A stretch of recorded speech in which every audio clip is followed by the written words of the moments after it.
Zhao Ridong looked at me with a serious expression and said that this year's swimming championships were related to the face of China, and he had placed all his hopes on me. I didn't rush to express my opinion. I first asked about the competition location and learned that the venue was in Shanghai. Last year, it was hosted by South Korea, and this year, it was finally China's turn to host the competition. Since I didn't have to leave Shanghai, I had no reason to refuse. Zhao Ridong was also a friend of my father-in-law, Li Tianhong, so I had to give him face. Therefore, I promised him I would be notified when the time came. Seeing me nod, he was so happy he almost collapsed. China finally had the confidence to compete for the championship this year. Just then, I heard a child crying upstairs, so I ended our conversation and went to check on them. Zhao Ridong sat in the villa for a while, then left with a satisfied smile. I took out the new toys I had bought and gave them to Kursin, Yue, Qingyue, and my son Lin Yi, and the living room immediately became lively. Lin Yi, in particular, who had just been bullied by his younger sister and was crying, immediately stopped crying upon seeing the toy and hugged it tightly, refusing to let go. Ziran took the opportunity to teach them that they should thank their father when they received a gift, but the little ones tilted their heads and thought for a long time, none of them able to answer immediately. In the end, Qingyue was the first to react, and she said, "Thank you, Daddy," in her sweet, childish voice. My heart softened instantly, and I hugged her tightly. Kursin, Yue, and Lin Yi then learned from me and thanked me profusely. Ziran smiled and said that Qingyue would most likely be the one who would be the least troublesome in the future. When we talked about the children's growth, Ziran suddenly asked me when I planned to send them to kindergarten. I then realized that my 4 children were already 1 year and 5 months old, and their language skills were much better than their peers. But in my eyes, they were still too young, and I would wait until they were at least 3 years old before considering it. Ziran had already started imagining the days of picking up and dropping off her children at school, but I reminded her not to get too excited. Kursin and Yue are so lively. They'll probably cause trouble every day in kindergarten, and might even bully the boys. Ziran laughed at my teasing and retorted that her children's mischievousness was definitely inherited from her. 2 weeks passed in the blink of an eye. I hardly went out, spending every day at home with my 4 children. Then Xia Yuli called to tell me that the toy factory was finished with renovations. All the machines and materials were in place, and now all that was left was to hire employees. I told her to start hiring immediately, and the factory would be up and running soon. Regarding compensation, I've set a minimum monthly salary of 12,000 yuan, including room and board, 9 to 5 work hours, weekends off, and all the usual social insurance, housing fund, and holiday benefits. I don't want to make money by exploiting employees. Since Tianhong Group is opening a new factory, it should provide ordinary people with a stable and respectable job. After news of Tianhong Group's high salaries and weekends off spread, job seekers quickly flooded the recruitment channels, and the factory was fully staffed in less than half a day, officially commencing production. 3 days later, the more than 30 novel toys I had designed were unveiled. On the very day the toys were developed, Xia Yuli came to my house carrying a large bag of toys. Xia Yuli arrived at the villa carrying a large bag of brand new toys. I took the bags, thanked her for her help during this time, and then invited her in for tea. Ran was very welcoming to her, and the 2 women sat down to chat. I distributed the new toys to the 4 children, and the living room was soon filled with excited laughter. These toys were all designed by me. The children had never seen them before, and they couldn't take their eyes off them once they got them. Lin Yi held a little chick doll holding a basketball and studied it for a long time, but he couldn't figure it out. So Yuli squatted down in front of him and gently pressed the switch on the doll's overalls. The next second, the chick plush toy started bouncing a basketball on its own, and the basketball never fell off. As long as there was enough battery, it could keep bouncing. Lin Yi was completely stunned, exclaiming repeatedly while holding the toy. He then handed the assembled Tyrannosaurus Rex to Yuli, clearly wanting to invite her to play with him. Watching Yuli patiently play with Lin Yi's toys, Ziran suddenly sighed at how fast time flies. In the blink of an eye, their child is already over a year old. She then curiously asked Yuli if she had a boyfriend.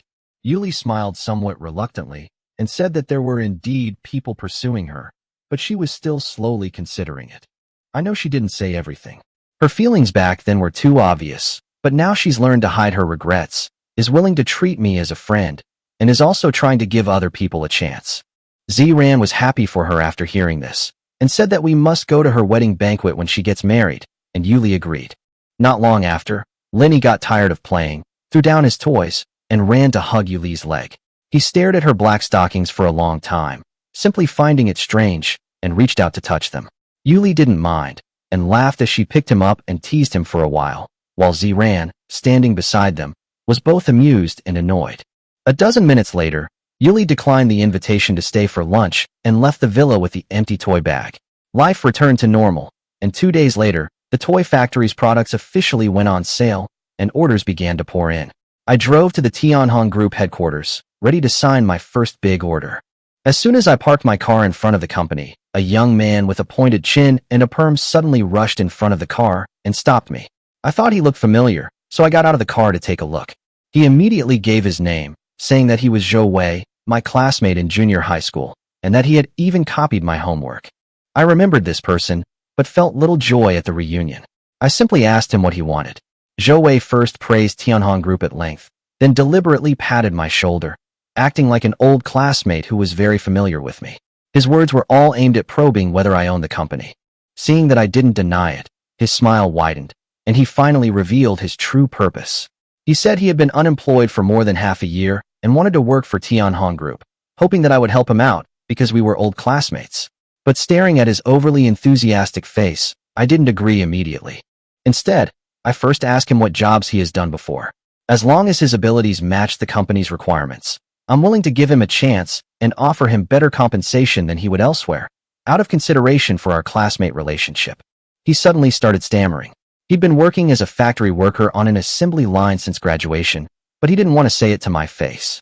After a moment of silence, he looked directly at the department manager position the toy factory was hiring for, his face full of anticipation, and asked me to give him the job. Department manager isn't a position anyone can just take. I asked him again if he had any management experience. He admitted he'd never been a manager before, but insisted he was capable enough. I could only shake my head and refuse. Putting someone with insufficient experience in a management position would be irresponsible to the factory and the employees. Zhou Wei started pressuring me by using our old classmate relationship, asking why I couldn't give him a hand. I knew very well that being an old classmate wasn't a valid reason for preferential treatment, especially since we hadn't been in touch for years. He had only come to me because he heard I had become successful, and I absolutely couldn't allow that opportunity to pass. I told him that if he really wanted to come to Tianhong, he could start as a general worker. Tianhong promotes outstanding employees quickly, and the salary and benefits for general workers are not bad. Besides, the toy factory's quota was already full, and I was willing to arrange an extra position for him, which was already a favor out of consideration for our classmate relationship. But Zhou Wei clearly didn't see it that way. He felt that making him a general worker was an insult to him, and the smile on his face gradually froze, but he still pretended to be indifferent, saying that he had other things to do. I didn't think much of it, turned around and went into the company, but I didn't see the sinister smile behind him. After signing the large order from the toy factory, I drove back to the villa.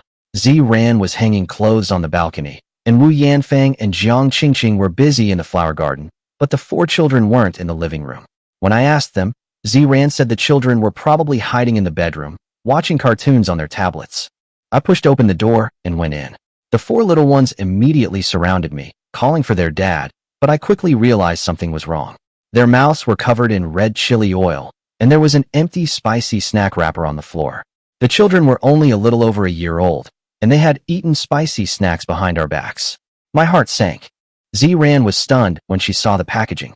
She would never buy something like this for her child. After thinking for a moment, she remembered that her cousin had brought her daughter to the villa after she left.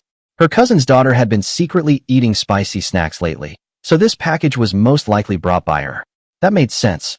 I squatted down and asked them if it was spicy, and Yue shook her head earnestly, saying it wasn't.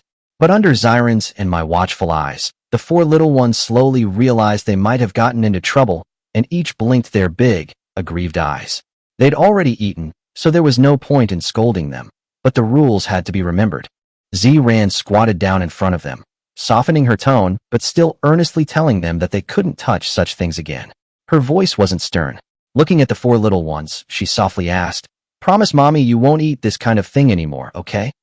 Kursin, Qingyue, and Yue all nodded obediently. Only Lin Yi was still licking the chili oil from the corner of his mouth, looking like he hadn't had enough. Xiren saw his hands covered in oil stains and didn't know whether to laugh or cry, so she could only take the four little ones to wash their hands and faces first. Lunch was quickly served.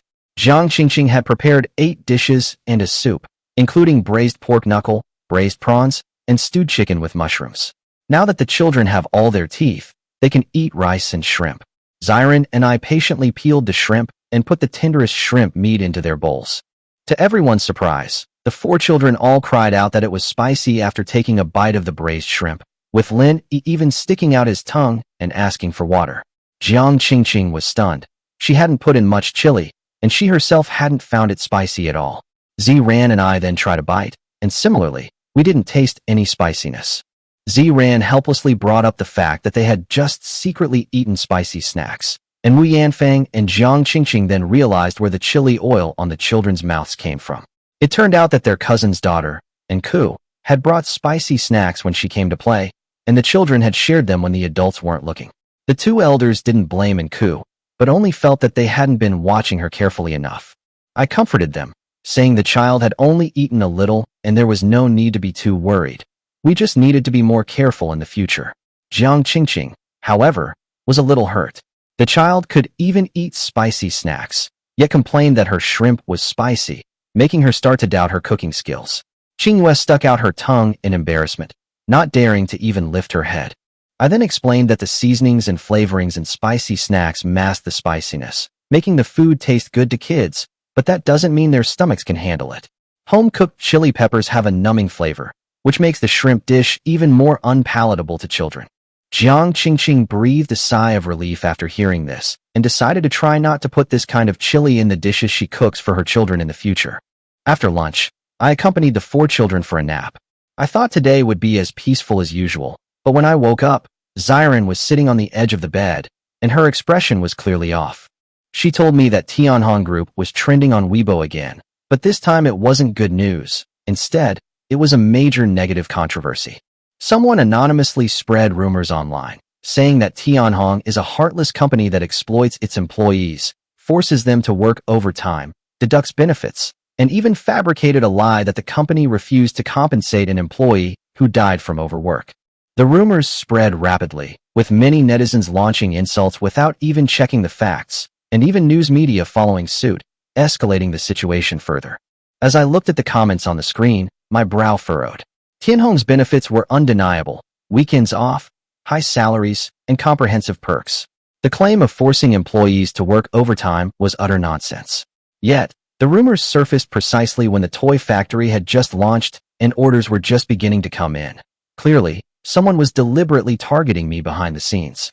The first person that came to mind was Zhou Wei. This morning, he tried to get a manager position through his old classmates' connections, and although he left with a smile after I refused, his expression was very strange. Just as I was wondering if he was behind this, my phone rang. Xia Yuli said, "Lin Shun, come to the company immediately. The Labor Administration Department is investigating us." After receiving Xia Yuli's call, I immediately agreed to go to the company. Xiren was worried that things would escalate and wanted to come with me, but I told her to stay home and take care of the children. Tianhong never makes money by exploiting its employees. The so-called accusation is completely unfounded.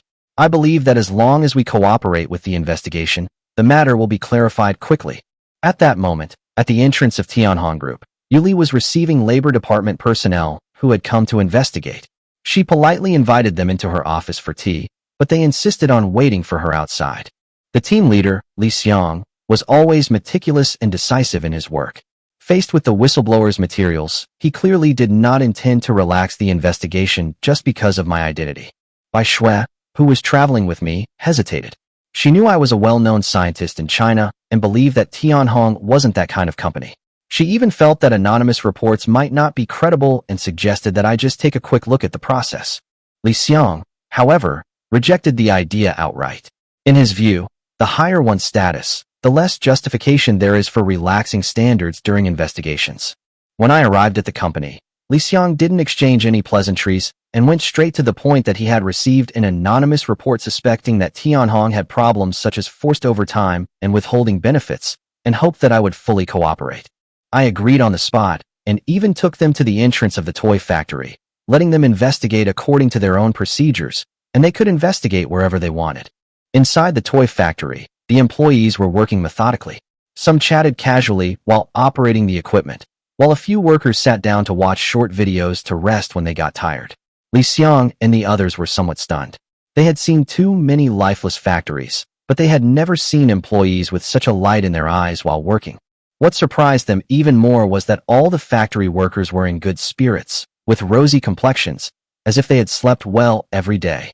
At first, Li Xiang thought a young man was asleep leaning against the table and was about to go over to ask him what was wrong when he got closer and found that the man was not asleep at all, but was just engrossed in reading a novel on his phone. The employee noticed someone standing nearby and looked up to ask what they wanted.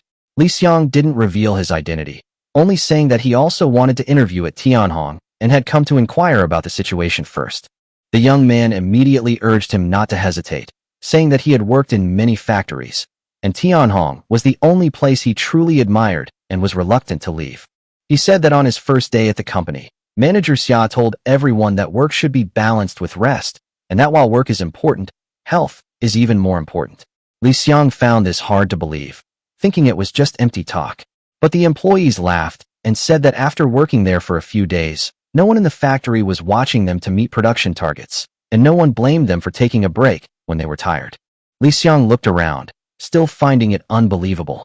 He pressed for details, asking if there was no team leader supervising, no one urging them to meet orders or push production targets. The young man shook his head, saying that Tianhong never relied on forced overtime to complete its tasks. The factory he used to work at made people work overtime every day to meet production targets, and night shifts were commonplace. Li Xiang was even more confused upon hearing this. In his mind, factory workers often relied on overtime and night shift subsidies to earn more money. So he couldn't help but ask, since you don't need to work night shifts, the wages must be very low, right?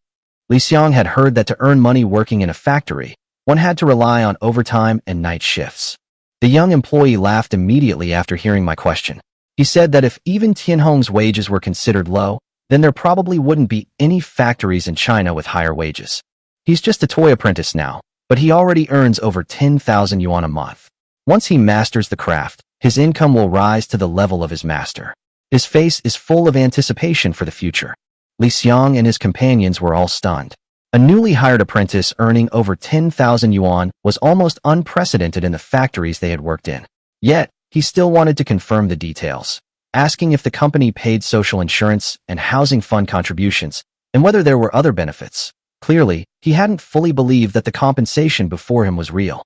The young man told him that the company's social insurance and housing fund contributions start from the moment he joins, and what truly makes people reluctant to leave is the company's 9-to-5 workday, with an hour-and-a-half break at noon, meaning the actual working hours are less than 7 hours a day.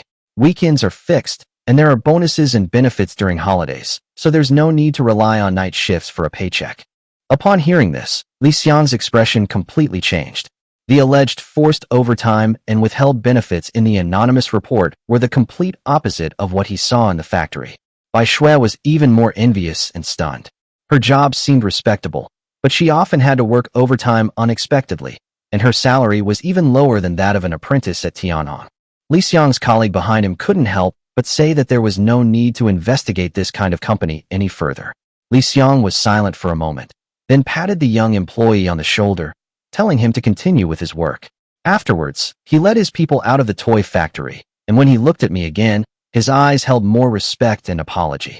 He said the investigation was sufficient to clarify the matter, that Tianhong had not suffered any unfair treatment, and that there was no need to investigate the other factories across the street. He would personally issue a statement to clarify the rumors circulating online. I didn't make things difficult for them. I simply said that investigation was their duty, and that it was enough to get to the bottom of it. Upon returning to his department, Li Xiang quickly released the official investigation results, detailing that Minghong did not exploit its employees and also disclosing the employees' actual salaries and benefits. The announcement immediately went viral and became a trending topic. The netizens who had initially joined in criticizing me were all stunned, and the comments section instantly changed to a different tone. Some people couldn't believe that apprentices could earn over 10,000 yuan a month. Some envied the weekends off, and a former employee of Tianhong shared her experience, saying that after working as a general laborer for over 2 years, she earned nearly 15,000 yuan, with the company providing meals and accommodation, and her daily expenses were minimal. Many more people began asking about recruitment channels, and some even considered quitting their jobs immediately to come for interviews. 2 days later, a reporter from the Shanghai Daily ambushed me when I arrived at the company. He asked me why Rainbow was willing to offer such high salaries to its employees, and even insist on no overtime and weekends off. I simply told him that people shouldn't live just for work, and employees should also have time for their own lives. I know many employees, like me, have families and children. If they wake up every day and rush to work, don't get home until dark, and don't get any rest on weekends, this kind of life will only make them more and more stressed. I don't want them to waste all their time in meaningless competition without even having the chance to spend time with their families. People only find happiness when they spend their time on what they love and with their families. As soon as I finished speaking, a group of reporters stared in disbelief, frozen in place. As soon as I finished speaking, the reporters present were silent for a few seconds, then all showed expressions of emotion. One female reporter's eyes were red, and she half-jokingly asked me if it was too late to resign and join Tianhong. I smiled and asked her if she was serious. She smiled through her tears, thanked me, and left with her interview materials. The interview video went viral online that same day. Netizens agreed with my idea of encouraging employees to spend more time with their families. Many called for more companies to implement a 2-day weekend system, and some even said they felt ashamed after hearing it from their bosses. The reputation of Tianhong Group was completely reversed, and it was soon known as the most conscientious enterprise in China. I also gained the title of conscientious president. A few days later, the weather was unusually sunny, so I accompanied Xiren to the mall to stock up on daily necessities. Some things weren't suitable for the bodyguard to buy, so we picked them out ourselves. On the way back, she sat in the passenger seat with her milk tea in her arms, complaining that her bun was a bit loose, so she asked me to help her tighten it again. I skillfully fixed her hair for her. Xiren gave me a satisfied kiss, a little milk tea still lingering on her lips. I started the car and returned to the villa half an hour later. As soon as I reached the door, I saw my mother and mother-in-law sitting outside. My mother had rolled up her trousers, and there was a plaster on her ankle. My heart tightened, and I immediately went over to check on her injury. With my medical skills, I quickly realized she hadn't broken any bones, just a sprained muscle. My mother-in-law told me that Mom had slipped and fallen while trimming the flower beds by the door, luckily from a low height. I felt a bit helpless. We clearly have robots at home that can do these things, but she always feels restless and insists on finding something to do. Mom said that the children were watching cartoons, and she was getting sleepy sitting down, so she wanted to move around a bit. Luckily, a mother and daughter from the villa on the right happened to be passing by. The little girl immediately called her mother over to help her up and even brushed the dust off her. The mother then went home to get some plaster, and after applying it for a short time, the pain in her ankle had subsided considerably. Listening to my mother constantly praising the mother and daughter, I also felt that this kindness was rare. There are always moments like this in life, where a stranger lends a helping hand, and it can be remembered for a long time. I looked up at the villa on my right and suddenly remembered that Imo Xia had been going there a lot lately, probably to see that white female dog again. If that family knew that Imo Xia had already fathered a husky puppy with their dog, their expressions would be priceless. Just then, Mom glanced at the villa on the right and sighed softly, saying that the mother and daughter were indeed very kind, especially the little girl, who was sensible and warm-hearted. It was just a pity. Mom sighed and said that the girl in the villa on the right was a very kind person, but unfortunately she seemed to have some difficulty walking and had to use a wheelchair to go out. Xiren felt a little sorry after hearing this, but I felt it might not be that serious. Maybe she just fell or had surgery and couldn't walk for the time being. I hoped it was just a short-term recovery. At noon, Mom sprained her ankle and couldn't take care of the child, so I cooked 8 dishes and a soup myself. After the meal, Kirsten noticed a plaster on her grandmother's leg and immediately ran to her side, wanting to ask what was wrong with her leg. But she was too young and could only repeatedly call out leg, leg in her anxiety, and even gently touched the plaster with her hand. After Xiren came downstairs, Kirsten immediately grabbed her hand and led her to her mother, pointing at the plaster and looking at Xiren repeatedly. Only then did Xiren realize that her daughter was worried about her grandmother's injury and afraid that the adults didn't know about it yet. She knelt down and told Kirsten that Grandma was all right and would be fine soon, which reassured the little one. Both Mom and Xiren were touched by Kirsten's reaction. The child can't express herself fully yet, but she already knows to ask for help immediately if she finds a family member injured. This simple concern is heartwarming. Mom smiled and hoped that the four little ones would grow up quickly, and that the house would be even more lively when they could clearly express their thoughts. At 8 o'clock at night, I had put all four children to sleep. Xiren finished her shower and stood by the window, suddenly asking me if I had heard anything. I went over and discovered that I could hear piano music coming from the villa on the right. With my piano expertise, I could tell that the player was very skilled, but the music carried an indescribable sadness. Xiren and I have lived here for over a year, and this is the first time we've heard someone playing the piano next door. I guess the pianist is probably the wheelchair-bound girl who helped my mother during the day. Her technique is already close to that of an international master. Xiren could also tell that the music was very depressing and couldn't help but wonder if the other person had encountered something sad, but this was ultimately a neighbor's private matter. I put my arm around Xiren, telling her not to overthink it. Maybe the other person just suddenly felt like playing a tune. The next morning, Mom found her ankle was completely pain-free. Clearly the plaster had worked. She didn't rush to remove it, wanting to leave it on a little longer to consolidate the injury. I went to the villa's private pool to check the water quality after it had been cleaned. The security guards kept the pool crystal clear, and I thought I wouldn't have to go to the swimming pool so often anymore. I could take Xiren and the kids to play in the water at home in the afternoons. Just then, the villa doorbell rang. Mom was sitting at the door with the children. Hearing the noise, she got up to open it, and I instinctively looked towards the door. Outside the door, a young girl wearing a mask sat in a wheelchair, her hands resting quietly on her lap, as if she had come specifically to see us. Her eyes, hidden behind the mask, were looking towards the villa. Mom was slightly taken aback, then smiled, because she was the girl who lived in the villa on the right and had delivered the plaster yesterday. The girl in the wheelchair first showed concern for my mother's foot injury. She was also holding a pure white female husky on a leash. I recognized her immediately. It was French Fry's mother, the dog Sia always secretly went to see. My mother thanked her for the ointment and warmly opened the door, trying to usher her into the villa. The girl smiled and said she could walk, slowly pulling her wheelchair in while leading the dog. Mom helped push her for a while. On the way, she suddenly asked how many dogs we had. Mom said 2, and then smiled and asked her names, since she hadn't even had a chance to ask them yesterday, because she was so busy thanking her. She told me to just call her Shawan, clearly unwilling to reveal too much. When she arrived at the entrance to the hall, Xiren and I also walked over from the back garden. Seeing the girl in the wheelchair and the white husky she was leading, I immediately knew that she was the neighbor who lived in the villa on the right and had helped my mother yesterday. Xiren stared at her exposed eyebrows and eyes for a long time, her expression growing increasingly puzzled, as if she had seen her somewhere before. Shawan took the initiative to greet us, so I invited her in for tea.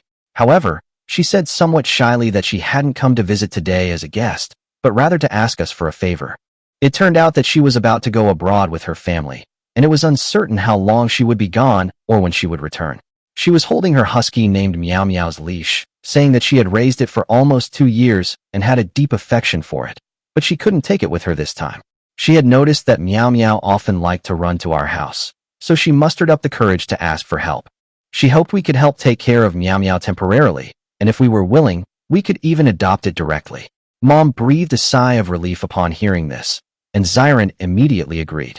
I had no reason to hesitate. Helping the neighbor raise a dog was no big deal, especially since Meow Meow was Moxie's wife and also French Fry's mother. The thought that Moi wouldn't have to sneak off on dates anymore almost made me laugh, but I couldn't help worrying that it would pester Meow Meow every day.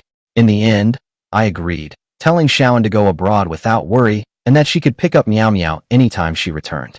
She seemed much more relieved after hearing this and thanked us repeatedly. At this moment, Xiren seemed to suddenly remember something and cautiously asked her if anyone had ever said she looked like a celebrity named Anya. The girl was clearly stunned, obviously not expecting to be recognized, even with a mask on. Since she couldn't hide it anymore, she stopped trying to conceal it and told us directly that she was actually Anya. She removed her mask, revealing a delicate and aloof face. Her snow-white skin, pert nose, and shallow dimples were captivating. Only then did I truly remember her name. Anya was one of the four most popular young actresses born in the 2000s in the entertainment industry, a former top-tier female star who became famous nationwide in her teens. She debuted at 16, became a top star at 17, and gained over 100 million fans at 18. Almost every song she sang and drama she acted in became a hit. Anya has a top-notch singing voice, looks, and figure. Every public appearance she makes generates buzz, yet she has never been involved in any romantic relationships or scandals since becoming famous. She never relied on scandals for publicity, focusing solely on her work. Her fan base even surpassed the combined total of 3 other young actresses, making her arguably the most dazzling star among her peers. However, this talented and virtuous actress began to gradually fade from public view 2 years ago. Anya has been out of the entertainment industry for 2 years, and countless speculations have circulated. Some say she married into a wealthy family, while others say she has health problems. Now, seeing her in a wheelchair, Xiran finally understands that the real reason she left the stage is also related to injuries to her legs. Anya smiled bitterly and said that the car accident ruined her legs and made it impossible for her to stand on the stage she loved most again. But she quickly smiled again and said that she had gotten used to the life of an ordinary person and hoped that we would not treat her as a star, but only as a neighbor and friend with whom we could visit. Xiran and I both agreed to her request. Anya left Meow Meow in the yard and was about to leave when French fries suddenly popped out from the corner. When Meow Meow saw her child, she broke free of her leash and rushed over. Anya was caught off guard and was pulled off her wheelchair. The moment she landed, her face turned deathly pale, and the excruciating pain in her legs rendered her almost speechless. I lifted her trouser leg and saw that the still unhealed surgical wound was bleeding again. My mother helped her sit up, and I immediately went upstairs to get the acupuncture needles, but she had already fainted from the pain. In the evening, my mother-in-law notified Anya's parents, who arrived looking anxious. I told them that Anya's leg injury was indeed serious, a comminuted fracture coupled with nerve atrophy, making conventional treatment unlikely to be effective, but I was confident that she could stand up again, though she would need acupuncture for half a month. When Anya woke up, she discovered that her toes, which had previously been numb, could move again. She looked at me in disbelief, afraid it was just a temporary illusion. I told her that I would help her walk normally again within a month at most. Hearing this, her eyes immediately welled up with tears. From that day on, every day after finishing with my child, I would take a few minutes to go next door to give Anya acupuncture. The 2 houses were only separated by a wall, so it wasn't a hassle to go back and forth, and I never stayed long. Anya needed treatment, and I had a wife and child to take care of. I couldn't cross the line where I had to. That day, I had just returned from Anya's house, when Xiran suddenly excitedly told me that the news said there would be a once-in-a-century Sagittarius meteor shower the following night. She had never seen a meteor shower before and pulled me aside, asking me to remind her, but she was worried that the lights in Shanghai would be too bright and she wouldn't be able to see it at home. I told her that the best way to see a meteor shower was to go to the mountains, and Xiran immediately deflated. Going hiking in a remote suburb late at night was indeed too much of a hassle, so she said she'd try her luck at home, and it wouldn't matter if she didn't see anything. But seeing her disappointed look, I suddenly remembered a perfect spot. I took her hand as she straightened my collar, smiling as I told her not to be disappointed. Starry Sky Manor is far from the city lights, offering a wider view than the mountains. No need to hike up in the middle of the night. It's perfect for quietly watching shooting stars streak across the sky. It's okay, honey. We can go to Starry Sky Manor to watch. Xiran paused for a moment, as if she had just remembered that her father had given her the Starry Sky Manor a long time ago. It was the most luxurious private manor in Shanghai, far away from the city lights, and she heard that the starry sky inside was 10 times clearer than outside.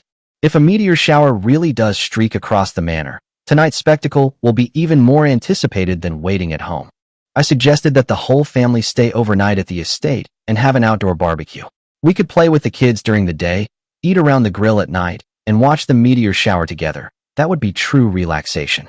Xiran's eyes lit up at the suggestion, and she immediately asked if we had a barbecue grill at home. I told her we had all the equipment, just fresh ingredients. In preparation for tomorrow's gathering, Xiran and I went to the Lin family's meat and vegetable supplier. We got lamb chops, king crab, Australian lobster, chicken wings, oysters, abalone, and chives. We didn't skimp on anything. Besides the fresh seafood air freighted daily, All other ingredients come from the Lin family's own aquaculture base, ensuring cleanliness and safety. After giving Anya acupuncture and having lunch, I drove the whole family to Starry Sky Manor. The manor is located in a remote suburb of Shanghai, surrounded by a large forest. The road leading into the mountain is lined with blooming peach trees, so quiet that it seems completely isolated from the city. Therefore, it is also known by many people as Shanghai's paradise. After the car stopped at the manor gate, my parents, in-laws, Ziren, and the 4 children got out. The little ones had no idea about a top-tier manor. They just thought it wasn't as fun as the cartoons at home and wanted to go back. Luckily, everyone took turns coaxing them, and the 4 children reluctantly followed us through the gate. 6 nannies were already waiting at the manor, and they greeted me respectfully as young master. Such a large place would be covered in dust within half a month if left unattended, and the plumbing and gardens would be a mess. With their care, the entire manor remains spotless and habitable at any time, truly befitting its value. As soon as I entered the lobby, my sister Lin Siener called, asking why we weren't at the Bund Villa. I told her that the whole family was going to have a barbecue and watch the meteor shower at the Starry Night Manor tonight. She was immediately unhappy when she heard that, blaming me for not inviting her to the party. That's when I found out she had already returned to Shanghai from Beijing. Since she was nearby, I told her to come over directly. More than an hour later, her older sister arrived at the manor in a limited edition Maybach. As soon as she entered, she hugged her mother affectionately, saying that she had come back specifically to see her. Her mother complained that she was still like a child despite her age, but her eyes were full of love. Ziren and everyone else were also very happy that she had come. In the afternoon, we took the 4 children for a walk around the manor. As the sun slowly set, I moved the oven, grill, seasonings, and ingredients to the open space on the lawn. Surrounded by walls covered in green vines, with artificial hills, flowing water, stone tables, and benches, this place is a comfortable spot for barbecuing. Even just sitting down is a pleasant experience. The 4 little ones were already chasing Moxie and Meow Meow along the lawn, while the adults were busy plating the food. The aroma would soon fill the entire manor. Ziren was brushing oil onto a row of chicken wings when I walked over and took the brush from her. "Baby, let me do it. You go and watch the children. Don't let them run around." Seeing the 4 children chasing each other on the lawn, Ziren immediately handed me a paintbrush, intending to bring them back. Although the barbecue spot was comfortable, there was a rockery and a pond nearby, and she was most worried that the children might get carried away and go splashing in the water. My older sister came over with a brush to help, and I asked her to brush oil onto the chicken legs. A little while later, Ziren brought all 4 little ones to the grill and patiently reminded them that they could only play there and couldn't run around. When Kursin and Yue saw me grilling meat, their eyes lit up, and they ran over calling for their dad. Qingyue and Lini, seeing their sisters go over, also gathered around the oven. I was worried they were too close to the fire and wanted them to go play with their grandma first. But Yue set her sights on the brush in my hand and reached out her little hand, insisting on taking it. When Ziran saw that she wouldn't listen, she picked her up and tried to make her wait until the barbecue was cooked before eating. However, Yue immediately burst into tears, kicking her little legs wildly. Hearing my daughter crying so sadly, I finally softened. I asked Ziren to bring Yue back, then put the brush in her hands, and then held her in front of the grill. Yue stopped crying instantly, gripped the brush in her little hands, and imitated her sister by applying oil back and forth on the chicken wings, playing with great seriousness. Seeing that Yue could participate, Kursin, Qingyue, and Lin Yi immediately wanted to try it too. To avoid making the children feel I was being biased, I had to let them take turns. Just then, the system suddenly notified me that leading the children in a barbecue would earn me a reward, a skill called Mind Control Technique. My heart skipped a beat. This ability can briefly control a target's actions and responses, making them act according to my will. However, the effect lasts for a maximum of half an hour, after which the target will regain consciousness and cannot use it again for 10 days. The ability is astonishingly powerful, but I didn't think about it further because something had already happened to Yue. The chicken wings she brushed quickly started smoking and were completely burnt. I was about to throw them away when Yue pointed at Lin Yi and said she wanted to save the burnt chicken wings for her brother. I was both amused and exasperated when I heard this. My son was still happily grilling food nearby, completely unaware that his sister had arranged a special dinner for him. Half an hour later, thanks to the mischief of the 4 little ones, the family barbecue finally came to a successful end. We sat around the lawn eating lamb chops, seafood, and chicken wings, drinking juice, with the children's laughter echoing throughout the room. Far from the city lights, the starry sky manor saw the night deepen, and the starry sky above became increasingly clear. At 7:25 p.m., a bright shooting star streaked across the night sky. The Sagittarius meteor shower that Ziran had been eagerly anticipating had finally arrived. When the first meteor streaked across the night sky, the entire city of Shanghai seemed to be set ablaze. People on the street stopped in their tracks, raised their phones to the sky, some busy making wishes for wealth, some hoping for love, and many more were simply seeing a real meteor shower for the first time, so excited they could barely speak. At Starry Sky Manor, Ziran was more excited than anyone else. She kept pulling me and shouting that a meteor shower was coming, her eyes shining brightly. Away from the city lights, the night sky appeared exceptionally pure, with meteors streaking across the sky with long tails, like a scene from a science fiction movie, so beautiful that it was hard to blink.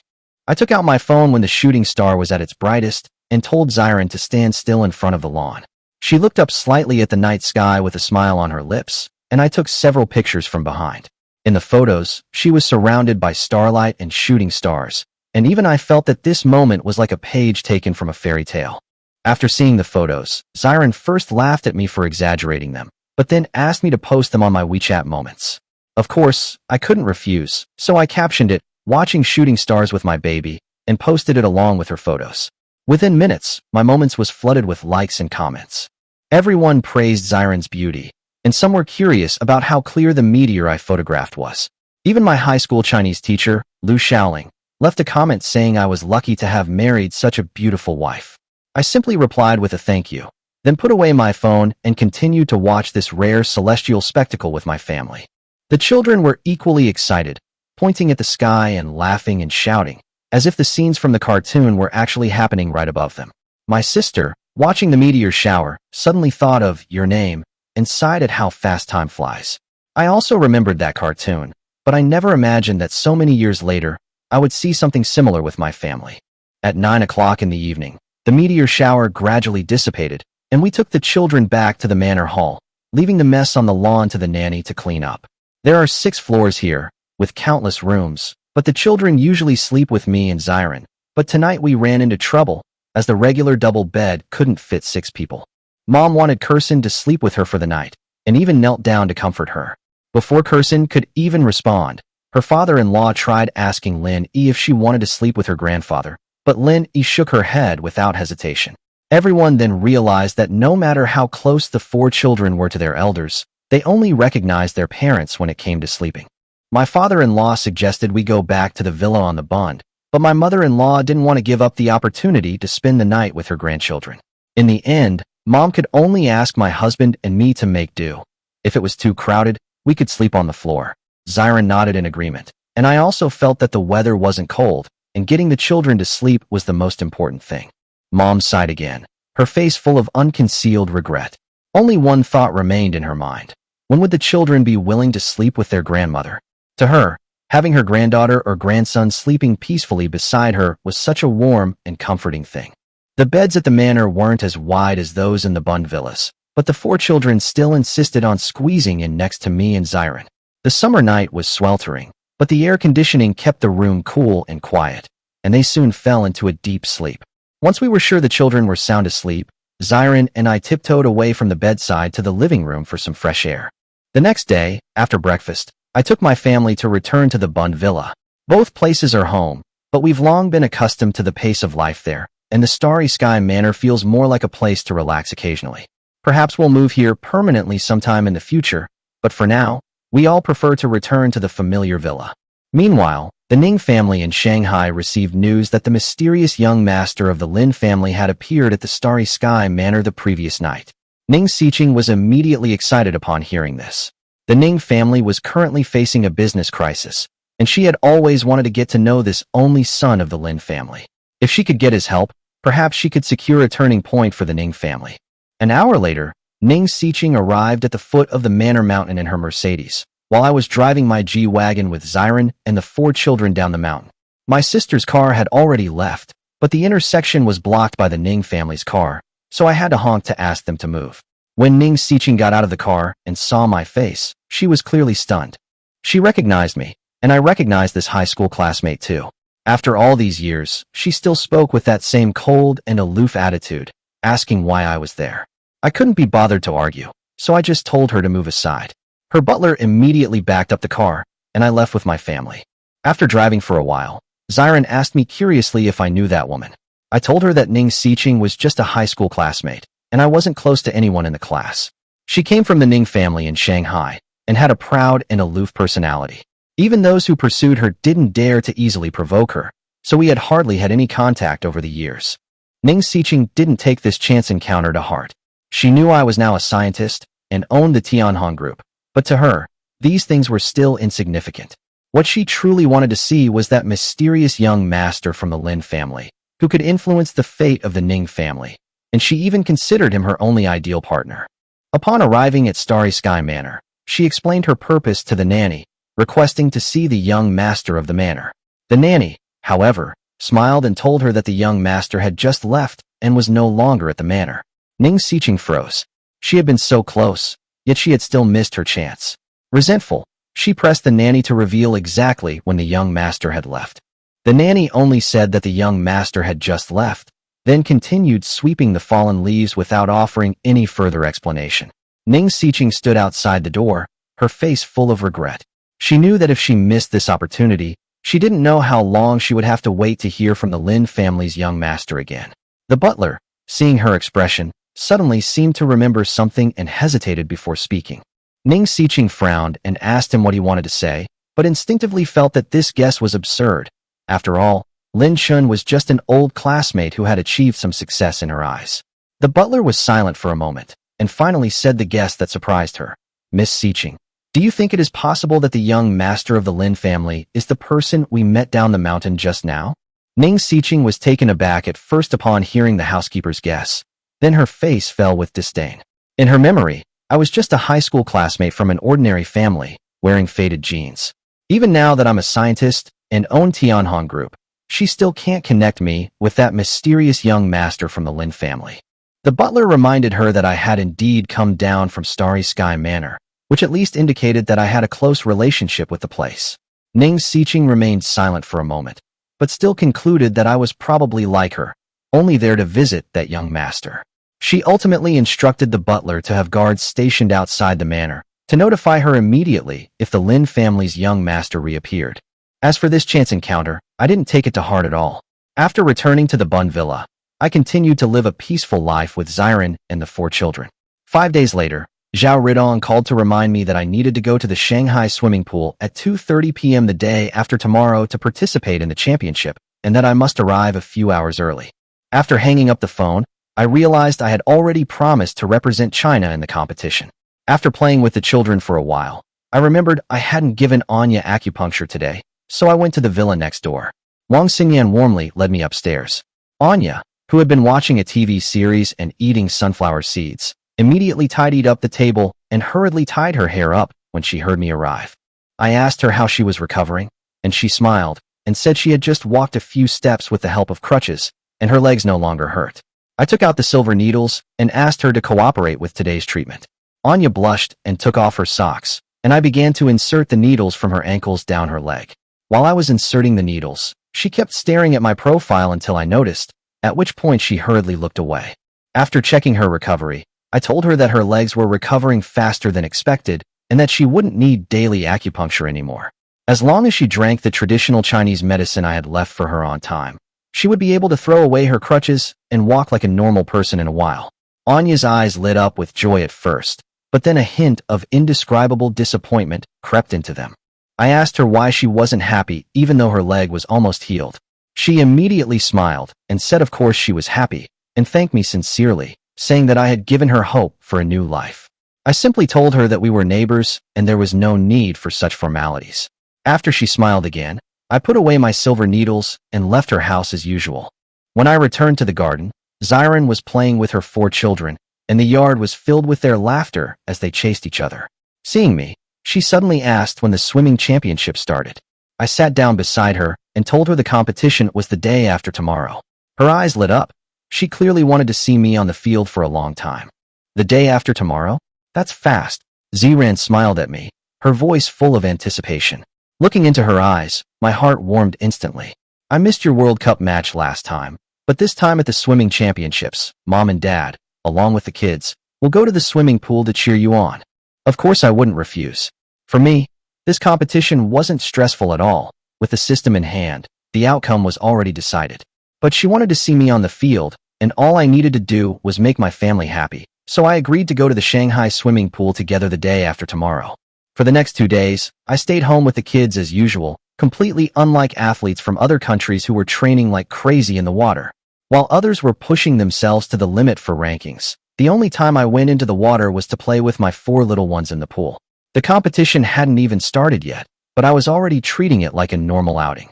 Meanwhile, American coach Todd handed a blue shark-themed swimsuit to star swimmer Powell, saying it was equipment developed by Dr. Jarvan and would give swimmers a shark-like advantage in the water. Powell initially scoffed at the idea, believing he was already a shoe-in for the championship, until Todd mentioned that the opponent China was sending this time was none other than himself. Todd reminded him that since China had let a scientist like me participate, they must have their own reasons. He told Powell to wear the Sharks swimsuit and that he had to keep the championship in the US, regardless of whether he faced me or Yamazaki Kyochi. Although Powell was puzzled, his eyes gradually turned cold, clearly indicating that he now considered me an opponent he had to overcome. On the day of the competition, after lunch, I drove my family to the Shanghai swimming pool. The venue was already packed, with spectators and media from all over the world filling the stands. The event was being broadcast globally, and everyone was hoping their country's athletes would win. Zhao Ridong personally greeted us and arranged for my family to sit in the front row. Ziran hugged me and asked if I was nervous, comforting me that it didn't matter what place I got. I ruffled her hair and simply said there was nothing to be nervous about in such a small competition.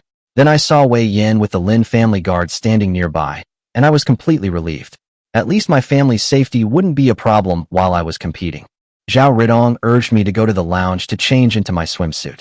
Just as we reached the door, we bumped into the American coaches, Todd and Powell. Todd, in front of me, mocked the Chinese swimming community, saying they had no talent, which was why they were sending a researcher to international competitions. Zhao Ridong immediately retorted, saying that if I could beat them in research, I could easily crush them in swimming as well. Powell stared at me with a sneer, then gave me the middle finger, clearly intending to provoke me before the race. I couldn't be bothered with someone like that. In my eyes, he was nothing more than a self-important clown. When Todd left with him, both of them were smug, seemingly convinced that the Sharks swimsuit would secure the championship for them. Just then, another voice came from the side. A handsome young man, hands in his pockets, walked straight towards me, his gaze filled with undisguised scrutiny. "You're Lin Shen?" Zhao Ridong's expression changed slightly, and he whispered to me, "It's Yamazaki Kyochi." Chapter 2:17 Grandma, look, that's Dad. What is wrong with me? Lin Shen's gaze met Yamazaki Kyo's, his imposing manner unyielding. "You are very famous internationally, but I didn't expect China to send you to compete in this tournament. I hope your strength is as great as your reputation, and don't disappoint me later." Yamazaki Kyochi smiled confidently at Lin Shen. With one hand in his pocket, he exuded both handsomeness and dashing charm, causing many female fans around him to have hearts in their eyes. "Wow, Kyochi Yamazaki is so handsome. As expected of my idol of 3 years, he looks like he stepped right out of an anime. I'm in love. Kyochi Yamazaki is still a college student. Why don't we have such handsome guys at our university?" Many female fans were as excited as if they had been injected with chicken blood, while Lin Shen just smiled slightly when he heard these provocative words. "I'd like to share this sentiment with you as well." After saying that, Lin Shen ignored him and followed Zhao Ridong to the lounge. Watching Lin Shen's departing figure, Yamazaki Kyochi didn't say anything more. The competition was about to start, and he needed to change into his swimsuit. At the same time, in the audience, Li Ziran was wiping Lin Kerson's mouth. The little one had just drunk a bottle of yogurt, and there were some white milk stains left on the corner of her mouth. Suddenly, a surprised voice rang out behind Li Ziran. "Li Ziran." Upon hearing the 3 words surprise, Li Ziran, Jiang Qingqing, and the others immediately turned their heads and saw a handsome man and a beautiful woman. The man was tall and refined, while the woman was graceful and elegant, carrying a black LV bag, wearing a pencil skirt and high boots. They had a very good image and temperament. "You are Luo Hongting."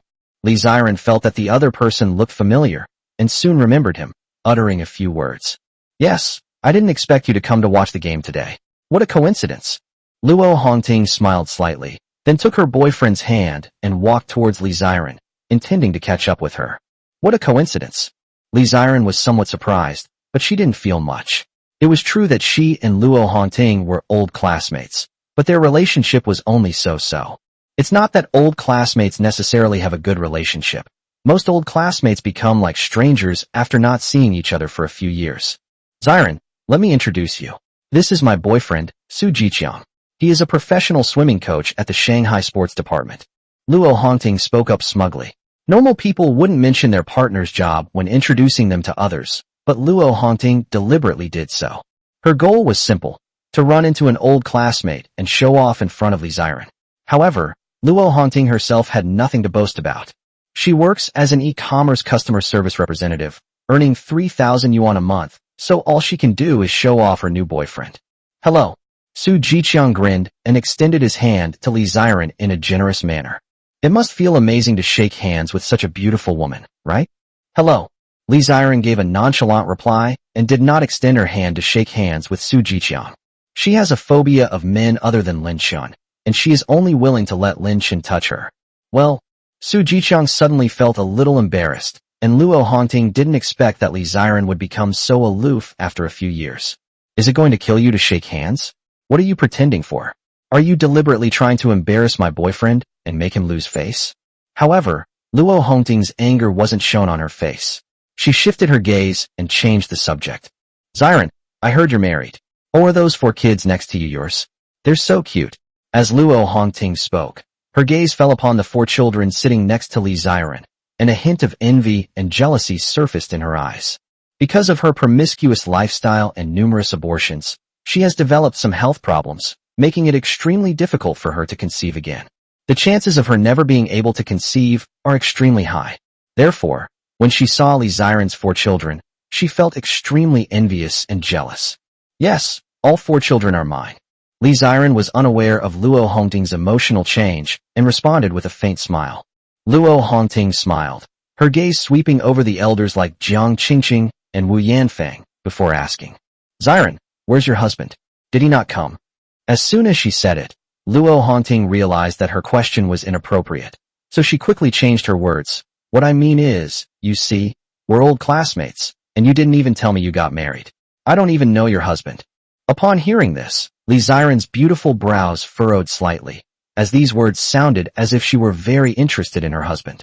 As Lin Shen's wife, Li Ziren would definitely be very jealous if other women were interested in him. Oh, my husband has left temporarily and isn't here, Li Ziren replied indifferently. Daddy. As soon as Li Ziren finished speaking, Lin Yue's joyful voice rang out. The reason was simple. Lin Shun, Powell, Yamazaki Kyochi, these contestants representing various countries had taken the stage. Daddy, daddy, daddy. When Lin Xingyue, Lin Kersen, and Lin Yi saw Lin Shen appear, they immediately lost their composure, cheering and jumping for joy. If they weren't being held by Li Tianhong and the others, they probably wouldn't have been able to resist running towards Lin Shen on the stage. Daddy. Lin Kersen pointed at Lin Shen on the stage, turned her little head to Jiang Qingqing, and said, her excited little expression as if she were telling Jiang Qingqing, Grandma, look, that's poop. Yes, that's Dad. Shall we cheer for Dad? Seeing her adorable granddaughter's reaction, Jiang Qingqing smiled gently and said, Well, what? While the little ones were excitedly shouting Dad, keep going, to Lin Shen on stage, Luo Hongting, standing to the side, was utterly incredulous, speechless, and almost petrified on the spot. Dad. There was only one Chinese contestant on stage, and that was Lin Shen. The children were actually calling Lin Shen Dad? Ziren, is your husband academician Lin Shen? Luo Hongting's incredulous voice rang out as she asked Li Ziren. Li Ziren replied frankly, Yes, what's wrong? No, it's nothing. Luo Hongting maintained a relatively calm expression, but little did anyone know that her heart was in turmoil with shock. Oh my God! Li Ziren's husband is actually the famous Lin Shen. She's so lucky to have married academician Lin Shen and had 4 children with him. Whoosh! Luo Hongting couldn't help but gasp. She was so surprised, especially since she had just been bragging about Su Jiqiang in front of Li Ziren. Looking back now, it was simply laughable. Su Jiqiang was completely dumbfounded. Holy crap. No wonder this beautiful woman didn't want to shake hands with him. It turns out her husband is Lin Chun. So, Li Ziren's refusal wasn't unreasonable at all. What merit do I have to shake hands with academician Lin Chun's wife? Do I even deserve it? A bitter smile appeared on Su Jiqiang's lips. Fortunately, he hadn't left a bad impression on Li Ziren just now. Otherwise, with just a word from someone of Lin Chun's caliber, my job as a swimming coach would probably be gone. Chapter 2, 18 Shark Swimsuit, Berserk Mode. Ziren, I'm going to the restroom. Let's talk again next time we meet. I'm going to the restroom too, Su Jiqiang said. Then, he and Luo Hongting slunk away, and seeing the two leave, Wei Yin behind them showed a hint of relief. Iya. Hey.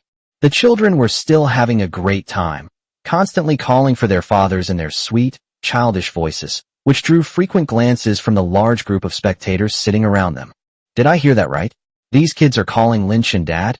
Academician Lin Chun having 4 children in one pregnancy is no longer news. Don't you know? I always thought it was fake news, but I never expected it to be true. These genes are absolutely amazing. All 4 kids are so good looking, I just want to hug them. There was a murmur of conversation around her, which Li Ziren naturally heard, but she didn't pay any attention to it. Qinghue, come here, let mommy hug you. Li Ziren picked up Lin Qinghue, who happily sat on her mother's lap, her bright eyes looking at Lin Chun on the stage. As for the 3 little ones, Lin Kersen, Lin Yi, and Lin Yue, they were naturally held by Jiang Qingqing and the others. If they weren't held, given their current size, they wouldn't be able to see the competition at all. A few minutes later, the match began. Powell, Yamazaki Kyochi, Lin Chun, and several other players from other countries, a total of 12 people. At this moment, all 12 swimmers stood in front of their respective lanes. Lin Chun was number 12, and his position was the one furthest to the side. Lin Chun was standing next to Powell, and next to Powell was Yamazaki Kyochi. Because it was a global live broadcast, the audience in the entire live broadcast room went wild when the camera panned across Lin Chun and Powell. It is well known that black people are naturally more muscular due to their racial physique, and Powell, as a professional athlete, naturally had a great physique. His abdominal muscles bulged out clearly, and his arms were tattooed with prominent veins, as if he was full of explosive power. However, to the astonishment of all the viewers, Lin Chun's physique was in no way inferior to Powell's.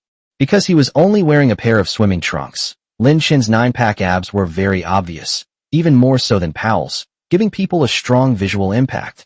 In addition, Lin Chun's looks far surpass Powell's. His good looks and 9-pack abs undoubtedly make him the focus of everyone's attention. The female viewers were instantly smitten and kept flooding the screen with comments. The female audience members were the same, especially Li Ziren, who overheard a girl behind her whispering something. My God, she has such a great figure. Being academician Lin Chun's woman must be so wonderful. These words made Li Ziren blush with embarrassment, because she was Lin Chun's woman, and no one understood the meaning of happiness better than her. I hereby declare the swimming championships officially open. On the LED screen, a male commentator in a suit appeared, smiling as he began. Next, I will give you a brief introduction to the 12 contestants. Standing on the first lane is Kyle from the United States. The male commentator began to introduce each character one by one, and as he did so, the chat room was flooded with comments. The South Korean swimmer is Kim Min-hyun. He's a national treasure of South Korea. Kyochi Yamazaki? Isn't he the gold medalist in swimming at last year's Summer Olympics? He's here too? Holy crap, Powell. I knew the US was sending him. This guy's been unbeatable this year. He hasn't lost a single swimming competition he's participated in this year, and he's almost on a 10-game winning streak. Awesome. The best swimmers from all over the world are here. This competition is truly a battle of the gods. Go Lin Chun. You absolutely can't lose. Go academician Lin Chun. Preparation. A male referee was seen holding a flare gun, and he immediately pulled the trigger. Bang! As a gunshot rang out that echoed throughout the swimming pool, Lin Chun, Powell, Yamazaki Kyochi, and the others jumped into the water almost simultaneously. Splash. A large splash of water rose up, and no one jumped in advance, since everyone was a seasoned professional athlete, except for Lin Chun, of course. Although Lin Chun is not a professional athlete and has never received a day of professional training, he has memorized all the swimming rules due to his skills, so it is impossible for him to commit a foul. Academician Lin Chun swims so fast. Wow, what? A Chinese swimmer is in first place. Damn, it seems I underestimated Lin Shan from China. In the audience area, some foreigners frowned slightly. Although the competition had only just begun, it was too early to tell what was going on. But the fact that you swam right in front from the start is enough to prove your strength. The competition was smooth sailing, without so many twists and turns or predictable strategies. Lin Shan used only 6/10 of his strength from the start and swam in the lead. There wasn't much reason for this.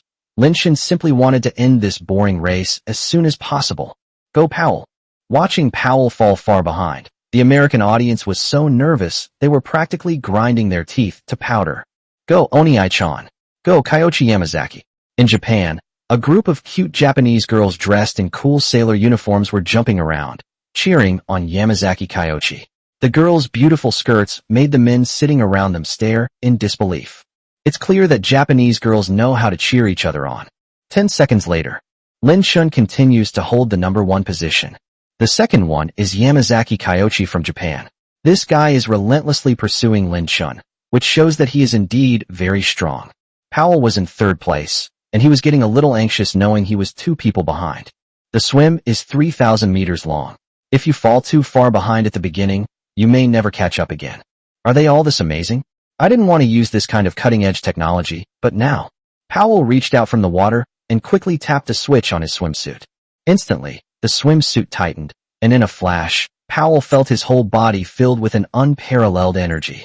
Shark swimsuit, berserk mode activated. Chapter 219. The children compete to see who can shout the loudest. Powell chased after Yamazaki Kyoichi and overtook him a few seconds later.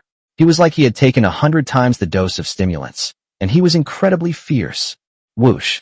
A gasp of surprise immediately erupted from the audience. He's accelerating. Powell suddenly accelerated. He really was holding back. That's what most viewers were thinking. Oni-chan. The adorable girl cheerleading squad from Japan were slightly stunned when they saw Powell surpass Yamazaki Kyoichi, but they quickly recovered and continued to cheer for Yamazaki Kyoichi with all their might. The competition is not over yet, and the outcome is still uncertain. This is the age of technology. Does anyone really think they can surpass the power of technology on their own? Upon seeing Powell's sudden burst of speed, Powell's coach, Todd, also curled up a victorious smirk. Something's not right with this speed. Zhao Ridong frowned slightly as he watched Powell about to overtake Lin Shan. This acceleration was too outrageous, completely defying common sense, but he had no idea what the problem was. At this moment, Lin Shan thought that using 60% of his strength would be more than enough to win the competition, but suddenly, Lin Shan felt a torrent rushing past him. In the distance, Lin Shan seemed to hear Powell's arrogant and triumphant laughter. Holy crap, Powell has surpassed academician Lin Shan. This is fucking. Powell is really that good? The viewers in the live stream kept spamming the chat, all amazed by Powell's explosive power, considering he went from third to first in just 10 seconds. Meanwhile, elders like Jiang Qingqing and Wu Yanfang watched Powell surpass Lin Shan, their expressions remaining calm. If Lin Shan can get first place, that would be great, and they would be happy for him. But if he doesn't get it, they won't be disappointed. In their hearts, Lin Shan is already good enough. After all, no one can be good at everything. Whoosh. Just then, the situation changed. Yamazaki Kyoichi also began to exert his strength, and with his powerful swimming ability, he overtook Lin Shan and even Powell, who had entered berserk mode. He temporarily took the lead. The expressions on the faces of the people in the audience at that moment were truly indescribable. My goodness, this is truly a battle of the gods. Does the number 1 spot really just rotate among themselves? Wow, you really don't know who will win the gold medal until the very end. That was amazing. This is what a match should be, like a back-and-forth battle, not a one-sided crushing victory. It gave me goosebumps. Kyoichi Yamazaki is awesome. Go for it, Lin Shan. Go, daddy. At that moment, Lin Yi, the little guy, seemed to understand the game. Knowing that his father was behind, he excitedly shouted out. Wu Yanfang paused for a moment, then continued to hold the little one's hand, smiling as she echoed, "Yes, cheer for daddy. Daddy will catch up soon." Upon hearing this, the other 3 little ones took it seriously and began to shout with all their might, repeatedly uttering the words, "Go, daddy," louder and louder than the last. At first glance, it seems like the 4 little ones are having a competition to see who can shout the loudest. Hearing this, Jiang Qingqing, Li Ziren, and the others were all at a loss for words, as the four little ones were shouting with all their might. The surrounding audience was amused by the four adorable little ones. The children were so cute. Life must be so interesting with kids like them. This Kyoichi Yamazaki. Todd's expression changed instantly. He hadn't expected Yamazaki Kyoichi to be so powerful. After all, Powell had borrowed the energy from the shark swimsuit. In this situation, how did Kyoichi Yamazaki manage to overtake Powell? Just as Todd was starting to feel a chill run down his spine, the situation in the game changed again.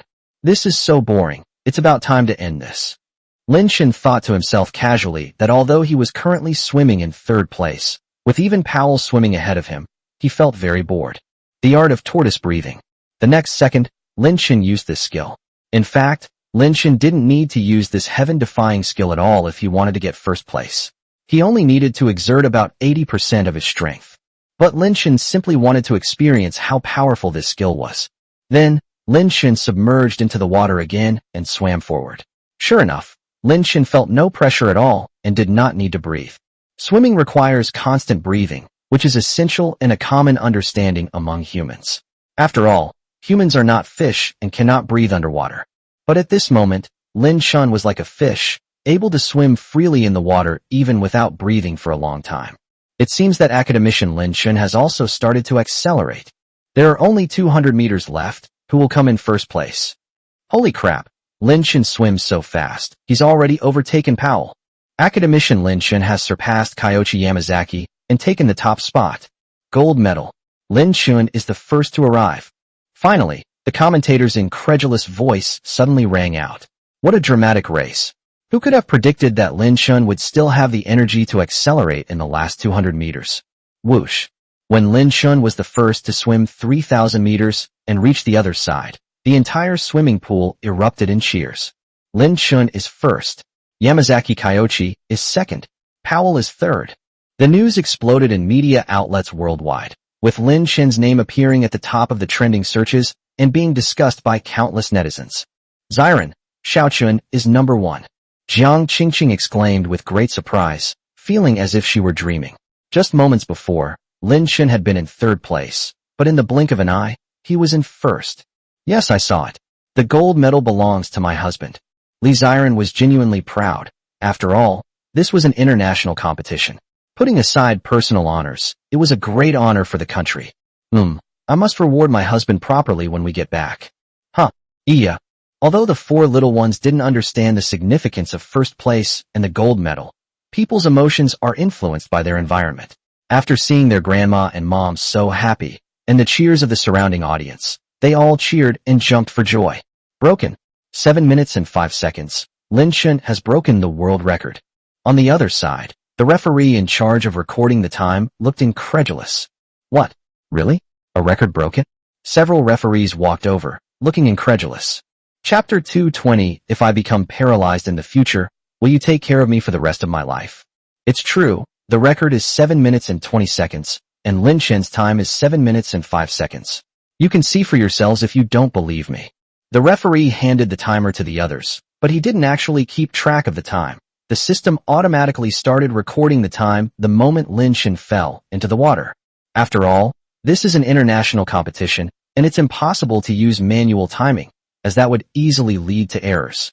Therefore, in this case of system timing, there is absolutely no possibility of delay or error. My God, this record had stood for almost 10 years. Lin Shen has actually broken it. 7 minutes and 5 seconds? Is this record real? Which athlete will be able to break it in the future? All the referees were shocked and exclaimed that Lin Shen was truly a prodigy. Soon, the news of Lin Shen breaking the record spread, immediately causing a stir throughout the venue and the entire internet. This is a world record, not an Asian record. Not a university record.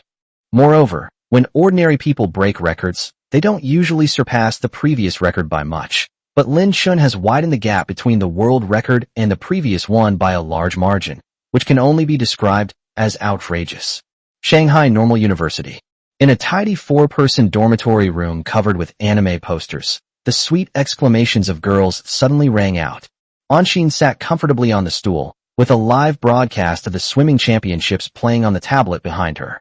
She excitedly kicked her long, slender legs, clad in white socks, and proudly boasted to her 3 roommates. "See, I told you Lin Shun would definitely be #1. You didn't believe me, you really were." Anshin rolled her eyes at everyone because before the competition started, she was the only one in the entire dormitory who thought Lin Shun was the best and believed that he could win the championship gold medal.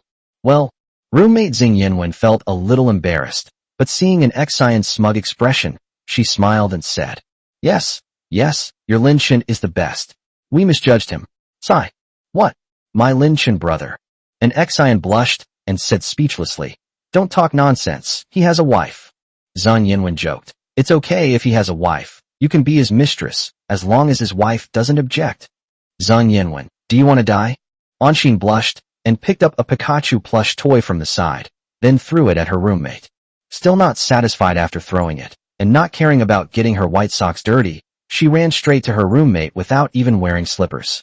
She wanted to strangle this guy who couldn't say anything nice. The campus bell of Anhui University hit someone. With such a bad temper, Lin Shun will never like you. Faced with an Xian's soft and gentle attacks, Zhang Yinwen pretended to tremble and shouted as if she was going to die. Anshin didn't like hearing the words, You still say that. Soon after, a violent incident occurred in the dormitory where the school beauty was beating someone up, though of course it was just a joke. The scene then returns to a swimming pool in Shanghai. I now admit that you are quite capable. Kyoichi Yamazaki walked up to Lin Shun with his hands in his pockets, casually brushing his bangs aside as he raised his hand, and smiled nonchalantly. Elegance never goes out of style. Even if you lose the game, you can't lose your coolness. Lin Shun smiled and said, Is it just not bad? Upon hearing this, Kyoichi Yamazaki suddenly reached his hand out of his pocket and said with a smile, Let's shake hands. Lin Shun looked at him, completely baffled by this move. Kyoichi Yamazaki explained, If we have the chance to face each other again in the future, I hope I won't lose to you in the next match. Lin Shun smiled faintly and said, Then you'd better work hard. After saying that, Lin Shun raised his hand and shook hands with Yamazaki Kyoichi. The iconic moment of 2 incredibly popular male celebrities shaking hands immediately drew screams from many female viewers in the audience, and this scene was also captured and saved by many netizens watching the live stream. Damn it, I actually lost to these 2 guys. In contrast to Kyoichi Yamazaki's composure and acceptance, Powell was furious and his face was very gloomy. His coach, Todd, was equally unhappy. Damn it, Todd cursed under his breath, then turned to Powell and said unhappily, You got 3rd place even with Dr. Jarvan's shark swimsuit? Should I say you're too bad, or those 2 are too freakish? Faced with the coach's criticism, Powell was unable to refute it and could only clench his fists to express his dissatisfaction. The swimming championships naturally concluded with Lin Shun winning the gold medal. Although some people were dissatisfied, this cannot change the undeniable fact that Lin Shun is the world's #1. This night was destined to be anything but peaceful. Lin Shun became the subject of discussion across the internet and was widely reported by major media outlets in China. Lin Shun's WeChat also received many messages of praise from friends, both men and women, but more from women. Although everyone knows Lin Shun is married, that doesn't mean that no girls ever try to chat with him. Moreover, those pretty girls who chatted with Lin Shun weren't necessarily trying to become mistresses or have anything going on with him. While there were some girls like that, the vast majority simply wanted to maintain a friendly relationship with Lin Shun. After all, Lin Shun is doing so well now. What if he can help me in the future?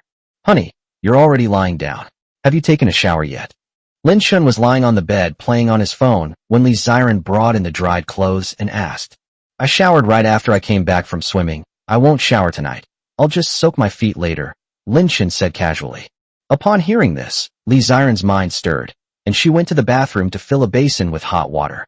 Then, under Lin Shun's surprised gaze, Li Ziren came over carrying a basin of hot water. Lin Shun asked, Baby, what are you doing? Li Ziren said, Didn't you want to soak your feet? I'll wash them for you, and it'll feel even better after you wash them. Lin Shun was slightly surprised. You're going to wash my feet? Li Ziren said earnestly, Is it not allowed? You don't mind? What's there to complain about? You've washed my clothes before. A faint smile appeared on Li Ziren's lips as she urged, Quick, put your feet in. The water shouldn't be too hot. Lin Shun immediately sat on the bed and obediently put his feet into the foot basin, where the water temperature was just right. Then, Li Ziren squatted down, lowered her head, and carefully washed Lin Chen's feet in the foot basin with her fair and nimble fingers. Lin Chen felt a warmth in his heart, and suddenly felt that he had no regrets in this life. With such a good wife, he felt that his life had not been in vain. Precious. What's wrong? Li Ziren raised her head, her gaze meeting Lin Chen's with suspicion. Lin Chen asked, Baby, if I become paralyzed in the future, will you take care of me for the rest of my life? Chapter 2, 21 Lin Yue knows to call me brother. Uft. Seeing Lin Chen's serious expression, Li Ziren couldn't help but laugh. Why are you cursing yourself to be paralyzed? I'm just saying this hypothetically, Lin Chen said, scratching his head with a smile. Li Ziren knew Lin Chen was joking, so she glared at him and joked back. If you were really paralyzed, I wouldn't pay any attention to you. And then what? Then I'll just take the kids and run away, and take all your money, leaving you destitute and penniless. Hiss. Upon hearing this, Lin Chen's eyes widened, and he gasped. Holy crap, is it really that ruthless? Lin Chen imagined the scene and couldn't help but shudder. It was utterly miserable and wretched. Li Ziren snorted. So, you'd better pray you're in good health, otherwise. Sigh. No more love, no more love. Sure enough, women are all fickle. Lin Chen sighed, looking up at the sky, his expression gloomy. Li Ziren's heart skipped a beat, and she suddenly asked mischievously, What would you do if I became paralyzed? Lin Chen laughed and joked without thinking. If you were paralyzed, I'd definitely find a beautiful 18-year-old again, and then. Before he could finish speaking, Lin Chen felt a pain in his calf. Looking down, he saw Li Ziren pinching the flesh on his calf. Ouch, ouch, ouch honey, be gentle. If you dare to cheat on me, Li Ziren hesitated, her pretty face as cold as ice. What will you do? Under Lin Chen's puzzled gaze, Li Ziren narrowed her eyes and made a scissor gesture. Lin Chen trembled and quickly forced a smile. Wife, I was just joking, don't take it seriously. I'm an honest man. Is there any man in the world more honest than me? How could I possibly do such a thing? I doubt you dare. Li Ziren rolled her eyes at Lin Chen before letting go of his hand. She was very possessive, especially after marriage, and Lin Chen could only be her man for the rest of his life. Even if he becomes paralyzed, he can only be hers. She will take good care of herself even if he becomes paralyzed. No matter what Lin Chen becomes, she has decided that Lin Chen is the one for her in this life. Several days have passed in the blink of an eye. Before they knew it, the children were already 1 year and 6 months old. Lin Chen and the others taught the children to speak every day, teaching them to call their grandmother, grandfather, and maternal grandmother. The children's spoken language skills have improved rapidly. Now all the children in the family can speak, and even when Lin Xiener comes over, they will take the initiative to call her Auntie. Of course, something happened to Lin Yue during this time that warmed Lin Chen's heart. One time, when the children were eating snacks, Lin Yue finished her share of the snacks first. Then, the little guy actually stretched out his hand to Lin Yi and said, Brother, I want to eat some of yours. She can actually call him brother now, and she even knows to ask her brother Lin Yi for snacks. Of course, the generous Lin Yi shared the snacks with Lin Yue, and Lin Chen captured the scene of the two siblings eating snacks together. This is an interesting growth process, and Lin Chen, as a new father, naturally wants to document it. Ding ding. On this day, Lin Chen was playing with the children in the front yard of the villa when the doorbell suddenly rang. It's Anya. Li Ziren, who was making dumplings nearby, said to Lin Chen, put down her things, and went to open the door. Sister Ziren. Seeing Li Ziren come over to open the door, Anya, who was standing outside, called out sweetly. After receiving acupuncture and subsequent traditional Chinese medicine treatment from Lin Chen, Anya's legs have long since recovered, and she can walk like a normal person. And there are no sequelae. Many people with leg disabilities will have sequelae even if they are cured, such as limping or hobbling. However, Anya did not suffer any after effects because it was Lin Chen, whose medical skills were superb, who treated her. After all, it was a tremendous favor. After Lin Chen healed Anya's leg, Anya now likes to come to Lin Chen's house to play whenever she has free time. Gradually, Anya became good friends with Lin Chen and Li Ziren. Sometimes, Anya would play with the children, and the children also loved playing with this beautiful older sister who lived next door. Anya, why did you bring fruit? Seeing that Anya was carrying several kinds of fruit, Li Ziren felt quite embarrassed, because this wasn't the first time Anya had been so polite. Anything delicious, Anya would bring over to share. Sister Ziren, these are fruits that my cousin brought back from Thailand. They're delicious. Please have a taste. Are these cherries and sweet cherries? Li Ziren glanced at them and noticed that Thai fruits were indeed unique. The cherries and sweet cherries were very large and black in color. Yes, hurry up, carry it. Upon hearing this, Li Ziren took the fruit from Anya's hand. Although she felt embarrassed, she couldn't refuse. By the way, Anya, I saw you posted something on your WeChat moments yesterday. Is your birthday coming up soon? Li Ziren asked curiously. Yes, you noticed that too, Sister Ziren. You're so observant. Anya smiled and sat down on the stool next to Lin Shun, speaking with poise and grace. Lin Shun, who hadn't said much, asked, Your birthday? When is it? The day after tomorrow. Anya looked at Lin Shun and said, My family has already booked a banquet for me at the Pearl Hotel. Lin Shun, Ziran, I'd like to invite you to my birthday party the day after tomorrow. Would you be able to come? As she spoke, Anya's eyes were filled with anticipation. Upon hearing this, Lin Shun and Li Ziren instantly understood that Anya had come to invite them to her birthday party the day after tomorrow. Sure, we have time. Li Ziren agreed. Now she and Anya were almost inseparable friends, so she naturally had to show up for her good friend's birthday. Lin Shun and Li Ziren thought the same thing. Since they had been invited, they would go. Besides, after spending time with Anya, they felt that Anya was a very nice person. Okay, Mingzhu Hotel, right? Ziren and I will be there the day after tomorrow. Lin Shun said this and agreed. Really? That's great. I definitely want to see you all the night after tomorrow. Anya was overjoyed and excited when both of them agreed. Lin Shun nodded and smiled. You will see us.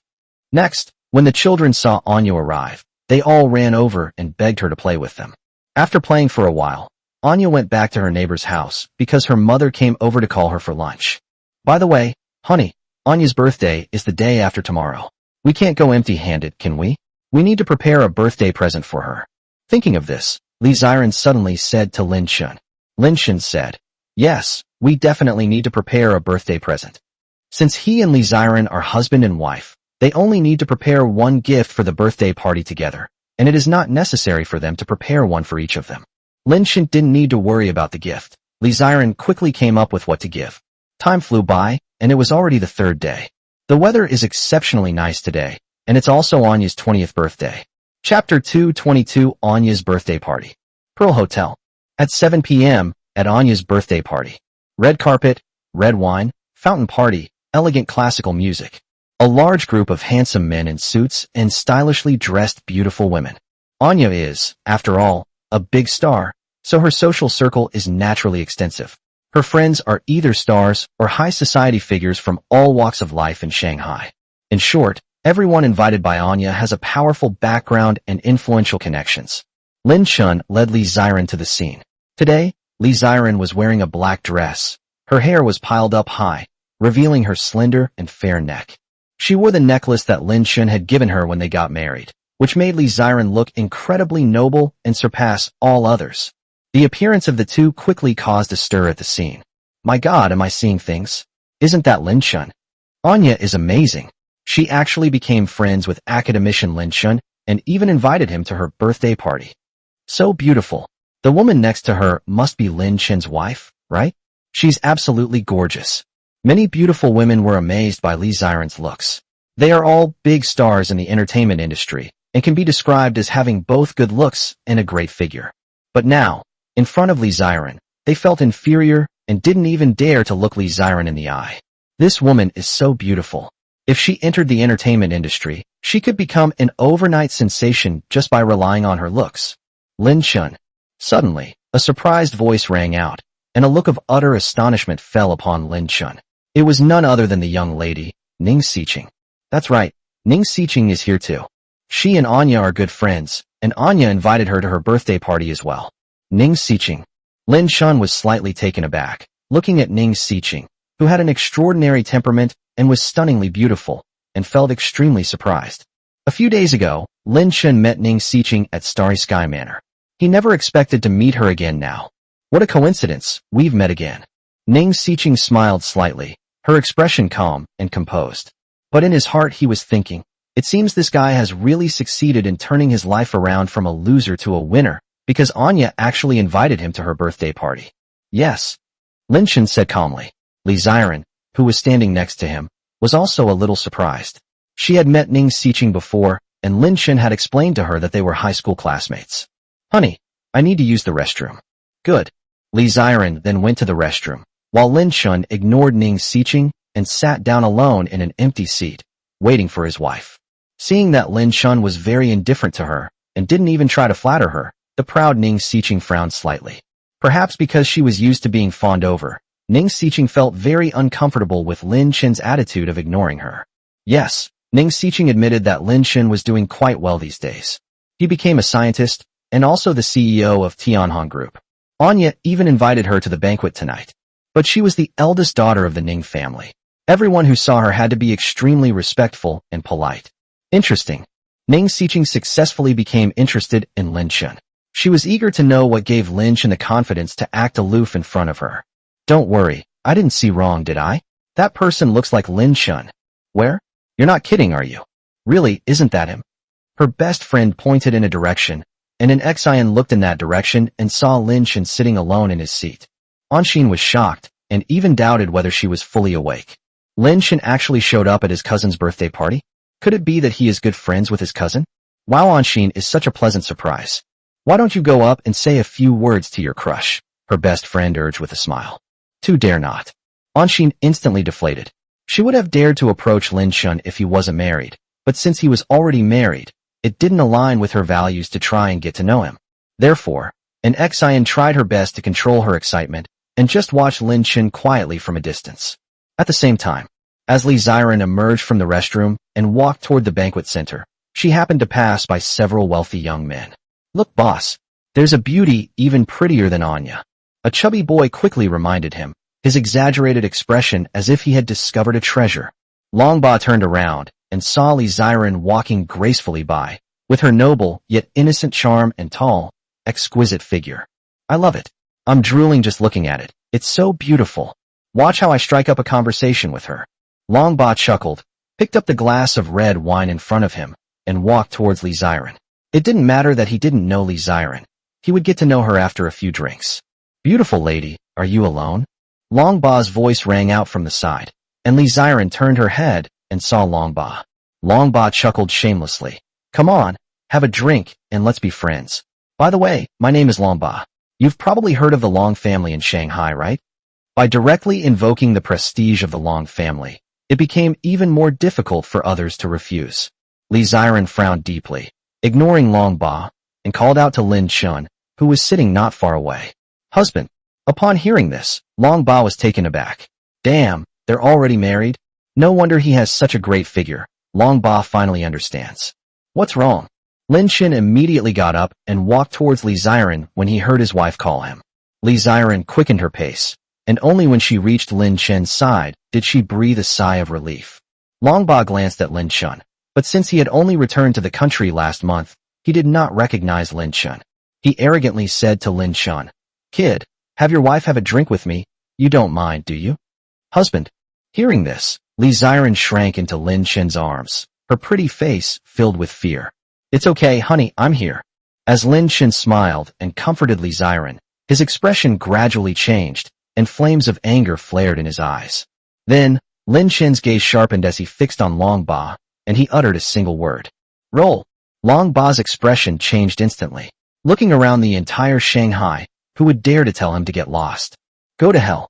Longba raised his fist, but before he could utter the word damn, a crisp slap rang out. Lin Shen slapped Longba, sending him flying.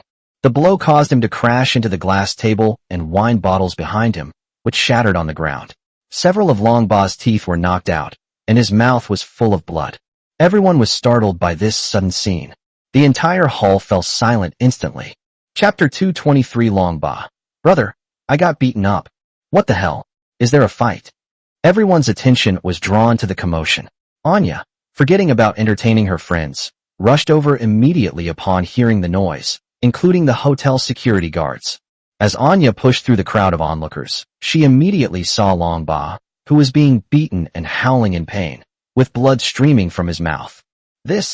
Instantly, Anya's expression turned serious. Longba is a member of the Long family. The Long family is one of the 4 major families in Shanghai, a behemoth-like existence. No one in Shanghai dares to easily provoke the people of the 4 major families, let alone fight them. Lin Chen, did you hit him? Anya shifted her gaze to Lin Chen, who was standing closest to Long Ba, and asked in surprise. It's me, Lin Chen said calmly. As soon as he finished speaking, Long Ba's miserable howls rang out again. Ugh, my teeth, my teeth. Long Ba completely broke down, his face trembling as he stared at the broken tooth in his hand. It hadn't fallen off naturally. It had been knocked out by a slap. Ugh! The wailing continued, and the pitiful cries terrified everyone. Coupled with his blood-covered face, Long Ba's expression was ferocious and terrifying, making Li Ziren almost unable to look him in the eye. My husband did hit me a little too hard, but wasn't he trying to protect himself? Holy crap, Long Ba! This is the young master of the Long family, Long Chen's cousin. He got slapped like this by Lin Chen. It's over. Lin Chen is probably doomed after beating Long Ba like this. Listening to the whispers of the two people next to her, Ning Xiqing swirled her wine glass, a slight smile playing on her lips, her expression becoming quite amused. The young master of the Long family has been beaten into this state. This is going to be quite a show. Anya really didn't know what to say at this moment. She knew Lin Chen well, but she knew Long Ba's character and conduct even better. In fact, she didn't invite Long Ba to her birthday party at all. Long Ba simply knew it was her birthday and showed up uninvited. Because Long Ba had been pursuing her for more than half a month, ever since her leg injury healed, he had been relentlessly pursuing her. Faced with Long Ba's uninvited arrival, Anya did not dare to drive her away. Although she was a big star, she did not dare to provoke the Long family. What are you all standing there for? Get him to the hospital right now. After regaining her senses, Anya spoke to Long Ba's stunned subordinates. Kid, Yuri going to die. After uttering a harsh threat, Long Ba's two henchmen immediately helped him up and wanted to take him to the hospital as soon as possible. Before leaving, Long Ba made a phone call in front of everyone. The call was answered immediately, and Long Ba burst into tears. Brother, I got beaten up. Because several of his teeth had been knocked out, Long Ba's speech was slurred, and he was speaking with a lisp. However, everyone could still hear clearly that Long Ba was asking his older brother for help, which meant he was starting to call for reinforcements. It's all over. Having witnessed the whole story, the passers-by who were on Lin Chen's side shook their heads and smiled bitterly. Sure enough, Long Ba wouldn't let Lin Chen off so easily. Once Long Ba's brother arrived, Lin Chen was definitely doomed. Sister. An Xian quietly approached Anya and said to her with a pout. Sis, I saw it all. That guy provoked Lin Chen first. He's disgusting. An Xian looked disgusted. Regarding the consequences of Long Ba's actions, an Xian could only say that he deserved it. Lin Chen glanced at an Xian a few more times. He felt that an Xian looked familiar. It seemed like he had seen her when he first took the children swimming. After hearing her cousin's words, even if Anshin hadn't said anything, Anya already knew who was right and who was wrong. She then said apologetically to Lin Chen. Lin Chen, I'm so sorry. I didn't invite him to my birthday party at all. I didn't know it would turn out like this. But don't worry, if he dares to retaliate against you in the future, I won't stand idly by. Anya has accumulated a lot of connections over the years as a celebrity. The Long family is indeed formidable, but there are others in Anya's social circle who are even more powerful than the Long family. For example, Ning Xiqing, the eldest daughter of the Ning family. Anya secretly decided that if the Long family wanted to take revenge on Lin Chen, she would ask Ning Xiqing for help.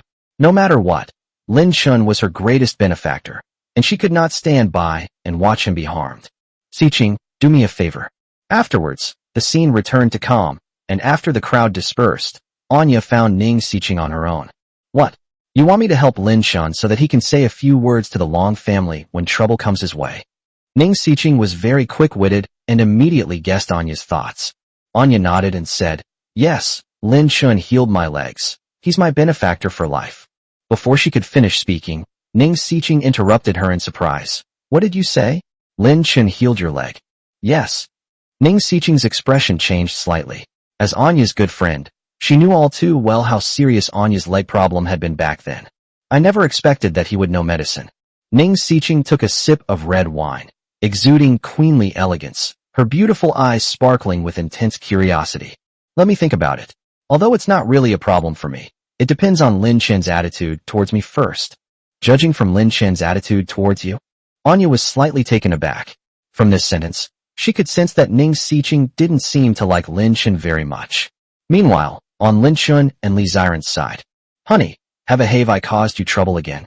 Li Ziren was being held by Lin Chun. She looked like a child who had done something wrong, and said to Lin Chun with a little nervousness. She remembered that this wasn't the first time Lin Chun had hit someone because of her. No. Lin Chun put his hand on Li Ziren's shoulder and comforted her gently. You're my wife. Isn't it my duty to protect you? Li Ziren felt a warmth in her heart. But I have a feeling that person will come back to take revenge on us. For some reason, Li Ziren was worried. In fact, she was more afraid that Lin Chun would get hurt because of this than herself. Lin Chun smiled and said, Our Lin family is not afraid of anyone's revenge. These domineering words captivated Li Ziren, and also brought her back to her senses. That's right. Her husband is the young master of the British Empire, who would dare to retaliate. Besides, she did nothing wrong, and Lin Chun did nothing wrong in protecting his wife. If they really don't know what's good for them and try to retaliate, I'll just give them a taste of their own medicine. With these thoughts in mind, and with her husband as her support, Li Ziren's worries vanished. Honey, would you like some pastries? It looks pretty good. Let's have one. I'll open your mouth. I'll feed you. Li Ziren picked up a beautifully presented pastry from the table and fed it to Lin Chun. Passers-by who witnessed this scene couldn't help but exclaim, They're so carefree. What kind of time is this to be showing off their affection? Aren't you nervous or scared at all? Chapter 224 Ning Xiqing. Just ask me to keep you safe. If it were them who had offended the Long family, they would have run away long ago, or tried to find connections to settle things. Where can one achieve such composure? At this moment, Ning Xiqing came up behind Lin Chun. When she saw Lin Chun happily eating the pastries that Li Ziren fed him, she was equally puzzled. How can you be so relaxed and at ease? Aren't you afraid of retaliation from the Long family? What gives him such confidence? However, Ning Xiqing quickly realized that Lin Chun was a scientist. After all, he is a talent needed by the country, so we certainly won't let Lin Chun get into trouble. I guess Lin Chun is so confident because of this. Honestly, Ning Xiqing truly admired Lin Chun's mentality. If she were facing imminent disaster, she definitely wouldn't be able to act so openly. Lin Chun. Ning Xiqing spoke, walking step by step towards Lin Chun, her figure swaying. Tonight, she was wearing a red dress, paired with slightly curled blonde hair, giving her a noble queen-like aura. She is 1.72 meters tall, and wearing black high heels. She is almost as tall as Lin Chun. Lin Chun looked at her curiously and asked casually, Is there something you need? Li Ziren, standing to the side, looked at Ning Xiqing with the same puzzlement, not understanding why the other woman was talking to her husband again. Ning Xiqing said with a smile, Lin Chun, do you know who the person you just hit is? I know, so what? From the surrounding discussions, Lin Chun had already learned Long Ba's identity. He was the young master of the Long family. Do you know that the Long family is one of the 4 major families in Shanghai? You injured a member of the Long family, a direct descendant of the family. The Long family will not let you off easily. Ning Xiqing chuckled and said, If I'm not mistaken, Long Ba's brother is probably already on his way here. And then? What are you trying to say? Lin Chun's expression also became quite interesting, and he stared directly into Ning Xiqing's eyes. I'd like to say, if you beg me now, perhaps I can help you resolve this trouble for the sake of our old classmates. The Long family may be powerful, but they are nothing compared to my Ning family. Ning Xiqing's words were full of disdain and arrogance, and what she said was indeed the truth. Among the 4 major families in Shanghai, the Nangong family ranks first, followed by the Ning family, while the Long family is at the bottom. There might be no way to deal with the Nangong family, but the Long family would give Ning Xiqing a lot of face and keep their distance. Perhaps it was because Lin Chun had acted too aloof in front of Ning Xiqing before. Therefore, Ning Xiqing was very proud when she said these words. She really enjoyed this feeling of being superior. If she could, she would even like to step on Lin Chun's face with her high-heeled feet and watch him humiliate her and beg for forgiveness. No. Faced with Ning Xiqing's arrogant, almost condescending attitude, Lin Chun uttered 3 words indifferently. What did you say? I told you, mind your own business. Lin Chun's words surprised Ning Xiqing. He actually refused her help and told her not to meddle in other people's business. Is it really that hard to ask yourself for help? Or does Lin Chun believe he has the ability to deal with the Long family? Okay, I'm really looking forward to your performance. I'd love to know how you'll leave the hotel after the banquet. After saying that, Ning Xiqing left. She was a proud person, so she naturally didn't say anything more after Lin Chun rejected her. Passers-by couldn't help but sigh upon hearing this. Having gotten yourself into such a huge mess, and now someone is willing to help you. All they ask is for you to do is lower your head and beg. Why aren't you grasping at this lifeline? How foolish of me. Is it really that difficult to ask Miss Ning for help? If they were in this kind of trouble, they wouldn't hesitate to beg, let alone grovel before the noble Miss Ning Xiqing and lick the soles of her shoes clean. Too young. Lin Shun is still too young. Watching Ning Xiqing's departing figure, Li Ziren said to Lin Shun with a puzzled look, she's so strange. If she wanted to help you, why didn't she just help you directly instead of making you ask her? I don't know either. Maybe I just enjoy the feeling of conquering everything. Lin Shun said casually. Anya's birthday party continued as planned, and everyone gave her a birthday gift. Then, a huge cake with 20 layers was brought in on a trolley by the baker. After blowing out the candles and singing the birthday song, everyone present received a piece of cake. Not long after, the dinner is over. Everyone had eaten and drunk their fill, had a great time, and was ready to leave. Lin Shun held Li Ziren's hand, and when the two arrived at the entrance of the Mingzhu Hotel, they suddenly saw a large crowd gathered there. They were all guards of the Long family, each one burly and tall, dressed in black suits. Their aura was quite intimidating. The young man in the lead sat in a Bugatti Veyron sports car, wearing a large gold chain around his neck and a tattoo on his left shoulder. It was Long Ba's older brother, Long Xiang. Wait a minute, everyone. Long Xiang exhaled a smoke ring, got out of the sports car, put his hands in his pockets, and stood in front of everyone, thinking he looked very cool. Then he said coldly, I was just about to go in. Which one of you is Lin Shun? Step forward and be the good boy. Upon hearing this, everyone felt a chill run down their spines, and their gazes involuntarily turned to Lin Shun, all showing a hint of tension. At this moment, Ning Xiqing spoke up to Lin Shun again. Lin Shun, I can give you another chance. Why don't you beg me? If you beg me, I guarantee you'll go home safely tonight. Ning Xiqing smiled confidently. Upon hearing this, Long Xiang noticed Ning Xiqing and was taken aback. What's she doing here? Looks like she wants to get involved. Xiqing, please don't make Lin Shun beg you. I'll beg you. Anya looked at Ning Xiqing with a pleading expression. She knew Lin Shun too well. It was impossible for him to beg for help. As for an Xin behind her, she was also anxious, but she was just a college student. What could she do in the face of the powerful Long family? Unnecessary. Lin Shun casually uttered 3 words, rejecting Ning Xiqing once again. Ning Xiqing's expression changed, and the look in her eyes when she looked at Lin Shun was one of utter hopelessness. In that case, very well, I'll be going now. Ning Xiqing walked away in her high heels, but of course she wasn't really leaving. She wanted to see the show. You're Lin Shun? You're the one who injured my brother. Long Xiang glared menacingly at Lin Shun, but before Lin Shun could speak, Long Xiang's phone suddenly rang. It was his father, Long Hua, who called. Long Hua only said one sentence before angrily hanging up the phone. It was this one sentence that made Long Xiang break out in a cold sweat.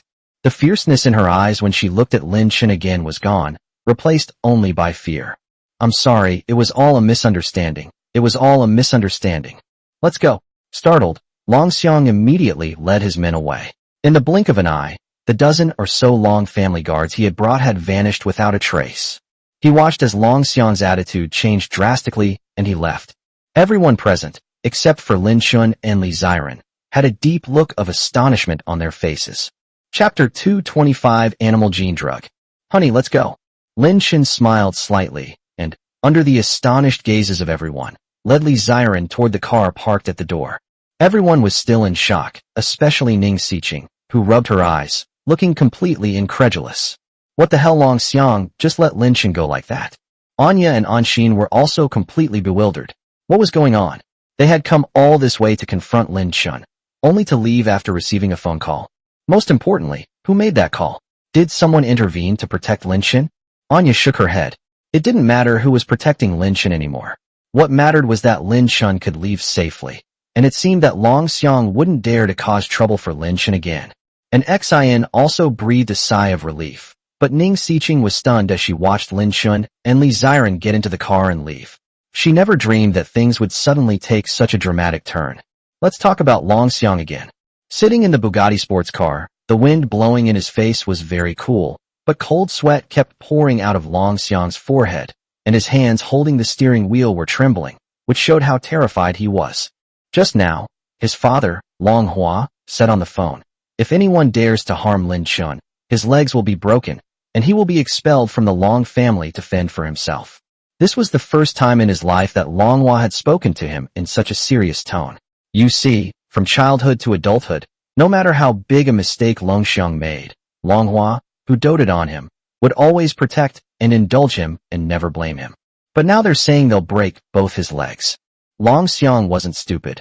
He knew without even thinking that Lin Shun had an extremely terrifying background, someone even the Long family couldn't afford to offend. You damn dragon, you almost got me killed. Longxiang cursed angrily. Just then, several black Maybachs appeared in front of him, surrounding and forcing Longxiang's car to stop. Damn it, are you out of your mind? Longxiang was already annoyed, but the next second his pupils dilated as he quickly realized something was wrong. A Maybach's door opened, and a handsome, burly young man stepped out. You dare to provoke our young master, and then leave? Who gave you the audacity? Wei Yin, the captain of the Lin family's guards, walked step by step toward Longxiang, causing Longxiang to tremble. Longxiang didn't know Lin Shun, but he had known Wei Yin for a long time and knew that Wei Yin served the Lin family. Thinking of a certain possibility, Longxiang's face turned pale instantly. Big brother, brother have mercy. I really didn't know Lin Shun was the young master of the Lin family. What does it taste like? Wei Yin suddenly smelled a strange odor, and glancing over, he saw that Longxiang's pants were getting wet. Wei Yin immediately looked disgusted and said, Damn it, you're so spineless. Longxiang, a top young master in Shanghai, known as the Devil King of the world, was so scared in front of Wei Yin that he wet his pants. At 8:30 p.m., Lin Shun and Li Ziran returned home.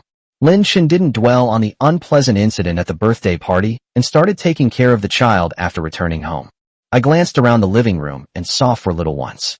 Some were watching cartoons intently, some were playing with toys, some were pulling out toilet paper, and some were peeking around under the sofa. I wondered what they were doing. Lin Shun walked straight over and first came to Lin Yi, who was building with blocks. Son, have you taken a bath? Lin Shun had actually noticed that his mother and mother-in-law had already given the children a bath, and that's why he asked that question on purpose. It's been washed. Lin Yi replied that he was seriously building with blocks, completely focused. Fine, you're not even calling me anymore. Lin Shun gently tugged at Lin Yi's clothes. What did you call me? Dad. Lin Yi stopped what he was doing without hesitation and grinned at Lin Shun. Yes, my son is such a good boy. Lin Shun was very satisfied. He patted Lin Yi's head, and then his gaze inadvertently fell on the pink slippers that Lin Yue was wearing. These pink slippers belonged to Li Ziran. The adult slippers looked quite comical on Lin Yue's chubby little feet. Lin Shun approached Lin Yue, who was watching cartoons, and asked with a smile, Yue, why are you wearing your mother's slippers? Where are your own shoes? Lin Yue looked at Lin Shun with her big, bright, dark eyes, and said weakly, My shoes are gone. Your shoes are missing? After a pause, Lin Shun said, Then Dad will help you look for them. Lin Yue nodded obediently. Okay. Lin Shun immediately began searching the hall, and after searching around, he finally found Lin Yue's slippers under the sofa. Lin Shun put his own shoes on Lin Yue, and then placed his wife's slippers at the door. When he turned around, he saw Lin Kersen running towards him on her short legs. Daddy, Kersen needs to pee. Lin Kersen looked at Lin Shun with her beautiful big eyes and opened her arms to hug him. The children are still young. I haven't yet developed the habit of going to the toilet to urinate independently. I usually tell my family when I feel the urge to urinate. Of course, I've only recently started telling my family because Lin Shun taught me that before. Occasionally, when Lin Shun and the others are not around, the children will relieve themselves wherever they are. Since they're wearing open crotch pants, they won't spill on their pants even if they relieve themselves on the spot. They can just mop the floor afterwards. Kersen needs to pee, right? Lin Shun picked up his daughter and took her to the bathroom. A little while later. Iya. Lin Kersen was very happy after urinating. Lin Shun hugged her and helped her wash her hands before the two of them came out of the bathroom together. Suddenly, the system's voice rang in Lin Chen's mind. Ding, let the child urinate. Reward item, animal gene potion formula. Lin Chen was stunned. An animal gene-based medicine formula? What the hell is this? After learning about the product information, Lin Chen finally understood that this medicine could improve the genes of animals. To give a simple example, if a mixed breed husky is given this gene serum, it can instantly become the purest and highest grade husky breed. It can even transcend breed improvement, such as turning an ugly duckling into a swan, or turning a hen that doesn't lay eggs into one that lays eggs every day, and the quality of those eggs is top-notch. This is a good thing, but how should I put it? The only animals around Linshun are Imo Xia and French fries, and Meow Meow whom Anya is fostering. But Linshun had no intention of using this gene serum on either Imo Xia or French fries. There's no need for it. Moi is already the purest husky breed, as is French fries. Besides, Linshun thinks they're fine as they are now, and there's no need to experiment on them. As it got later and later, around 10 o'clock, the children were so sleepy they could barely keep their eyes open. After putting the children to bed, Linshun went to take a shower. After exercising, Linshun and Li Ziren lay on the bed. Suddenly, Li Ziren said softly to Linshun, "Honey, I kinda want to go on a trip. We've been married for over a year, and we haven't gone on a trip together yet." Chapter 226 Ning Xiqing. I'd do anything you ask. Travel? Sure. Linshun said with a smile. When the children are a little older, I'll buy a motorhome and take you all on a trip around the country. After we've finished visiting domestic tourist attractions, we'll go abroad. We'll travel all over the world. Upon hearing Linshun's words, Li Ziren automatically imagined herself sitting in a camper van, taking the children on a trip. Anyway, I definitely have to go to the beach. When I go to the beach, I must wear my favorite pretty dress. Then, I took lots and lots of beautiful photos with Linshun and the children. TSK, just thinking about it makes me happy. Okay, you said it, so you can't go back on your word. Li Ziren said with great anticipation. Linshun smiled and said, "My little darling, I definitely won't go back on my word. I'll absolutely keep my promise, okay? Why do you call me little darling?" It was the first time Linshun had called her that, and she felt quite embarrassed. Linshun's hands started to wander again. "Because you are my precious darling." The next day, after getting up and having breakfast, Linshun suddenly saw Li Ziren wandering around the room, seemingly looking for something. "What are you looking for?" "I think I've lost a bunch of my keys," Li Ziren said anxiously. "What should we do? I feel like I left the key at Starry Sky Manor. Didn't we stay there for one night a few days ago? It might have been left there." Linshun nodded upon hearing this. "Then I'll go to the manor to look for it. I'll ask the nanny. If it's really left there, they should know." Good. After checking on the children, Linshun drove to Starry Sky Manor. At the same time, the Long family.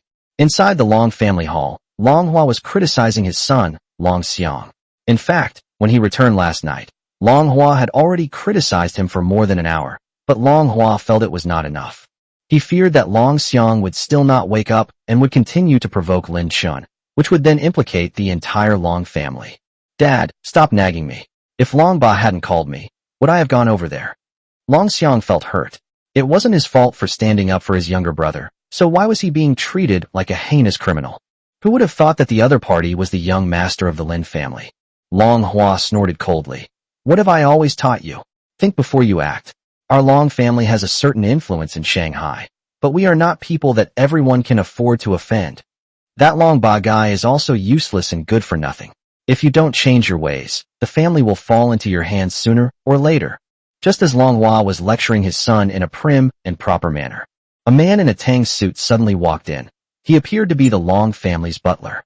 "Young Master Long, Miss Ning Xiqing of the Ning family wishes to see you." Butler Long spoke, saying this. Long Hua and Long Xiang were both slightly taken aback. "Ning Xiqing? What does she want with you?" Long Hua asked unhappily, looking at Long Xiang suspiciously, thinking that this kid had offended the Ning family again. "I don't know either," Long Xiang said helplessly to the butler, then let him in. Not long after, the butler who had left came back in, followed by Ning Xiqing. "Miss Ning, what brings you here?" Long Xiang asked Ning Xiqing, his tone still quite polite. "Patriarch Long."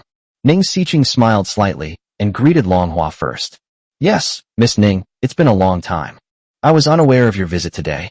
Long Hua was a cautious person, and the relationship between the Long family and the Ning family was not very good. So he was very curious about the purpose of Ning Xiqing's sudden visit. "It's nothing. I just wanted to ask young Master Long a question." Ning Xiqing looked at Long Xiang and asked bluntly, "I want to know, why did you let Linshun go last night?" Upon hearing this, the smiles on the faces of Long Hua and his son Long Xiang instantly froze. Miss Ning, are you really confused or just pretending? Why did you let Linshun go?" Long Hua said speechlessly. "Do you really think that my Long family is qualified to compete with the Lin family?" What? Ning Xiqing felt her mind go blank. Her beautiful eyes filled with disbelief. You're saying Lin Shun is a member of the Lin family? Long Xiang said. Yes, you don't know yet, do you? And he's not just an ordinary member of the Lin family. He's the young master of the Lin family. Boom. These words struck Ning Xiqing's mind like a bolt from the blue. She took 2 steps back, muttering to herself, Young master, Lin Shun is the young master of the Lin family. How could this be? If he were the young master of the Lin family, I would have known long ago. Ning Xiqing found it hard to accept this fact, and her face turned pale. Seeing Ning Xiqing's shocked expression, Long Hua said with some puzzlement, Miss Ning, it seems your information is a bit outdated. Let me tell you this, last time my nephew Long Chun offended Lin Shun, and it almost dragged my entire Long family down with him. You're inquiring about him because you're planning to take action against him, aren't you? If you have such thoughts, I advise you to abandon them immediately. The British Empire is not a family we can afford to offend. Long Hua earnestly advised him. Ning Xiqing was already immersed in this astonishing fact and couldn't recover for a while. Just then, Ning Xiqing's phone rang. It was her housekeeper calling. Miss Ning, young Master Lin has gone to Starry Sky Manor again. Come quickly. Upon hearing this news, Ning Xiqing immediately regained her senses. Okay, I'll be right there. After hanging up the phone, Ning Xiqing took a deep breath to calm herself down. Patriarch Long, thank you for telling me this fact. Thank you. I have something else to attend to. Next, Ning Xiqing took her leave from the Long family and drove herself towards Starry Sky Manor. Whether Lin Shun is truly the young master of the Lin family or not, the answer can be found at Starry Sky Manor. Although Ning Xiqing already had the answer in her heart, human nature is sometimes like this. One must see it with one's own eyes to fully accept it. At that time, Starry Sky Manor. After Lin Shun arrived, he inquired and indeed obtained Li Ziren's key from the nanny. It turned out that Li Ziren had left it in the bedroom, and the nanny found it when she cleaned the room later. After getting the key, Lin Shun naturally prepared to go home, but as he came out of the manor gate, he saw a figure standing still. Against the backdrop of falling autumn leaves, the figure appeared somewhat lonely and forlorn. It was Ning Xiqing. Seeing Lin Shun, Ning Xiqing was not surprised at all this time. She just suddenly felt ridiculous. Actually, I should have realized sooner that you were the young master of the Lin family. Ning Xiqing smiled bitterly, her heart filled with mixed feelings, and her gaze towards Lin Shun was full of complexity. And then, is there something you need from me? Lin Shun asked calmly, not believing that Ning Xiqing had come to him to say such things. Upon hearing this, Ning Xiqing quickly composed herself and revealed a beautiful smile. She suddenly changed her perspective. There was nothing wrong with Lin Shun being the young master of the Lin family. At least she had known him for a long time, hadn't she? Therefore, she happily asked, Lin Shun, can you do me a favor? I'm sorry, I refuse. Lin Shun did not hesitate. Ning Xiqing was taken aback. Why? I haven't even asked you for any help yet. What if it's just a small favor that's insignificant to you? Lin Shun countered. Miss Ning Xiqing, why should I help you? Give me a compelling reason to help you. Ning Xiqing stood there stunned. Yes, why would Lin Shun help me? Ning Xiqing suddenly remembered that at Anya's birthday party, she had acted so arrogantly that Lin Shun had begged her. Lin Shun must hate her now, right? Ning Xiqing regretted it. She suddenly felt very wronged, and even wanted to cry. However, Ning Xiqing still managed to restrain herself. She looked at Lin Shun and gritted her teeth, saying, As long as you are willing to help my Ning family get through this crisis, I will do anything you ask. Chapter 2:27 Lin Shun, only 1 bottle a day. Lin Shun stared at her, a hint of surprise on his face. Really? The noble Miss Ning Xiqing would do anything you ask? Yes. Thinking there was hope, Ning Xiqing immediately asked firmly, What do you want me to do? Lin Shun paused for a few seconds before saying, You know what a maid is, right? Upon hearing this, Ning Xiqing blushed, mistakenly thinking that Lin Shun wanted her to be a maid. If Ning Xiqing hadn't known Lin Shun's true identity, she would definitely have been furious. However, now, besides feeling a bit ashamed, she actually felt a strange excitement. Okay, as long as you are willing to help my Ning family, I will be your maid. Ning Xiqing stared at Lin Shun with her beautiful eyes and said, biting her lip. Lin Shun said calmly, Don't misunderstand, I didn't ask you to be my maid. I just want to say that your humble attitude now is completely different from that at the birthday party last night. You look just like an obedient maid. You. Ning Xiqing was instantly furious. Was this some kind of humiliation? Knowing that Lin Shun was unwilling to help her, Ning Xiqing said in a sinister tone, Lin Shun, If you don't help my Ning family, once the Nangong family becomes powerful, it will directly threaten your Lin family's position. As far as I know, the Nangong family is plotting a dark plan that, if successful, could directly eliminate the Lin family's position. It doesn't matter. Lin Chen didn't seem to care at all, which made Ning Xiqing furious again. Lin Chen. Ning Xiqing called out to Lin Chen's retreating figure, unwilling to give up. However, Lin Chen got into the car and drove away under Ning Xiqing's regretful, resentful, and complicated gaze. Not long after, Lin Chen returned home. To Lin Chen's slight surprise, his father, Lin Hichu, came over. Lin Chen was quite happy to see his father, whom he hadn't seen for a long time. Lin Chen was having tea with Lin Hichu, while the four children were drinking milk and watching cartoons on the side. Grandfather. Suddenly, Lin Yue ran towards Lin Hichu, walking in a manner remarkably like a little penguin. She handed the empty milk bottle to Lin Hichu. Hey, Yue, why are you calling me Grandpa? Lin Hichu chuckled, put the empty milk bottle aside, picked up Lin Yue's small body, and let her step on his lap. Grandpa, I want to drink more. Lin Yue spoke crisply to Lin Hichu. Upon hearing this, Lin Chen instantly understood that Lin Yue wanted to drink another bottle of milk. Yue, you can only drink one bottle of milk a day, okay? Daddy will give you another one tomorrow, alright? Before Lin Hichu could speak, Lin Chen whispered to Lin Yue. Lin Chen only allows the children to drink one 300 milliliters bottle of milk a day. Because children's digestive systems are not yet fully developed, drinking too much milk can easily cause diarrhea. Of course, for an adult, drinking 2 bottles of milk a day might be fine. Yes, Yue, Grandpa will give you some more tomorrow, okay? Lin Hichu and Lin Chen thought the same thing. Their granddaughter was only 1 year and 7 months old, and 1 bottle of milk a day was enough? She shouldn't drink too much. Lin Yue nodded obediently without crying or fussing, showing great understanding. Good girl. Lin Hichu couldn't resist kissing Lin Yue on the cheek, then put her down and let her play by herself. What? When facing Lin Chen again, Lin Hichu suddenly sighed, his expression showing some sorrow. Dad, why are you sighing like that? Is something bothering you? Seeing this, Lin Chen asked with concern. It's nothing. I just suddenly remembered something, Lin Hichu said. For a while, the children may not be able to drink the supplied milk. Lin Chen's expression shifted slightly, and he immediately asked, why? Because I received news a few days ago that most of the dairy cows that our Lin family raises on the grasslands have contracted a type of influenza and can no longer produce milk. The milk produced when the cows are in poor health is of poor quality and cannot be given to the children. Lin Hichu said calmly. That's right. The milk the 4 children usually drink isn't bought from outside. The Lin family has a large grassland where they graze about 5,000 dairy cows. The milk the children drink every day is high-protein milk without any additives, supplied by the Lin family. However, these cows have now contracted influenza, which is unavoidable. Animals are not gods. They also experience birth, aging, illness, and death, which is inevitable. But it's not a big problem, just a cold. The Lin family's dairy farmers are already treating it, and I estimate that in about half a month, all the cows will be fully recovered. Lin Hichu looked at Lin Chen and said this. Half a month? That's too long. Lin Chen frowned. He could accept not having milk for half a month, but the children could not.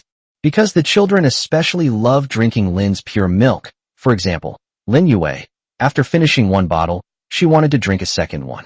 Lin Chen remembered one time when he forgot to give Lin Qinghua milk, and the little girl actually took the initiative to say to Lin Chen, Dad, I didn't drink milk today. If it's just that you like drinking milk, that's fine. The key point is that the children only like Lin's milk and don't really like other brands. What can we do? There's nothing we can do about it. Lin Hichu became even more worried after hearing Lin Chen's words. At this moment, Lin Chen thought of the animal gene potion formula that the system had rewarded him with, and his eyes immediately lit up. Dad, I have a way to cure the cow's colds immediately, and maybe even improve the quality of the milk. Lin Chen said this. What method can not only cure a cold, but also improve the quality of the milk afterward? The former can be attributed to Lin Chen's understanding of art, but the latter, Lin Hichu, simply finds absurd. Could it be some kind of lactation-inducing drug? Lin Hichu asked cautiously. Lin Chen shook his head. Of course not. It's a very healthy medicinal liquid. Dad, you might not understand what I'm telling you, but we can try it out with a cow first. Once it recovers from its cold, we can test the quality of its milk and see if it's of higher quality. Good. Lin Hechu would undoubtedly agree. In fact, he still admired his son very much. You know, when he was diagnosed with a terminal illness, it was Lin Shun who pulled him back from the brink of death. Next, Lin Shun wrote out a formula for an animal gene-based medicine and handed it to Elder Imo. Then Mr. Imo took the formula and went to prepare and experiment with it. Night. Lin Hechu plans to stay in Shanghai for a while to spend time with his grandchildren. Although he has a lot of things to do every day to manage such a large family, in Lin Hechu's mind, family matters are far less important than spending time with his family. Honey, it's been a while. Have you missed me? On the sofa, Lin Hechu chuckled, then, feeling awkward, asked Jiang Qingqing, who was taking off Lin Yi's shoes. Chapter 228 Sleeping with Grandpa and Grandma. I wet the bed in the middle of the night. Miss you? Why would I miss you? Jiang Qingqing rolled her eyes at him, leaving Lin Hechu speechless. That's true. You must have a very fulfilling life taking care of the baby every day. Lin Hechu smiled awkwardly and whispered in Jiang Qingqing's ear. Wife, I have a secret to tell you. Huh? Tell me. I've been missing you a lot lately. Jiang Qingqing. For some reason, when Lin Hechu said those words, she might have been quite happy. But now, Jiang Qingqing felt goosebumps rising on her skin. It looks so tacky and oily. You old rascal, where did you learn those cheesy pickup lines? Jiang Qingqing slapped Lin Hechu and said coquettishly. Lin Hechu was speechless for a moment. You're calling me frivolous again. Am I that old? I'm only 45 years old, okay? How am I old? To be fair, he's already a grandfather, which does sound like he's quite old. Hey huh. Just then, Lin Yi, who was being held by Jiang Qingqing, smiled. Lin Hechu looked at his adorable grandson and suddenly had a thought. Xiao Yi, how about sleeping with Grandpa tonight?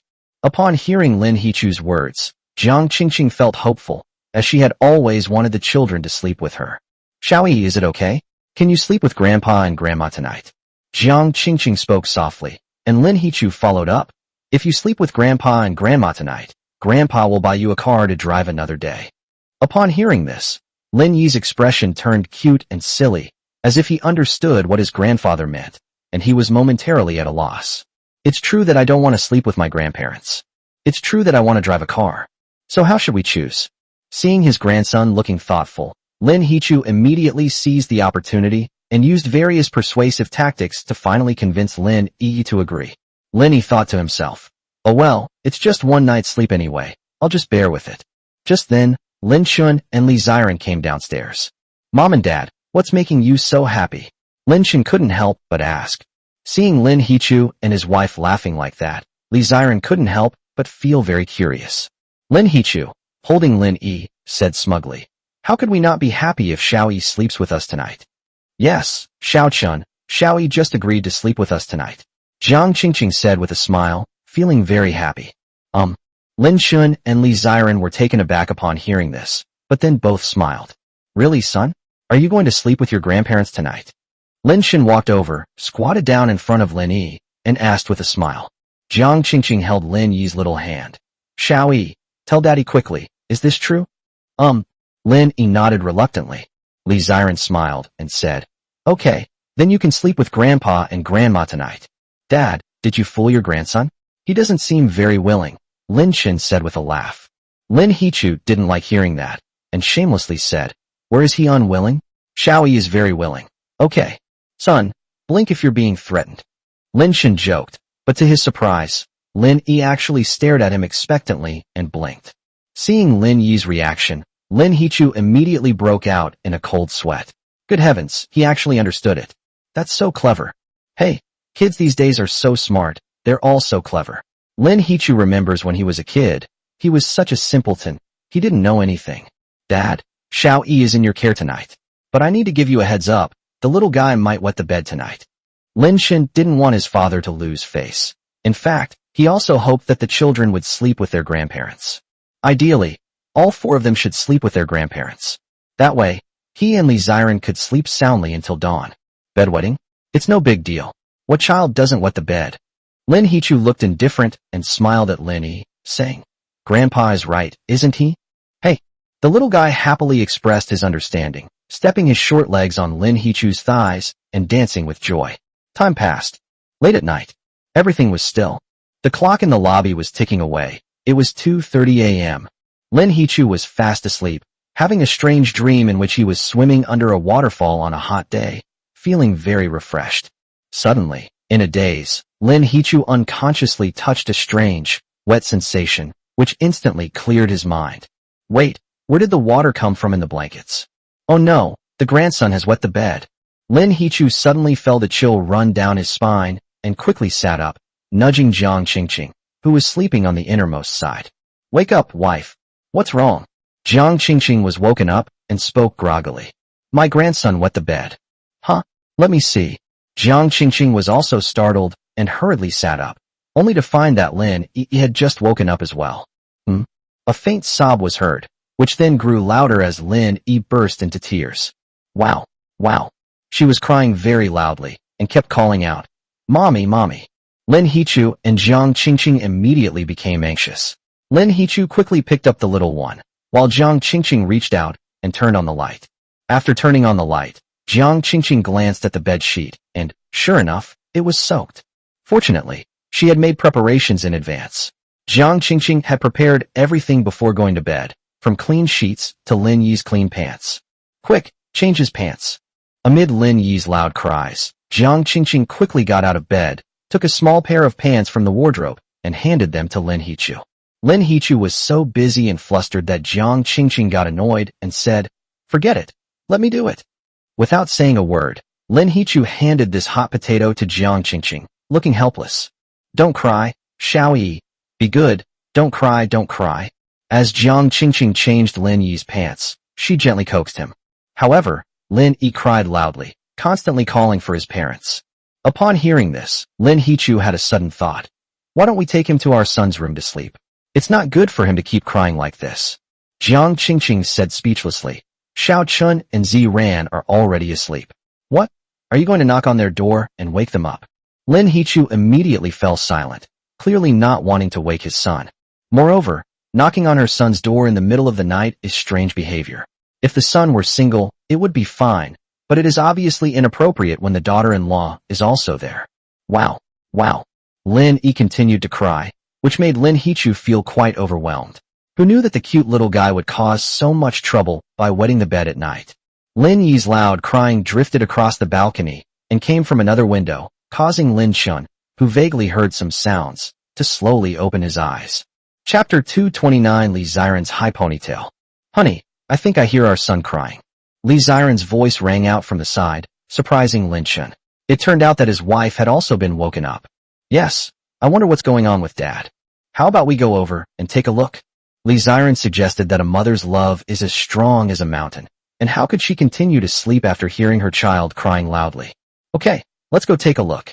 Then Lin Chun and Li Ziran got out of bed together. The two were wearing matching pajamas and went to Lin Hichu's room to knock on the door. Thump thump thump. Upon hearing the knock on the door, Lin Hichu and Jiang Qingqing were both taken aback. Lin Hichu immediately went to open the door and saw Lin Chun and Li Ziran standing outside. Xiao Chun, Ziran, you're still awake? Lin Hichu's smile held a hint of embarrassment. Did the baby's crying wake you up? Yes. Why is the little one suddenly crying so hard? The two entered the house and looked at Lin Yi, who was crying in Jiang Qingqing's arms. When Jiang Qingqing saw Li Ziran, it was as if she had seen a savior. Ziran, the child is yours. This little guy woke up after wetting the bed and has been calling for his mom and dad. I can't soothe him no matter what I do. Jiang Qingqing looked utterly defeated. She had to admit, the little ones were really attached to their parents. Upon hearing this, Li Ziran immediately opened her arms and took Lin Yi from Jiang Qingqing's embrace. Lin Yi had been crying for so long that his face was red from crying, which made Li Ziran and Lin Chun feel very sorry for him. Don't cry, Xiao Yi. Sweetie, mommy's here. Li Ziran's gentle coaxing voice, showcasing the tenderness and radiance of maternal love, caused Lin Yi to slightly open his eyes. Upon seeing that the person in front of him was his mother, the little one sniffed, and his crying subsided considerably. A little over a minute later, Lin Yi fell completely silent. Li Ziran looked down and realized that her son was asleep in her arms. Mom and Dad, we're taking Xiaoyi back to his room to sleep. You should go to bed early too. Lin Chen said this. Lin Chen didn't plan to let Lin Yi stay here to sleep, because he knew the child might wake up again later. That would be too much trouble, so Lin Chen wanted to take Lin Yi back to his room to sleep. Okay, Lin Hichu and Jiang Qingqing nodded. Afterwards, Lin Shun and Li Ziren left the room, and Li Ziren closed the door behind her. Well, Lin Hichu, filled with helplessness, sighed softly. It was the first time he had slept with his grandson, but it ended in this way in the middle of the night. Both he and Jiang Qingqing had an indescribable sense of frustration on their faces. The next day, Lin Shun had just gotten up and hadn't even had breakfast when old Mo arrived at his house. Mr. Mo excitedly brought some good news. Young master, the potion you asked me to prepare has been found to have miraculous effects after being tested on a cow. Lin Shun calmly asked, what are the amazing effects? Old Mo said, the cold was cured overnight, but that's not the key point. The key point is that milk production has increased dramatically. Our cows used to produce 6 to 30 kilograms of milk a day. Even during peak milk production, it would not exceed 40 kilograms. But today when the farmers went to milk the cows, they found that the milk seemed to be endless, and they squeezed out more than 50 kilograms at once. I thought the cows were sick again, so I had someone test the milk that was milked today. We found that not only were all the milk's indicators fine, but the quality had also improved. Lin Hichu, who was standing to the side, asked in surprise, really? The quality has really improved. Lin Shun had told him this before, and he thought it was a pipe dream, but he never expected it to be true. Yes. Mr. Mo couldn't believe it either, but what he said was true. Before, a 300 milliliters bottle of milk, not to mention other nutrients, just in terms of protein, had about 10 g. But the milk squeezed out today has more than double the protein content, and the other nutrients are the same. I thought there was a problem with the test, but it was still the same after 3 tests. So, the young master asked me to prepare this medicine, which can not only treat the cow's illnesses, but also improve the quality of the milk. Lin Hichu was overjoyed after hearing what Elder Mo said. This was great. It was like upgrading the cow. My son's methods are amazing. He can even concoct such a miraculous drug that can improve the genes of dairy cows. Lin Shun already knew that the medicine had such an effect, so he wasn't surprised. However, there is one point he wants to correct. Actually, it's not just dairy cows. The genes of any animal can be modified. What? Lin Hichu and Mo Lao were both stunned. If all animals could be improved, wouldn't that mean that all animals in nature could be upgraded? That's way too exaggerated. Old Mo, could you go and produce a few boxes of milk and bring them over later? We're almost out of milk at home, and the children need some. Lin Shun said to Old Mo. Old Master Mo nodded. Yes, young master. I'll bring a few boxes over tomorrow. After a while, Mr. Mo left, while Lin Hichu went to the front yard of the villa to play with the children. Before we knew it, it was evening. Honey, I want to buy something. Shall we go to the mall? After dinner, Li Ziren said to Lin Shun. Lin Shun replied without hesitation. Sure. Li Ziren was very happy. Wait for me a moment. I'll tie my hair up. Immediately in front of Lin Shun, she skillfully used a small hair tie to tie herself into a high ponytail. That's right, a high ponytail, not a bun this time. When Li Ziren ties her hair up, she basically only wears 2 hairstyles, a high ponytail and a bun. But since she usually wears her hair in a bun, Li Ziren suddenly decided to try a high ponytail this time. Wow, honey, with that high ponytail, people would think you're still a high school student. Lin Shun teased her, saying that although it wasn't the first time he had seen Li Ziren with her high ponytail, it really caught his eye when paired with her outfit today. Today, Li Ziren wore a pure white long dress, black leather shoes, and white knee-high socks, exuding a pure and ethereal charm. A high ponytail is a symbol of high school girls, and Li Ziren's outfit paired with a high ponytail makes her look like a 17 or 18-year-old girl. You smooth talker. I'm not that young. Li Ziren rolled her eyes at Lin Shun, but she was still very happy inside. Girls are sometimes like that, saying one thing but meaning another. They may be very happy inside, but they don't want to show it. Lin Shun laughed and said, Wife, you have to believe me. She really looks like the kind of high school beauty who is secretly loved by others for 3 years. Crushing on you my foot, stop talking. Li Ziren couldn't stand Lin Shun any longer. Let's go out and tell Mom and Dad. Okay, sure. After telling Jiang Qingqing and the others that the child would be left in the care of his grandparents, Lin Shun and Li Ziren went out. Upon arriving at the villa's parking lot, Lin Shun didn't drive his G-Wagon, but instead walked towards a small electric scooter parked in the corner. Chapter 230 Li Ziren rides a small electric scooter. Lin Shun sits on the back seat. Lin Sienna rode this electric scooter over a week ago. In her own words, She left it here so that anyone in the family could ride it if they wanted. Lin Shun considered that driving to the mall might make it difficult to find parking spaces. Last time, Lin Shun had to wait in line for a full half-hour in the parking lot before he could get out. Therefore, for short-distance travel, electric scooters are often more convenient than cars. Honey, you ride. Lin Shun handed the car keys to Li Ziren, knowing that his wife could ride an electric scooter. Li Ziren didn't refuse and happily took the car keys. She had long wanted her husband to experience her driving skills. Electric scooter driving skills. Get in the car. Li Ziren smiled smugly. Without saying a word, Lin Shun stepped onto the back seat and naturally wrapped his arms around Li Ziren's slender waist. Li Ziren let Lin Shun hug her, then turned the handlebars, and the electric scooter slowly left the villa parking lot. Li Ziren felt strange as her husband sat in the back seat for the first time, as she had always been the one to do so. Most importantly, Li Ziren felt a sweet sense of satisfaction. But the next second, the smile on Li Ziren's lips froze slightly. Your hand. Li Ziren blushed because Lin Shun's hands were not behaving properly. Honey, just focus on riding your bike, I won't move around. Lin Shun chuckled and immediately removed his hands, not daring to be too presumptuous. After all, he was also worried about interfering with his wife's cycling. Lin Shun ran. When they passed by Anya's house, Anya's mother, Wang Xinyan, was taking out the trash in front of the villa and happened to bump into the two of them. Aunt Wang.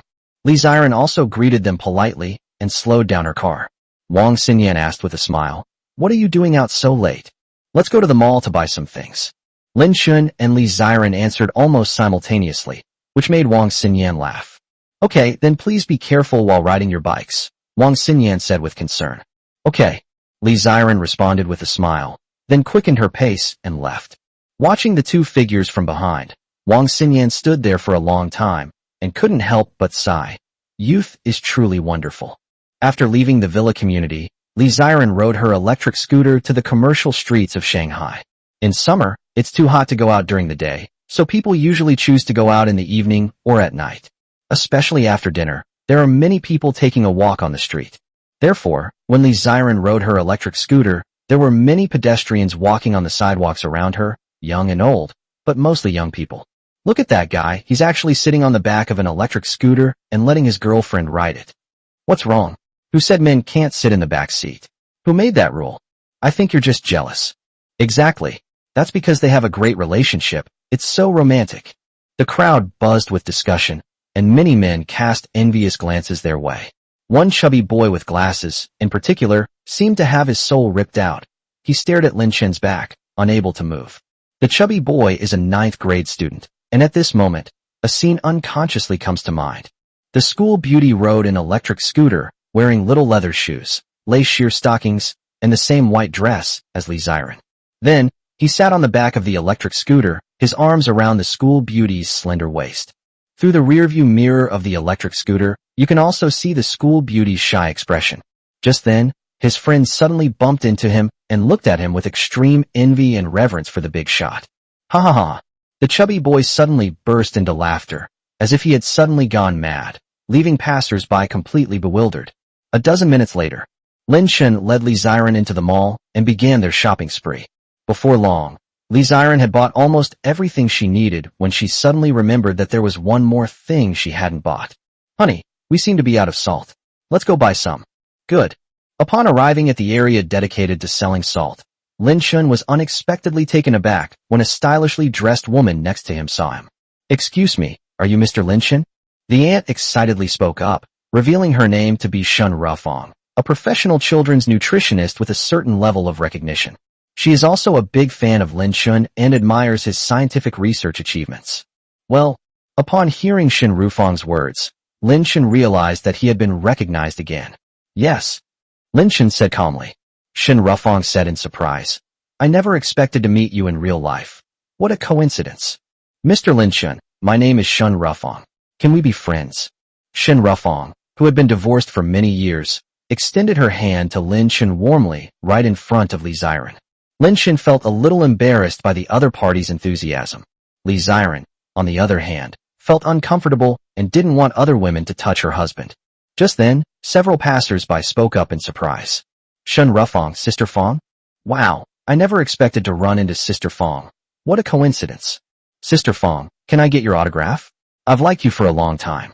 Sister Fong, I often watch your children's nutrition encyclopedia program. Ever since I listened to your suggestions on children's diets, my child's health has improved a lot. My child is the same. After using the children's toothpaste you recommended, my child's cavities have stopped. Several women came forward and surrounded Shin Rufong, their expressions as if they had seen a celebrity. As for Lin Shun, they simply ignored him. Although Lin Shun is very famous, not everyone knows him.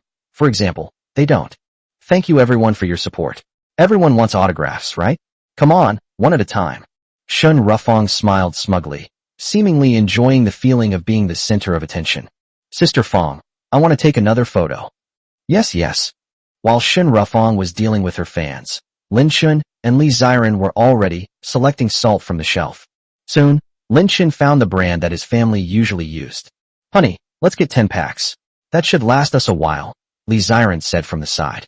Lin Shun hummed in agreement, then pulled out a large bag from the side and filled it with 10 packets of table salt.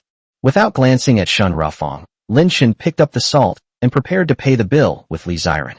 But at that moment, after dealing with her fans, Shin Rufong noticed the brand of salt Lin Shun was holding and immediately gave a strange look, seemingly not understanding it at all. So she quickly spoke to Lin Shen's retreating figure. Mr. Lin Shen, please wait a moment. Chapter 231 Lin Shen. Yue, is it good? What's wrong? Lin Shun turned his head curiously and looked at Shun Rufong. Shin Rufong said, Mr. Lin Shun, if the information I obtained online is correct, you seem to have 4 children, right? Yes. Do you usually use this type of salt when cooking for the children? Shin Rufong pointed to the salt Lin Shun was carrying and asked, What do you want to say? Lin Shun frowned slightly. Shun Rufong said earnestly, Mr. Lin Shun, this kind of salt is not suitable for cooking for children. Since it's a child, you must use special children's table salt. For example, this one. Shin Rufong glanced at the shelf, picked up a bag of children's salt labeled as such, and spoke to Lin Shun again. For example, this children's table salt is very good. It contains some trace elements that children need, which are very helpful for children's bone development. My niece has been using this salt since she was little, and at only 8 years old, she's already 1.3 meters tall. Upon hearing this, not only Lin Shun, but Li Ziren was also speechless. She also said it was the first time she had heard that salt helps with children's bone development. Sorry, I don't need it. Lin Shun politely declined. Then, taking Li Ziren's hand, he turned and left. But to everyone's surprise, Shin Rufong was relentless and chased after Lin Shun. Mr. Lin Shun, we must be very careful about children's diet from a young age. Do you think the price is too high? Thinking of this, Shin Rufong ran up to Lin Shun and said solemnly, Mr. Lin Shun, the children's table salt I recommend to you is 10 times more expensive than the one you have in your hand, 30 yuan a pack. But I believe that amount of money shouldn't be a problem for you, right? This is not about money. Lin Shun was speechless. Please don't block my way. Shin Rufong didn't move aside, looking quite puzzled. What's the problem? Don't you agree with what I said? Mr. Lin Shun, this is my business card. You probably don't know my profession, do you? I am a professional children's nutritionist. Shun Rufong proudly introduced herself, taking out a business card from her pocket and handing it to Lin Shun. She thought that once Lin Shun heard about her profession, he would be convinced of her, and even admire her like her group of fans had done earlier. Lin Shun didn't reach out to take it. He was getting a little annoyed by being constantly blocked like this. Have you said enough? Hearing Lin Shun's cold tone, Shin Rufong was taken aback. She pouted as if she wanted to say something, but then hesitated and stopped. Get out of the way. Shun Rufong obediently stepped aside, and Lin Shun directly led Li Ziren away from the mall. Once outside, Li Ziren was still speechless as she recalled what had just happened. Honey, I feel like that children's nutritionist was a bit too obsessive. Lin Shun said, This isn't called paranoia, this is obsession. Yes, a little. Li Ziren agreed, and the two didn't discuss the matter further. Next, Li Ziren rode the electric scooter again, with Lin Shun sitting on the back, and they returned home together. It was already 9 p.m. when I got home. Daddy, Mommy. Upon seeing Lin Shun and Li Ziren return, the 4 little ones were overjoyed and ran over to hug their legs. Jiang Qingqing, who was not far away, said helplessly, I just asked the little ones to go back to their room to sleep, but they refused, saying they wanted to wait until their parents came back before they went to sleep. Lin Shun smiled upon hearing this, squatted down, and said to the little ones, Come on, Let's go back to the room with Daddy to sleep. As he spoke, Lin Shen picked up Lin Yue, who was in the front, and walked towards the bedroom, while the other three little ones followed Lin Shen like cute little penguins. If Lin Shen had 3 heads and 6 arms, he would love to pick up all 4 children, but he couldn't. Once in the bedroom, the little ones nimbly climbed onto the big bed one by one, and then happily made a ruckus on it. Honey, why don't you go take a shower first? Li Ziren said as she walked in. Good. When Lin Shen came out of the bathroom after taking a shower, the children were already asleep in bed within 10 minutes. However, they were sleeping haphazardly, so Li Ziren had to pick them up one by one and adjust their positions. Because the movements were very, very gentle, the child wasn't woken up. Honey, I feel like you've gained a lot of weight recently. Your face looks rounder. Li Ziren suddenly said something out of the blue, her gaze turning to Lin Shen, who had just finished showering. Really? Let me weigh it. There was an electronic scale in the bedroom. Lin Shen stepped on it, and it weighed 150 pounds. I have indeed gained some weight. I used to weigh over 140 pounds, Lin Shen said with a smile. Let me check if I've gained weight. Li Ziren's heart stirred, and after Lin Shen came down, she stepped onto the electronic scale. 98 pounds. Oh my god, I've actually gained weight, and by 4 pounds. Li Ziren laughed as if she were about to cry, saying that her husband had gained weight, but wasn't she also gaining weight? Lin Shen said nonchalantly, It's okay, honey. You're 1.68 meters tall, so 98 pounds is normal. No, I need to get back to 94. I need to eat less high-calorie food and exercise more. The next morning, Mr. Mo brought over several boxes of milk. These milks are from high-quality cows that have undergone genetic modification, resulting in milk with extremely high levels of various nutrients. Such nutritious milk simply does not exist on the market. Lin Shen first drank a bottle himself to taste it. Although the taste hadn't changed, Lin Shen could clearly feel that the texture had become better. The children had just finished breakfast, and Lin Shen gave each of them 4 bottles of milk, 1 for each child. Yue, is it good? Lin Shen squatted down in front of Lin Yue and asked with a smile. Chapter 232 Lin Shen and Lin Kerson's competition. Lin Yue nodded. It tastes good. Daddy, I want more. Lin Yi walked over and spoke to Lin Shen, who had a straw in his mouth and a milk bottle in his hand. Lin Shen was taken aback and looked at Lin Yi, asking, Did you finish drinking so quickly? As they were talking, Lin Shen took the milk bottle from Lin Yi's hand and found that it was indeed empty and had been drunk. Son, you can only drink 1 bottle of milk a day. Let's drink it tomorrow. Lin Shen said helplessly. Lin Yi nodded, said nothing, and didn't cry or insist on continuing to drink. Then he went to watch TV. Old Master Mo suddenly spoke up. Young Master, I have a suggestion. Lin Shen looked at Elder Mo. What suggestion? Old Mo said. Our dairy cows are producing an astonishing amount of milk now. Almost 5 times more than before. Our Lin family can't possibly drink it all. Fresh milk needs to be milked every day, and if it can't be consumed, it will be wasted. Therefore, I think Rainbow can set up a new milk business to sell pure fresh milk. After listening to Mr. Mo's advice, Lin Shen was not very interested in expanding Tianhong's business. But I still agreed, because old Mo was right. If we couldn't finish it, it would be a waste. All right, Mr. Mo, then you can handle this matter. Yes, young master. A while has passed in the blink of an eye. The children are now 1 year and 8 months old. Besides growing taller, the most significant change has been in their language expression abilities. Now the children can communicate well with Lin Shen and Li Ziren, and they know more and more. As Wu Yanfang said, the children are so smart, they are almost ready to be sent to kindergarten. Of course, this was a joke. Sending children to kindergarten should be done at least when they are 3 years old. This is the plan that Lin Shen and Li Ziren discussed, and decided to send them to kindergarten when they are 3 years old. During this period, under Mr. Mo's leadership, Tianhong Group's new business Tianhong Milk was officially launched. Tianhong Milk is priced at 60 yuan per box. 1 case contains 8 bottles, which is definitely a very reasonable price. Because of the various nutrients present here, and moreover, this is pure fresh milk without any additives. Unsurprisingly, Tianhong's milk received tremendous attention upon its release. Villa lobby. The TV was on, but nobody was watching it. The 4 children were all playing their own games. Lin Shen was sitting on the sofa playing on his phone, while Li Ziren and Jiang Qingqing went to buy groceries. Due to some unexpected emergencies, Lin Hichu also temporarily returned to the capital. Daddy, can you play with my toys? Lin Kurson walked up to Lin Shun with an electric mouse toy in her hand and spoke in a slightly coquettish tone. Lin Shun quickly tossed his phone aside, patted his daughter's head, and smiled slightly, saying, "Okay, Dad is so good." Then Lin Kurson happily took Lin Shun's hand and led him to a pile of toys in the living room. Yes, piled up like a mountain. During this period, Lin Shun has developed dozens of new and novel toys. Combined with the previous ones, the children in his family now have countless toys. Lin Shun looked at the electric Mickey Mouse toy in Lin Kurson's hand and suddenly had an idea. He smiled and said to Lin Kurson, "Kurson, why don't we have a competition? If Daddy loses, Daddy will grant you one wish. Daddy will make whatever you want come true. But if Kurson loses, she has to kiss her dad." Upon hearing this, Lin Kurson's face lit up with a sweet smile, and she asked Lin Shun with great surprise, "Can I have any wish?" "Of course. When has Dad ever lied to you?" "Okay, what kind of game does Daddy want to play with Kurson?"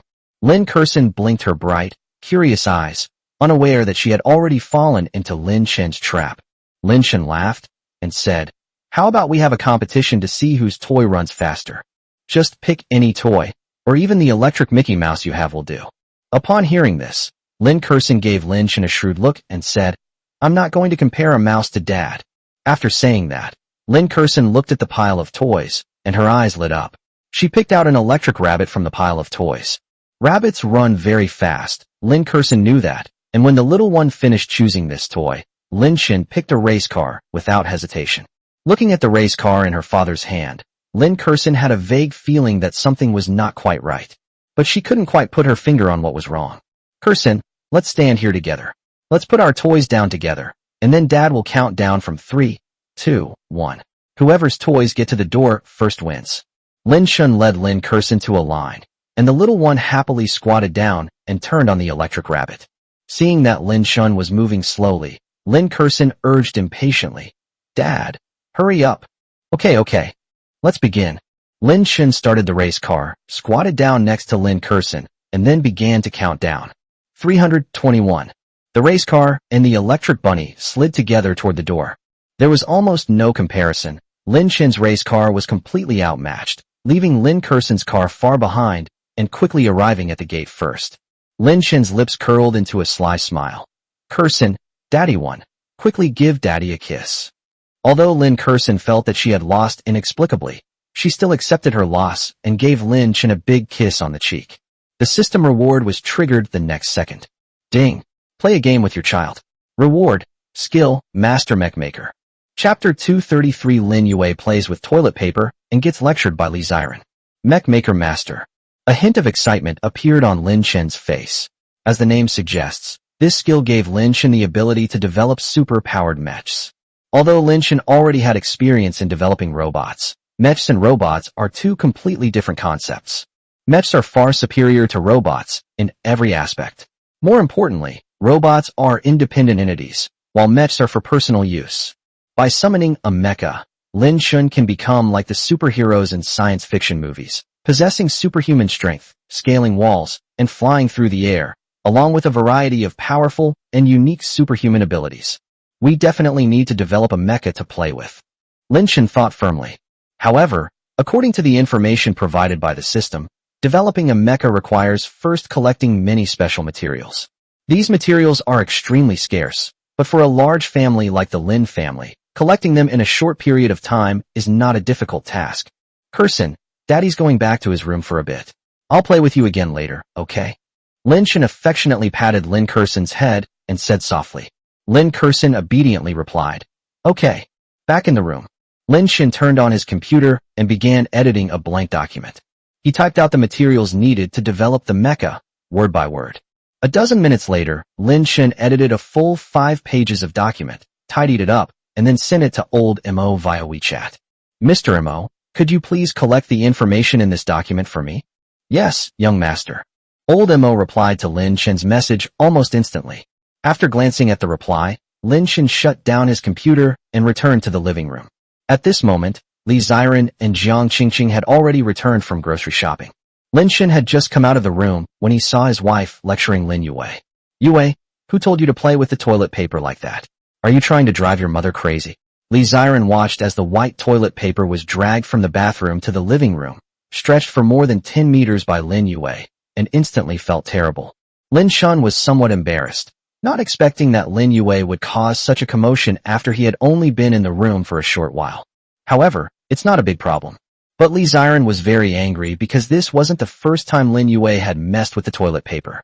This time, Li Ziren decided to give her a good talking to. Li Ziren squatted down, looking stern, and glared at Lin Yue. "Tell mommy, is toilet paper really that fun?" "Huh, it was my brother let me play it."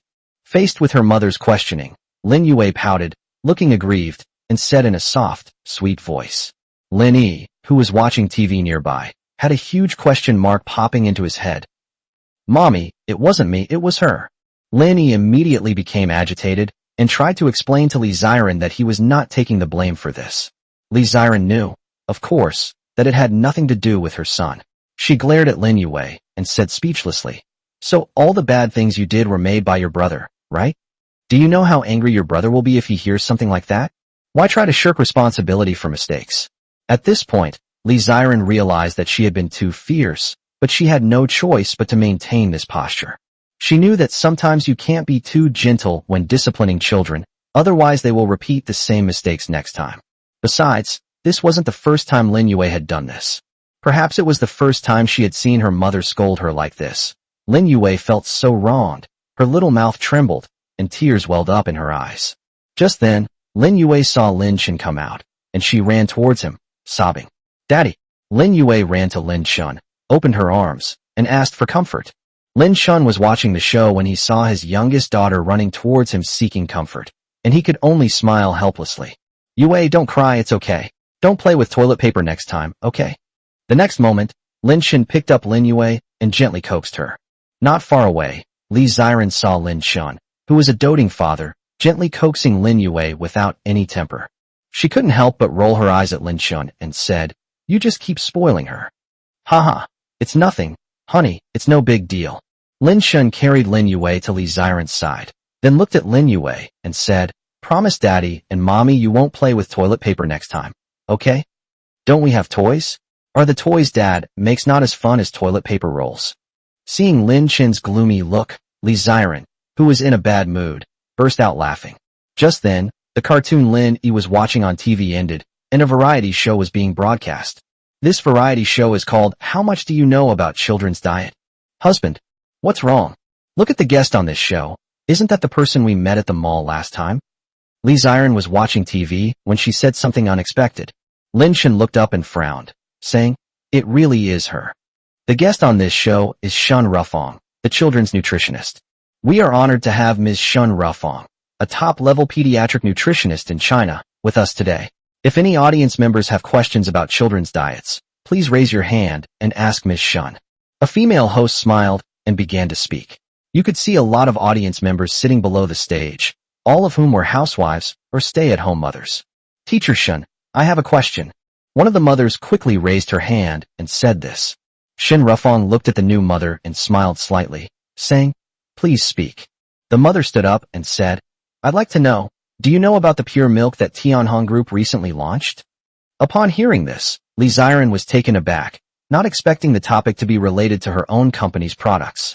Lin Shun was also surprised, but he was very curious about what question this new mother wanted to ask. During the program, Shun Rufong laughed and said, "Of course I know. I was drinking this milk today. What's wrong?"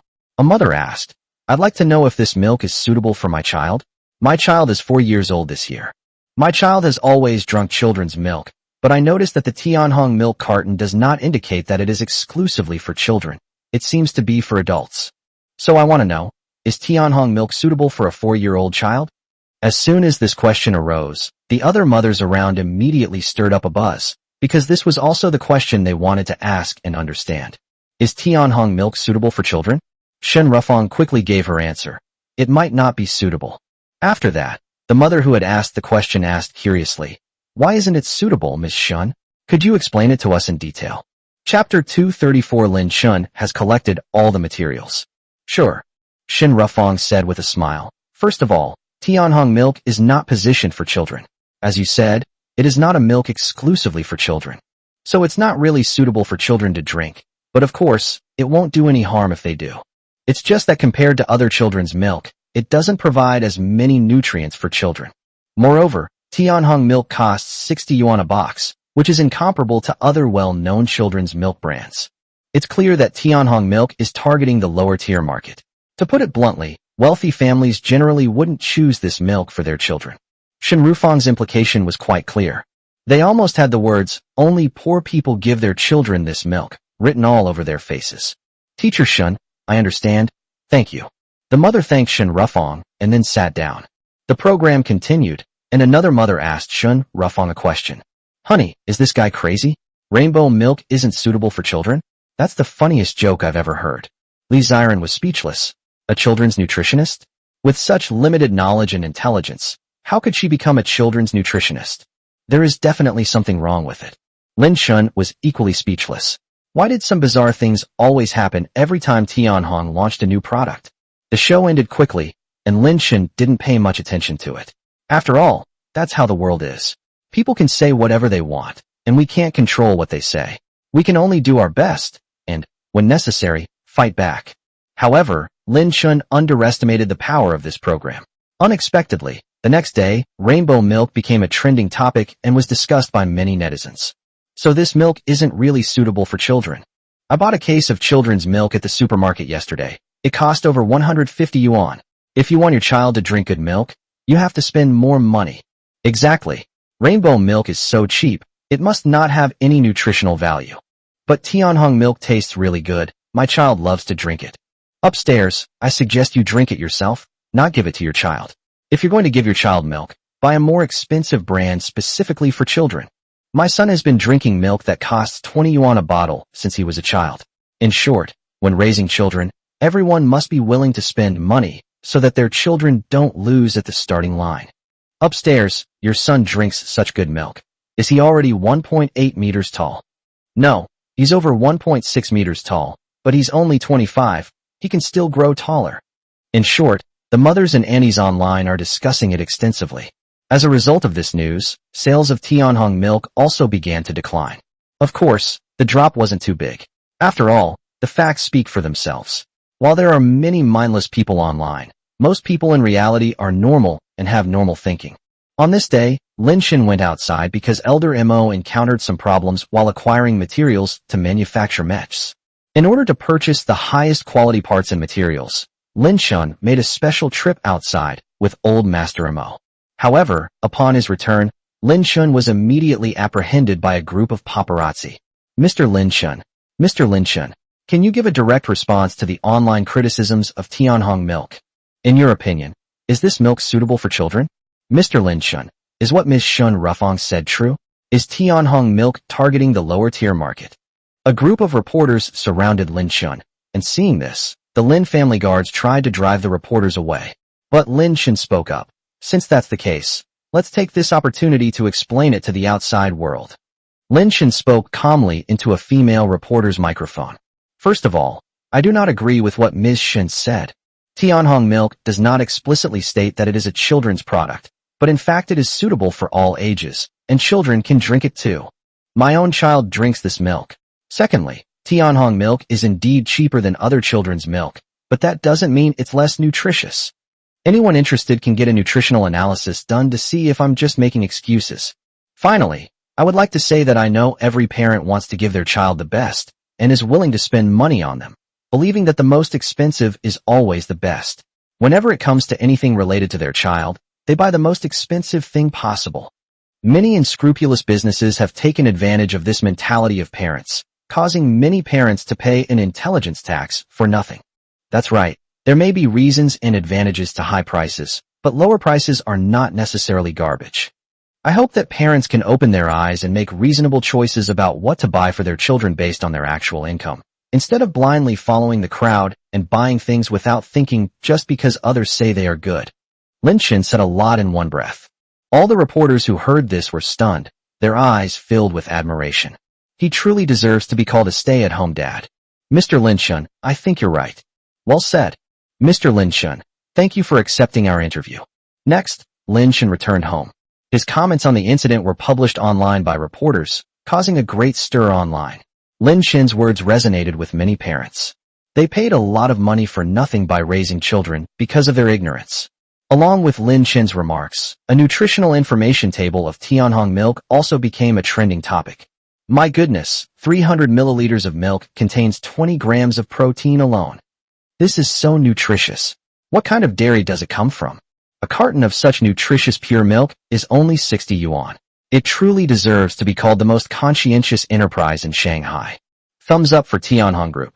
I don't need to tell you which brand of milk to choose from now on, right? As a result, Tianhong milk became loved by countless people, and its sales continued to rise, making it the best-selling brand in the fresh milk industry. While Tianhong milk was selling like hotcakes, Lin Shun was constantly collecting materials needed for developing the mecha. As the mecha materials gradually piled up in the basement, Lin Shun was filled with anticipation and couldn't wait to start construction. However, Lin Shun knew that it wasn't possible yet. Construction could only begin once all the materials were complete. Finally, a week later, on a sunny morning, Lin Shun finally finished collecting all the materials he needed. Chapter 235 Mom, I think I just saw Superman. Honey, my cousin is getting married today. We're going back to the countryside for the wedding banquet. Do you want to come along? In front of the sofa, Li Ziren came to Lin Chen's side and asked. Lin Chen asked, how many people are going? Li Ziren said, my parents, me, and you. That's 4 people. Are so many people going?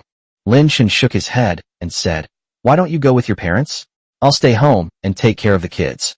All right. Li Ziren didn't insist that Lin Chen go with her, because her cousin was a distant cousin, and it was fine for Lin Chen not to go. She asked Lin Chen if he wanted to come along, just to get his opinion. Then you stay home and take care of the child. I'll be back around this afternoon. Okay, be careful. Lin Chen gave instructions. After making some preparations, Li Ziren, Li Tianhong, and Wu Yanfang left the Bun Villa and went to the countryside to attend their cousin's wedding banquet. Lin Shun and Jiang Qingqing stayed home to take care of their 4 children. Not long after Li Ziren and the others left. Young master, the diamond you requested has arrived. Old Mo called Lin Shun and was extremely excited to learn that Lin Shun had also acquired diamond. Because diamonds are one of the most important materials for developing mechs, and with diamonds, Lin Shun can collect all the materials needed to develop mechs. Okay, then hurry up and send it over. Several tens of minutes later, in the basement, looking at the various parts and materials on the ground, Lin Shun decided to start developing the mecha right now. To avoid disturbing the children upstairs, Lin Shun turned on the air conditioner, closed the basement door and windows, and then started working. A short while later, in the living room on the first floor, Jiang Qingqing, who was watching cartoons with her 4 children, vaguely heard a series of clanging noises. Blacksmithing? Why is there a sound of blacksmithing coming from inside the house? Jiang Qingqing listened carefully and discovered that the blacksmithing-like noise seemed to be coming from underground. What is Lin Shen up to in the basement? Jiang Qingqing became curious and decided to go to the basement to take a look, but just as she stood up, Lin Xingyue noticed and asked Jiang Qingqing in a childish voice, Grandma, where are you going? Jiang Qingqing smiled gently.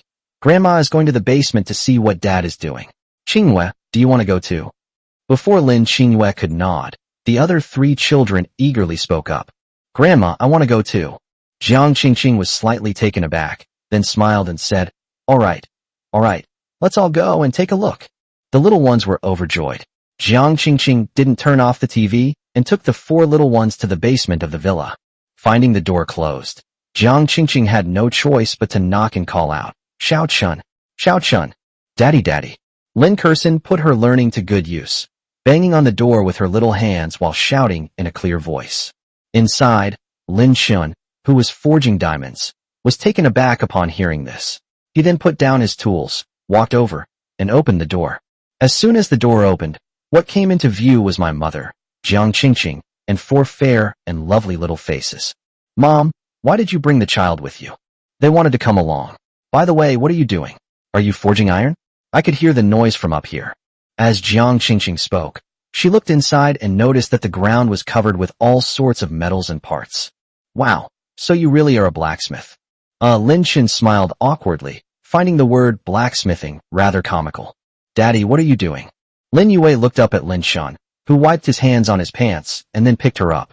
He explained with a smile. Yue, Daddy is inventing a super cool toy. Upon hearing this, Lin Yue's bright eyes sparkled. Daddy, you're so amazing. Lin Yue gazed at Lin Shun praising her, her delicate little face filled with radiant childlike innocence. Hey, Xiaoyi, don't go over there. Jiang Qingqing's voice rang out, and Lin Yi walked towards a diamond. That's how kids are. They want to look at everything they see and touch it. However, before Lin Yi could even touch her hand, Jiang Qingqing intercepted it, and Lin Shun breathed a sigh of relief. He just forged this diamond. Although the temperature isn't very high, a child's delicate hand could still get a slight burn from touching it. Mom, please take the children out. Everything here is dangerous. Don't bring them here. Lin Shun instructed Jiang Qingqing. Good. Jiang Qingqing agreed, and Lin Shun put Lin Yue down. Then, Jiang Qingqing took the 4 little ones out. After everyone left, Lin Shun closed the door again and continued to immerse himself in the work of developing the mecha. 5 days have passed in the blink of an eye. For the past 5 days, Lin Shun has spent all his free time in the basement. After 5 days of hard work, the mecha has finally been developed. In the basement, Lin Shun stood on the experimental table. He opened his arms, and a steel glove gleaming with a faint light flew towards him. Next came the wrist guards, belt, combat boots, goggles, mecha helmet, and other parts, all of which flew over and were assembled onto Lin Shun's body. Finally, as a crystal at the heart position emitted a red light, the armor successfully merged with Lin Shun. The overall color scheme is gold and red, and the whole body is full of sci-fi metallic beauty. It also makes a clattering sound like heavy armor when you walk. The head shape is somewhat like a tiger beast. This is the current design Lin Shun has created. He can redesign it if he wants to change it later. Lin Shun clenched his fist and immediately felt his whole body filled with unparalleled power. Try flying. A thought popped into Lin Shun's mind, and then flames erupted from the soles of his armor. Lin Shun's figure flew out of the basement door and instantly soared to a height of nearly 100 meters in the air. This is so awesome. Soaring through the sky, Lin Shun found it hard to describe his current excitement in words. It felt somewhat unreal, like a dream. After flying tens of thousands of meters, Lin Shun's mind stirred, and his body slowly landed on the tallest TV tower in Shanghai, overlooking the entire city's architecture. Suddenly, Lin Shun noticed movement below.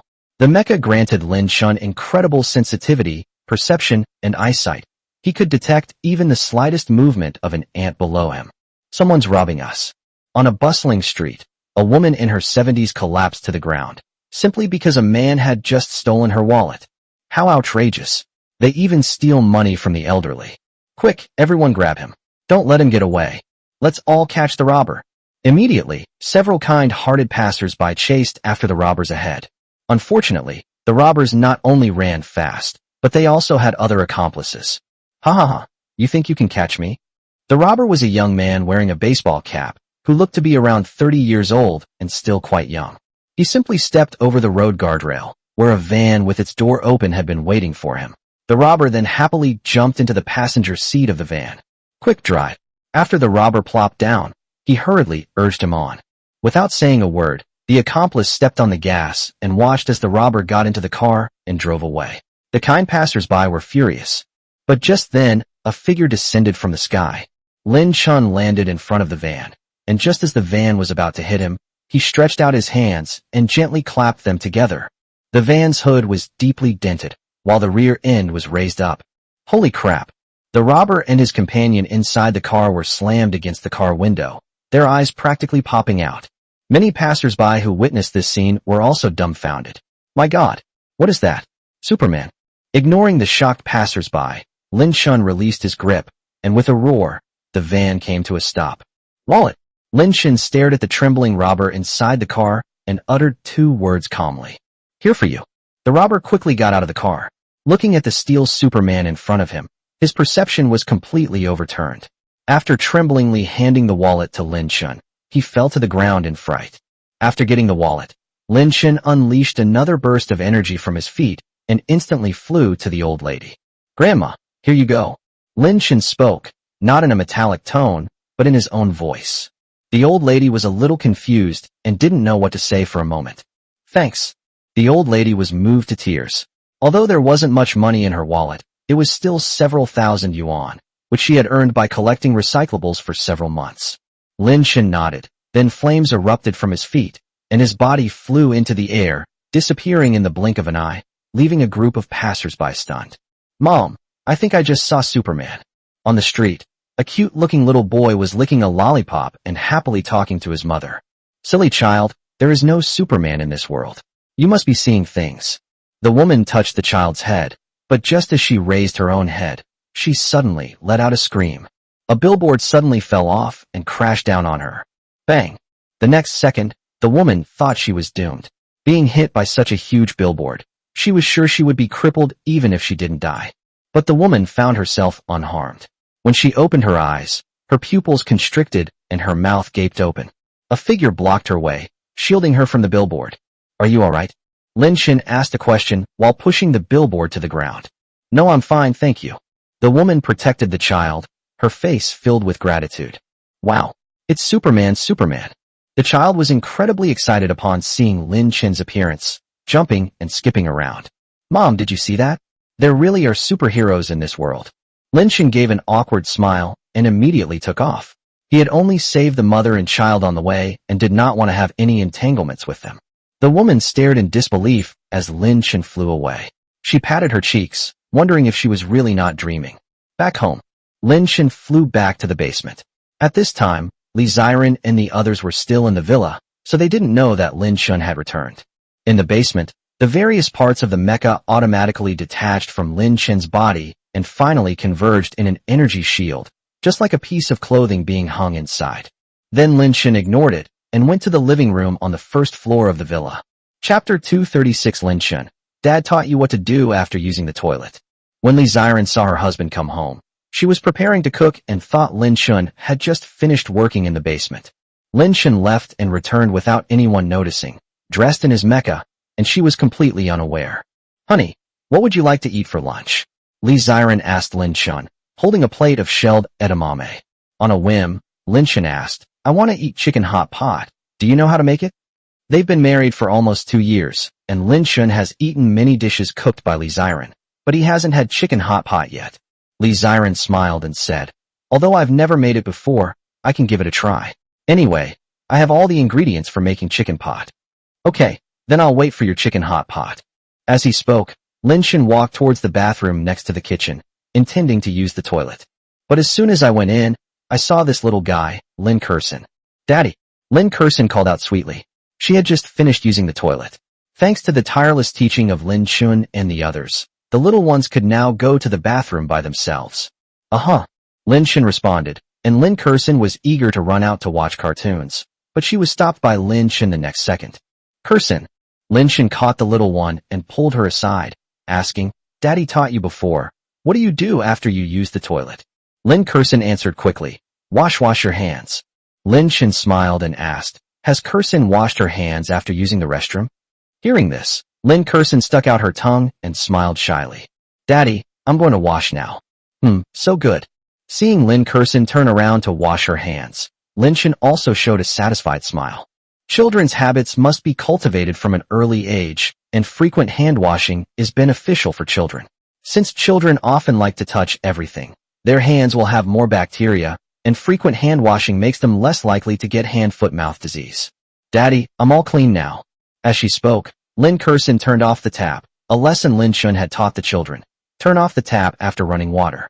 Lin Shen nodded and said, yes, there's a towel over there. Wipe your hands. After wiping her hands on a towel, Lin Kersen ran up to Lin Shen, raised her little hands, and asked ingratiatingly, Daddy, are Kersen's little hands clean? Lin Shen smiled and patted Lin Kersen's little head. Clean. Okay, go watch TV. Inside the kitchen, Li Ziren, who was making lunch, heard her husband teaching the children, and a beautiful smile appeared on her lips. Half an hour later, Li Ziren's chicken stew is ready, and of course, there are 7 other dishes besides the chicken stew. Hairy crabs, stir-fried dried tofu with pig's ears, steamed yellow croaker, garlic sausage, lean meat soup, etc. Not far from the main dining table is a small table, which is where the 4 children usually eat. Jiang Qingqing and Wu Yanfang fed the little ones, while the little ones watched cartoons while eating. How do you like my chicken hot pot? Li Ziren looked at Lin Shen expectantly and asked. Lin Shen picked up a piece of chicken and put it in his mouth. After chewing it, he found that it tasted very good, but it was a little salty. Of course, it's already quite good to be able to do this on the first try. After all, Not everyone is a culinary genius like me. Therefore, Lin Shun praised her generously, saying, "Yes, you did a very good job. As long as it tastes good." Li Ziren was very happy to be praised by her husband, but just then, the screen of her phone, which was on the table, lit up.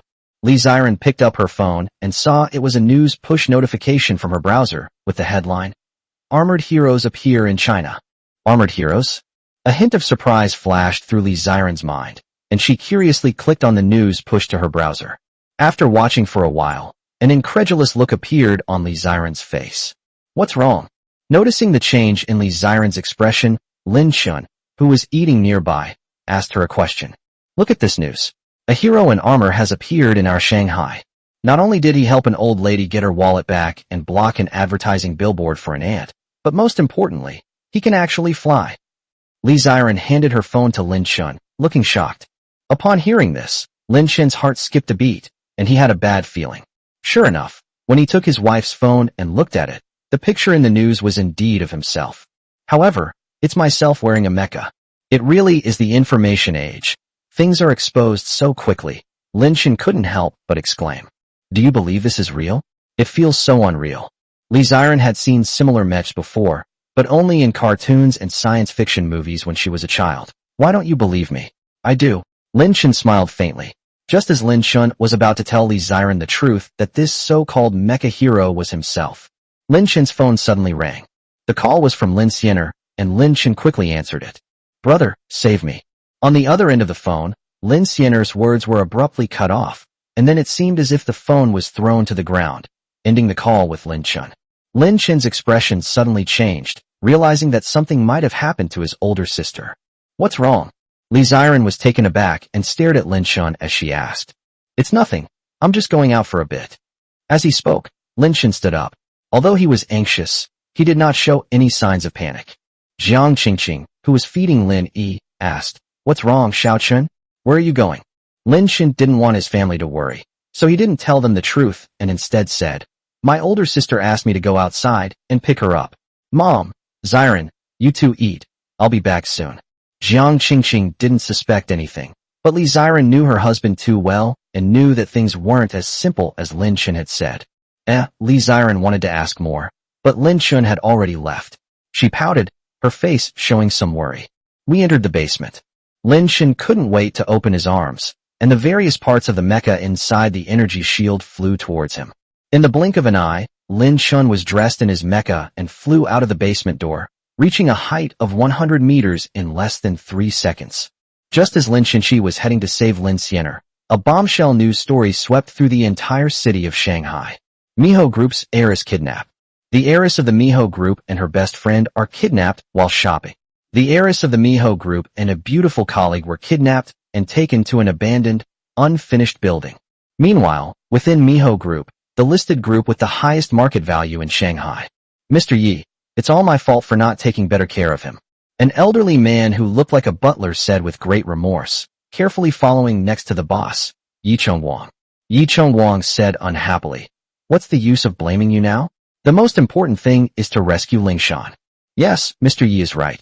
We have now got information on the kidnappers' movements. Miss and her friend have been taken to an unfinished building. The good news is that the police have arrived," the butler said, sweating profusely. "An unfinished building? What exactly is the other party trying to do?" Yi Chengwang gritted his teeth. "Prepare the car, we're going to Lingshan's place now." But the next second, Yi Chengwang's phone vibrated, and he received an incoming call. Chapter 237 is about the armored hero. He has appeared. Haha. Mr. Yi, I bet you're feeling really anxious right now, like an ant on a hot pan, aren't you? The call connected, and a sinister male voice rang out. Yi Chengwang paused, gritting his teeth, and said, "You kidnapped my daughter, what do you want?" The other party chuckled and said, 10 billion for your daughter's life. You're not losing out on this deal, are you? 10 billion. Hearing the other party's exorbitant demands, Yi Chengwang's expression changed, but he still compromised, because this was his only precious daughter. "Sure, but I don't have that much working capital right now. How about this? Give me a few days." The other party immediately interrupted. "I'll only give you 2 hours. If you can't bring 10 billion to see me within 2 hours, your daughter hee." "No, I promise you. I'll go raise the money right now. Don't hurt my daughter." Yi Chengwang pleaded, but the call was immediately disconnected. The next moment, the same call was made to Lin Hechu, asking him for 10 billion to save people. Lin Hechu had seen all sorts of storms, and to be honest, this kind of thing wasn't enough to scare him. However, just to be on the safe side, he also sent old Mo to raise money. Lin Hechu then quickly put aside his work and boarded a private jet to Shanghai. Inside an abandoned, unfinished building. Wah! Two stunningly beautiful women were tied back to a stool. One of them was Lin Xianer, and the other was Yi Lingshan, the daughter of the Miha group. The two are best friends and close confidants. They were having a nice time shopping when they were suddenly kidnapped by several monsters and brought here. Little princesses, stop struggling, you can't break free. A man spoke in a sinister tone. He had a very strange appearance. Half of his face was human, and the other half was mechanical. Yes, it's a mechanical face. And his left hand is also mechanical, making him look terrifying, like a monster. Besides this man, there were 5 other people standing not far away, or rather, 5 monsters, because their bodies were all combined with machinery. One of them was the most terrifying. Its entire head was made of machinery. Its electronic eyes faintly glowed red, and its right hand resembled a cannon barrel. It was extremely frightening. What exactly do you want? Yi Lingshan spoke in fear. These 6 seemingly human, but not human beings were too terrifying. Even just standing there silently, she felt like she was having a nightmare. Lin Xianer was in no better shape. The fearless eldest daughter of the Lin family was now filled with fear. Ultimately, it was because these 6 monsters were too terrifying. Lin Xianer even suspected that they weren't human at all. If you want money, I can give it to you, no matter how much you want. Lin Xianer said that she had heard the 2 phone calls made by the other party, and that they were after money. Yeah, do you really think we're short of money? The man with the mechanical head sneered. Once your fathers come here to rescue you, they'll naturally know what we're up to. He had barely finished speaking when a gunshot rang out in the distance. A bullet whistled through the air and struck him in the heart. Seeing this, the accomplices around him slightly raised their eyelids, their faces completely calm, seemingly not worried about their leader at all. Hey, how naive. You think bullets can hurt us? The man with the mechanical head looked down at his smoking chest. There was no blood, and he felt no pain at all. Although it was a tickling-like attack, he felt provoked, which annoyed him. The next second, he raised the cannon barrel and aimed it in the direction the bullets were coming from. An energy projectile gathered, and then burst out. Bang! A high-rise building in a dilapidated area was pierced through, and a sniper inside was blown to pieces. Fortunately, the energy shell was positioned quite far off course, and the sniper was wearing a bulletproof vest and helmet, so he was unharmed. How is this possible? How is this possible? The sniper was utterly shocked. The bullets hit the other person, and they were unharmed? And his attacks? At this moment, the unfinished building was surrounded by a large number of police officers. There were even many onlookers, paparazzi, and reporters present. The most outrageous thing is that several streamers who wanted to ride the wave started live streaming right there, attracting millions of viewers. Because the kidnapped person was no ordinary person, but the daughter of the Miha group and the eldest daughter of the Lin family. Both of them are incredibly wealthy and beautiful, with fame comparable to top celebrities. Boss, what do we do now? Our sniper failed. The enemy is very strong. A subordinate approached Gao Tianliang and asked a question. Gao Tianliang looked solemn, but just then, he noticed a figure appearing above his head. It's the armored hero, he's appeared. A reporter's exclamation rang out, and many passers-by and police officers looked up at the sky, where a figure appeared, a figure clad in armor. It's that armored hero who made the news today. Sienna, what should I do? I'm so scared. Yi Lingshan's legs trembled uncontrollably as fear grew and spread within her. Having been well protected since childhood, she was naturally terrified to suddenly encounter such a situation. Don't be afraid. I just called my brother. He will definitely find a way to save us. Lin Xianer comforted her, though she herself was unsure. She had made the call but hadn't had a chance to speak, and Lin Chen might not be able to find her way here. A glimmer of hope appeared in Yi Lingshan's beautiful eyes. You mean Lin Chen? Yes, he's such a brilliant scientist. He must have a way to save us. At this moment, Yi Lingshan could only remain optimistic. Although she had never met Lin Chen in person, she had seen his deeds online and knew how formidable he was. Just then, all 6 monsters sensed something at the same time, and their gazes turned to the same spot where a figure was rapidly approaching. Oh no, get out of the way. The man with the mechanical head yelled a warning, but it was too late. The next second, the companion closest to the window was blasted away by Lin Chen's punch, his body crashing heavily into the wall more than 10 meters away, leaving a large crater in the wall. His mechanical body was destroyed. With a crackling sound of electricity, his body twitched twice, and then fell completely silent. Upon seeing this, a sense of surprise flashed through Lin Chen's mind, and a word popped into his head. Artificial humans? Chapter 238, Fighting the Androids and Rescuing My Older Sister. Where did these androids come from? And who created it? A question flashed through Lin Chen's mind. At this moment, the other 5 androids looked at Lin Chen and couldn't help but gasp. Turning his own companion into scrap metal with a single punch, that's some real strength. Who are you? Are you trying to meddle in other people's business? The man with the mechanical head, who was also the leader of these androids, spoke in a sinister tone. While he was asking questions, an android attempted to launch a sneak attack from behind Lin Chen, its spiral drill emitting a deep blue light fiercely striking at Lin Chen. Lin Chen's senses were incredibly sharp. He turned around and kicked the attacker in the chest, sending him flying backward and crashing heavily into the wall. Bang! A buzzing sound rang out as the android who had launched the sneak attack was kicked to pieces by Lin Chen. Attack together. Kill him. The man with the mechanical head was shocked. Lin Chen's strength was beyond his imagination. Only by attacking together could they have any hope. Instantly, 4 androids, including the man with the mechanical head, attacked Lin Chen from all 4 directions. The man with the mechanical head aimed his cannon at Lin Chen and began to accumulate energy. Call out. An energy projectile was fired, which Lin Chen easily dodged, but it pierced through the wall behind him.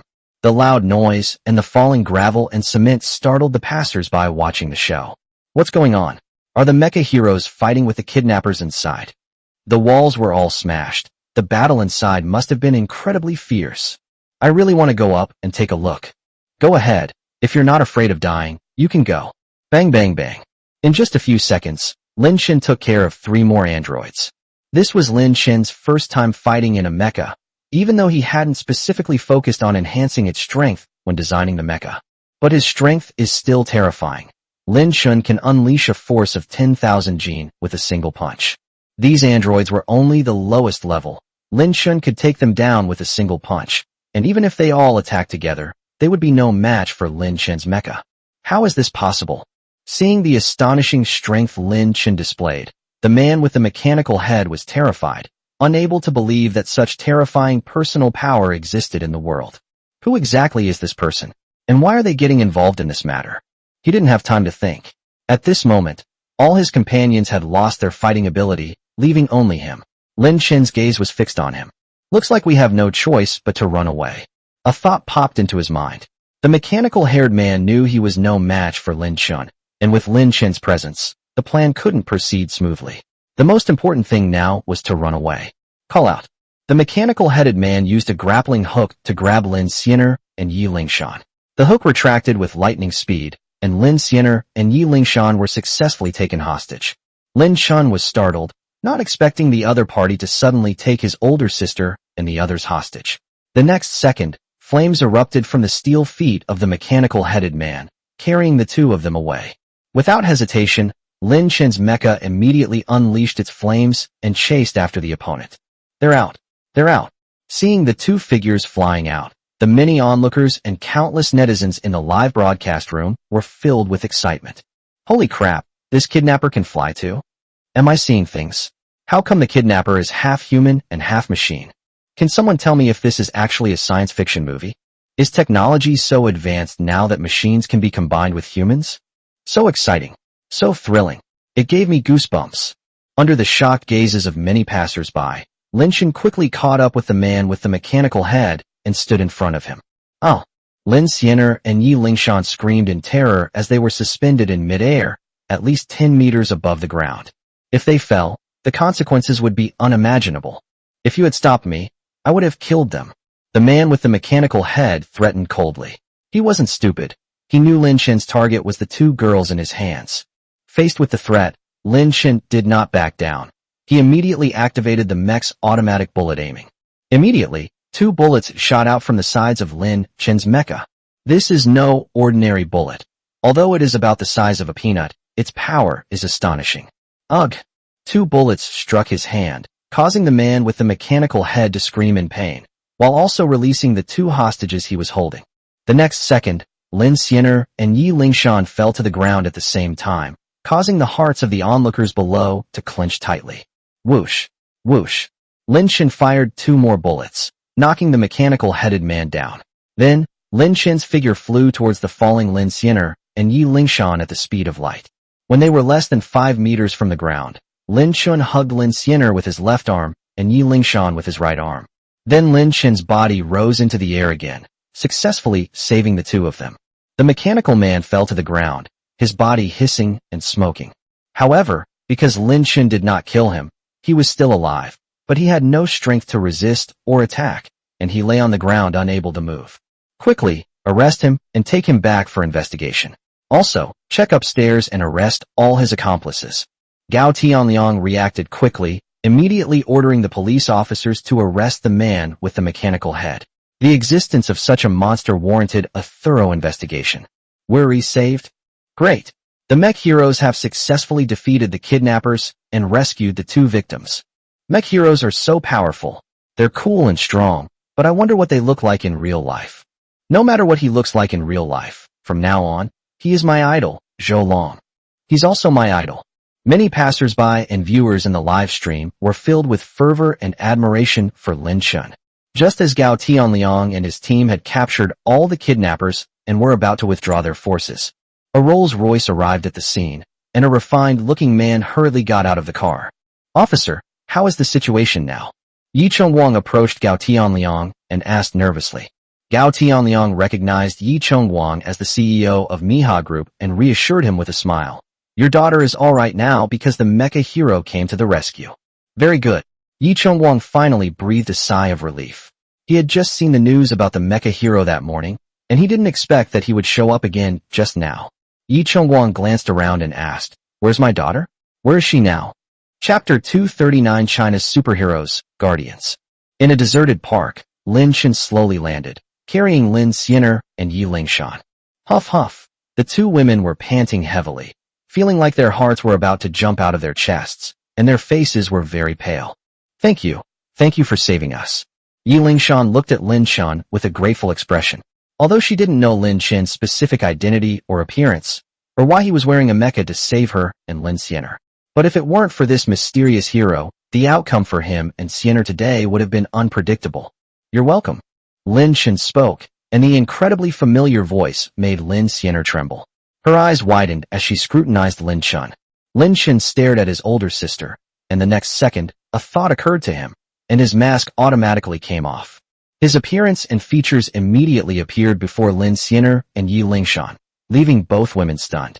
Yi Lingshan, this is... Brother. Lin Xianer was so excited, she almost jumped up. She never dreamed that the person in front of her wearing a mecha was actually her younger brother. "Wah, little brother, I knew you'd come to save me, but I never expected it to be you." Lin Xianer threw herself into Lin Chen's arms and gave him a big hug.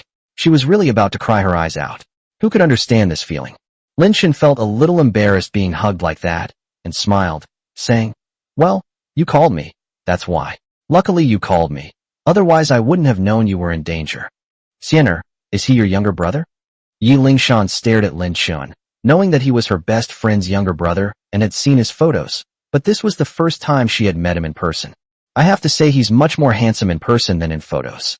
Plus, with that mecha suit he's wearing, he looks just like a male protagonist straight out of an anime." Yi Lingshan is totally in love. "That's right. Come on, let me introduce you. This is my best friend, the boss of her dad's Miha Group. Her name is Yi Lingshan." Lin Xianer released Lin Chen and happily introduced Yi Lingshan to him. "Hello." Lin Chen smiled slightly. He had heard of Miha Group, but he didn't expect that the other party was his older sister's best friend. "Hello." Yi Lingshan's eyes met Lin Chen's, and her heart fluttered. My goodness, he's getting more and more handsome the more I look at him. However, she had no other feelings for Lin Chen, because she had already heard from Lin Xianer that Lin Chen was already married. She simply thought Lin Chen was very handsome, exactly her ideal type, and that he had saved her, so she was excited.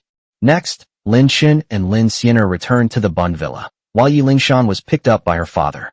Not long after she returned home, Lin Hichu rushed over, showing great concern for Lin Xianer, afraid that his daughter might have been harmed in the slightest. Shatter, you're saying Xiaochen saved you? Lin Hichu was taken aback. He went to the scene, only to find that the passers-by said the person had already been rescued by that mecha hero. So, that mecha hero must be Lin Shen? Lin Shatter nodded seriously and said, "Yes, Dad. Do you know that Lin Shen has developed an incredibly powerful mecha? Not only is its combat power off the charts, it can also fly." "Xiaochen, is it true? You're that mecha hero from the internet?"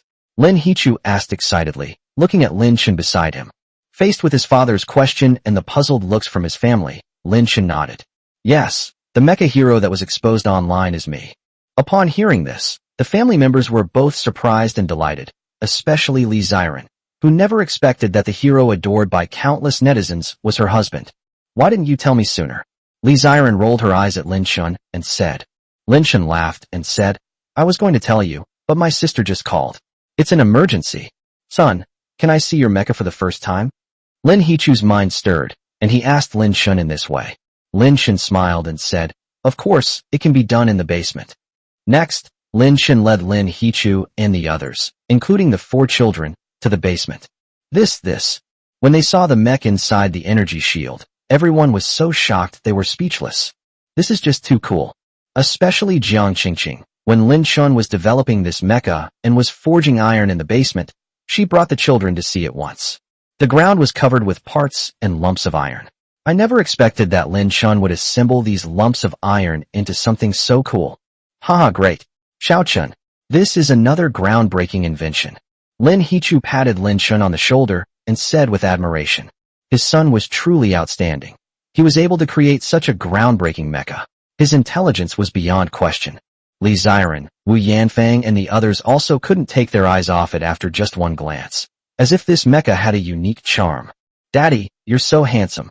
Lin Xingyue looked at the mecha with her big eyes and couldn't help but exclaim in admiration, while moving closer to the mecha. Besides Lin Xingyue, the other 3 children also exclaimed in surprise. They watch cartoons every day, and they had seen similar mechas in the cartoons. Lin Kursin turned to Lin Shen and asked, "Daddy, can I touch it?" "Of course you can."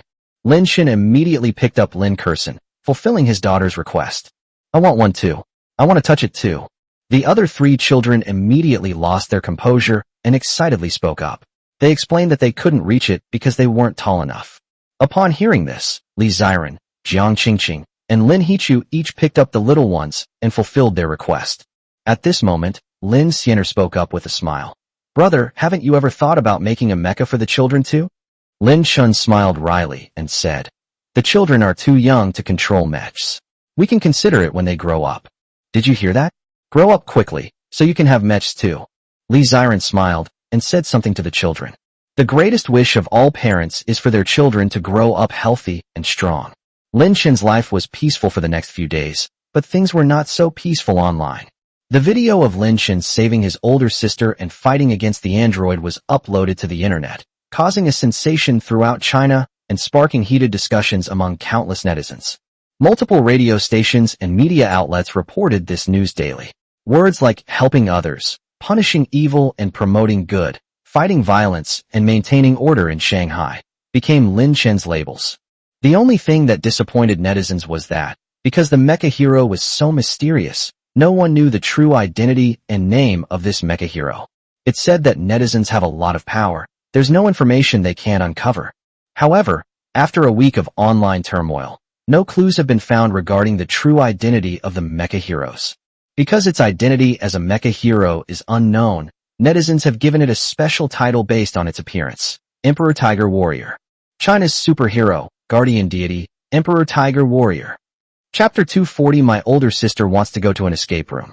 How popular is Emperor Tiger Warrior? His image has been used by many businesses to create various posters and figurines, which have caused countless fans to rush to buy them. Especially at the gates of primary and secondary schools, shop owners are grinning from ear to ear. Some shops that used to have slow business have seen booming business every day since they started selling products related to Emperor Tiger Warrior. Because Emperor Tiger Warrior has become an idol admired by countless primary and secondary school students. Nowadays, on their way home from school every day, students don't talk about games or cartoons, but about Emperor Tiger Hero. Countless elementary school students fantasize about being the Tiger Warrior and saving the world. What? You don't know about Emperor Tiger Warrior? Sorry, we probably don't have anything in common. If you don't know Emperor Tiger, you'd be embarrassed to chat with other primary and secondary school students. On a sunny day, Lee Ziren was invited out to go shopping by several of her best friends. Several beautiful girls were drinking milk tea and chatting about girly topics. Suddenly, Luo Yuding asked, "By the way, do you guys know Emperor Tiger Warrior? I saw a video of him online before. He was flying around in a mecha. It was so cool." Zhou Yuanyuan quickly replied, Yes, he's so handsome. I just don't know what he looks like in person. I'm really curious." Wang Kaming imagined, "I think Emperor Tiger Warrior must be a super handsome guy, over 1.8 meters tall." Zhou Yuanyuan said, Yes. And maybe she's even single. Ziren, why aren't you saying anything? Don't you know about Emperor Tiger Hero? Or are you not interested in Emperor Tiger Hero? When Luo Yuding spoke, all the women immediately looked at Li Ziren, standing to the side. Li Ziren swallowed the milk tea in her mouth. Of course I know him. As she spoke, a beautiful smile appeared on her lips. Emperor Tiger Warrior was her husband. How could she not know? No one in the world understands Emperor Tiger Warrior better than myself. I also love Emperor Tiger Warrior. Li Ziren smiled and spoke, using love instead of like, but the women didn't detect anything unusual. Wang Kaming smiled and said, Ziren, do you think it's possible that Emperor Tiger Warrior is single? Li Ziren smiled and said, He's probably not single. I think a man as capable and outstanding as him would be married and have a lovely child. That's true, it's not impossible. Wang Kaming smiled and agreed. Then the group of women changed the subject and chatted as they strolled around the mall. For the next period of time, Lin Shun continued his daily life as a stay-at-home dad. In the blink of an eye, the children were 1 year and 10 months old. During this time, Lin Shun also celebrated his birthday. Unlike the last birthday he celebrated on the Shenzhou yacht, this time he celebrated at home. In addition to the birthday gifts prepared by his family, there was also a birthday cake made by Li Ziren. The children also gave Lin Shun birthday wishes, with Xiao saying, Happy birthday, Daddy. Occasionally, when he has free time while taking care of his child, Lin Shun will put on his mecha suit and go for a spin outside, helping elderly women cross the street, assisting the police in finding lost children, and punishing evildoers and promoting good. Therefore, the popularity of Emperor Tiger Warrior has not diminished and has even spread overseas. Countless foreigners know that China has a superhero, Emperor Tiger Warrior, who is like a guardian deity of China. Regarding the android incident, the police are still investigating, and there has been no progress so far, which is also a concern for many netizens. Wah, can't we go out and play? I'm so bored. In a villa on the Bond, Lin Xianer was playing with Lin Kursin when she suddenly received a message from her best friend Yi Lingshan. Lin Xianer replied, Where are we going to play? Escape room, wanna go? Yi Lingshan replied, Escape room? Lin Xianer certainly knew what that was. It was similar to a haunted house, but escape rooms required solving puzzles to clear the level. Of course, Lin Xianer didn't know much more about it, because she had only heard about it, but had never been to one. Sure, I've never tried an escape room before.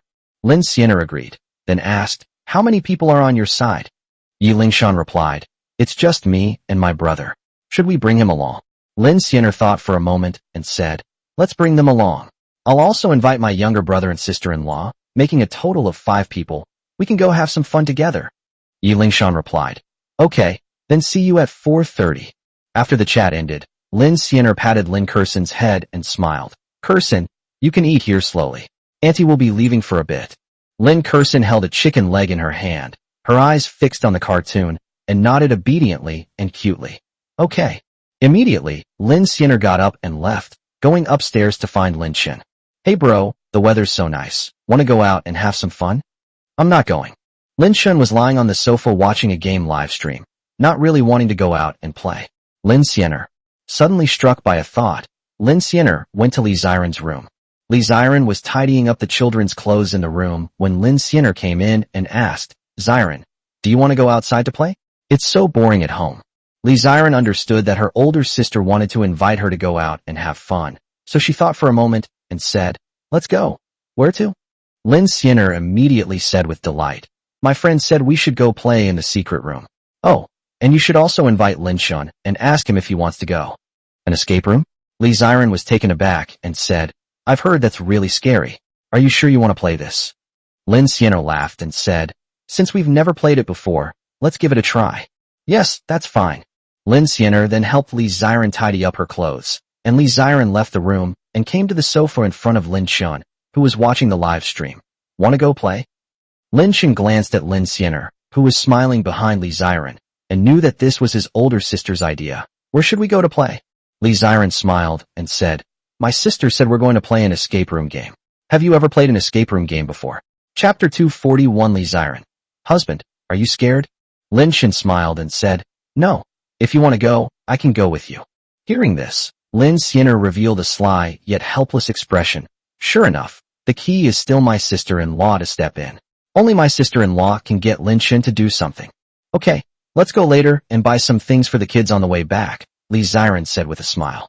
Next, Lin Chun drove his older sister and wife to the entrance of a well-known escape room shop in Shanghai, where they met up with Yi Lingshan and her younger brother. Both Lin Chun and Li Ziren were very surprised to see Yi Lingshan's younger brother, because the two siblings did not look alike at all. Yi Lingshan's younger brother weighs at least 180 pounds, is big and burly, the kind of rough man, and his appearance is average. But Yi Lingshan is incredibly beautiful, exuding the aura of a super rich and beautiful woman. The two look completely different, and you can't tell they are siblings at all. "Let me introduce you all. This is my younger brother, Yi Lei." Yi Lingshan introduced herself to Lin Chun and the others in a graceful and generous manner. "Hello everyone," Yi Lei said weakly, giving off a very shy and introverted feeling, as if he had a bit of social anxiety. "Hello," Lin Chun responded, while Lin Xian'er looked towards the entrance of the secret room. "Let's go in." But just then, Yi Lingshan suddenly saw two people walking over, and her face immediately showed displeasure. "Du Kongjia, what are you doing here?" A trendy young man and a middle-parted hairstyle walked over. The young man's name is Du Kongjia, and the middle-parted hair youth is Du Kongjia's friend. Du Kongjia walked confidently and smilingly to Lin Chun and the others, saying to Yi Lingshan, "Why can't I come? Even if this escape room is owned by your family, you can't stop me from coming." "You?" Yi Lingshan was furious, her face darkening as she said, "Then how did you know I came to play in the escape room? Did you follow me?" Du Kongjia laughed and said, "Don't misunderstand, it's just a coincidence. I've never played in an escape room before." "Lingshan, is this your suitor?" Lin Xian'er whispered in Yi Lingshan's ear. Although she didn't want to admit it, Du Kongjia was her suitor, but she felt nothing for him. Lin Xian'er smiled and said, "It's all right, let's just play our own games and ignore him." "Uh-huh." The group then entered the escape room shop. Lin Chun, holding Li Ziren's hand, walked towards the ticket counter. However, Yi Lingshan insisted on buying the tickets herself, since it was she who had suggested coming to the escape room. How could she let Lin Chun buy the tickets? "Let's go in too." Du Kongjia patted his partner on the shoulder. Actually, he had his own ulterior motives for following Yi Lingshan here.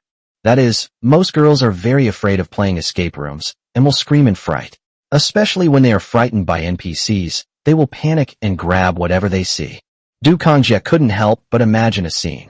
Yi Lingshan trembling adorably in his arms, that feeling. Haha, just thinking about it makes me excited. This is why many men like to bring women to escape rooms. It's undoubtedly a great opportunity to deepen their relationship. "What theme would you like to play?" the ticket seller asked with a smile. The ticket price is 80 yuan per person, and you can choose any themed activity. For example, there are many horror themes such as ghosts hitting walls, girls in red, nights of terror, and hotels that summon ghosts. Which theme do you guys want to play? Yi Lingshan did not make a decision on her own, but turned to look at Lin Xian'er and the others. Lin Xian'er said, "I don't care, they all feel about the same." Li Ziren also said, "This is my first time here too, so it's fine with me." Lin Chun also said it was up to him. Seeing everyone so casual, Yi Lingshan had a sudden inspiration and asked the ticket seller, "Excuse me, could you recommend something? I want the scariest one." The ticket seller smiled and said, "Then I'll recommend the zombie apocalypse theme. Lots of girls have been scared to tears by it." "Okay, this one," Yi Lingshan said. She liked the kind of thing that had scared many people to tears because she believed she wouldn't be scared to tears. "Okay, you guys go and store your things in the lockers first." When playing live-action escape rooms, customers are generally not allowed to bring their belongings into the themed room. Items such as wallets and mobile phones must be stored in lockers to prevent damage during the game or dropping them due to fright. When the staff led Lin Chun and the others to the locker room, A group of male college students came out and were stunned when they saw Lin Chun and the others. Wow, it's so beautiful. 3 such beautiful girls and only 2 guys. I'm so envious. How come they have such beautiful girls around them, but we don't? I'm so jealous. We're a bunch of grown men, and suddenly I don't want to play anymore. The men looked frustrated. They wanted to invite girls to play this game, but they couldn't find any pretty girls around them, and they didn't want to invite any ugly ones. Meanwhile, Du Kongjia also chose the zombie apocalypse theme, and a few minutes later, he officially started the game with Lin Chun and the others. First, I was led by staff to a room. Pushing open the door, everyone stepped inside, and the eerie atmosphere that hit them sent chills down their spines. Honey, are you scared? Li Ziren clung tightly to Lin Chun's arm, creating an atmosphere that was too terrifying. She was already scared. Lin Chun chuckled and said, Baby, it hasn't even started yet, and you're already scared? No, I was just asking you. Li Ziren felt that Lin Chun was looking down on her, so she immediately let go of Lin Chun's arm and pretended to be calm. It's just a locked room, right? It's all an illusion. What's so scary about that? After walking a few steps, suddenly, boom, the lights were turned off, and it was pitch black everywhere. Chapter 242 Brain Teasers. No problem for Lin Chun. Honey, I can't see clearly. I'm so scared. Li Ziren was extremely timid. As the lights were turned off, she immediately grabbed Lin Chun's arm again in fear. Lin Chun smiled calmly and patted Li Ziren's head. Don't be afraid. I'm here. The sudden darkness made Lin Xianer and the others somewhat frightened, since they could hardly see the way and could only grope their way forward. Soon, the group arrived at a dimly lit room. Lin Xianer immediately said, Quick, everyone, check if there are any hidden mechanisms in the room. Once you find the key and answer the question correctly, the room will be successfully unlocked, allowing you to proceed to the next level. Answering all the questions correctly means you've successfully escaped the locked room. Found it. The mechanism is here. The quick-witted Yi Lingshan soon found the mechanism, opened it, and found a display screen with a question on it. Question: when is it possible to have both bear's paw and fish? Upon hearing this question, Lin Xianer and the others were stumped for a moment, with only Lin Chun reacting first. At the dinner table, Lin Chun answered decisively. Answer successful, an electronic voice announced from inside the room. I'm dizzy, what kind of riddle is this? Lin Xianer was both amused and exasperated. What kind of strange question was this? Lin Chun, you're really something.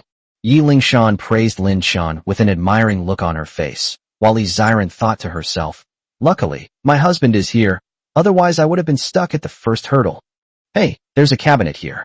At this moment, Yi Lei said weakly that he had just casually touched a hard wooden board, and only after a closer look did he realize that it was a cabinet. To open or not to open? Yi Lei asked the group. There might be rewards and prizes inside the cabinet, but there might also be NPCs. You know, those scary zombies. But before it's opened, nobody knows what's inside. Some daring customers, or those who want a prize, often choose to take a gamble. Go ahead, just start it. Yi Lingshan poked her younger brother Yi Lei with her finger. Upon hearing what his older sister had said, Yi Lei immediately pulled open the cabinet.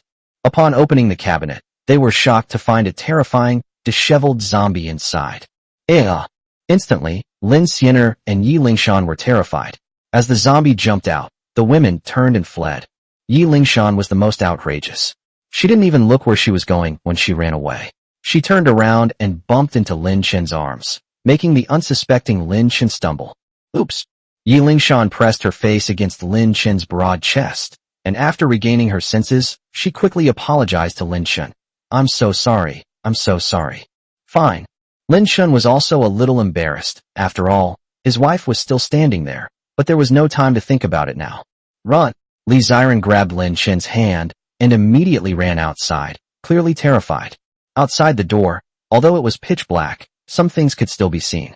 Du Kongjia and his companions, who were waiting outside, saw 3 beautiful women screaming and running out. Du Kongjia was secretly delighted. What a great opportunity. His gaze fell on Yi Lingshan, who was wearing a short skirt and black stockings, and he pretended to be frightened by the NPC and ran over to her. Don't be afraid, baby, I'm here. In the darkness, Du Kongjia gave him a tight hug, then started groping around. This feels a bit off. Why are you touching me? Yi Lei was stunned. He quickly pushed Du Kongjia away and, in the dim light, realized that he was a man. He immediately felt a chill. Is this guy crazy? After being pushed away, Du Kanjia realized he had hugged the wrong person and was incredibly embarrassed. Damn it. Why are you, a grown man, following your sister around? Yi Lingshan and the others didn't pay attention to Du Kanjia's appearance. Soon, they were so frightened that they went to another room. Meanwhile, in the monitoring room, this guy has a really strong mentality. A man's gaze was fixed on Lin Shun. He was the owner of this escape room shop. To improve the gaming experience in the store and attract more customers, he, the owner, often spends time in the monitoring room. Check if the customer was frightened, if there were any shortcomings, and which part needs further improvement. He was extremely satisfied when he saw Yi Lingshan and the others fleeing in panic. But when he noticed Lin Chen's behavior, he immediately frowned slightly. He remained completely calm and unmoved. What does this tell us? This shows that they weren't scared at all. In other words, people had a mediocre experience and found it uninteresting. The boss muttered to himself. Does he think the NPCs aren't scary enough? Thinking of this, the boss quickly said to one of the staff members standing nearby. Quick, go change into the scariest zombie king outfit ever. We have to scare this young man. Yes, boss. Upon hearing this, the staff member immediately went to the changing room to change. The boss looked at Lin Chun on the screen, a meaningful smile appearing on his lips. Young man, your zombie king costume is the shop's trump card.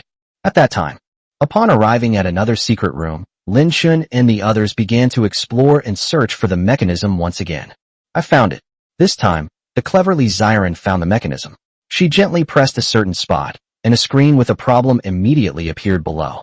Question: if you participate in a running race and beat the second-place finisher, what was your final place? Ha ha ha, that's it. It must be number 1 inch. Before Yi Lingshan could even say first, Lin Chen interrupted her. Wait a minute. Yi Lingshan looked at Lin Chen behind her. Could it be that the answer wasn't first? Lin Chen said calmly. I ran past the second-place runner, so the answer is obviously second place. It's not like I ran past the first place. Correct answer. The electronic voice sounded again in the room, and then a door opened, signifying that the level had been successfully completed. Yi Lingshan's pretty face turned red with embarrassment. Ugh, what kind of stupid question is this? It's all a trap. Fortunately, Lin Chen interrupted himself. He knew he only had one chance, and if he answered incorrectly, he would be punished, which meant being scared by the NPC. This is way too easy. Lin Chen thought to himself that it was quite boring, mainly because the questions were too simple and the NPCs weren't scary at all. We found the cabinet. What should we say? Should we open it? Yi Lingshan stood in front of a cabinet, not opening it rashly. This was a team game, so she naturally had to take her teammates' opinions into consideration. Lin Xiener thought for a moment and said, there were NPCs in the last level. I refuse to believe there will be NPCs in this one too. Open it. Lin Chen, what do you say? Yi Lingshan asked Lin Chen, who had unknowingly become the backbone of the group. Lin Chen said, then let's open it, and take a look. Anyway, he didn't think it would be scary even if there were NPCs. Okay, I've opened it. Immediately, Yi Lingshan slowly opened the cabinet, and a cloud of white mist drifted out, blurring the few remaining glimpses of the crowd. What is this? Is it a reward item? Yi Lingshan asked, waving her hand in an attempt to drive away the white mist. But in the next second, a withered, emerald green hand reached out from who knows where. He grabbed Lin Chen's shoulder. Chapter 243. Lin Xiener stepped on Li Xiren's little leather shoes. Lin Chen felt his shoulder being grabbed, and instinctively turned his head to look. A zombie with a bright green body, its skin covered in sores, was incredibly terrifying. Its eyes bulged out, and its sharp, thin fangs were constantly covered in a disgusting liquid. It was incredibly realistic. Although it was an NPC in disguise, it looked just like the real thing at first glance, and even the voice was very realistic, constantly making eerie hee sounds. Lin Shun, what's behind you? Yi Lingshan screamed, and then Lin Xiener, Yi Lei, and Li Xiren all saw the zombie next to Lin Shun, and their faces turned pale instantly. The reason is simple. This NPC's performance was just too terrifying and realistic. The already terrifying and suspenseful atmosphere was immediately overwhelmed by the sudden appearance of this horrifying zombie king, which shattered everyone's mental defenses. The room was filled with screams. Run! Yi Lingshan, Yi Lei, and Lin Xiener immediately fled outside, and Li Xiren was also pulled away by Lin Xiener. Only Lin Chen remained calmly standing in place. Seeing Lin Chen's calm and composed demeanor, both the boss who was watching the surveillance footage and the staff in disguise were stunned. Dude, why aren't you playing by the rules? Why don't you cooperate a little? Your indifference makes me seem stupid. Lin Chen. At this moment, Li Ziren and Lin Xiner ran back together. They had only realized that Lin Chen was still inside when they ran out. In the darkness, both women were panicking and running blindly. Lin Xiner accidentally stepped on Li Ziren's little leather shoe, causing it to fall off. Oops. I'm so sorry. It's nothing, I just lost my shoe. Huh. Lin Xiner immediately lowered her head upon hearing this, but Lin Chen had better eyesight and found his wife's little leather shoes in the pitch black. Hee. The NPC was unwilling to give up and wanted to continue scaring Lin Chen. When he walked up to Li Ziren, his creepy appearance scared Li Ziren so much that she immediately lost her composure. Wah, honey, hug me. Li Ziren simply dropped her shoes and jumped onto Lin Chen, hugging him tightly with her legs wrapped around his waist. Lin Chen smiled helplessly. Was he really that scared? It was all fake. Seeing that his wife was about to cry from fright, Lin Chen naturally didn't stay there. He picked up Li Ziren's little leather shoe that had been stepped on and ran outside with Li Ziren in his arms. Lin Chen and Li Ziren ran out of the room one after the other, while Lin Xiner stayed behind to cover their retreat. There's a chance. Go for it. Seeing that Lin Xiner was actually at the very back, the young man with the center-parted hair immediately urged Du Kangjia on, and Du Kangjia became excited upon hearing this. Who cares? It's pitch black anyway. All beauties are the same. Although I didn't manage to take advantage of you, Lingshan, this girl isn't bad either.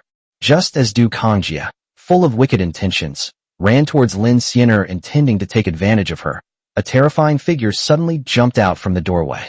My God! Du Kangjia was so scared that he wet himself on the spot. He sat down on the ground and looked at the extremely realistic NPC zombie king in front of him. He shouted, "A ghost!" He then quickly got up from the ground and ran back the way he came. NPC. Speechless. I was trying to scare those guys. What are you, a grown man, afraid of? Whoosh. At this moment, Yi Lingshan, Lin Xiner, and the others had already arrived at another room. The NPCs are indeed scary, but they won't really hurt you. At most, they'll chase you and scare you for a bit, but they'll stop chasing you once you run to another room. Come on, put on your shoes. Lin Chen put down the little leather shoes he was carrying, and Li Ziren immediately came to her senses, realizing she was still clinging to Lin Chen. He felt a little awkward, especially with Yi Lingshan and his older sister watching. He felt quite embarrassed. That NPC was terrifying. I don't know where he got that costume, but it was so realistic. Yi Lingshan said, still shaken. Lin Xiner agreed. Yes, I was so scared that I stepped on my sister-in-law's shoes, and they fell off. Ziren, I'm so sorry. I didn't mean to. It's nothing. Li Ziren repeatedly said that it didn't matter, and that such things were bound to happen in that kind of environment. Half an hour later, led by Lin Chen, the 5-person team successfully escaped from the secret room. As for Du Kangjia, he didn't get his wish either, because the boss saw something was wrong with him on the surveillance camera. In order to protect the safety of the female customer in the store, he personally intervened halfway through the meal and kicked Du Kangjia and his companion out. At first, Du Kangjia was naturally unconvinced, but the boss was not one to back down either. In the end, Du Kangjia risked being bombarded by the boss and left the store on his own. After escaping from the locked room, Lin Chun and the others naturally left the shop. Where to go next? Home, Lin Xiner asked, glancing at everyone. Yi Lingshan generously said, why go back? Let's have dinner together. It's on me. Lin Xiner smiled and said, that's a good idea. Then he asked Lin Chen, brother, are you all alright? If you're all alright, let's go have dinner now. Lin Chen said, you guys go ahead, just send me your location. Ziran and I will go explore other parts of the mall now. Alright. Lin Xiner didn't say anything. Knowing that her younger brother and Ziran wanted to have some alone time, she naturally wouldn't go along and be a third wheel. Next, Lin Xiner and Yi Lingshan went to a restaurant, while Lin Chen took Li Ziren to another shopping mall. The purpose of coming to the mall is, of course, to shop, or more precisely, to buy things for the children. After walking around for a while, Li Ziren noticed that her little leather shoes were very dirty. My older sister accidentally stepped on it, leaving a noticeable dusty footprint. It's okay, I brought some tissues, let me wipe it for you. Lin Chen said, taking out a few tissues from his pocket, then unscrewing a bottle of mineral water he had just bought and pouring some of the water onto the tissues. After the paper got wet, Lin Shun ignored the stares of passers-by and squatted down in front of Li Ziren to wipe his wife's little leather shoes. Li Ziren felt a warmth in her heart and was incredibly happy and sweet. A beautiful smile appeared on her face. Wow, look, that handsome guy is so sweet. He actually polished his girlfriend's leather shoes. What a wonderful guy. So handsome and kind. I wish I could find a guy like that too. I'm so envious. I'm going to kowtow to them right now. Am I the only one who noticed that someone is wearing a ring? Does that mean they're not boyfriend and girlfriend, but already married? Many passers-by turned their heads and cast envious glances at Li Ziren, whispering among themselves. Chapter 244, Teaching Lin Yue to Drive. Alright. After wiping, Lin Shin stood up and walked to the trash can to throw away the tissue. Thank you, my husband. I love you. Li Ziren, holding Lin Shin's arm, suddenly tiptoed and kissed Lin Shun on the cheek. Lin Shin smiled unconsciously and put his arm around Li Ziren's shoulder. Let's go and see if there's anything else we need to buy for the children. The two then wandered around the mall for a while, bought some things, and then came out of the mall entrance. On the way to the parking lot, as they walked, Li Ziren suddenly patted Lin Shun on the shoulder and pointed to a spot not far away, indicating that Lin Shun should look. What's wrong? Lin Shun looked over and saw a little girl kneeling by the roadside begging. Li Ziren said, I feel so sorry for that little girl. It doesn't seem to be the weekend. She's out begging. Doesn't she have to go to school? As she spoke, Li Ziren pulled Lin Shin closer to the little girl. Upon closer inspection, the little girl appeared to be around 12 years old. She was very thin, with slightly yellowish hair, suggesting malnutrition.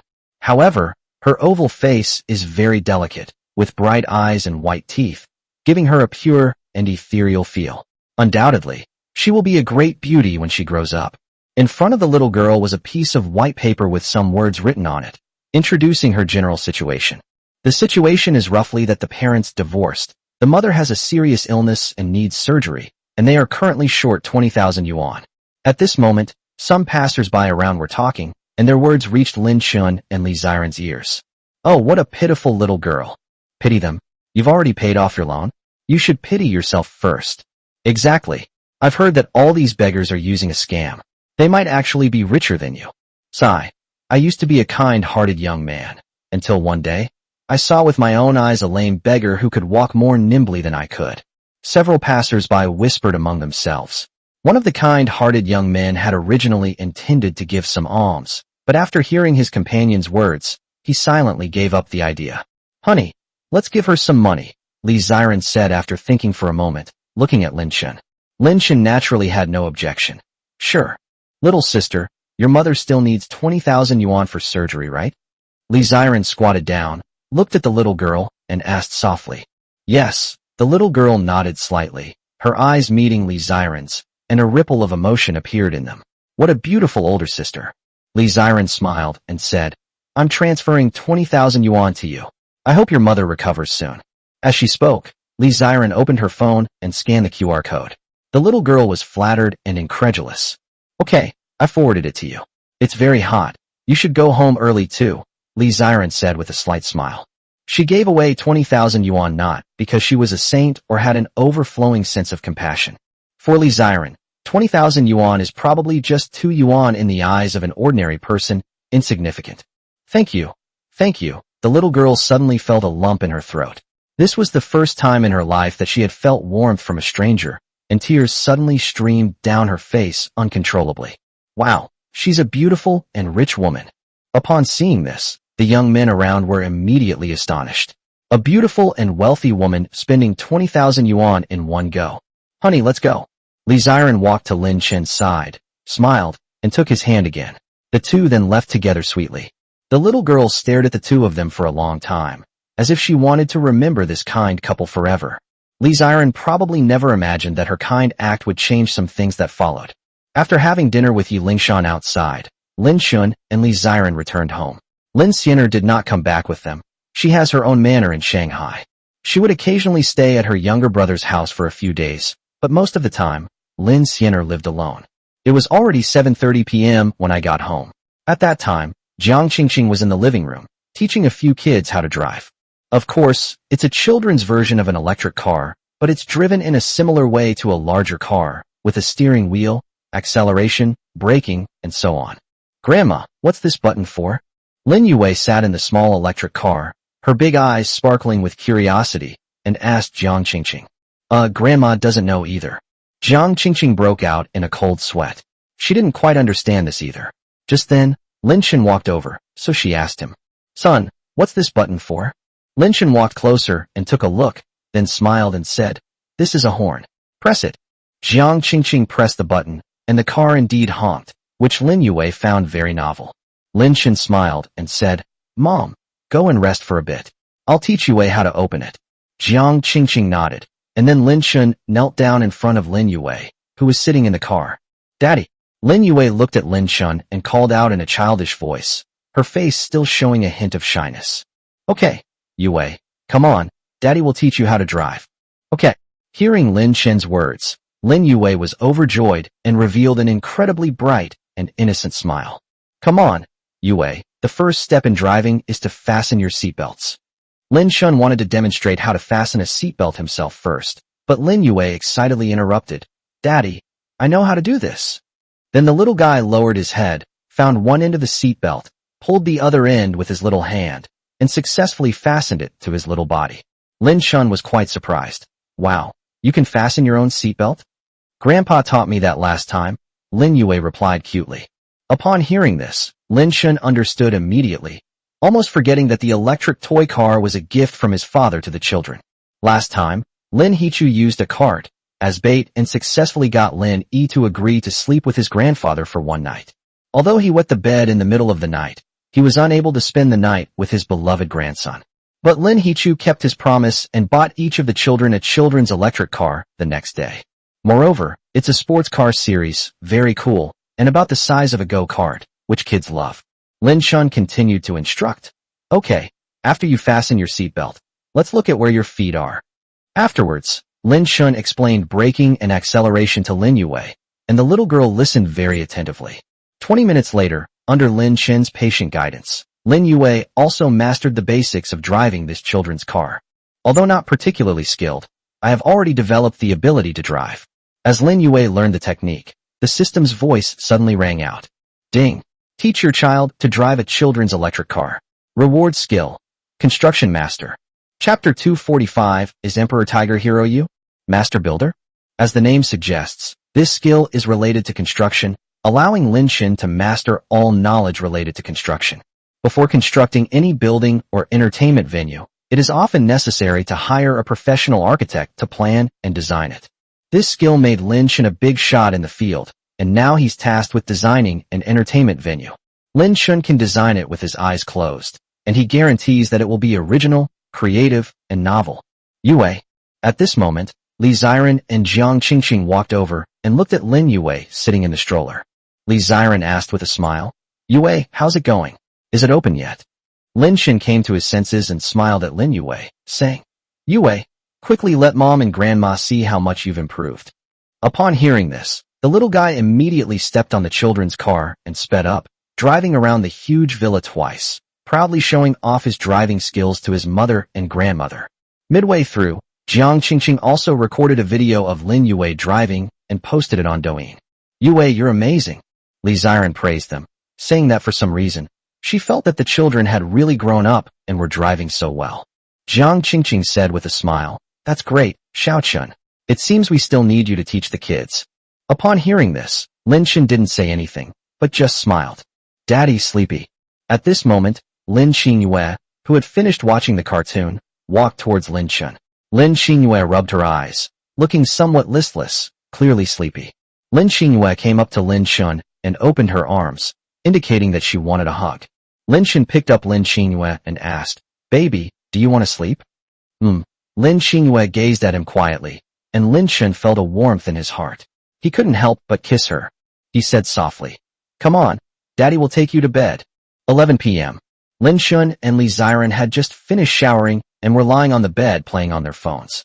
As for the four little ones, they were all asleep, but their sleeping positions had changed from before.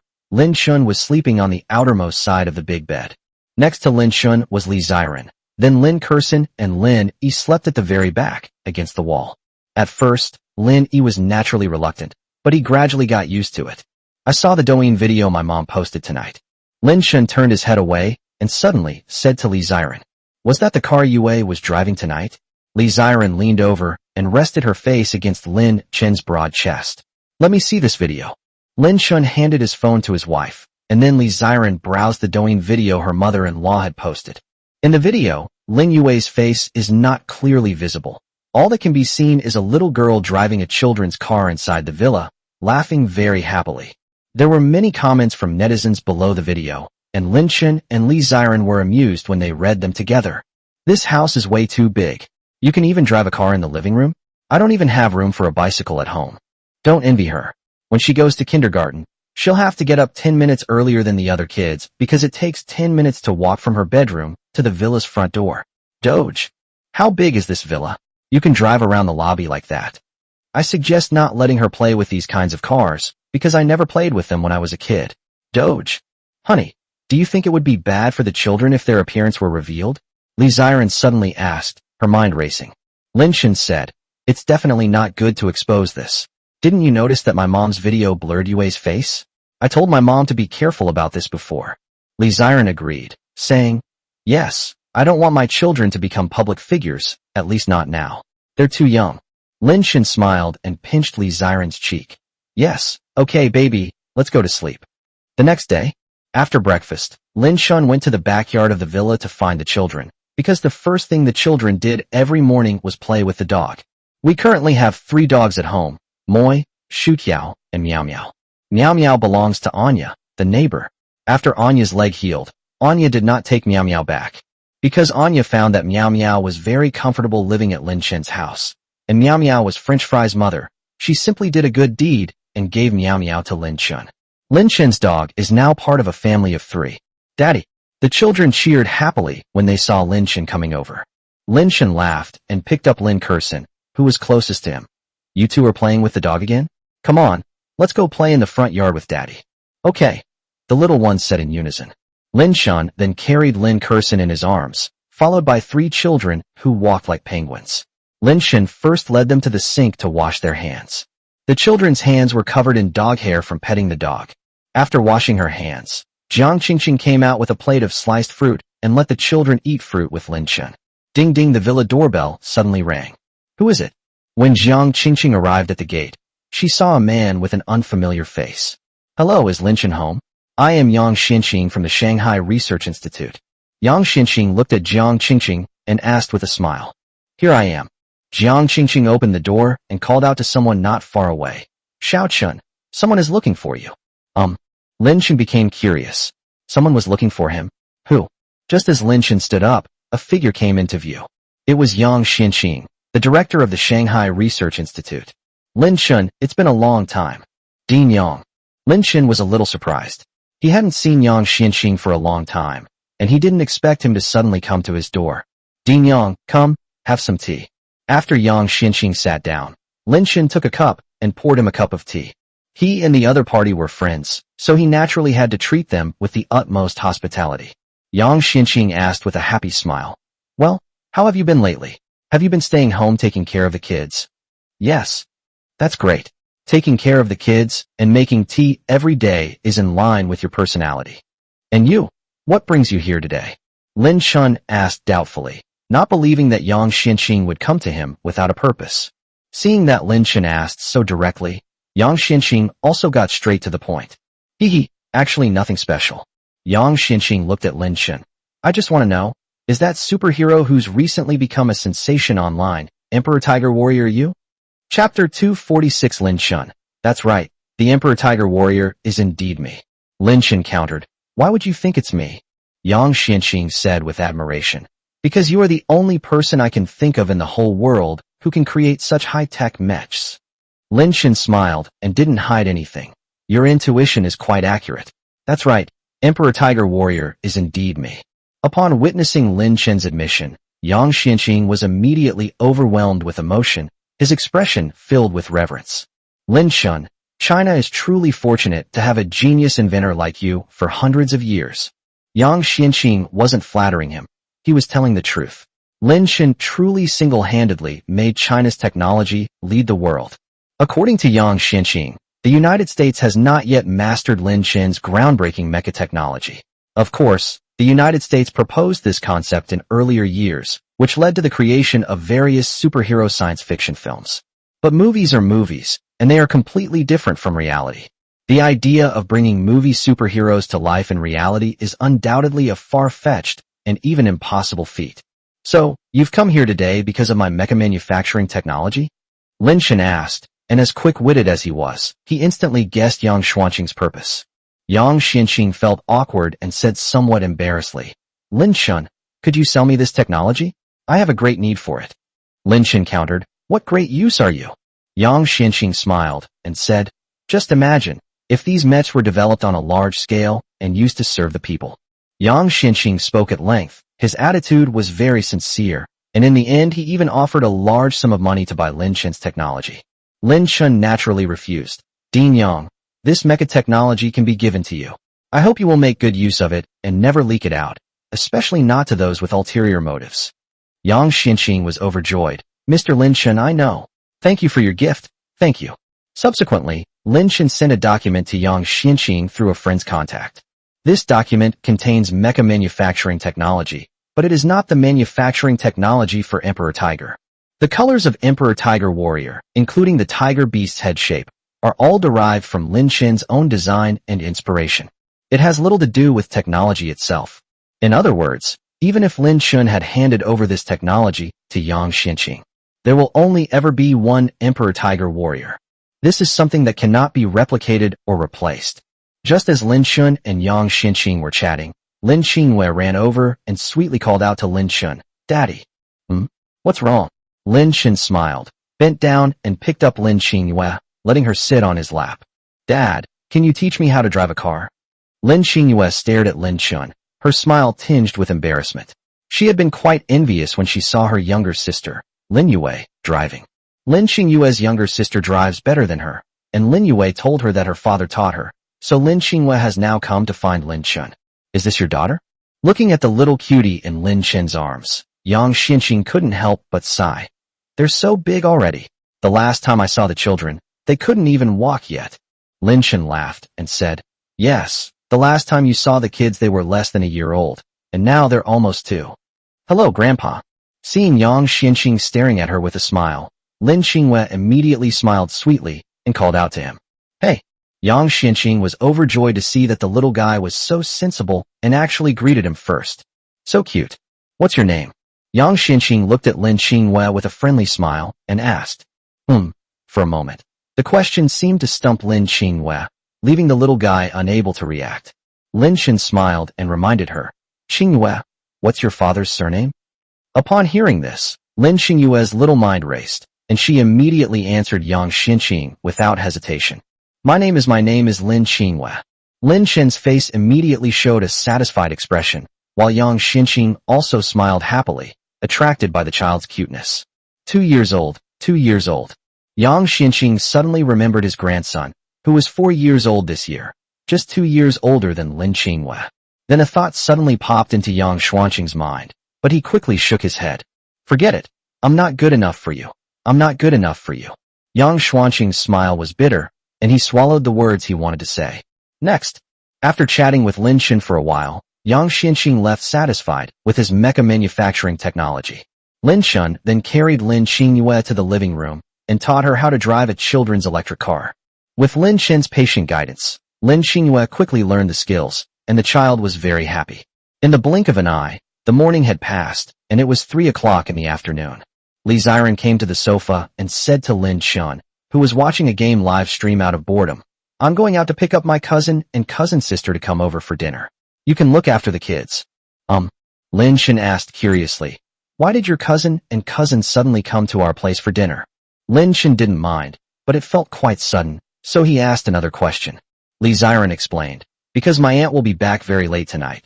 There will be no one to cook at home, and my cousin also said she wants to come to our house to play and see the children. Lin Shen turned off the game live stream and said, how about I go pick up your cousin and cousin? Do they live in Xingfuli community? Right. Li Ziren smiled and said, then go ahead. Remember to drive safely. Lin Shen nodded, then took his car keys and went downstairs. At the same time, the entrance to Xingfuli residential community. My cousin said she was coming to pick us up. Why hasn't she come yet? A handsome young man spoke up. His name was Sun Bo, and he was a senior high school student. Sis, how about we take a taxi there? Sun Bo said to a girl standing next to him. The girl's name is Sun Peiqi, a freshman in college. Sun Peiqi and Sun Bo are Li Xiren's cousins. Sun Peiqi looked around for a moment, then her phone rang. After seeing the message, she said to Sun Bo, let's wait a bit. My cousin said her husband is coming to pick us up. Boom! Just then, a sports car drove up and stopped in front of Sun Peiqi and Sun Bo. Two trendy men were sitting in the sports car. One had a perm, and the other had an e-cigarette around his neck. They both had the air of energetic young men. Peggy, where are you going? Do you want me to take you there? The trendy man with the perm rolled down the car window, revealing what he thought was a very handsome smile, and said to Sun Peiqi, Jiao Yong. Sun Peiqi frowned immediately. Jiao Yong was her college classmate, a rich second generation, and also her suitor.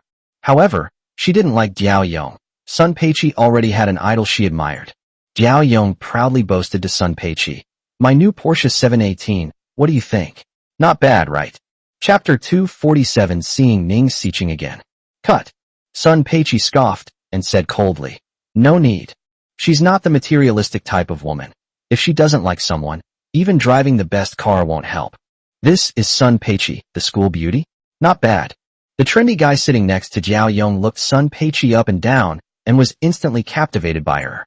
Twin ponytails, a cute pink dress, white stockings, those straight and slender legs, wow, I love it. He then nudged Jiao Yong with his arm and gave him a teasing look, which Jiao Yong instantly understood. Ahem, Sun Peiqi, are you sure? This Porsche 718 of mine isn't for just anyone to ride in. Jiao Yong looked at Sun Peiqi and smiled as he showed off his new car. Just as Sun Peiqi was speechless, she suddenly saw a car approaching, and her slightly furrowed brows relaxed. Lin Shen appeared in a black Maybach, which was the birthday gift Li Xiren gave him last month. Brother-in-law. Through the car window, both Sun Bo and Sun Peiqi could see Lin Shen inside the car, and Sun Bo immediately shouted. The two naturally knew their famous cousin-in-law, and Sun Bo and Sun Peiqi immediately opened the door of the Maybach. Oh, what's going on? Before Jiao Yong and Chao Ning could react, they saw Sun Peiqi and her brother get into someone else's car. Suddenly, Jiao Yong's eyes widened. Holy crap, a Maybach! Upon seeing the car logo on Sun Peiqi's vehicle, Jiao Yong felt a lump in his throat and was speechless. A license plate with 4 nines? Even the trendy guy was stunned. Maybachs are common in Shanghai, but a Maybach with a license plate containing 4 nines. It's no exaggeration to say that this license plate is more expensive than a Maybach. Both of them looked puzzled. Who is Sun Peiqi's cousin-in-law? How come he's so rich? Brother-in-law, you came just in time. Thank you. Inside the car, Sun Peiqi was very happy, feeling a sense of triumph. Humph, so what if it's a 718? My cousin-in-law drives a Maybach. Lin Shen smiled faintly and said, what's wrong? Were you bothered by your suitors just now? Yeah, showing off her new car to me. It's so annoying. Sun Peiqi said angrily, stomping her beautiful legs, clad in white stockings, on the car mat. Lin Shen did not respond. But at the next traffic light, Lin Shen glanced in the rearview mirror and inadvertently noticed Sun Peiqi's phone case. Lin Shen couldn't help but exclaim, Emperor Tiger Hero? Yes, the back of Sun Peiqi's phone actually features an image of Emperor Tiger Warrior. Lin Shen was puzzled and confused. The Emperor Tiger was so popular now, its image was even being used to make phone cases? Brother-in-law, you know about Emperor Tiger Warrior too. Sun Peiqi smiled and said, do you know? Many boys in our class admire Emperor Tiger Warrior. Lin Shen joked, I can understand boys admiring others, but you don't happen to like Emperor Tiger Warrior too, do you? Sun Peiqi immediately felt embarrassed, because Lin Shen had guessed right. She really liked Emperor Tiger Warrior. Otherwise, I wouldn't have bought a phone case with the image of Emperor Tiger. However, Sun Peiqi's affection was not the kind between a man and a woman, since she didn't even know what Emperor Tiger Warrior looked like. Her liking for him was like a fan's worship of an idol. She simply thought Emperor Tiger Warrior was cool and powerful. Haha, brother-in-law, let me tell you a secret. Emperor Tiger Warrior is my sister's dream man. Sun Bo chuckled and spoke, which made Sun Peiqi so angry that she wanted to beat up her brat. Oh my god, is this something I can leak? Humph, can you please stop talking so much? Sun Peiqi glared at Sun Bo, which immediately silenced him. Lin Shen's brows twitched slightly upon hearing Sun Bo's words, but he remained silent. The air remained quiet. Sun Peiqi's secret was revealed by her younger brother, making her even more embarrassed and ashamed. But just then, Sun Peiqi remembered something, looked out the window, and said to Lin Shen, "Brother-in-law, there's a shopping mall up ahead. Could you stop for a moment? I need to buy something." A few minutes later, the Maybach slowly pulled up in a parking space in front of the mall. "Wait me a moment." After saying that, Sun Peiqi opened the car door and ran towards the mall entrance, leaving Lin Shen and Sun Bo in the car. Sun Bo was looking down at his phone, while Lin Shen felt a bit stuffy, so he also got out of the car. After waiting for a few minutes, Sun Peiqi came out carrying 2 boxes of children's milk. There is also a children's snack gift pack. When Sun Peiqi approached, Lin Shen said to her helplessly, "You don't need to buy these things. It's too formal." Sun Peiqi rolled her eyes and said, "It's not for you to eat. It's for the kids." He then opened the trunk of the Maybach and put the items inside. Sun Peiqi clapped her hands and said with a smile, "All right, let's go." Just as the two were about to get back into the car, a pair of figures suddenly walked up in front of Lin Shen. "Lin Shen." A familiar voice rang out, and Lin Shen turned his head, momentarily taken aback. "Ning Xiqing." Yes, the person standing before us is none other than Ning Xiqing, the eldest daughter of the Ning family. Ning Xiqing was holding hands with a handsome man, who was looking at Lin Shen with disdain. Chapter 248. Sun Peiqi asked Linny, "You said this is your father?" "Lin Shen, what a coincidence, we meet again." Ning Xiqing narrowed her eyes slightly, a frivolous smile appearing on her lips. Lin Shen hadn't expected to meet Ning Xiqing here. Lin Shen had nothing to say to this woman. He casually withdrew his gaze and prepared to get into his car and leave. Seeing this, Ning Xiqing became anxious. Thinking of her humble posture in front of Lin Shen last time, the proud Ning Xiqing immediately wanted to regain her face. So he spoke up, "Wait a minute, Lin Shen. What's up?" Ning Xiqing crossed her arms and said disdainfully, "Lin Shen, you don't need to pretend to be so high and mighty. My Ning family has already weathered the crisis. Don't worry, I won't ask you for help again." "Really? That's great," Lin Shen said casually. Ning Xiqing continued smugly, "Lin Shen, let me introduce you to my boyfriend, Wang Yonggang." The young man standing next to Ning Xiqing grinned, looking arrogantly at Lin Shen. "Xiqing, is he the young master of the Lin family that you told me about before?" "Yes." Wang Yonggang scoffed dismissively. He looked down on everyone now. So what if he was the young master of the Lin family? Was he that great? "Lin Shen, you must have heard of the famous Emperor Tiger Hero recently, right? Let me tell you a secret. Emperor Tiger Hero is actually my boyfriend." Ning Xiqing proudly boasted, thinking she had dropped a bombshell on Lin Shen. As she spoke, her gaze fell on Wang Yonggang beside her, her face filled with admiration and adoration. Boom. Sun Peiqi, who had been silent until now, paused in disbelief upon hearing Ning Xiqing's words. This man is the real Emperor Tiger Warrior? That can't be, right? That's such a coincidence. Lin Shen's expression also shifted slightly, and he immediately realized that Ning Xiqing had been deceived. No wonder she said that the Ning family's crisis had been resolved. Could it be that she relied on this fake Emperor Tiger Hero? "Why aren't you saying anything? Have you become mute? Are you too shocked to speak because of my boyfriend's identity?" Ning Xiqing's tone was tinged with resentment and displeasure. She had expected Lin Shen to be shocked, but he wasn't, which made Ning Xiqing very unhappy. "Good." Lin Shen uttered 2 words calmly, then got into the car, reminding the dazed Sun Peiqi, "Get in the car." Oh, Sun Peiqi came to her senses, immediately opened the car door, and sat down. Then, under Ning Xiqing's gaze, Lin Shen stepped on the gas, and the Maybach slowly drove away. Ning Xiqing's lips curled into a triumphant smile as she watched Lin Shen leave, feeling rather uneasy. She felt as if she had gotten back at Lin Shen. "Humph, your boyfriend is the Emperor Tiger Warrior. Are you scared now?" "Yonggang." Ning Xiqing was in a great mood and took Wang Yonggang's hand, acting coquettishly, which made Wang Yonggang feel like his heart was melting. "What's wrong, baby?" Wang Yonggang chuckled, then lowered his head and kissed Ning Xiqing's delicate face. In the past, Wang Yonggang would never have dared to dream of such a thing. How could a nobody like me, who has nothing, actually have a story with the noble young lady of the Ning family? Not only can he make a beautiful and noble young lady his girlfriend and kiss her at will, but he can even hee-hee. On the road, Lin Shen drove attentively.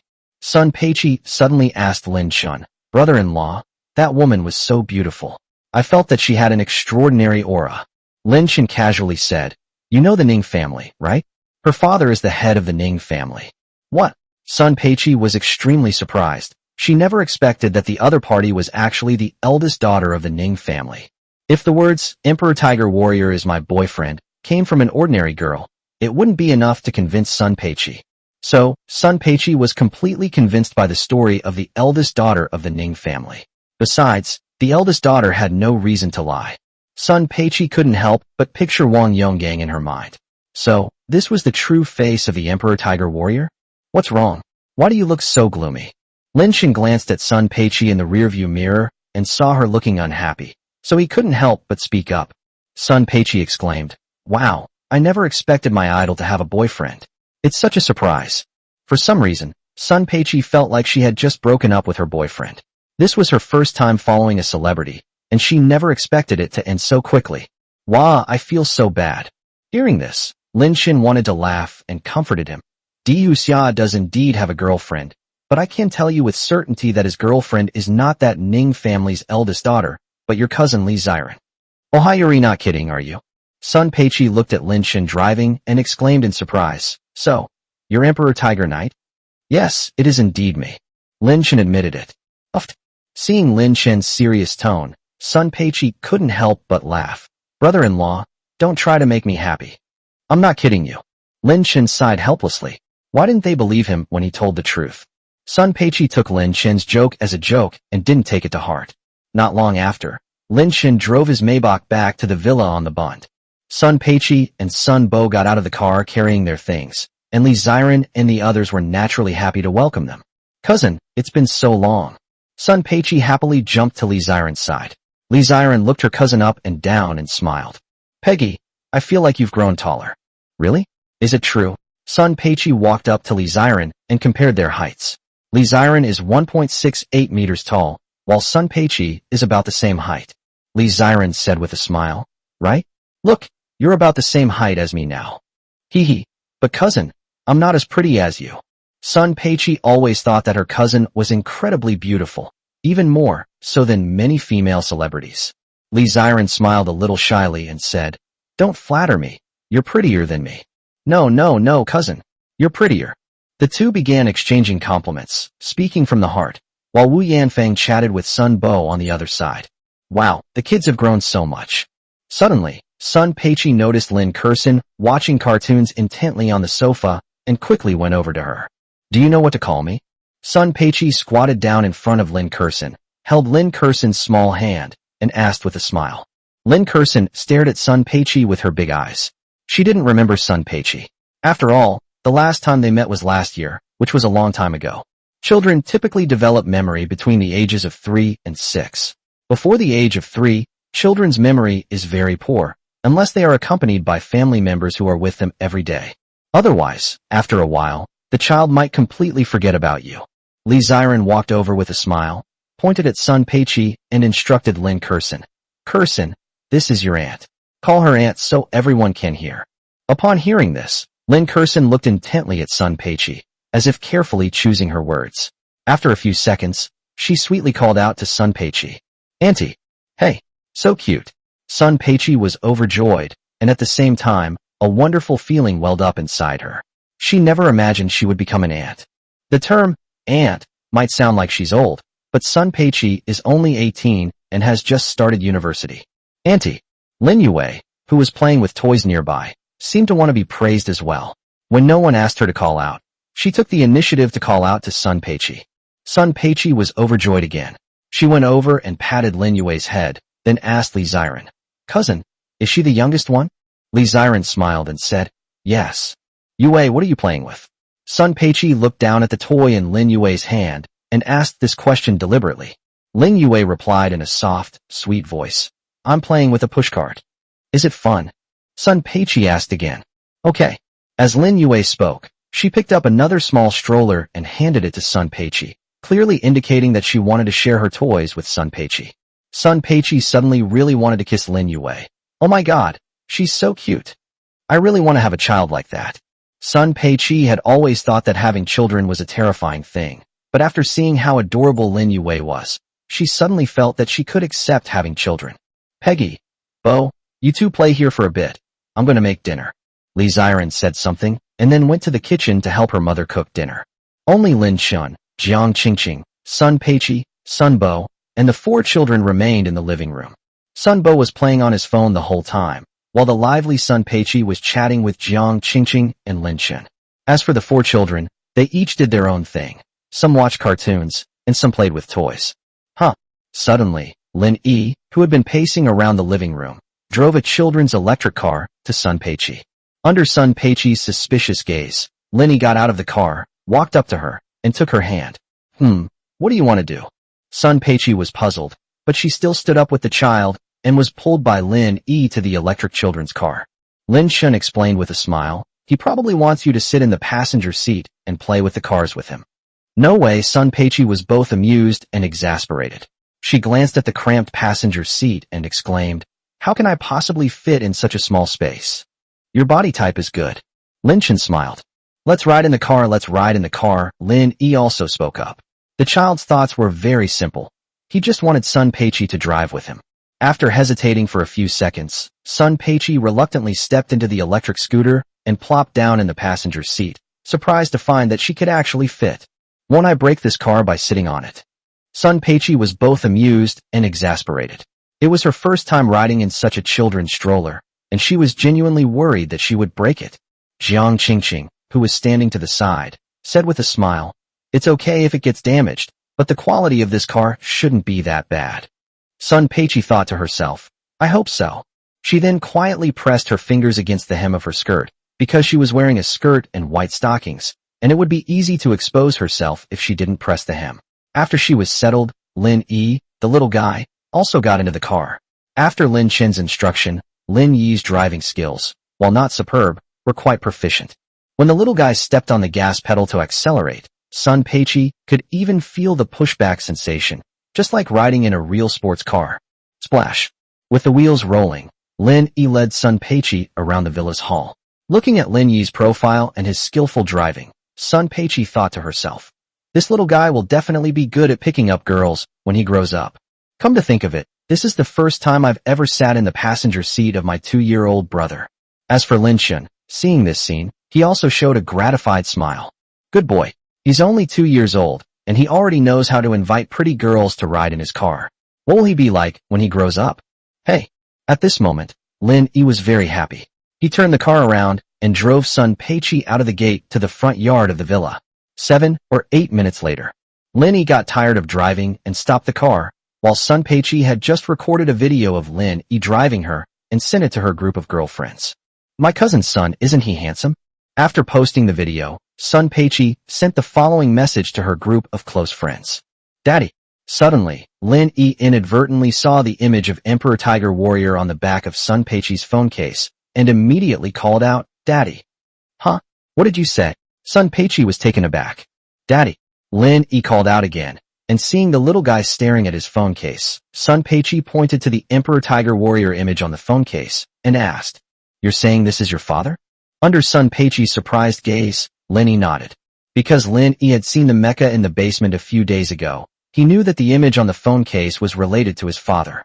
Chapter 249 Ning Xiqing and Emperor Tiger Knight's Romance. Xiao Yi, this isn't your dad. This is Emperor Tiger Warrior. After saying this, Sun Peiqi sighed. Emperor Tiger Warrior's fame is too high now. Even a 2-year-old child admires him. This is absolutely terrifying. Lin Yi didn't argue with Sun Peiqi. He just found it very strange. This was clearly his father's mecha. Dinner's ready. Not long after, accompanied by Li Ziren's voice, Sun Peiqi led Lin Yi back into the house. 10:30 p.m. After dinner, Sun Peiqi and Sun Bo left the villa. In the bedroom, Lin Chun had just finished showering and came out of the bathroom when Li Ziren hurriedly said to him, Honey, something terrible has happened. Come quick. What's wrong? Lin Chun sat down next to Li Ziren and handed her his phone. When he saw the news on the phone, Lin Chun's expression changed slightly. The news headline was strikingly shocking. The relationship between the eldest daughter of the Ning family and Emperor Tiger Hero has been exposed. A passerby bumped into Emperor Tiger Hero himself and Ning Xiqing at the hotel entrance. Ning Xiqing was seen shopping with a mysterious man whose identity is suspected to be Emperor Tiger Warrior. The comments section under the news article was flooded with discussion. It was practically a chaotic mess. Oh my god, No way, my idol has a girlfriend. Oh my god, I can't accept this. What's so unacceptable about this? Although Emperor Tiger Warrior is very powerful, Ning Xiqing is also excellent. I've met Miss Ning once in real life. She's very beautiful and a good match for Emperor Tiger Warrior. Wow, wow, a rich heiress and a superhero. They're such a perfect match. Blessings, blessings. Sigh, their relationship was exposed just as they started dating. But they're a good match for Miss Xiqing, so let's wish them well. Countless female netizens were heartbroken and shocked, but many also offered their blessings. What exactly is going on? Li Ziren was very puzzled. She knew that her husband was the Emperor Tiger Warrior, so the question was, how could another Emperor Tiger Warrior suddenly appear?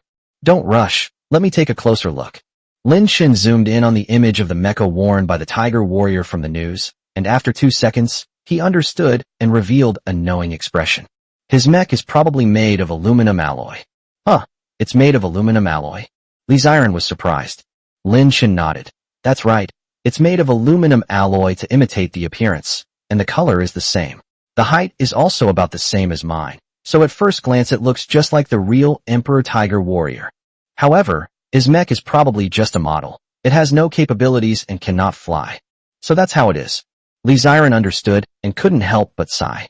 Even mechas are being counterfeited. It's really too difficult to become famous these days.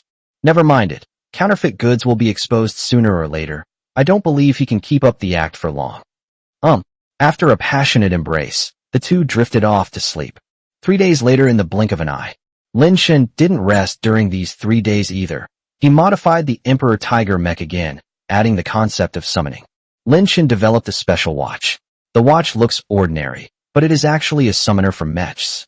With just a light touch of his watch, Lin Shen could summon the various parts of the mecha from the basement and assemble them on his body. Of course, it couldn't be summoned from anywhere in the world. The range had to be within 1,000 kilometers. Even if Lin Shen activated the watch, it wouldn't work beyond 1,000 kilometers. However, this was enough for Lin Shen, since he didn't usually go anywhere, and 1,000 kilometers was not a small area. Honey, the weather is so nice today. How about we go for a walk outside? Lin Shen was sitting on the balcony, bored and enjoying the breeze, when Li Ziren came over and said something to him. Okay, many men might not want to go shopping with their wives, but Lin Shen is different. He finds shopping with his wife to be a pleasure. Wait a moment, I'll change into a dress. Half an hour later. Miha Mall is a subsidiary of Miha Group, which is owned by Yi Lingshan's family. When Lin Shen arrived here with Li Ziren in his hand, he found that the mall was almost full of people, and even the entrance was crowded with people. What's going on? Both of them were completely dumbfounded. They had never seen a shopping mall where no one could get in. Were they having some kind of big promotional event? Or did a big star appear? Look, isn't that Dean Yang Xianqing? Li Ziren suddenly noticed a figure and quickly reminded Lin Shen. Lin Shen looked closely and realized that it really was Yang Xianqing, with several bodyguards following behind him. Dean Yang. Lin Shen called out to him. Yang Xianqing turned around and saw that it was Lin Shen calling him. His serious face immediately broke into a bright smile. Lin Shen, you're here too. Yeah, what's going on here? Why are there so many people? Yang Xianqing walked over and Lin Shen asked him. Yang Xianqing seemed very surprised. Didn't you know? Miha Group has teamed up with that fake Emperor Tiger hero to hold a fan meeting here. Both of them were surprised, especially Li Ziren, who was extremely shocked. That fake Emperor Tiger warrior actually held a fan meeting inside? Lin Shen instantly understood why the place was so crowded. Lin Shen, you've seen the news, right? You should know that a fake Emperor Tiger hero has recently appeared, and he's even dating Ning Xiqing, right? Yang Xianqing looked at Lin Shen, who said calmly, Yes, I saw the news. So you've come here too? That's right. I'm here to expose that fake Emperor Tiger warrior. Yang Xianqing seemed somewhat indignant. As a follower of Lin Shen, he couldn't stand such a thing, and from a broader perspective, he didn't want anyone to be deceived. He wanted to tear off the disguise of that fake and tell everyone that the Emperor Tiger warrior was fake, and that the real Emperor Tiger warrior was someone else. Lin Shen, let's go in together later. You're the real Emperor Tiger warrior. You probably don't want your fans to be fooled, right? Yang Xianqing said, looking at Lin Shen. Lin Shen nodded. Okay, let's go in together. Because Yang Xianqing was there, Lin Shen and Li Ziren were able to enter the mall without any hindrance. Once inside, I was shocked by the sheer number of people. It was a sea of people, mostly students, but there were also quite a few girls, and even some adults. Yang Xianxing said to Lin Chun, "That fake Emperor Tiger Warrior hasn't appeared yet. I need to go to the restroom first." "Good." Lin Chun held Li Ziren's hand and stood in a corner, waiting quietly. Just then, a melodious voice rang out. "Cousin, brother-in-law? Oh, you're here too. Peggy, what are you doing here?" All three were surprised, especially Sun Peiqi. Could it be that her cousin was also a fan of Emperor Tiger Warrior? Chapter 250 Emperor Tiger Hero is actually my cousin's husband? Then Sun Peiqi came to the two of them, along with a few companions, who seemed to be Sun Peiqi's classmates. They were all wearing pretty dresses and dressed up beautifully. They were all beauties. "Cousin, are you here to see Emperor Tiger Hero too?" Sun Peiqi patted Li Ziren and asked with a smile. "No, I came here to buy some things." While the two were chatting, Sun Peiqi's classmates were sizing up Lin Chun. "Chun Lu, is this Peiqi's cousin-in-law? He's really handsome." "Li Shi, so handsome. Even more handsome than Korean oppas." "Zheng Shuang, wow, my cousin Peiqi is so pretty." Peiqi told me before that her cousin was as beautiful as an angel, and I thought she was joking. "What are you guys talking about?" After finishing her conversation with Li Ziren, Sun Peiqi turned around and looked at the three people whispering among themselves, especially Chun Lu, who was incredibly excited. She was very curious. Chun Lu whispered to Sun Peiqi, "Your cousin and your cousin's husband are such a perfect match." "Li Shi, Peiqi, do you have any photos of your cousin's child? I really want to see how beautiful the child is of such a beautiful woman." Just as the women were chatting, cheers suddenly erupted from the crowd. It turns out that Wang Yonggang has just appeared wearing his aluminum alloy mecha suit. It must be said that this aluminum alloy mecha is exquisitely crafted. At first glance, its appearance is 95% similar to the one developed by Lin Chun. There are only a few differences in the details, but that's enough to fool everyone. "Ah, Emperor Tiger Warrior. Emperor Tiger Warrior, I love you. Emperor Tiger Hero Appa. So handsome." Female fans at the scene started shouting. They were very enthusiastic, and it was hard for people who don't follow celebrities to understand these people. Seeing so many enthusiastic fans at the scene, Wang Yonggang was beaming with pride and overjoyed. Ning Xiqing, who walked out arm in arm with him, felt the same way. Seeing her man so popular, she also felt proud. Ahem. Thank you to all the fans who came to the event. Wang Yong had just picked up the microphone and started speaking when suddenly a serious voice rang out. "Wait a moment. It's Dean Yang from the Shanghai Research Institute. He actually came too." Some people in the audience who knew Yang Xianqing were quite surprised to see him walk onto the stage. "Isn't this Dean Yang?" Yi Chengwang's expression shifted slightly. This fan meeting was jointly organized by Miha Group and Daihuxia, and as the group's CEO, he naturally attended the event. "What's wrong, Dean Yang?" Yi Chengwang spoke, looking at this uninvited guest with curiosity. "President Yi, you've been fooled." Yang Xianqing snatched the microphone from a staff member, pointed at Wang Yonggang, and said to everyone, "Everyone, this Emperor Tiger Warrior is an imposter." Whoosh. These words shocked the entire audience. Ning Xiqing was completely dumbfounded. What was going on? Was her boyfriend an imposter of Emperor Tiger Warrior? "You old geezer, what nonsense are you spouting?" Wang Yonggang's expression changed. He hadn't expected someone to suddenly expose his identity, which made him furious.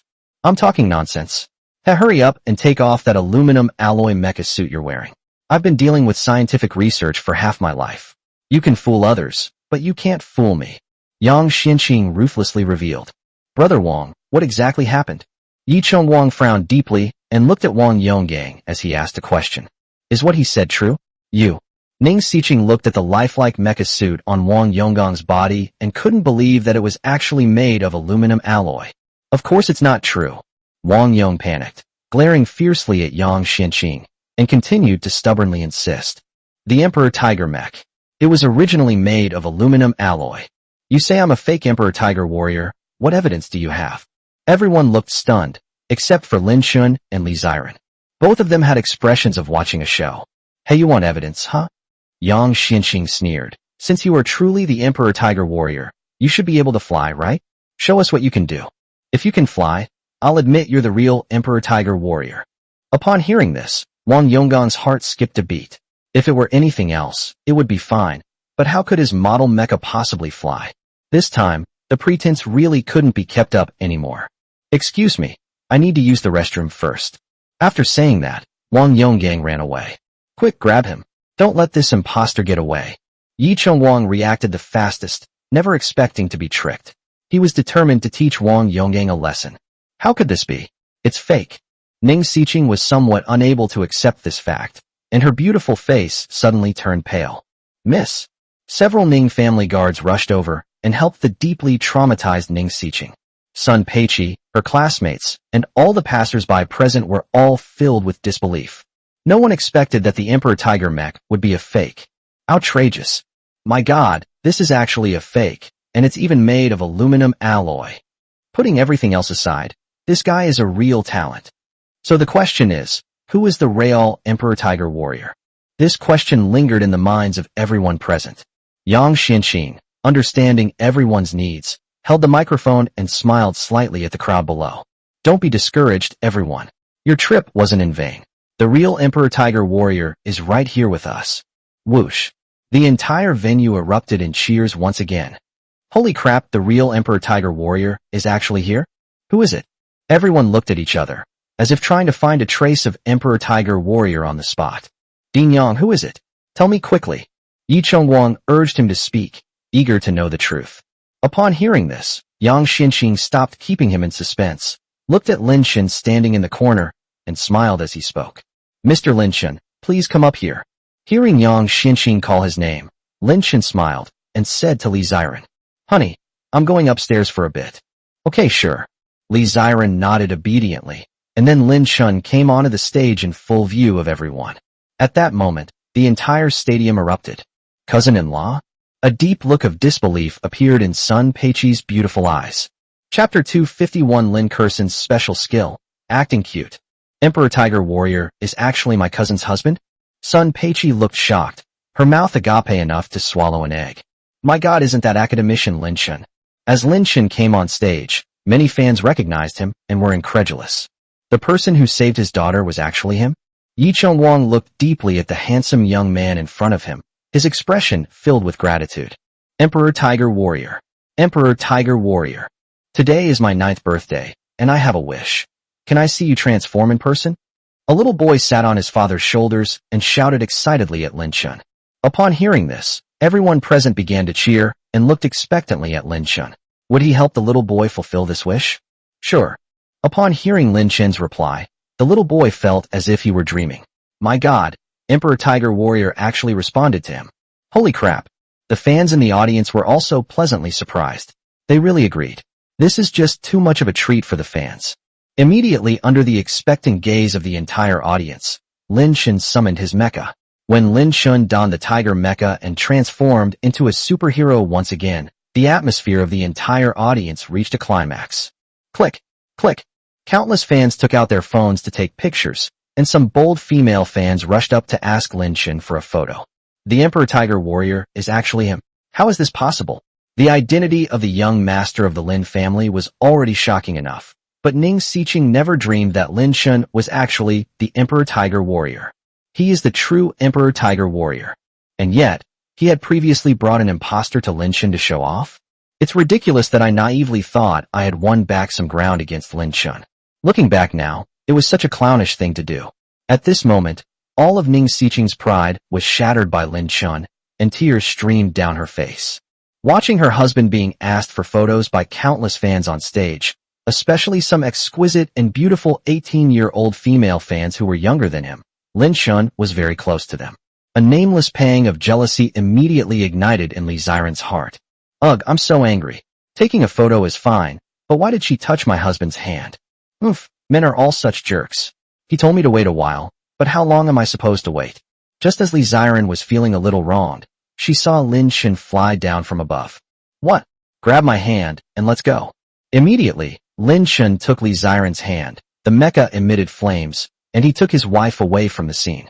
It turns out that Lin Shen also realized that if he were to take photos with each of these fans individually, he probably wouldn't finish by the end of the night. Thinking that his wife was still waiting for him, Lin Shen had no choice but to take his wife and run away after taking photos with some fans. Having too many fans can be a real problem. Hey, brother-in-law.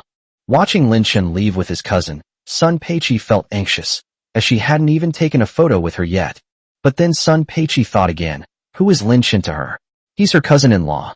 If I want a photo with my cousin-in-law, I can just go to his house another day and ask him for it. Why do I have to wait in line here? Wah, Pei Chi, I'm so envious of you. At this moment, several close friends came forward and followed Sun Pei Chi. Chen Lu, I never imagined that your cousin-in-law was actually Emperor Tiger Warrior. You kept this a secret from us sisters for so long. Sun Pei Chi was both amused and exasperated. I didn't even know the truth myself. Zheng Shuhong. Yes, I'm so envious. Li Shi. Pikey, if anyone dares to bully you in the future, just tell them that my brother-in-law is the Emperor Tiger hero, and see if they're scared. Chen Lu. Why don't I have such a great brother-in-law? My brother-in-law needs me to carry him even in a platinum rank in King of Glory. He's terrible at it. Hearing her best friend say these things, Sun Pei Chi didn't know what to say. However, my cousin's husband is really amazing. Will I be able to find such an excellent man like my cousin in the future? The incident involving Miho Mall quickly became a trending topic. This is a bombshell revelation. Countless netizens have been speculating about Emperor Tiger's true identity. Everyone thought that Emperor Tiger hero was Wang Yonggang, and it almost became a settled fact, but no one expected that things would turn out differently. Lin Chun. He is the true Emperor Tiger Warrior. This truth directly ignited the internet, bringing Lin Chun, who had been silent for a while, back into the trending topics. I never imagined that academician Lin Chun was actually Emperor Tiger Warrior. I understand. This mecha must be academician Lin Chun's latest masterpiece. We should have guessed it was academician Lin Chun. Looking at the entire country, who else besides him could design such a groundbreaking mecha? That's right. With academician Lin Chun here, our technology will be a century ahead of the world. Academician Lin Chun is amazing. He's my idol for life. When Lin Chun got home and saw the comments from netizens, a smile appeared on his lips. Honey, could you bring me 5 eggs? Li Xiren's voice came from the kitchen. Okay. Lin Chun replied, then took 5 eggs from the refrigerator and went into the kitchen, where he saw Li Xiren stirring butter. Are you planning to make cookies? Seeing this, Lin Chun asked a question. Yes. Li Xiren smiled slightly. She and Lin Chun had just bought some ingredients at the mall and planned to make some bear-shaped cookies for the children. Of course, it wasn't a special holiday. Li Xiren was just bored and thought she'd make something for the little ones to eat. Just then, Lin Xingyue, who was bored, strolled into the kitchen. Mommy, what are you doing? Lin Xingyue walked over and stood on tiptoe, but she wasn't tall enough to see what Li Xiren was doing. Mom is making you something delicious. Li Xiren replied with a smile. What delicious food is it? Lin Xingyue tugged at the cutting board with her little hands and asked cutely, Mommy, can I take a look? Upon hearing this, Lin Chun, who had just put down the eggs, walked over, picked up Lin Xingyue, and patted her bottom. You little one, you're so curious. Lin Xingyue then noticed what Li Xiren was doing. When she saw Li Xiren's hands stirring the cream, the little girl's eyes lit up. This looks like so much fun. Mommy, I want to play too. Lin Xingyue said sweetly, and her voice was heard by Lin Kursin at the kitchen door, which made her heart flutter. What? You're having fun and didn't invite me? So Lin Kursin happily skipped into the kitchen, calling out, Mommy, what are you playing? Kursin wants to play too. Li Xiren and Lin Chun exchanged a glance, both feeling utterly helpless. What are you playing for? Go outside and watch TV. Mom is making you something delicious. Lin Chun spoke to the two of them, trying to make himself look fierce and intimidate the two mischievous kids. Let's play. Lin Kursin blinked her big eyes at Lin Chun, pouted her little mouth, and said pitifully, Daddy, can Kursin play for a bit? Hiss. Lin Chun couldn't stand his daughter's tone. Was she being coquettish again? Chapter 252. The two little ones didn't want to go home after playing. Lin Chun has to admit that he is a doting father to his daughters. Every time he tries to be strict with his 3 daughters, he can't even manage a little bit. Once, Lin Kursin misbehaved and Lin Chun scolded her a little. The little one immediately started crying, saying pitifully, Daddy scolded me, Daddy scolded me. With her well-behaved and adorable appearance, what father could resist her? Therefore, Lin Chun basically grants all the little one's requests. How so? Lin Chun looked at his wife with a half-smile. Whether the children could get what they wanted depended on her attitude. Li Xiren thought for a moment and said to the two little ones, Mommy wants to tell you beforehand that this isn't a toy, it's food. Go wash your little hands first, and Mommy will teach you how to knead small dough balls and make cookies. Upon hearing this, the two little ones immediately perked up. Yes. Then he happily went to wash his hands, while Lin Shen stretched and said to Li Ziren, "Baby, is there anything I can do for you? If not, I'm going to play some games." Recently, Lin Shen has been bored and likes to play games, sometimes teaming up with his old junior high school friends. "Okay, go ahead." Li Ziren didn't say anything about this. Perhaps many men, after getting married, would be seen by their wives as lacking ambition if they played video games. But in Li Ziren's opinion, let alone Lin Shen playing games occasionally, what if Lin Shen played games every day? Her man doesn't smoke, drink, gamble, or have affairs. What's wrong with playing games at home? "Mommy, I'm done washing. I'm all clean now. Look." The two little ones ran up to Li Ziren, holding up their clean little hands, and Li Ziren praised them generously. "Yes, great." Li Ziren then placed all the cookie-making ingredients on a low table so that the two little ones could reach them. "Come on, let Mom teach you the first step." Time passed, and several hours went by. Lin Shen came downstairs after finishing his game. It was already past 3 p.m. They discovered that besides Lin Kersen and Lin Xinghua, the other two little ones seemed to be absent from the living room. "Mom, where did Xiaoyi and Yue go?" Just then, Wu Yanfang came out of the room, and Lin Shen asked his mother-in-law. Wu Yanfang checked the time and asked in surprise. The two little ones wanted to go to the amusement park at the entrance of the community. "Your mother took them. Haven't they come back yet?" Actually, Wu Yanfang had just returned from the rhinitis medicine factory, so she wasn't entirely clear on the specifics. Just then, Lin Shen's phone rang. It was Jiang Qingqing calling. "Mom." "Okay, Xiao Chun, come to the entrance of the community right away." After a pause, Jiang Qingqing continued. "The children are playing in the amusement park here, and now they don't want to go home." Hearing his mother's helpless words, Lin Shen replied, "Okay, I'm coming right now." "What's wrong?" Wu Yanfang asked Lin Shen. "Was that your mother calling?" Lin Shen said, "Yes, my mom said the child was playing at the amusement park at the entrance of the community, and he probably had too much fun, so he doesn't want to go home now." "Oh." Wu Yanfang was both amused and exasperated. She didn't even want to go home? Was it really that fun? "I'll go check at the entrance of the residential area." Okay. Lin Shen left home immediately. It wasn't far from his home to the entrance of the residential area, so he walked there. There is a small public playground at the entrance of the community, which Lin Shen knows. The children have been there a few times before, but they have never been so engrossed in playing that they didn't want to go home. "Xiao Chun."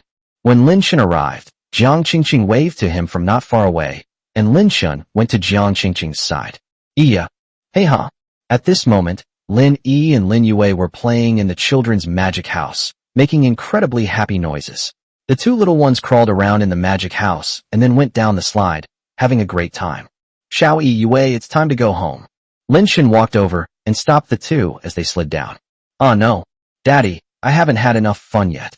Neither of the two little ones wanted to go back. They were completely immersed in their joy. Lin Shen squatted down and coaxed the two of them. "Come back with Daddy, and Daddy will buy you lollipops, okay?" Lin Yue shook her head. "No, lollipops don't taste good." Lin Shen. "Seriously? Is it really that fun?" Lin Shen observed the small amusement park. Because it was not for profit, the park was very simply furnished and the attractions were very limited, consisting of only a magic house, a slide, and a seesaw. He didn't quite understand, but he figured that maybe the children didn't go out often, so they were more interested in the fun things outside. Suddenly, an idea came to Lin Shen's mind.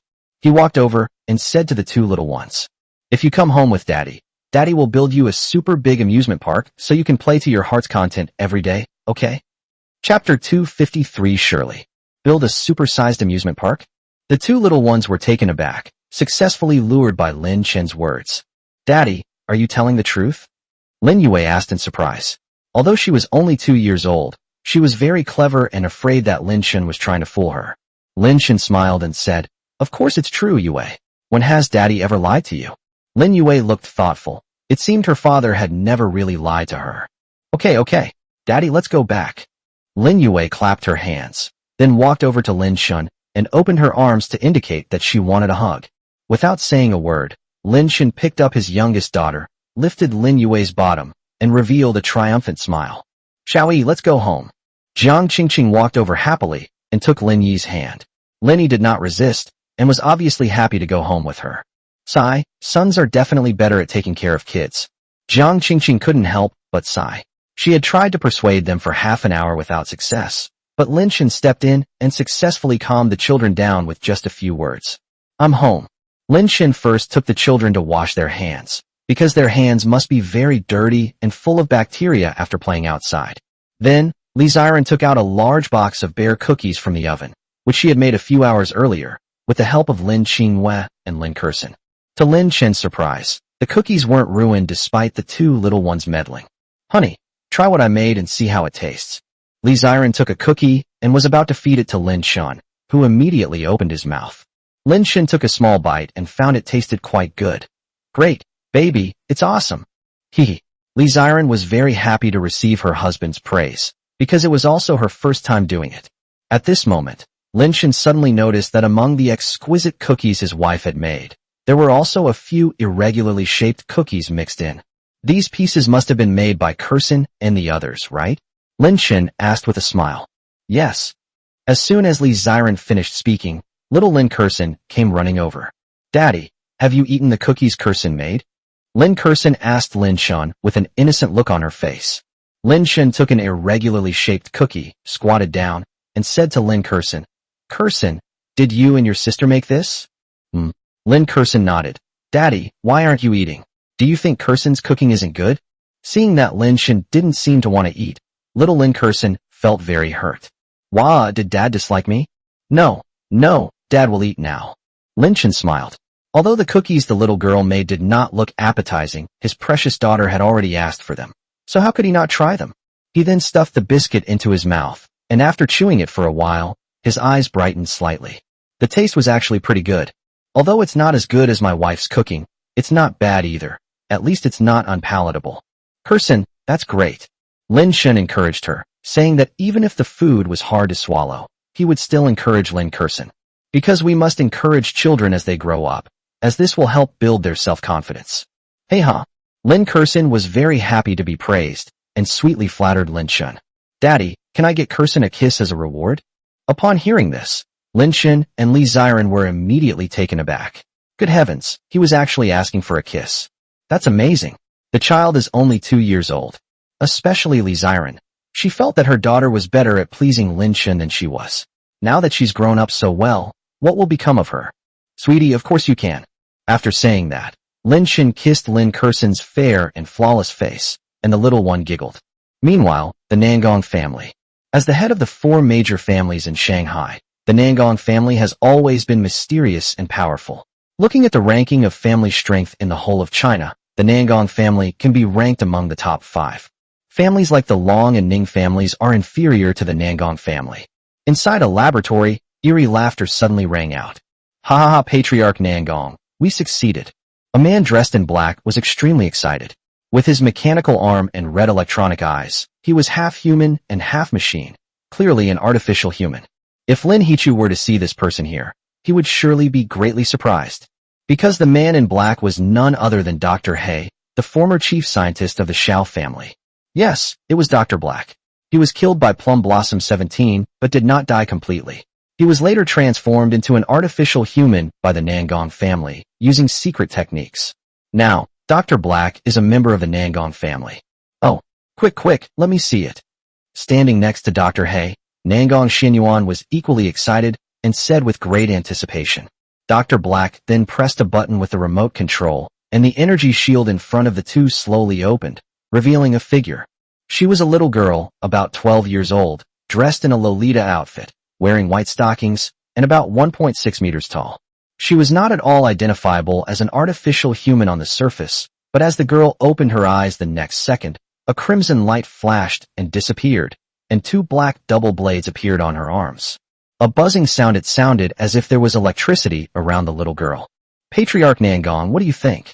To be honest, this might be the best work I've ever created. Dr. Black looked at the lowly android in front of him and said with great satisfaction. After seeing the girl's face clearly, Nangong Xinyuan was slightly surprised. This little girl, is she the one you brought back from the hospital last time? Yes. Dr. Black chuckled and said, don't underestimate her just because she's a little girl. Even 100 of the androids we created before wouldn't be a match for her. Moreover, she's skilled in assassination and can kill without leaving a trace, making her perfect for dealing with the Lin family. Dr. Black became more and more satisfied as he spoke, clapped his hands, and chuckled. Come down. The little android descended step by step from above, seemingly without any self-awareness, completely controlled by Dr. Black, like a machine. What's her name? Nangong Xinyuan asked curiously. Dr. Black smiled faintly. Shirley. Great Shirley. What a great name. Haha. Nangong Xinyuan stared at Shirley with a wicked smile. Do you know the meaning and mission of your existence? I know. Shirley replied expressionlessly, like a heartless killer. That evening, all was silent. In the parking lot below the Lin's Pharmaceutical building, a man appeared and walked towards a BMW 7 Series. Just as the man was about to open the car door, he suddenly heard a strange sound. Meow? Immediately, a small white kitten emerged from under the car, making him breathe a sigh of relief. Oh, it was just a kitten. The man squatted down, smiled slightly at the kitten, and said, Little kitty, it's so late, go home now. The kitten's bright eyes stared at the man, then suddenly, as if sensing danger, it meowed and ran away. Just as the man was feeling surprised, the expression on his face froze instantly. Gurgling, a thin line of blood appeared on the man's neck. His lips trembled, as if he wanted to say something, but he could no longer speak. Bang! Finally, the man collapsed to the ground, red liquid spreading outwards beneath him. He was dead beyond any doubt. Then, the same assassination methods and the same scenes continued to unfold in the darkness. The next day, the news exploded across major media outlets. Shocking. More than a dozen key executives of the Lin family were mysteriously murdered on the same night. This news report immediately caused an uproar online, leaving many netizens terrified and shocked. Chapter 254 Shirley remembers Li Ziren. My God, this is terrifying. More than a dozen core executives were murdered, and all in one night. It's chilling to think about. Who exactly is targeting the Lin family? What is their conspiracy? I hope the truth will be uncovered and the murderer arrested as soon as possible. While this news was causing a national sensation, Lin Shun, under Xia Yuli's guidance, was selecting a location on the Bund in Shanghai. The reason for choosing this location was, of course, that Lin Shun wanted to build an amusement park. After all, he had already promised Lin Yue and Lin Yi, so Lin Shun had to fulfill the two little ones' wish. Lin Shun, I think this piece of land is quite good. The surrounding environment is also very nice, and as far as I know, a developer previously wanted to turn this place into a leisure and entertainment park, but later, due to insufficient funds and other reasons, the project was abandoned. Xia Yuli looked at Lin Shun and said, We can take over this abandoned land and use it to build a children's amusement park. Upon hearing this, Lin Shun glanced around and nodded, saying, All right, let's go with this place. The location is indeed quite good. Xia Yuli said, Okay, since you've decided on this place, I'll go back and invite a top architect to design and plan it. Lin Shun smiled and said, No need to hire anyone else, I'll plan and design it myself. And I'll also be in charge of the entertainment projects. Hiss. Xia Yuli felt a chill run down her spine upon hearing this and couldn't help but ask, Do you understand these things? Of course, don't you understand why I'm taking the blame upon myself? Lin Shun smiled. Having acquired the skill of construction master, his experience and creative inspiration in this area were unmatched. Even the world's most skilled architects are no match for Lin Shun. They're all nobodies in front of him. Another reason why Lin Shun wanted to personally take charge was that he wanted to build a special amusement park for the children. Looking at children's playgrounds nowadays, the entertainment projects are always the same few things, like a magic house or a seesaw, which is too boring. If you're going to do something different from others. Lin Shun is confident that once this amusement park is built, the children will definitely love it. You're awesome. Xia Yuli couldn't help but admire him. She was almost numb to Lin Shun's talent now. Was there any man in the world more outstanding than Lin Shun? Then send me the document once you've finished designing it, and I'll go and ask the craftsman to start work. Good. Just then, Lin Shun's phone rang. It was his father, Lin Hichu, calling. Son, is everything all right on your end? Lin Hichu spoke, his tone extremely anxious, because more than a dozen core executives of the Lin family had died overnight. Fearing that something might happen to Lin Shun as well, he immediately called Lin Shun after learning about the matter. No, why do you ask? Lin Shun noticed his father sounded very anxious. Had something happened? Lin Hichu then explained the reason, and Lin Shun's expression changed when he heard that more than a dozen senior executives of the Lin family had been murdered. What happened? Who did this? I don't know. I'm having someone investigate. I called you because I was worried about you. For some reason, Lin Shun had a very bad feeling when he heard these words. I need to get home right away. Meanwhile, the villa's on the bund. The children were playing in the villa's back garden, led by Jiang Qingqing and Li Ziren. Suddenly, a figure appeared in front of the villa gate. She was a little girl with short, golden hair, wearing a bright black and red dress and white tights, and was a little over 1.5 meters tall. Otaku would definitely get very excited when they see this, and let out a lewd chuckle. But this little loli is not as cute and playful as you might imagine. Instead, she exudes a cold aura, especially her delicate and flawless face, which is extremely indifferent, as if she has no emotions at all. Swish, swish, swish. Just as Shirley was about to enter the villa, several Lin family guards suddenly appeared. Who goes there? What are you doing here? Lung Xian spoke calmly. As one of the captains of the Lin family's guards, Lung Xian's main task was to protect the place where Lin Chen lived. If Lung Xian senses that the visitors are hostile or something is amiss, he will show up with his men. Stop right there. Can't you understand human language? Sherry continued walking forward, which made Lung Xian become quite impolite. Shirley remained silent, her eyes fixed on Lung Xian, who instantly felt enveloped by a chilling, killing intent. Then, Sherry raised her hand, and an energy wave gathered in her palm. This peculiar attack method that overturned common sense immediately made 3 words pop into Lung Xian's mind. Android. Oh no, get out of the way. With a loud bang, the light wave that burst from Shirley's palm shattered the floor at the entrance of the villa, and although Lung Xian and the others dodged in time, they were also blasted away by the energy wave. What's going on? In the back garden of the villa, Li Ziren and Jiang Qingqing clearly felt the ground shake, and could clearly hear the noise coming from the front door. Mom, you stay here with the child. I'll go outside and see what's going on. Li Ziren said something, and then walked towards the front door. Jiang Qingqing also wanted to go and see what was going on, but there were still 4 children here. Quickly, notify the people at headquarters to come over. Lung Xian said to a Lin family guard beside him. He was clutching his chest, a trickle of blood flowing from the corner of his mouth, clearly injured by Shirley's attack. So strong. Lung Xian watched as Sherry approached step by step. Her strength was beyond his imagination. Dangerous individual detected approaching. Depart. Depart. An electronic voice rang out, and several mechanical guards appeared one after another, with Shark Chili leading the way. Activate attack mode. Drive them away. Click, click. A dent appeared in Shark Chili's chest, followed by a row of bullet holes, while a mechanical arm extended several meters long. Sherry's attention was drawn to the mechanical guards, and she let go of Lung Xian to confront these strange mechanical guards directly. Da-da-da. As the bullets flew, Sherry's small body dodged them with astonishing speed. At the same time, 2 dazzling blades of light appeared in Sherry's hands. Whoosh. Then Sherry flashed behind Shark Chili and sliced him in 2 with her light blade. Whoosh. The other mechanical guards were not spared either, and were instantly killed by Sherry. This scene was witnessed by Li Ziren, who arrived just in time, and she was so frightened that she turned pale. What's going on here? One of the targets has appeared. Kill her immediately. A command suddenly echoed in Shirley's mind, and she turned around, her eyes coldly fixed on Li Ziren. However, after seeing Li Ziren's face clearly, Shirley trembled violently. What are you standing there for? Go and kill her. Kill her. You dare disobey my orders. Shirley suddenly knelt down on one knee, clutching her head, her expression one of extreme pain. A memory flooded her mind, and a scene appeared in Shirley's mind. It was a morning when my mother was kicked out of the hospital because she didn't have enough money for her surgery.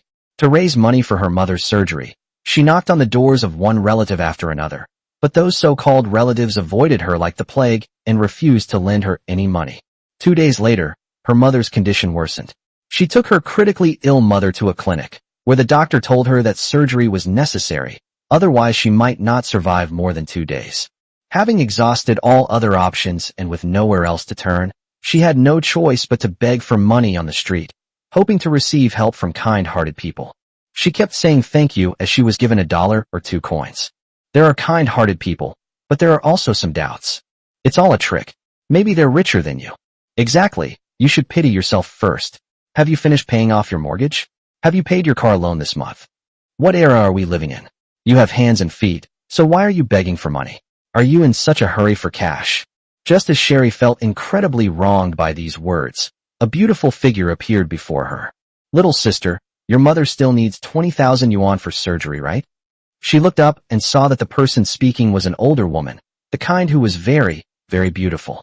I'm transferring 20,000 yuan to you. I hope your mother gets better soon. She was stunned, incredulous, and couldn't believe that there could be such kind people in the world. Okay, I forwarded it to you. It's very hot. You should go home soon. The beautiful older sister's smile was so healing, it instantly dispelled all the gloom in her heart.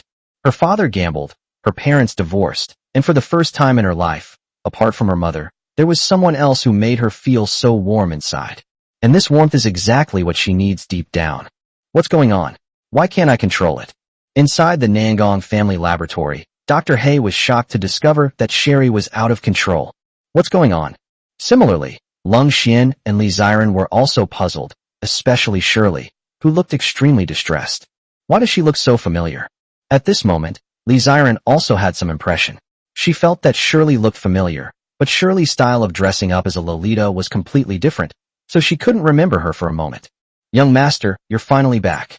At this moment, Lin Chen finally arrived. Lin Chen glanced at the injured Lung Xian, his heart skipped a beat, and he hurriedly ran into the front yard of the villa. When Lin Chen saw the robot lying in two halves on the ground, and Shirley standing not far in front of Li Ziren, he thought Shirley was going to hurt his wife. He stared intently at Shirley, a surge of anger emanating from him. Chapter 255 Lin Chen, you're still alive? Just then, with a series of forceful actions by Dr. Black, he regained control of Sherry's body. A crimson glint flashed in her bright pupils, and Sherry stared coldly at Lin Chen, like a witch from an anime, making her look incredibly terrifying. Young master, be careful. She's an artificial human. Lung Xian shouted a warning from behind. Lin Chen was well aware of this, so he summoned the mecha directly. Call out. As soon as she put on the mecha, Sherry flashed and attacked Lin Chen, her hands wielding dazzling light blades that slashed at him. With a clang, a string of sparks flew across the surface of the mecha. Sherry's light blade could slice through the sharp chili pepper, but it didn't hurt Lin Chen. Because Lin Chen's mecha is made of the world's strongest material, diamond, and also incorporates nanotechnology. It can be said that this is a nanotech mech. Sherry is powerful, but not outrageously so. Shirley seemed quite surprised that the other person hadn't been hurt. Just as she was stunned, Lin Chen swiftly threw a punch at her chest, and Shirley couldn't dodge it in time. Boom. Sherry's body slammed directly into the villa's wall, creating a deep crater that cracked like a spider web, with Sherry's small body caved in. Cough cough. Sherry fell to the ground, kneeling on one knee, her body crackling with electricity. She was clearly seriously injured by the force of Lin Chen's punch. Daddy! Just then, a child's voice suddenly rang out. It was Jiang Qingqing who appeared with the children. Jiang Qingqing had only come over out of curiosity because she heard the commotion getting louder and louder, but she never expected to see such a terrifying battle. Wow, Daddy's wearing a mecha. Daddy is so handsome. The children were too young to have any sense of crisis. They just felt that what they were seeing was a recreation of an animated film. Since the children loved watching animated films, they were all very excited. Especially when they saw their dad, dressed in a mecha suit, send the other person flying with a single punch. The kids just thought, Dad is so awesome. Of course, that young lady is also pitiful. Doesn't she feel pain? Why does she fight with her father when she's so young? Sherry, take the child hostage first. That's his weakness. A command rang in Shirley's mind, and Shirley cried out, clutching her head in great pain. Because she didn't want to do that, but her body was no longer entirely under her control. She had no choice in the matter. Her eyes flashed crimson, and the next second Sherry's mind was once again filled with negative and cruel emotions. Her gaze shifted, and she was about to attack the children not far away. Lin Chen moved even faster, flashing in front of Shirley. Faced with Lin Chen's sudden attack, Shirley instinctively used her hands to block. Boom. Sherry's small body slammed into the wall behind her again. This time, before she could react, Lin Chen grabbed Sherry's head and lifted the little girl up. Her short, golden hair was quite messy, and her delicate, fair, baby-faced features were filled with pain. Her superior features were presented before Lin Chen. Suddenly, Lin Chen's body trembled slightly. For no other reason than he recognized the little girl in front of him. It was the little girl he had met at the mall with his wife earlier. Lin Chen remembered that her mother was sick and needed 20,000 yuan for surgery, and his wife had given her that money. How could it be her? How could she have been transformed into a cyborg? Lin Chun was utterly bewildered, and his mind was in turmoil. Taking advantage of this opportunity, Sherry conjured light blades in both hands and slashed at Lin Chun without hesitation. The attack forced Lin Chun back, and Shirley leaped up, landing on the wall. Husband. Seeing Lin Chun being ambushed, Li Ziren's heart clenched, fearing that Lin Chun would be hurt. Return. The command echoed in Shirley's mind again. Flames erupted from behind her, her skirt billowed, and her legs, clad in white stockings, gradually lifted into the air before soaring upwards. Just then, a large number of Lin family guards arrived. Upon seeing this, Lin Chun said to Lung Xian, "You all need to protect this place." Then, Lin Chun's mecha also spewed out flames and chased after Sherry in the sky. Lin Chun absolutely could not let this terrifyingly powerful android escape. Otherwise, the safety of his family would be unimaginable. What do we do? It looks like that kid is catching up with us. In the Nangong family laboratory, Nangong Xinyuan spoke nervously to Dr. He. He had witnessed the strength of Emperor Tiger Warrior, and to be honest, it was a bit beyond his expectations. It was clear that Sherry was no match for him. Dr. Black said with a grim face, "Since this kid wants to come and die, then let him have his way. Shirley, lead him over here." Dr. Black issued a command that made Nangong Xuanyuan's heart skip a beat. "Are you crazy? You want this kid to come and destroy my Nangong family?" Dr. Black said unhappily. "If we want to take over the Lin family, we have to get rid of this guy. Besides, we have the Neptune Special Forces. What are we afraid of?" Upon hearing about the Sea King Special Forces, Nangong Xuanyuan's expression finally softened. He then sneered, "Fine, this kid has ruined our plans time and time again. This time, let the Sea King Special Forces take action and make sure he doesn't leave alive." In midair, Sherry flew very fast, and Lin Chun followed closely behind her, their figures constantly passing over towering cities. Holy crap, what's flying that fast? Where? Strange. How did it disappear in the blink of an eye? Am I seeing things? The passerby looked up at the sky again, only to find that the two fleeting shadows were gone. In less than a minute, Lin Chun was taken to the Nangong family territory by Shirley. It really is the Nangong family. When Lin Chun saw Shirley's figure begin to descend, the mystery was finally solved. The source of the artificial humans was indeed the Nangong family. I'm afraid the murder of more than a dozen core executives of the Lin family is also related to the Nangong family. Lin Chun's eyes sharpened. No matter what, the Nangong family will have to pay the price today. Just as Lin Chun was pondering, 5 figures suddenly appeared around him. Sea King Special Forces. There are 5 members in total, all of them blonde and blue-eyed, and they are all Americans. Before their transformation, they were members of the U.S. Navy SEALs, possessing a significant advantage over ordinary people in terms of overall physical fitness. Therefore, this advantage becomes immediately apparent after being transformed into an artificial human. It's no exaggeration to say that even Tin Sherry's wouldn't be a match for the Sea King Special Forces, and that's precisely what the Nangong family relies on. Emperor Tiger Warrior, we've been waiting for you for a long time. Today, let me show you the might of the Sea King Special Forces. Ha ha ha. The leader of the Sea King's team provoked him with a slightly childish tone, and then the other 4 Sea King's members approached the leader and each struck a pose in front of Lin Chun. A funny guy? Lin Chun was speechless. Did he have to strike a pose before making a move? Was he trying to be awkward? What's going on? Get to work.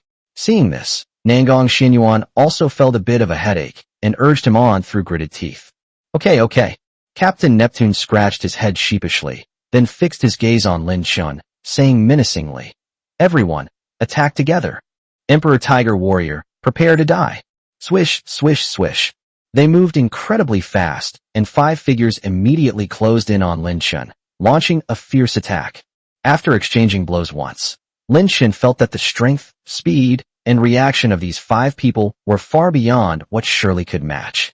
Especially since all 5 of them attacked together, it was like ganging up on Lin Chun. Great. Haha. In front of a monitor, watching Lin Chun fall into a disadvantageous position, Nangong Xinyuan laughed triumphantly. "Capture Emperor Tiger Warrior alive. I want his mech." Nangong Xinyuan gave this command. Upon hearing this, the 5 members of the Neptune Special Forces immediately surrounded Lin Chun again, extending their mechanical arms like vines, trying to entangle and capture him. "Alright, I'm not playing with you guys anymore." Upon seeing this, Lin Chun gave a cold smile. Then, a red laser shot out from Lin Chen's chest, and with a stylish turn, he sliced the 5 people's mechanical bodies in half. Bang bang bang. An explosion rang out, and all 5 members of the Neptune Special Forces plummeted downwards, accompanied by screams of agony. Instant kill. Nangong Xinyuan and Dr. He were dumbfounded. They didn't really understand the capabilities of Lin Chen's mecha, and confidently believed that the Neptune Special Forces would be more than capable of dealing with Lin Chen. Unexpectedly, he was instantly killed by Lin Chen in one move. Dr. Black, what do we do now? This guy is about to come in. Nangong Xinyuan finally panicked. Dr. Black comforted him. It's all right, he can't get in. As he spoke, Dr. Black performed a series of actions, and finally pressed a button. Level 20 energy shield. A huge energy shield, like an inverted bowl, protected the building where the two were located. When Lin Chen tried to fly into the building, his body slammed into the energy shield and bounced back several meters. Interesting. Looking at the energy shield in front of him, Lin Chen had a sudden thought, and cannon muzzles appeared on both sides of the mecha's shoulders. Plasma beam cannon. Boom. 2 beams of light shot directly at the energy shield, causing the entire building to tremble precariously. Click, click. The energy shield immediately shattered, and Lin Chen's figure quickly flew inside. Snap. A floor-to-ceiling window shattered, and Dr. Black stared wide-eyed at Lin Chen as he entered. Nangong Xinyuan was so frightened that he sat down on the ground, trembling as he looked at Lin Chen. That's terrifying. That's incredibly powerful. Dr. Black? Looking at the man in black in front of the lab table, Lin Chen was also incredibly surprised. You're still alive?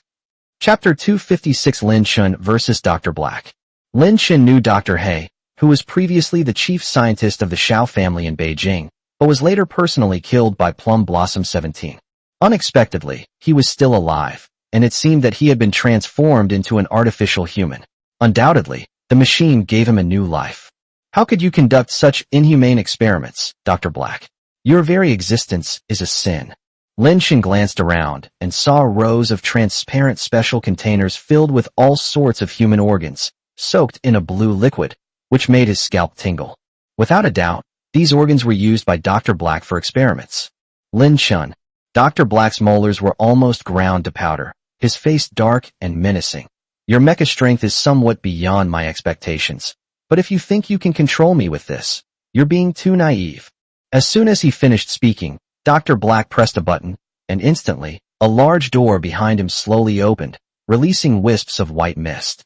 When the white mist disappeared, Lin Chen stared at the enormous thing in front of him and couldn't help but be slightly stunned.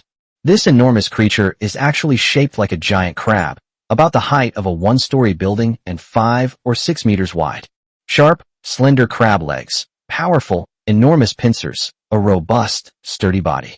The entire structure was mechanically built, making it look like a steel castle and giving people a great sense of oppression. To be honest, this was the first time Lin Chen had ever seen such an invention. Could this be the opponent's trump card? Lin Chen, when it comes to scientific research, you're no match for me. Now, let's see the difference between us. Dr. Black sneered. The giant mechanical crab's head opened, and Dr. Black fell directly inside, activating the behemoth. Tap tap, the crab legs moved, and its giant pincers were raised in front of Lin Chen. With each opening and closing, an extremely dangerous aura rushed over. In comparison, Lin Chen looked incredibly small and frail. Go outside to fight. Dr. Black's cold laugh rang out, and before Lin Chen could answer, he controlled the giant crab to leap suddenly, smashing through the ceiling and landing outside. Yeah. Look everyone, what kind of monster is that? A crab? How could there be such a big crab? That's terrifying. When this enormous creature appeared in the outside world, many passers-by were startled and looked incredulous. Let's test its power first. Dr. Black's mind raced, and he immediately started the missile experiment, because this was the first time he had ever operated this behemoth since it was developed. He thought he would never need to use it in his life, as he could deal with Lin Chen with just the artificial human. Unexpectedly, Lin Chen still forced him to reveal this trump card. Bang! Bang! 2 missiles were launched from the armor on the crab's abdomen, instantly causing a building to collapse. The screams from passers-by continued, but Dr. Black not only ignored them, but even seemed to enjoy it. Noticing a large truck in front of him, the blogger did not hesitate to lift the giant pliers and smash it down, turning the several-ton truck into a pile of scrap metal. The entire city descended into chaos, with pedestrians fleeing frantically in the streets and beautiful city buildings being destroyed one after another. At the same time, all home televisions broadcast an urgent news report. Just a few minutes ago, a mecha crab appeared in Zhanggang district of Shanghai. It is said that this mecha crab came from the location of the Nangong family, but its specific origin is unknown. Currently, the Shanghai police have deployed a large number of personnel to deal with this mecha crab. Before the situation calms down, everyone is advised to stay away from Zhanggang district and take necessary safety precautions. As soon as this news was released, the entire city of Shanghai was thrown into panic. Lin Shen naturally wouldn't stand idly by and watch Dr. Black cause trouble. After freeing all the innocent people trapped in the Nangong family who had not yet been reformed, his figure appeared in mid-air in a flash, confronting the giant crab controlled by Dr. Black. Look, it's Emperor Tiger Warrior. Great! Emperor Tiger Warrior has come to our rescue. As some passers-by frantically fled, they also noticed Lin Shen's figure, who was none other than their superhero, Emperor Tiger Warrior. When the Emperor Tiger Warrior appeared, the initially fearful passers-by instantly felt relieved. Lin Shen prepared to die. The giant pincers swung fiercely at Lin Shen, who dodged them with a quick movement. He then gathered a ball of energy in his fist and delivered a powerful punch to the crab's abdomen. Lin Shen's expression shifted slightly. He punched her, but there was no reaction. Was it that hard? Bang! Bang! The mecha crab suddenly retaliated, firing 2 missiles from its abdomen that barely grazed Lin Shen's body, almost hitting itself. That was close. This behemoth is indeed difficult to deal with, much more troublesome than those 5 androids attacking together. Haha, Dr. Black laughed maniacally. Seeing Lin Shen's pitiful appearance as he kept dodging, he felt that Lin Shen was like a dog. So refreshing. Die! The giant pincers swung fiercely at Lin Shen again, but Lin Shen leaped onto the top of the crab's head. Dr. Black sneered, and his giant pincers swung upwards again. His pincers were designed to be very long, unlike ordinary crabs that could only touch a little bit of the top of the head. Just as the giant pincers were about to smash into Lin Shen from all directions, Lin Shen jumped to dodge. As the giant pincers were about to retract, Lin Shen grabbed them tightly. Tenfold power boost. Instantly, the power of Lin Shen's mecha increased tenfold, and he gripped the giant pincers and exerted force. Click! Click! A buzzing sound, the sound of an electric short circuit, was heard. The huge pincers were snapped off by Lin Shen. Dr. Black suddenly felt completely awful. What the hell is this power? Without the giant pincers, his combat power was reduced by 80%. Just as Dr. Black was starting to panic, he suddenly felt himself being lifted up little by little. The next moment, Lin Shen tossed the other man, along with the giant crab mecha, into the air. Goodbye, Dr. Black. A cold smile appeared on Lin Shen's lips. Then, a plasma beam converged at the chest of Lin Shen's mecha, but just as the beam was about to shoot towards the giant crab mecha in midair, a small figure flew over rapidly. Upon seeing this, Lin Shen's expression changed, and he quickly turned around to deflect the light cannon. Bang bang bang. In midair, a series of explosions rang out, and the giant mecha crab was completely destroyed, finally falling heavily to the ground like a pile of scrap metal. But at the same time, another figure was also thrown away. It was Sherry. Although Lin Shen managed to deflect the beam in time, it still managed to injure her a little. Cough cough. Just as the little girl was about to fall to the ground, Lin Shen flew over and picked her up. Gazing at the pained face in his arms, Lin Shen asked, utterly bewildered. Why? What are you really thinking? P.S. I'll make up for all the missed updates later. My recent writing has been a bit too realistic, so I'll focus on writing about everyday life with kids. I really want to write about the kids going to kindergarten. Chapter 257, Measuring the Children's Height and Weight. Lin Shen chased after Sherry with no intention of killing her, because he knew she was being manipulated and was just a tool of Dr. Black. Will life always be hard, or will it just stay this way for now? Shirley looked at Lin Shen with her beautiful eyes and suddenly asked this question. This was a question that had been troubling her deeply, and she wanted to know the answer. Lin Shen said, "It's always like this." Upon hearing this, Shirley fell silent. Lin Shen smiled and said, "However, no matter how bad life might be, we have to face it properly, eat well, and sleep well. And then, remember to be a brave person. Be a brave person." These words were like a ray of light breaking through the clouds. piercing through Shirley's body, and she understood. You're injured. Let's go. I'll take you somewhere first. Lin Chun smiled gently, and Shirley gazed quietly at his face, lost in thought. A few days later, Shanghai police announced that they have solved a shocking case concerning the creation of androids. This revelation shocked countless netizens, solving a long-standing mystery. The artificial humans were actually created by the Nangong family. For committing such an inhumane act, the patriarch Nangong Xinyuan, several core members of the Nangong family, and the half-dead Dr. He were all captured. Undoubtedly, they will face a trial for their crimes.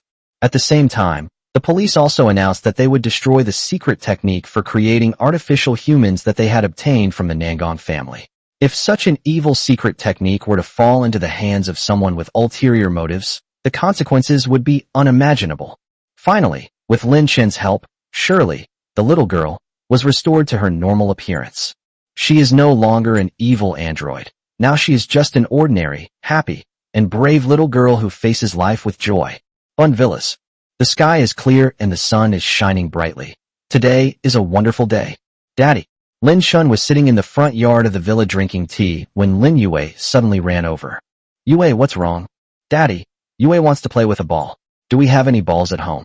Lin Yue touched Lin Chen's knee with her small hand and asked. A ball? Lin Chen asked. Why is your little ball missing again? Yes, Lin Yue said weakly. Lin Chen smiled, stood up, and took Lin Yue's little hand. Come on, Daddy will take you to find your little ball. Kids are like that. They're often forgetful and can't find their toys no matter where they put them.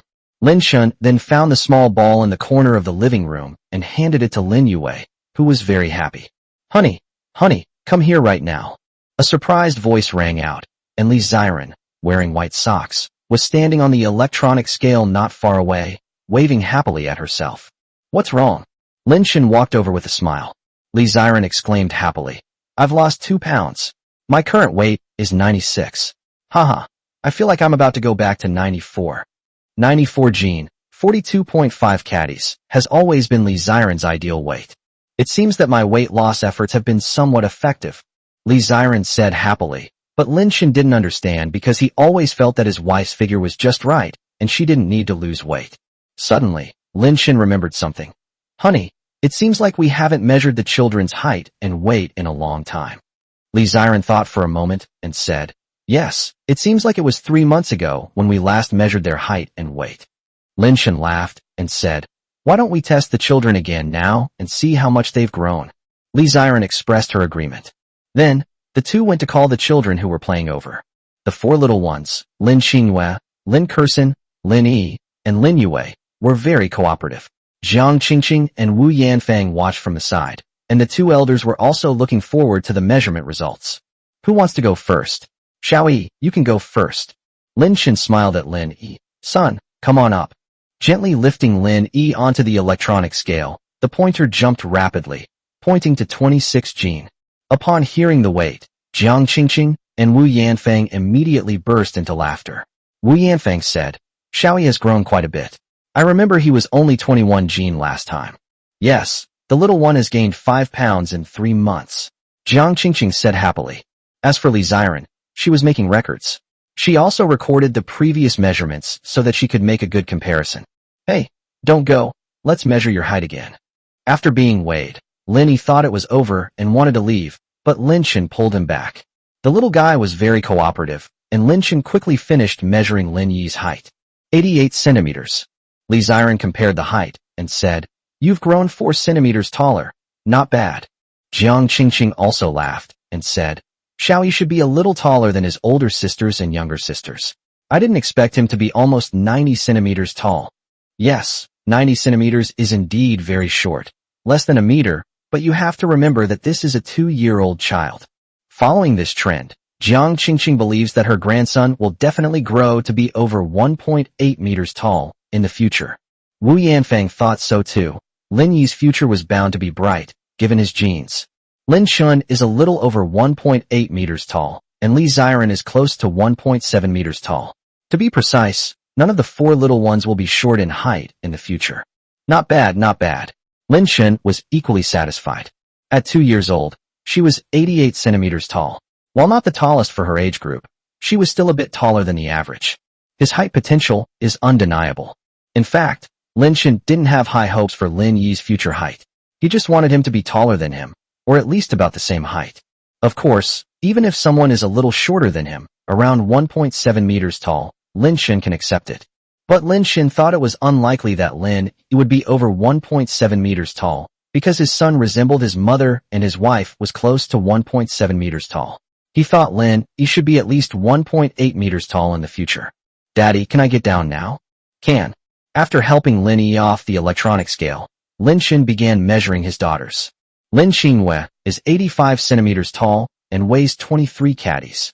Lin Kersen is 85.5 centimeters tall and weighs 23 caddies. Lin Yue is 85 centimeters tall and weighs 22.5 caddies. The three sisters are similar in height and weight, since they were born on the same day and share the same genes and growth factors. Daddy, will Kersen be as tall as Mommy when she grows up? Lin Kersen looked at Lin Shun with innocent and pure smile. Lin Shun was slightly taken aback, while Li Ziren was both amused and exasperated, never expecting her daughter to ask such a question. Li Ziren replied with a smile. Of course you can. Mommy isn't tall, and you'll all be taller than Mommy when you grow up. Lin Shun, is 1.68 meters not considered tall? Lin Shun seemed to remember a set of statistics from a few years ago. After adulthood, the average height of men was around 169 centimeters, and that of women was around 160 centimeters. His wife's height was already quite good. In Lin Shen's mind, she was considered rather tall. Wow, really? Mom, will Kersen be as pretty as Mommy when she grows up? Lin Kersen's lips were as sweet as honey, and she asked Li Ziren with a delighted expression. Chapter 258 High School Chinese Teacher. Your child is already this big. Li Ziren was slightly taken aback. Just as beautiful as herself? My dear daughter is subtly praising herself with those words. Li Ziren smiled slightly. Of course, Kersen, you and your sisters will all be more beautiful than your mother when you grow up. Hearing this answer, not only Lin Kersen, but also Lin Xinghua and Lin Yue were very happy. Will she be even prettier than her mother when she grows up? Wouldn't that make her like a fairy in an anime? Even prettier than a fairy? Wow. Mommy, how big will Xinghua be before she can wear your dress? Lin Xinghua asked innocently, and her question made Li Ziren and the others both laugh and cry. Xinghua, you don't need to wear Mommy's little dress. Mommy will buy you lots of little dresses. Li Ziren replied. Li Ziren's daughters are only a little over 2 years old, and to be honest, she hasn't bought them many little dresses yet. In Li Ziren's opinion, it should be at least 3 or 4 years old. At that time, she will definitely dress up her precious daughters beautifully every day, like little princesses. Wow, Mommy is so nice. Thank you, Mommy. Lin Xinghua was overjoyed, knowing that she would have many pretty dresses just like her mother in the future. She was really looking forward to growing up. In the warmth of daily life, a morning passes by quietly. 1:30 p.m. Lin Shun had just woken up from a nap when his older sister, Lin Xiner, sent him a message. Hey bro, the weather's great. Want to go for a walk outside? Lin Shun replied. Where to? The cherry blossoms in Shanghai are in bloom. Let's go to the cherry blossom park to see them, and bring the kids too. Lin Shun thought to himself that it had indeed been a while since he had taken the children out. With the android incident concluded, the outside world has returned to its previous safety and peace, so it's not a bad idea to take the children out for a walk. So they replied, okay, then wait for us there. Good. 1 hour later, at the entrance of the Cherry Blossom Park, Lin Shun, Li Ziren, the 4 children, and Jiang Qingqing arrived here, while Lin Xiner had been waiting for a long time. Auntie, hey.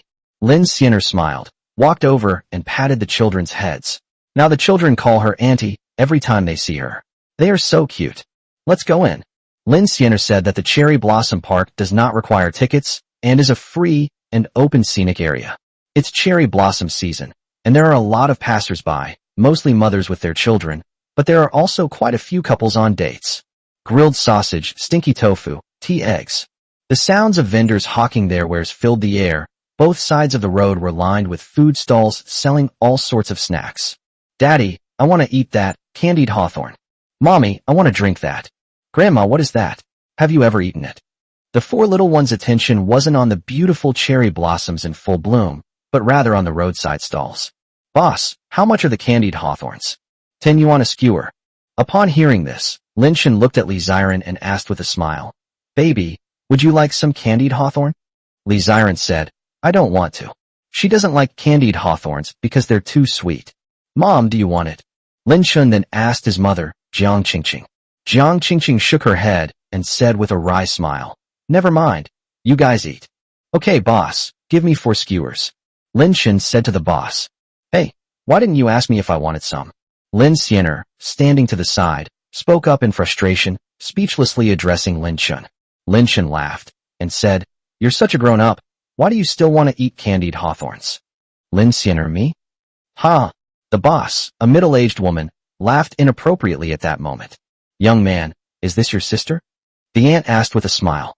Lin Shun asked with a smile, How did you figure that out?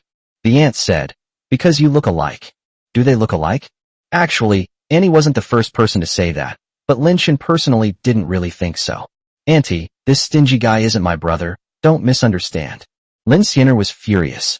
How dare her younger brother insult her like that? She was going to sever all ties with Lin Shun. Lin Shun said casually, Boss, then add another skewer. You guessed it, she really is my sister, my biological older sister. Okay. Upon hearing this, Lin Xianer instantly forgave Lin Shun, her expression changing drastically. That's more like it. 1 minute later, each of the 4 children held a string of candied hawthorns. It was the first time the little ones had ever eaten this kind of thing, and they were eating with great enthusiasm. Is it tasty? Li Ziren asked with a smile. Lin Kurson replied sweetly, Mommy, it's delicious. That's good. Seeing the children so happy, Li Ziren felt satisfied and thought that since the children thought candied hawthorns were delicious, she would try making them herself next time. Lin Shun. Suddenly, a surprised voice rang out. A couple walked towards us. The man wore glasses and had an honest, refined appearance. The woman was around 30 years old, with a very quiet and gentle appearance. Her belly was prominently protruding, indicating that she was about to give birth. Teacher Zhou. Lin Shun recognized the other person as Zhou Yuping, his Chinese teacher from high school. Honey, were you one of your former students? The bespectacled man asked with a smile. Yes. Zhou Yuping nodded, looking at Lin Shun with surprise. It's been so many years. You should have graduated from university by now, right? Yes, I've already graduated. Lin Shun smiled faintly. Daddy, Kurson wants a hug. At this moment, Lin Kurson, who was tired from walking, opened her arms to Lin Shun, holding a candied hawthorn in her hand. Without saying a word, Lin Shun bent down and picked up his daughter, a doting smile on his face. Upon seeing this, Zhou Yuping was taken aback. Dad, this little girl actually called Lin Shun Dad? Lin Shun, is your child already this big? Zhou Yuping was stunned. The most crucial thing was that she saw 3 more children like this next to her. Could they be quadruplets? Chapter 259, Wanting to Travel Abroad. Yes, she's over 2 years old. Lin Shun had a good impression of Zhou Yuping. In his memory, this teacher was very gentle, and the students all liked her. Sharp. Zhou Yuping couldn't help but admire him, but at the same time felt a bit discouraged. Lin Shun, my former student, I haven't seen him for several years, and now his child is over 2 years old. As her former teacher, she was a few years older than Lin Shun, and her child wasn't even born yet. Was it because I got married too late, or because Lin Shun got married too early? Daddy, why aren't you leaving? At this moment, Lin Yue, whom Li Ziren was holding hands with, looked at Lin Shun and her voice rang out crisply. Lin Shun smiled at Zhou Yuping. Teacher Zhou, I have to take my kids to continue shopping now. Let's talk next time. Okay, sure. Zhou Yuping nodded. Watching Lin Shun and his family leave, especially the adorable quadruplets, Zhou Yuping showed a hint of envy. She touched her swollen belly, thinking expectantly, my child will be just as adorable when she is born. Honey, was that your high school Chinese teacher just now? After walking a few steps, Li Ziren quietly asked Lin Shun, her tone quite gossipy. Lin Shun, holding Lin Kurson's hand, smiled and said, Yes, we haven't seen each other since high school graduation. I didn't expect to run into you here. Li Ziren smiled and said, She seems like the gentle type. She probably wouldn't criticize students, right? Baby, I'm not as gentle as you. Li Ziren rolled her eyes at Lin Shun. Nonsense. All you do is praise me. It makes me feel embarrassed. But I'm telling the truth. Okay. Li Ziren was too lazy to argue with this man. Just then, a large, romantic sea of flowers appeared in front of her, with clusters of flowers adorning the branches. Just like an anime, paired with a warm sunlight filter, it's so beautiful and vivid it almost seems unreal. Many passers-by were taking photos there, including the elderly, children, and young couples. Brother, Xiran, let's go over there and take some photos. Lin Xianer suggested with a smile. Yes, that's fine. Since we're already here, we should definitely take some photos before heading back. Qingyue, Kursin, Xiaoyi, Yue, come here to Grandma. Jiang Qingqing waved, and the four children immediately ran happily to her side and surrounded her. The mischievous Lin Kursin was clinging to her grandmother's leg, while the shy Lin Yue hid behind her grandmother, only peeking out her cute little head. Lin Qingyue had a funny smile on her face, while Lin Yi's little hand was on Lin Qingyue's shoulder, like an older brother. Lin Xianer, Li Xiran, and Lin Shen all smiled and took out their phones to capture this heartwarming and loving scene. Holy crap! Many passers-by who were taking pictures were drawn to this scene, and their eyes lit up with maternal smiles. What a young and beautiful grandma. Is she really grandma? Holy crap, even my wife doesn't look as young as her. Legendary quadruplets. I've never seen anything like it in my life. Hey, isn't that academician Lin Shen? It really is Lin Shen. Suddenly, 5 pretty girls mustered their courage and walked towards Lin Shen. Hello Lin Shen, we are your fans. Can we take a picture with you? Lin Shen turned around and saw a cute girl in a JK uniform speaking to him. She had her hair in pigtails, wore white knee-high socks, and carried a pink bear-shaped backpack. She looked to be around 17 or 18 years old. Lin Shen agreed. As long as it's not about exchanging contact information, but just a simple, casual photo together, Lin Shen will usually agree. Wow. Thank you. Thank you. The 5 pretty girls were overjoyed. They hadn't expected Lin Shen to agree so readily. It seems that, just as the internet says, Lin Shen is very approachable and down-to-earth in real life. Both Lin Xianer and Li Xiran were already used to seeing fans coming to take photos with Lin Shen. Xiran, I should have worn JK uniforms today too. Lin Xianer said. A light blue JK uniform paired with cherry blossoms, with the warm and gentle sunlight behind you. How about that? Doesn't it instantly give you that feeling of an anime by director Xian Haichin? Li Xiran smiled and said, Indeed, JK uniforms and cherry blossoms really go well together. Lin Xianer's heart stirred, and she said, Xiran, how about we wear JK uniforms and go on a trip to Japan together sometime? Let's bring Lin Shen and the children along. Huh, going to the land of cherry blossoms for tourism? To be honest, Li Xiran hadn't thought about traveling abroad yet, but she was quite tempted, since she and Lin Shen had never traveled together since they got married. Do you speak Japanese? It would be bad if we couldn't communicate when we got there. Li Xiran said awkwardly. Lin Xianer laughed and said, Japanese? Of course I can speak it. I majored in international languages in college, and I understand the languages of more than a dozen countries. You're so amazing. Li Xiran was surprised, not expecting her older sister to be so outstanding. She immediately smiled easily and said, As long as there is no problem with language communication, let's travel abroad together when the children are a little older. Otherwise, the children are too young, and they won't know how to enjoy themselves abroad. Yes, that's true. Lin Xianer agreed. After taking photos with his female fans, Lin Shen then took several more photos with the children at Li Xiran's request. After taking the photos, Li Xiran immediately shared them on her WeChat moments. Then, together with Lin Shen and others, she took the 4 little ones for a walk in the Cherry Blossom Park for more than half an hour. The last few kids got tired and started whining to go home, so Lin Shen drove them all home. Night. The moon was bright, and the stars were few. Fireflies flew around in the villa's courtyard, and 4 children sat on the sofa watching cartoons. Lin Shen, weren't you going to design the amusement park yourself? When are you going to give me the design plans? My phone vibrated. It was a text message from Xia Yuli. That's right. Lin Shen suddenly remembered this matter. He had almost forgotten something so important. Wait for me a moment. After replying, Lin Shen gave the children some instructions and then went to the 2nd floor of the villa. A dozen minutes later, a design blueprint for a large amusement park appeared in Lin Shen's hands. After checking it and finding no errors, Lin Shen compiled the design into a document and sent it to Xia Yuli. Okay, received.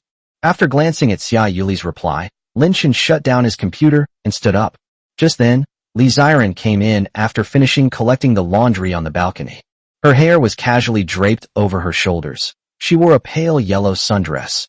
Her slender legs were encased in stockings, and she wore crystal-colored transparent sandals. Wife. What for? As soon as Li Xiran put her clothes in the closet, Lin Shen picked up her perfect body.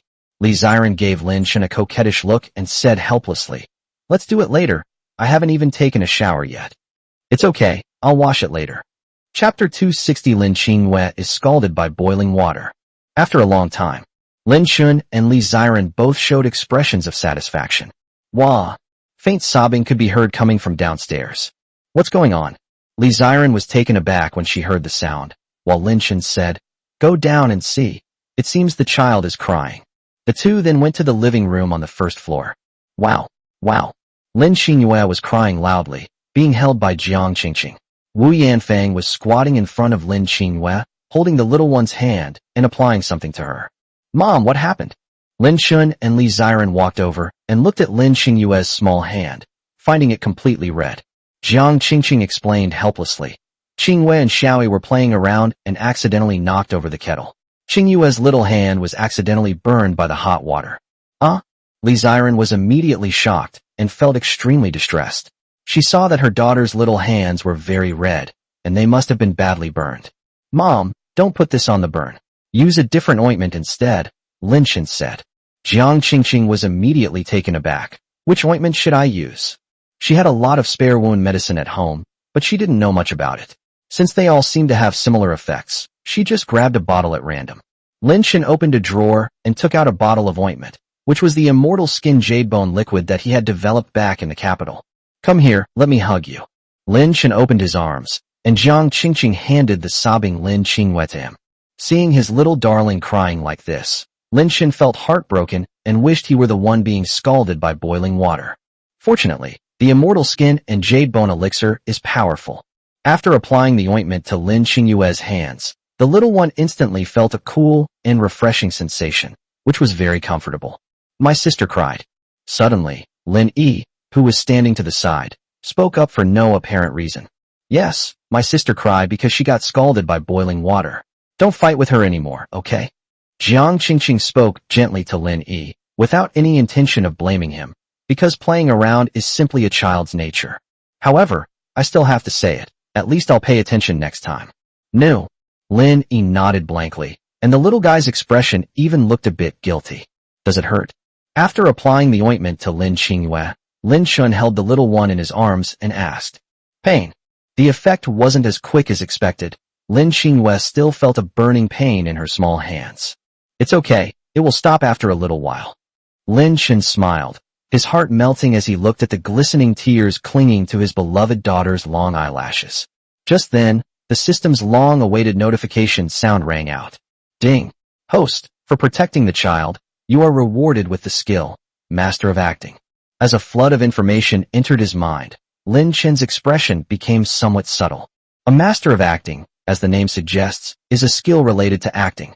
If Lin Chen were to act now, his superb acting skills would be enough to crush all those so-called movie stars. It's a pity.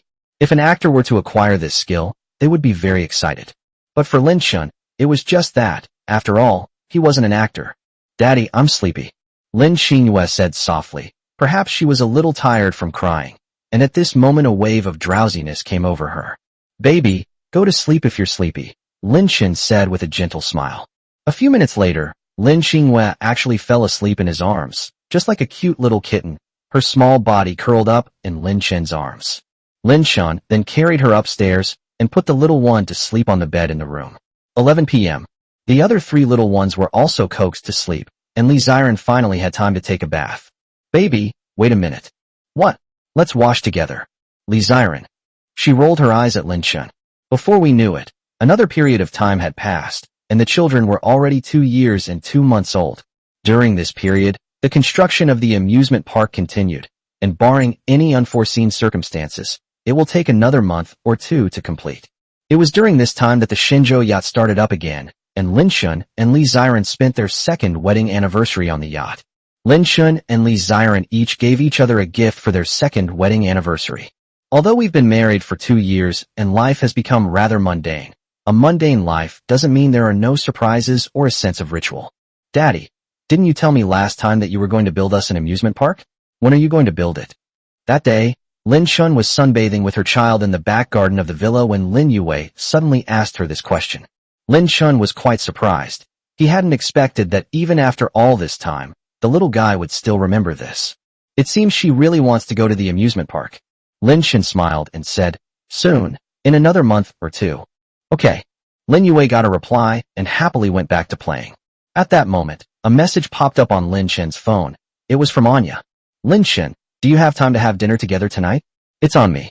Chapter 261 Lin Yue, who loves fried chicken. Will you treat me to a meal? Lin Shen didn't agree immediately, but asked curiously, what? Why do you suddenly want to treat me to dinner? I just wanted to treat you to a meal. Anya said shyly. I just got back to Shanghai today. It's been a long time since we've caught up and had a few drinks together. By the way, why don't you invite Sister Xiren along? The address is the White Horse Hotel on the Bund. All right. Lin Shen hesitated for 2 seconds before agreeing. Then I'll bring my wife over tonight. Okay, I have other things to do right now, so I'll leave it at that. After the call ended, Lin Shen told his wife about Anya's invitation to dinner that evening. 7 p.m. White Horse Hotel. Lin Shen, over here. Anya waved to the two of them, and then they sat down in the private room. Anya, did you just return to Shanghai today? Li Xiren asked. Yes, I went to Hongyan recently to prepare for resuming filming. Anya smiled and pushed the menu in front of the two of them. Look, what do you want to order? It's on me tonight. Since they were good friends, Lin Shen and Li Xiren didn't stand on ceremony and ordered some dishes. That's fine then. Lin Shen handed the menu to the waiter, his eyes fixed on Anya, a slight smile playing on his lips. Why did you suddenly invite us out for dinner? You must have something else to say, right? Lin Shen has always been very direct in his speech. Anya smiled awkwardly. Since Lin Shen had already asked, she decided to get straight to the point. Lin Shen, I do need your help with something. Upon hearing this, Li Xiren was not surprised at all. She knew something must have happened. What kind of help are you in? Lin Shen asked. Well, I'm going to be in a movie soon, and I'd like to ask you to make a cameo appearance in one of the roles. Anya said that both of them were quite surprised after hearing this. A cameo role? Does that mean Lin Shen will act in it? Li Xiren asked in surprise. Yes, but I also know that you may not be interested in acting, so it's just a simple cameo role. Anya looked at Lin Shen and said, it's probably only a 10-minute scene, and it will only take half a day to film. Besides, the filming location is in Shanghai, so we don't need to go to Hongyan to film. Hearing this, Lin Shen, who originally wanted to refuse, hesitated for a moment, because he could make a cameo appearance in half a day, and the filming location was in Shanghai. This means it won't interfere with his time taking care of the child. Lin Shen's heart stirred, and he asked curiously, what kind of role are you playing? Is it just a minor one? Seeing that Lin Shen seemed to have an idea, Anya said happily. It's not exactly playing a minor role, but the screen time is indeed limited. It's about being an undercover agent who infiltrates the main villain's group. Playing an undercover agent? Lin Shen laughed directly, but this seemed rather interesting. What's the name of the movie? Lin Shen asked. Turbulent Times in Beijing and Shanghai. Anya smiled and said, the director is my uncle. Actually, inviting you to make a cameo appearance in this role was a joint idea between my uncle and me. Both he and I believe that your temperament is most suitable for this role. Hey Lin Shen, do you have time to make a cameo appearance? My uncle said if you're willing to do a cameo, he's willing to give you 5% of the movie theater's box office revenue. Anya knew, of course, that Lin Shen wouldn't be interested in this, but since she was inviting him, she had to show some sincerity. Lin Shen and Li Xiren exchanged a glance, and Li Xiren smiled and said, I have no objection. If you want to go, then go. Seeing that his wife had no objections, Lin Shen smiled and agreed. Okay, when do we start filming? Anya was thrilled. The day after tomorrow, I'll contact you at the time. Okay. After dinner, the two and Anya returned to their respective homes. Daddy. As soon as they got home, Lin Yue came running up to Lin Shen with her short legs, looked up at him, and asked in her childish voice, Daddy, where did you and Mommy go? Lin Shen bent down and picked up Lin Yue, smiling as he said, Daddy and Mommy just went out to eat. The little guy touched Lin Shen's ears with both hands, and upon hearing this, immediately asked, Then Daddy, why don't you take Yue out to eat with you? Kids these days are so clever, especially Lin Yue. Don't let her young age of just over 2 years fool you. She speaks with such eloquence. Yue, it's not convenient this time. How about Daddy takes you to eat next time? Lin Shen smiled and said, Whatever you want to eat, Dad will take you there. Really? I want to eat fried chicken. Ever since Wu Yanfang and her husband took the kids out for fried chicken, the kids have been craving it. Just then, Li Xiren overheard this and immediately chimed in. You want to eat fried chicken, right? Mom will make it for you tomorrow. Upon hearing this, Lin Yue looked at Li Ziren and said, Mom, you're so kind. Mommy, I love you. Lin Yue's sudden remark made Lin Shun and Li Ziren laugh. Li Ziren, quick-witted, deliberately asked, Yue, do you like Daddy more or Mommy more? Hearing this question, Lin Shun was also very much looking forward to the little guy's answer. I love both Mom and Dad. Lin Yue gave a high EQ response. Lin Shun and Li Ziren were overjoyed. Their precious daughter was so smart. Mommy, Kursin is sleepy. At this moment, Lin Kursin, who had finished watching cartoons, ran over, looking like she wanted to sleep. Are you sleepy? Come on, Mom will take you upstairs. Li Ziren walked over and took Lin Kursin's little hand. It's only 8:30 now. But for the little ones, it was already quite late. Lin Shun also wouldn't let the children stay up late. Usually, if they hadn't gone to sleep by 9 p.m., he would start putting them to bed. Baby. After putting the children to sleep, Lin Shun went up behind Li Ziren, who was drying her hair, and called her baby in her ear. The day after tomorrow has arrived in the blink of an eye. One morning, Lin Shun had just finished breakfast when he received a call from Anya. Lin Shun, get ready, we're going to the film set soon. Upon hearing this, Lin Shun immediately remembered that he had promised Anya to go to the film crew and make a cameo appearance in a role. Okay, send me your location, I'll drive over myself later, Lin Shun said.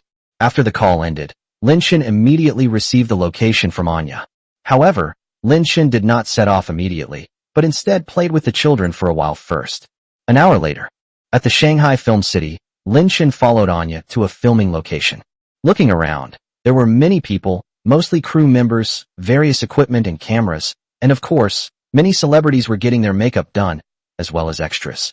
Mr. Lin Shun. When Anya appeared with Lin Shun, a man in his 50s immediately came to greet them. He was the director of the movie and Anya's uncle. Chapter 262 Lin Shun's performance stunned the entire audience.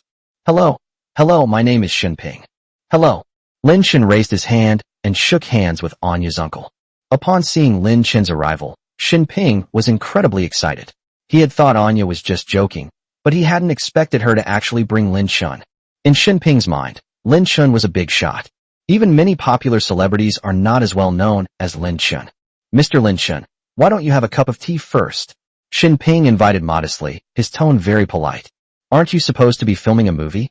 Lin Shun asked this question because he just wanted to finish filming quickly and go home to take care of his child.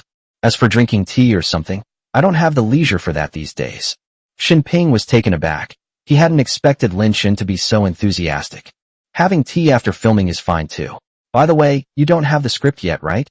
After Shin Ping finished speaking, he personally went to get a script and handed it to Lin Shun. There are some lines and key points in it that you need to memorize.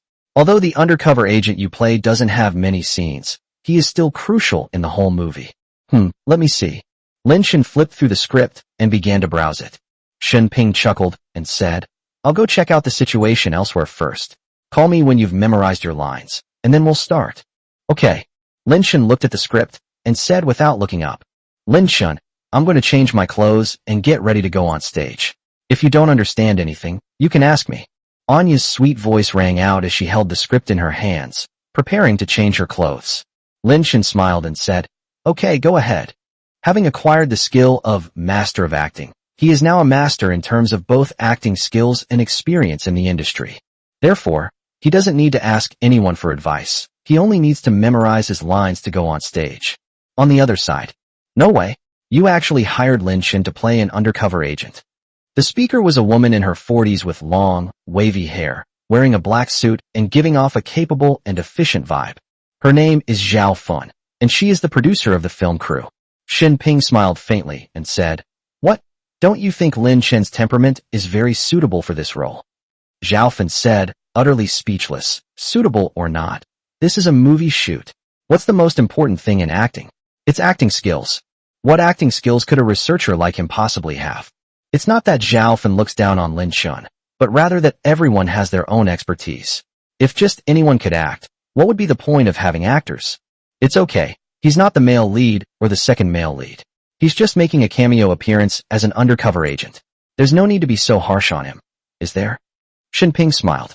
Zhao Fun frowned, but it really won't work. We've put a lot of effort into this movie and invited so many popular stars. It's sure to be a box office hit.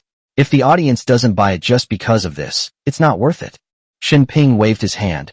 Stop talking. Let's leave it at that. Lin Shun is willing to make a cameo appearance as a favor to Anya and the crew. Besides, his fame speaks for itself. Do you know the audience won't accept it? Zhaofan remained silent, but Shin Ping's words were not without reason.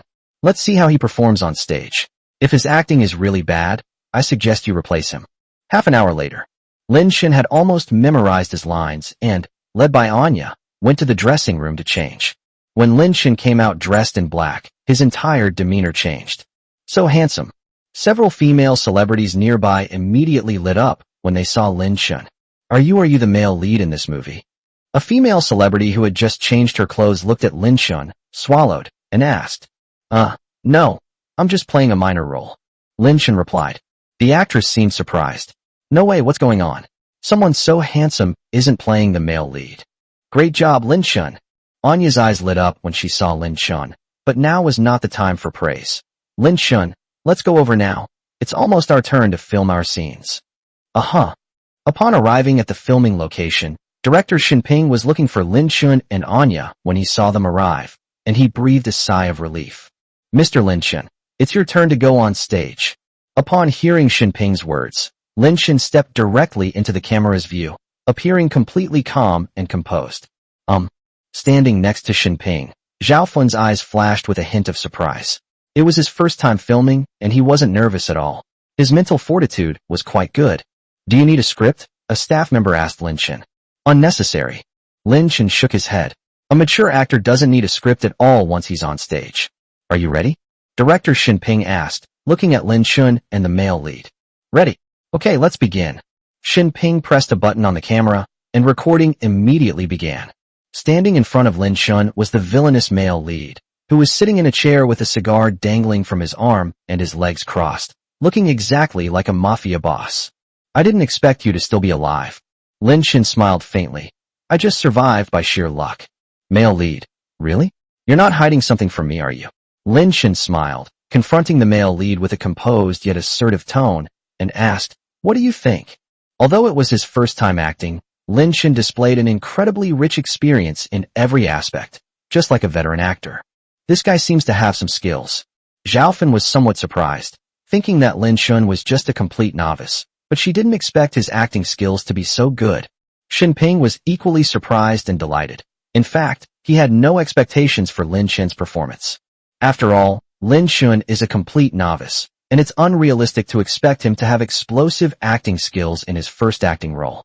However, Shin Ping did not expect that Lin Shin's acting skills were actually quite good. Male lead. Why did you go back to Jinghai? Lin Shin. Why did I come back? How do you even need to ask? Everything I lost 2 years ago, I'm going to take back myself this time. I'll repay kindness with kindness and settle scores with scores. Whoosh. Everyone present was amazed by Lin Shin's acting skills. The effect and the emotional impact were simply too strong.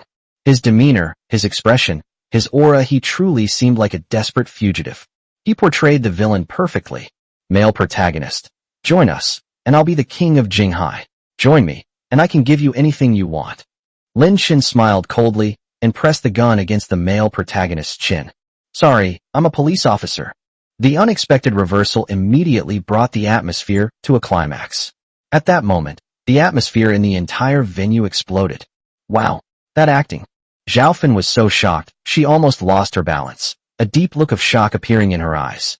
Chapter 263 The amusement park is successfully completed. No one expected Lin Shin's acting skills to be so outstanding. He completely overshadowed the male lead's acting, making Lin Shin seem less like a minor undercover agent and more like the true protagonist. Click. As soon as this scene was filmed, Shin Ping immediately called for a stop. Lin Shin, that's amazing. Shin Ping couldn't help but give Lin Shin a thumbs up. In the past, he might have to shoot a scene several times until he was satisfied. Because no actor's acting skills are perfect, but Lin Shin just showed him what perfection is, impeccable. Zhaofan couldn't help but ask, Lin Shin, did you study acting specifically? All eyes turned to Lin Shin. In everyone's opinion, Lin Shin's acting skills were so outstanding that he must have studied acting in a special way, right? Lin Shin replied, No. Zhaofan was taken aback and said, Then why is your acting so good? You seem like a veteran actor. Lin Shin smiled and said, Acting is that simple. You don't need to learn it. Zhaofun, Shinping. Anya, is that human language? For some reason, Anya suddenly felt an urge to punch Lin Chun with her little fists and beat him up. A few hours later, Lin Chun finished his cameo role. Shinping wanted to invite Lin Chun to have lunch with him, but Lin Chun declined. Arriving at the parking lot, Lin Chun planned to drive home. Lin Chun. Suddenly, a surprised voice rang out from behind. She is a stunningly beautiful woman with a sophisticated and mature aura.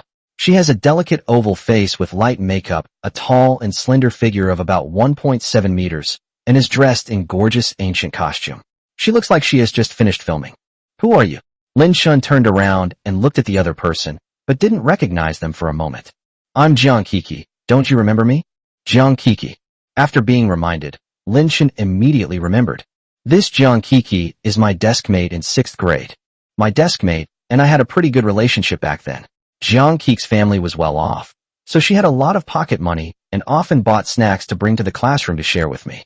Lin Chun even remembered that he had made Jiang Kiki cry several times when she was sitting next to him, and had even secretly cut her hair while she was asleep. But those are all things of the past. I was too young and didn't understand much back then. I remember now, Jiang Kiki, we were deskmates in 6th grade. Yes. Jiang Kiki was overjoyed to see that Lin Chun remembered her. By the way, Lin Chun, what are you doing here? Are you filming a movie? Jiang Kiki seemed surprised. You're not going to enter the entertainment industry, are you? Lin Chun explained. No, my friend asked me to play a cameo role, and I just finished filming it. Oh, I see. I thought you were going to enter the entertainment industry. No. The chance encounter with Jiang Kiki was just a minor incident. After chatting with Jiang Kiki for a while, Lin Chun returned home. Honey, what are you doing? Lin Chun went to the kitchen and found Li Ziren doing something, which made him very curious. Are you making fried chicken? Looking at what Li Ziren was standing in front of her, there was a porcelain basin with some rice noodles being stirred inside, and a few small chicken legs next to it. It was obviously making fried chicken. Yes, didn't Yue say she wanted to eat fried chicken? So I went out today and brought back some fresh free-range chicken legs, planning to try making it myself. Li Ziren said somewhat embarrassedly. However, this is my first time doing this, so I don't have much experience. What's that dish behind you? Oh, it's nothing. Li Ziren's expression instantly became somewhat unnatural, but Lin Chun reacted quickly, blocking her with his hand just as she tried to cover the dish. Inside the plate was a blackened chicken leg, fried until it looked like a piece of coal, or a black ball. Ha! Lin Chun couldn't help but burst into laughter. There was no doubt that this was made by his wife, because she had no experience frying chicken and burned it on her first attempt. Honey, you're so cute. You even tried to hide yourself. Humph, don't laugh. Li Ziren rolled her eyes at Lin Chun and said angrily. Lin Chun immediately stopped laughing, patted Li Ziren's head, and encouraged her. It's normal to fail the first time. It's okay. Learn from experience, and you'll get it after doing it a few more times. Yeah. Li Ziren nodded. All right, you can go now. It's not good for me to do my job if you stand here. After saying that, she pushed Lin Chun out of the kitchen with both hands, and then closed the glass door. Lin Chun. Knowing that his wife was afraid he would make fun of her, Lin Chun wisely refrained from bothering her. Daddy. From the sofa came Lin Qingyue's sweet voice.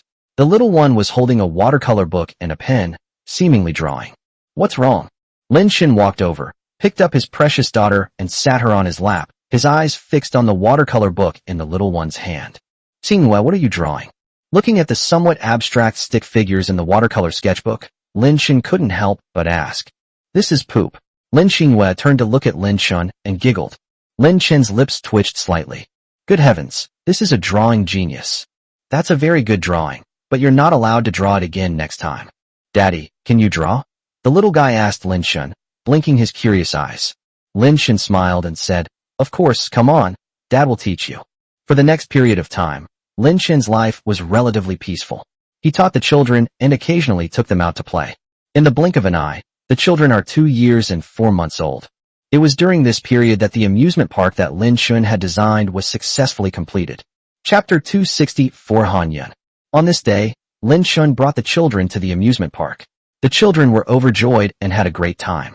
Lin Chun, the amusement park hasn't been named or put up a sign yet. Why don't you come up with a name for it? Xia Yuli looked at Lin Chun and said. Lin Chun thought for a moment and smiled. How about we call it Four Treasures Amusement Park? An amusement park exclusively for 4 children. Four Treasures Amusement Park, Xia Yuli murmured softly, then smiled and agreed. Okay, let's call it that. Uh-huh.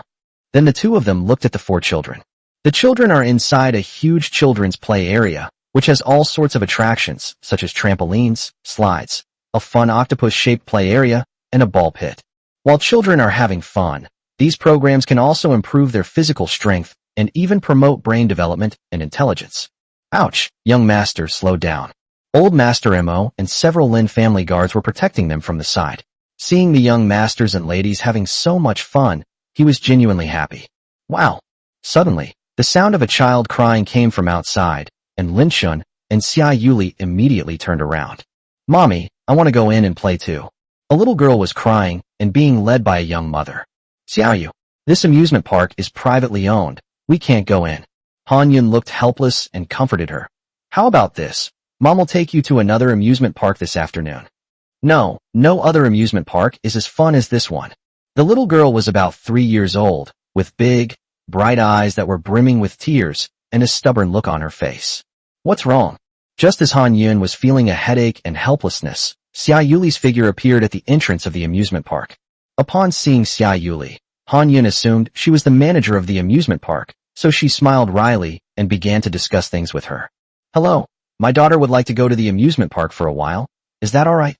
I can pay.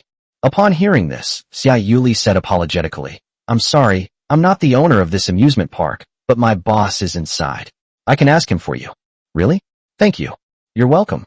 Xia Yuli then told Lin Shen about it, and Lin Shen nodded after listening. Okay, let her in. Although Lin Shen doesn't use this amusement park to make money, he will allow other children to come and play if they want. However, this is only for the time your child can play there. The amusement park will close and will not be open to the public again after you go home. With permission, Han Yun led her daughter in and met Lin Shun, the owner of the amusement park. So handsome. So young. This was Han Yun's first impression of Lin Shun, and while Han Yun stared intently at Lin Shun was also looking at her. The other person was probably around my age, about 1.65 meters tall, wearing a soft pink floral dress that revealed half of her calves covered in stockings, paired with flat shoes that exposed her instep. Wearing frameless glasses, with her slightly wavy blonde hair flowing down her back, she exudes an intellectual air. Are you a teacher? Lin Shen couldn't help but speak up, explaining that he had judged the other person based on their demeanor. Han Yun was pleasantly surprised. How did you know? Han Yun's heart was pounding. Could it be that the other person knew her? Lin Shen said calmly. I guessed. You guessed pretty accurately. A gentle smile appeared on Han Yun's lips. Lin Shen's judgment was correct. She was a teacher, a middle school English teacher. Sister Xia, can you play with us? At this moment, Lin Kersen ran over. She was very familiar with Xia Yuli, her boss's assistant. Kersen, do you want your older sister to play with you? Xia Yuli smiled slightly and took Lin Kersen's little hand. Then let's go. As soon as Xia Yuli left, Han Yun immediately asked Lin Shen, was that your daughter just now? She looks a lot like you. Lin Shen said calmly, yes. Han Yun's gaze remained fixed on Lin Shen's handsome face as she smiled. I don't know why, but I feel like I've seen you somewhere before. No way. Really? You're not some celebrity, are you? Han Yun boldly guessed that when she smiled, her eyebrows curved, her beautiful eyes were like autumn water, and she was bright and charming. Lin Shen said modestly, maybe I have a rather ordinary appearance. No. Han Yun shook her head repeatedly. She almost blurted out, you're handsome. But she hadn't even chatted with Lin Shen for very long, and praising him like that would make her seem frivolous. Squeak. Just then, the amusement park gate was suddenly pushed open, and a figure walked in. Yang Fei. Upon seeing this person, Han Yun's heart skipped a beat, and her expression changed drastically. You bitch, I've finally found you. Let's see where you can run now. The man was thin and weak, with dark circles under his eyes, and he seemed very frail. He strode towards Han Yun. Yang Fei, don't go crazy here. Han Yun retreated in fear, but Yang Fei still grabbed her wrist tightly. Come on, let's go home. No, don't touch me, let go. The commotion they made quickly attracted the attention of the others. Why, you big bad guy, let go of mommy. Han Yun's daughter ran over and shoved Yang Fei, then bit Yang Fei's hand. Hiss, get out of here. Yang Fei's face darkened with anger, and he picked up the little guy and pulled him aside. The little one lost his balance and fell to the ground, bursting into tears. Seeing this, Lin Shen's face turned cold, and he showed no mercy to his own daughter. Yang Fei, you're not human. Han Yun cursed, struggling desperately to break free. Huh, believe me or not, I'll beat you up too. With that, he raised his hand, about to slap Han Yun across the face. But the next second, Lin Chun grabbed his hand. Who the hell do you think you are? Trying to meddle in other people's business, huh? Yang Fei glared at Lin Chun and said arrogantly, "Let her go, then get out." Lin Chun's tone was icy. Yang Fei misunderstood for a moment, glaring at Han Yun and questioning her. "Who is this guy? Is he your gigolo? You little bitch, how dare you cheat on me?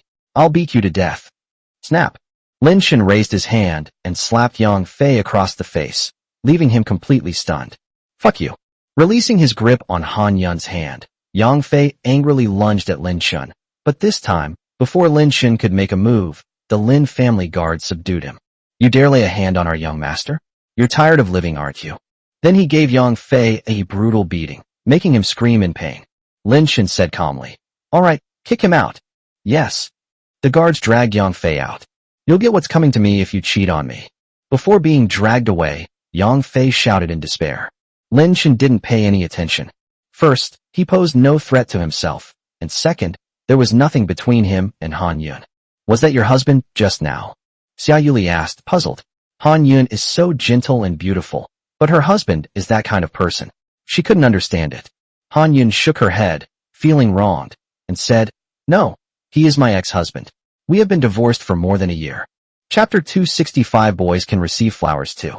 It turns out that Han Yun was a pitiful woman. Yang Fei and her ex-husband had a free choice relationship, but after marriage, Yang Fei did not stay at home and strive for success. Instead, he developed a gambling habit.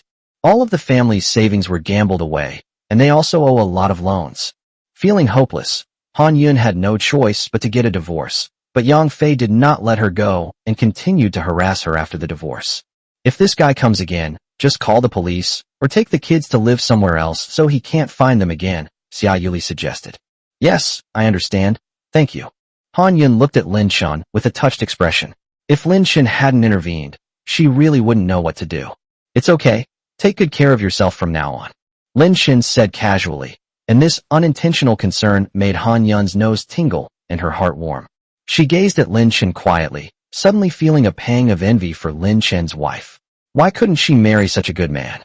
After leaving the amusement park, Lin Chun took his 4 children home. Han Yun also took her daughter home with her. Lin Chun didn't take her matter to heart. "Did you have fun at the amusement park?" Seeing the children come back jumping and skipping, their happiness clearly written on their faces, Li Ziren felt like she had asked a pointless question. Lin Xinyue, Lin Yi, and Lin Kursin. "Of course we're happy." Lin Yue. "Mommy, the amusement park was so much fun. Will you come with us next time?" "Okay, Mom will go next time too." Li Ziren smiled gently, her slender fingers pinching the dough. She was making dumplings.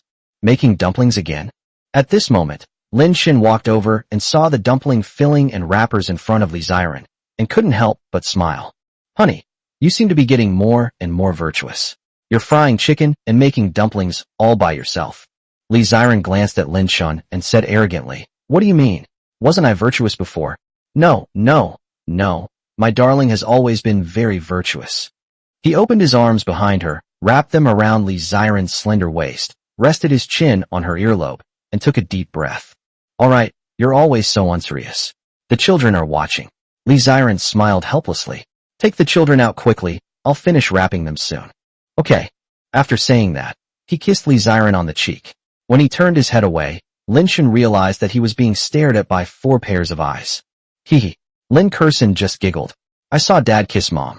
What are you looking at? Go outside and play." Lin Chun picked up Lin Kursin and pinched the little one's cheek. "What are you laughing at, you silly goose?" It was afternoon. The children were playing separately in the living room, being looked after by their mother, Jiang Qingqing. Suddenly, Lin Chun received a phone call, and upon seeing the name, he recognized his old classmate Zhou Xiang. "Lin Chun, want to go play basketball at the gym this afternoon?" Lin Chun laughed and said, "Sure, just the 2 of us?" "Of course not. There's also Deng Sunming, Chen Xingliang, and the others." "Okay, I'll come over in a bit." At the same time, Li Ziren, who was on the 2nd floor, also received a message from her best friend Qian Feifei. "Ziren, want to go shopping this afternoon?" "Me, Kameng, and Yuding are here too. Kaming said she wants to buy a new phone. Let's go with her. It had been a while since she'd gone shopping, so Li Ziren thought for a moment and said, Okay, shall we go to the usual place? Yes, then we'll wait for you at the mall entrance. Half an hour later, Li Ziren arrived at the mall entrance on her electric scooter and successfully met up with her best friends. Wow, Ziren, you've gotten even prettier since I last saw you. Wang Kaming, holding Li Ziren's hand, said enviously. Where can I find that? Is it really that exaggerated?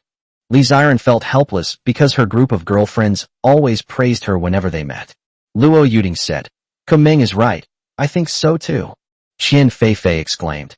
Indeed, the book says that a happy marriage makes a woman stay beautiful and young. It seems that this is true. Li Ziren quickly changed the subject. Okay, Kaming wanted to buy a phone, right? Let's go. The women spent half an hour shopping in the mall, mostly buying things and eating and drinking. Suddenly, Qian Feifei noticed something and couldn't help but speak up. What day is it today? Why are there so many flower vendors? Wang Kaming immediately thought of it. That's normal. Today is May 20th, a day for young couples. 520. This reminded Li Ziren, who smiled and said, Let's go to the flower shop. I want to buy flowers. Ziren, are you going to send flowers to Linshan? Luo Yuding asked with a smile. Is it not allowed? Li Ziren smiled and said, Boys can receive flowers too. The three women agreed and then accompanied Li Ziren to a flower shop to buy a bouquet of roses. Meanwhile, at the stadium, you guys are no good. You're already tired? Linshan looked at his good friends, who were all exhausted and sitting there resting, and couldn't help but tease them. Zhou Xiang, I can't take it anymore. I really can't fight anymore. Deng Sunming, you buddy, your stamina is just too abnormal. Just then, a pretty girl wearing black stockings walked past. Zhou Xiang, Deng Sunming, and the others were immediately revitalized and stood up. Come on, Linshan, keep fighting. I feel like I'm back to normal. Linshan smiled too. It seemed that the saying was true. A man in black stockings dunked over LeBron James on the court. Buzz Linshan's phone, which was placed not far away, suddenly rang. Wait a minute, I need to take this call. Linshan picked up his phone and saw that it was indeed his beloved wife calling. Honey, are you still playing ball? At this moment, Li Ziren was preparing to go home. Linshan chuckled and said, What? Are you going to pick me up on your electric scooter? Okay, I'm here to pick you up. I was just outside getting ready to go home. Li Ziren sat on the electric scooter, holding flowers, and said. Linshan smiled and said, All right, then you can do it. The call has ended. Linshan was holding a basketball and had just walked onto the court when a female voice suddenly rang out from not far away. Let's break up. It was that pretty girl in black stockings. Everyone, including Linshan, had a look on their faces as they watched the drama unfold. Qian, are you kidding me? The man appeared to be a sports student, and his expression turned somewhat unnatural upon hearing that his girlfriend suddenly wanted to break up. Do you think I'm joking? The girl in black stockings ignored the large crowd present and immediately began to condemn.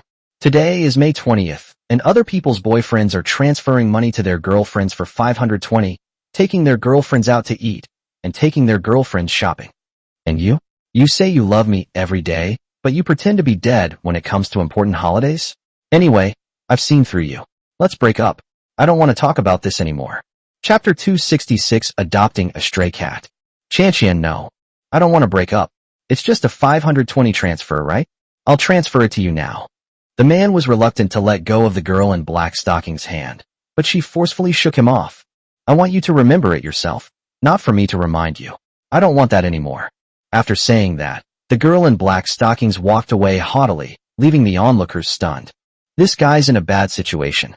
Mr. K, to be honest, girls these days are hard to please. It's mainly because there are so many weird holidays now. You have to prepare a gift for her birthday, right? And then there's 520, Valentine's Day, Goddess Day, Christmas, a whole bunch of random things. Why should girls be allowed to give boys gifts on May 20th? You can't say that girls like that don't exist, but they're very rare. I've never seen one. I've never seen it either. Just as a group of boys playing basketball were whispering among themselves outside the gymnasium. Li Ziren parked her electric scooter, then, carrying the flowers, walked into the gymnasium. Today, Li Ziren wore a pure white long dress, and, unusually, a small gray rabbit headband. Her hair was not tied up, giving her a cute and innocent look, like a girl next door. She wore a pair of simple canvas shoes, and the half of her slender, fair calves peeking out from under her skirt were adorned with pure white socks. Where does this guy play basketball? Li Ziren glanced around the basketball court. There were many boys playing basketball, and she couldn't spot Lin Chun for a moment. However, Li Ziren soon saw Lin Chun, and a faint smile appeared on her lips. So that's where it was. Then, Li Ziren, holding the flowers, walked directly towards Lin Chun. Wow, look! Whose girlfriend is so beautiful? Many men noticed Li Ziren, their eyes shining brightly, unable to look away. Lin Chun, who was sitting on the steps drinking water with his back to Li Ziren, did not notice her. Ahem, Li Ziren stood behind Lin Chun and coughed deliberately. Lin Chun finally realized that when he turned around, his wife's smiling face was right in front of him. Here, take it. The next second, Li Ziren presented the flowers she had hidden behind her back to Lin Chun from above his head, leaving Lin Chun stunned. Lin Chun instinctively handed over the flowers and asked with surprise, "Baby, why did you suddenly think of giving me a bouquet of flowers?" "Because today is May 20th. Li Ziren ruffled Lin Chun's hair, smoothed her skirt, and sat down playfully beside Lin Chun.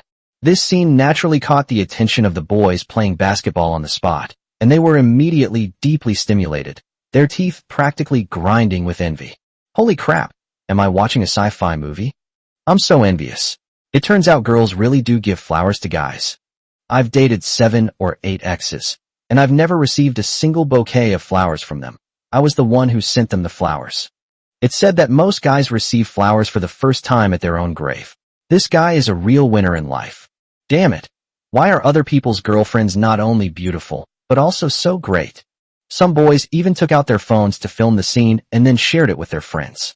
Zhou Xiang, Deng Sanming, and other good friends of Lin Chun presented their good friend with a bouquet of flowers after seeing his wife.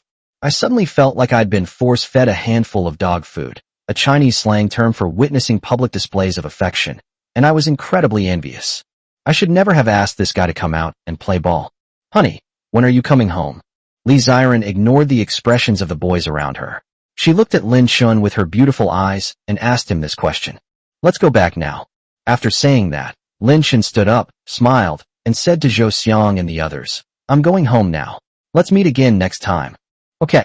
Then, Lin Chun took Li Ziren's hand and left the gymnasium amidst the envious gazes of many boys playing basketball.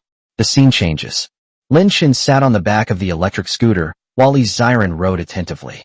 The evening breeze blowing in their faces was very refreshing. In particular, when Li Ziren's beautiful hair blew onto Lin Chun's face, the scent of her hair and his wife's unique fragrance wafted into Lin Chun's nostrils, making him feel refreshed and very happy. Suddenly, Li Ziren's expression hardened, and she said speechlessly, Your hand. Li Ziren's pretty face flushed red. Every time Lin Chun sat on the back seat, his hands would wander off. How could she possibly ride the bike properly? Haha. Baby, why are you reacting so strongly? Lin Chun chuckled, immediately becoming much more obedient. After all, he also knew about cycling safety. Oops. But the next second, Li Ziren slammed on the brakes, and Lin Chun, caught off guard, bumped into his wife's back. What's wrong? Lin Chun was a little confused. Why did he suddenly brake? Meow meow. The sound of a kitten rang out, and Lin Chun turned his body to the side, and sure enough, he saw a white kitten near the front wheel of the electric scooter. Li Ziren also looked down at the kitten, saying with lingering fear, That scared me to death. This kitten suddenly appeared and almost ran me over. It's okay, honey. How about I ride? No need.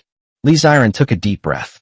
Neither she nor Lin Chun paid any attention to the cat, and soon the electric scooter continued to move slowly. Unexpectedly, the white kitten quickly followed them along the road, which surprised both of them. Honey, stop for a second. Upon hearing this, Li Ziren immediately stopped the car. At the same time, the running kitten also stopped, its dark pupils looking at the two of them, but it seemed hesitant to approach. Do you think this could be a stray cat that nobody wants? Li Ziren spoke up, noticing that the kitten's fur was a bit dirty, as if it hadn't been bathed for several days. Lin Chun looked at it, and said, It seems very likely. Meow? Li Ziren meowed, and immediately the cat ran over, squatted in front of the two of them, and looked up at them obediently. It has a round and plump body, short white fur, a pair of deep and bright eyes, and droopy ears, making it look cute and adorable. This should be a British short-hair cat, and to be honest, it's quite cute. Lin Chun said with a smile. I think it's cute too. Li Ziren wholeheartedly agreed. She reached out and stroked the British short-hair cat's head. The British short-hair cat, with its gentle nature, looked completely content.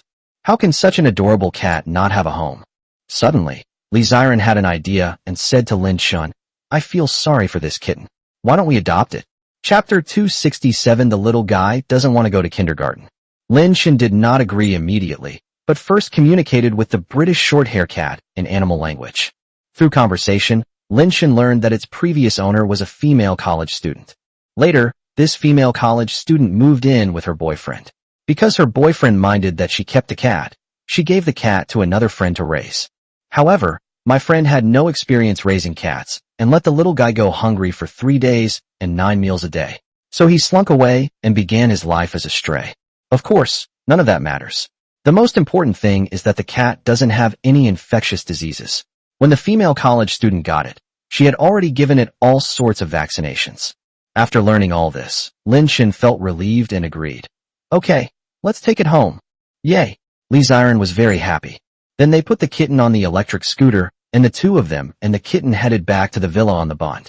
As soon as Lin Shun got home, he gave the kitten a bath. After all, it had been astray for a few days and was not only dirty, but also had a strange smell. However, after washing it, it was clean and its appearance improved several times over, which made Jiang Qingqing and her mother-in-law very happy. Honey, the kitten doesn't have a name yet. How about we give it a name? Li Ziren squatted down in front of the kitten, stroking its soft fur as she spoke. Lin Shun smiled and said, Sure, what name would you like to give it? How is Annie? Lin Shun was taken aback. Isn't this the female hero from League of Legends? So Li Ziren thought about it and changed her name again. How about Fei Fei? I feel like it sounds nice. Lin Shun agreed. That's fine. Achoo, Qian Fei Fei, who was far away at home, suddenly sneezed. Who's cursing me? And so, Lin Shun's cozy home gained a new member, the kitten Fei Fei, making the house both a dog and a cat. The children also love the new member, especially Lin Yue, who holds Fei Fei while eating and is almost inseparable from her. Night falls, and darkness descends slowly. After feeding Fei Fei some cat food, Jiang Qingqing happily told Lin Shun something. Son, do you know? Xiaoyi can now count from 1 to 10. Really? Count from 1 to 10. Lin Shun was slightly surprised and decided to test his son himself. Son, count to 10 for your dad. Lin Shun came to the sofa, picked up Lin Yi who was watching cartoons, and said, 1, 2, 3, 4, 5, 6. The little guy opened and closed his mouth and actually counted fluently from 1 to 10, but he couldn't count after 10. Even so, Lin Shun was still very happy. Honey, I feel like the little ones are really ready to go to kindergarten. Actually, Kursin and Qingwei can count to 10 too. They even counted for me last night.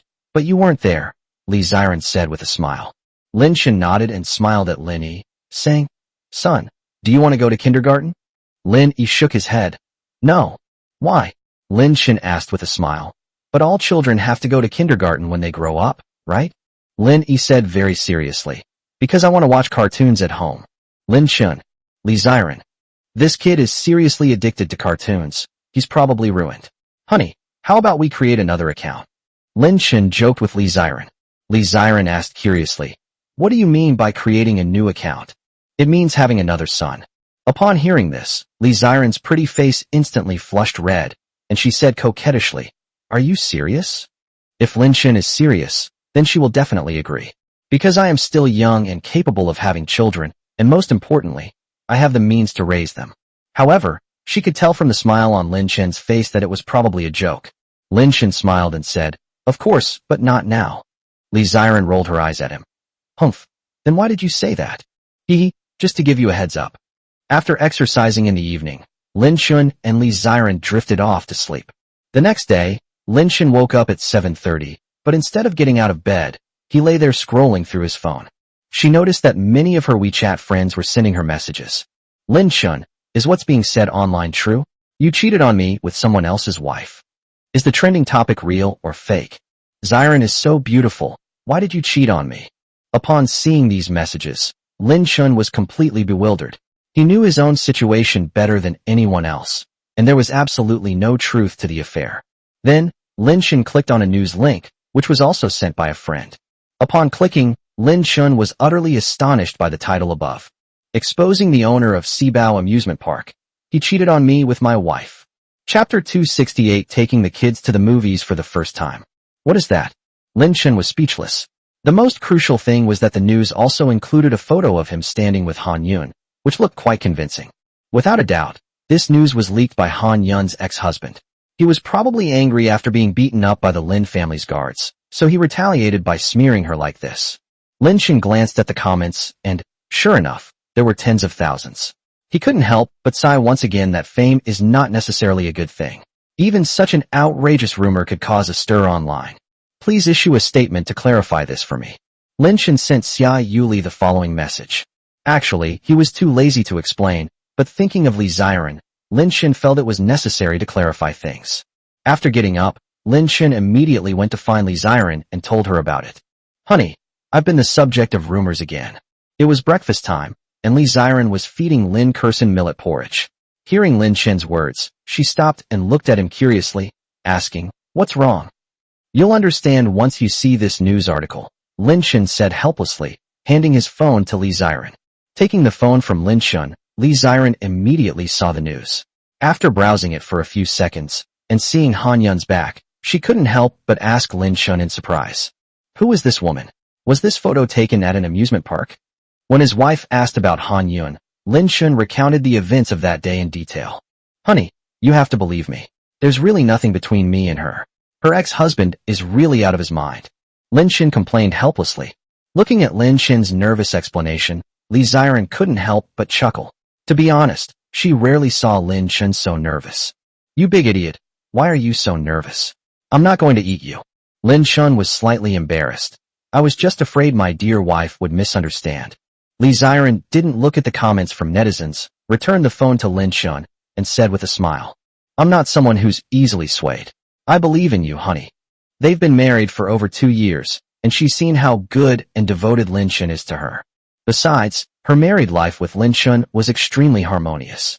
Li Ziren did not believe that Lin Chen would have the energy to cheat on her with someone else, and Lin Chen was not that kind of person. Wife, you seem to trust me a lot, Lin Chen said with a smile.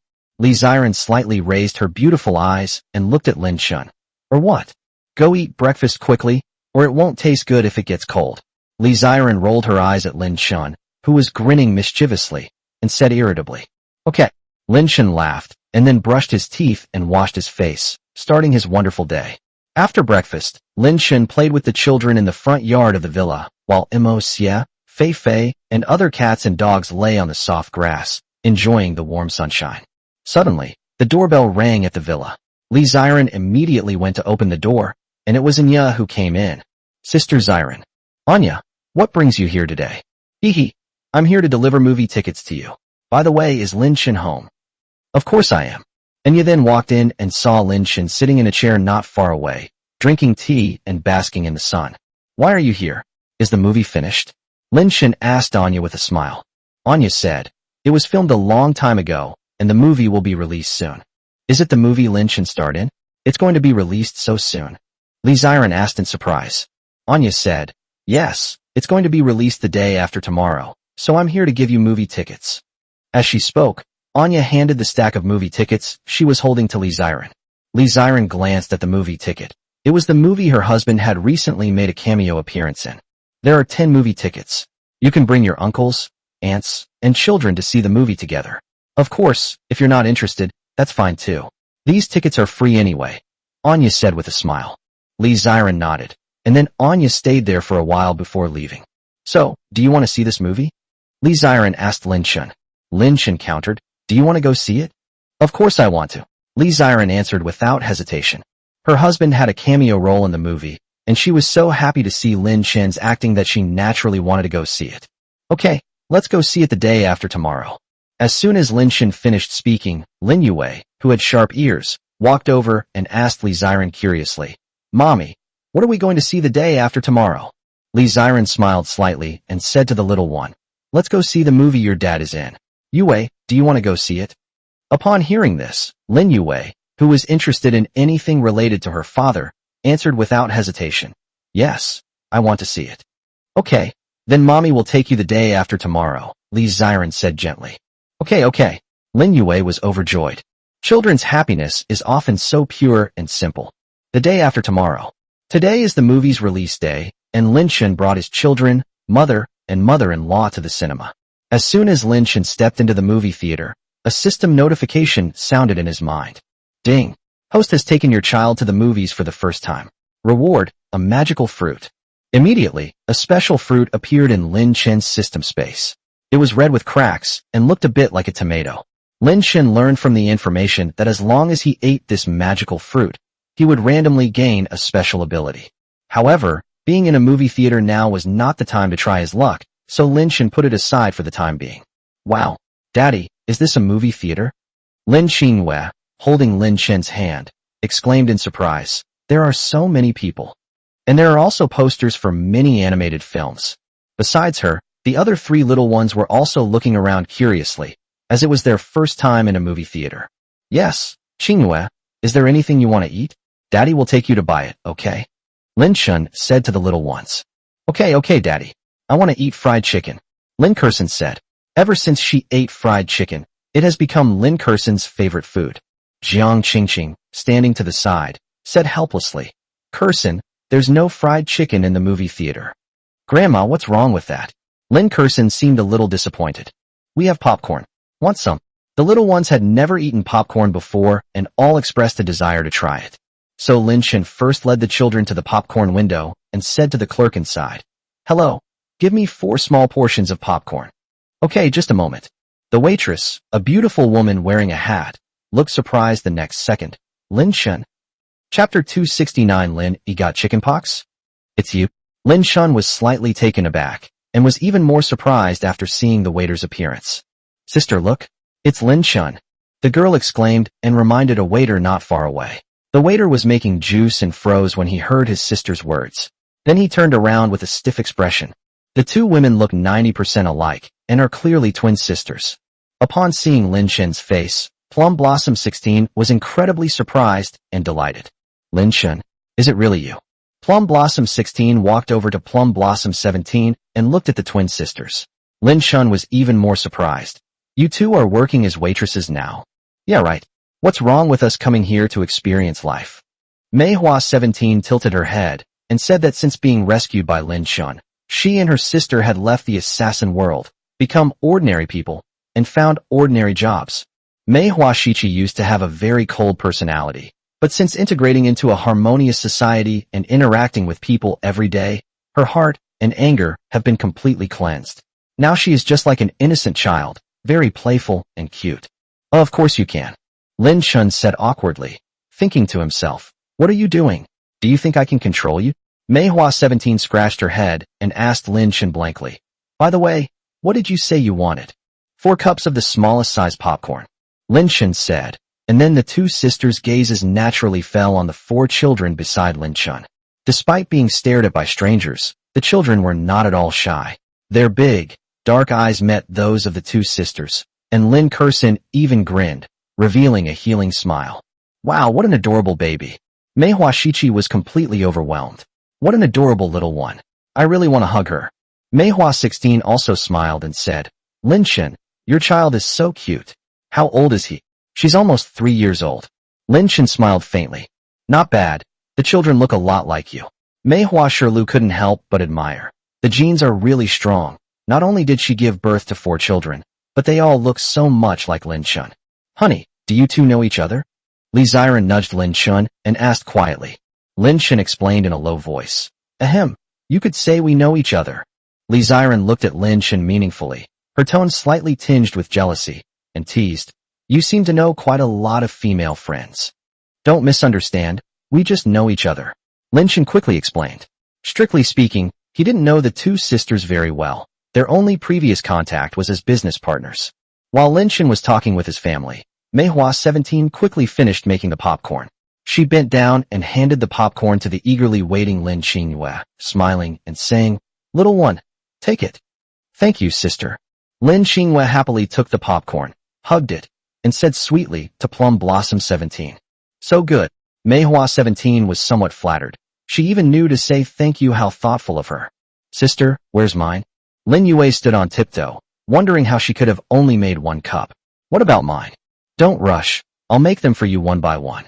Standing to the side, Jiang Qingqing looked at her adorable granddaughter and said helplessly, "Yes, just a moment." Mei Hua 16 responded gently, then picked up a cup and helped her sister make it. Soon, under the eager gazes of the little ones, 4 servings of popcorn were ready. The little ones each had a serving, while Jiang Qingqing and the others didn't want popcorn and instead ordered a fruit tea with Li Ziren. The movie ended more than 2 hours later. Lin Shun was driving home. In the back seat, besides Lin Kersen and Lin Yi, Lin Xinhue and Lin Yue were asleep, being held by Jiang Qingqing and Wu Yanfang. Li Ziren glanced at the 2 little ones sleeping soundly behind her, then said helplessly, "It seems I can't take them to see this type of movie next time. Although the movie is very good, it's not suitable for them." "Yes," Lin Shun agreed. The 2 little ones slept for almost the entire duration of the movie, and even Lin Kersen and Lin Yi fell asleep during the movie, though they woke up near the end. Otherwise, the 4 little ones would be sleeping right now. "Xiao Chun, I remember you majored in physical education in college, right?" Wu Yanfang suddenly asked. Lin Shun laughed and said, "That's right." Wu Yanfang said, "Your acting is just too good. It feels like you've had it specially trained." Lin Shun just smiled when he heard this, because his mother-in-law wasn't the first person to say that. Before long, Lin Shun led everyone back home. "Daddy, I feel so itchy." Lin Yi suddenly walked up to Lin Shun, touched his back with his small hand, and looked a little awkward. "Son, is your back itchy?" Lin Shun asked. "Yes." Lin Shun didn't think much of it, assuming the child just had a normal back itch, so he scratched the child a few times through the clothes. Lin Yi felt much better afterwards. The little guy was about to run to watch TV when Jiang Qingqing caught him. Jiang Qingqing said, "Xiao Yi, let's watch TV tomorrow. It's time to take a bath now." "Grandma, but I washed it yesterday," Lin Yi replied.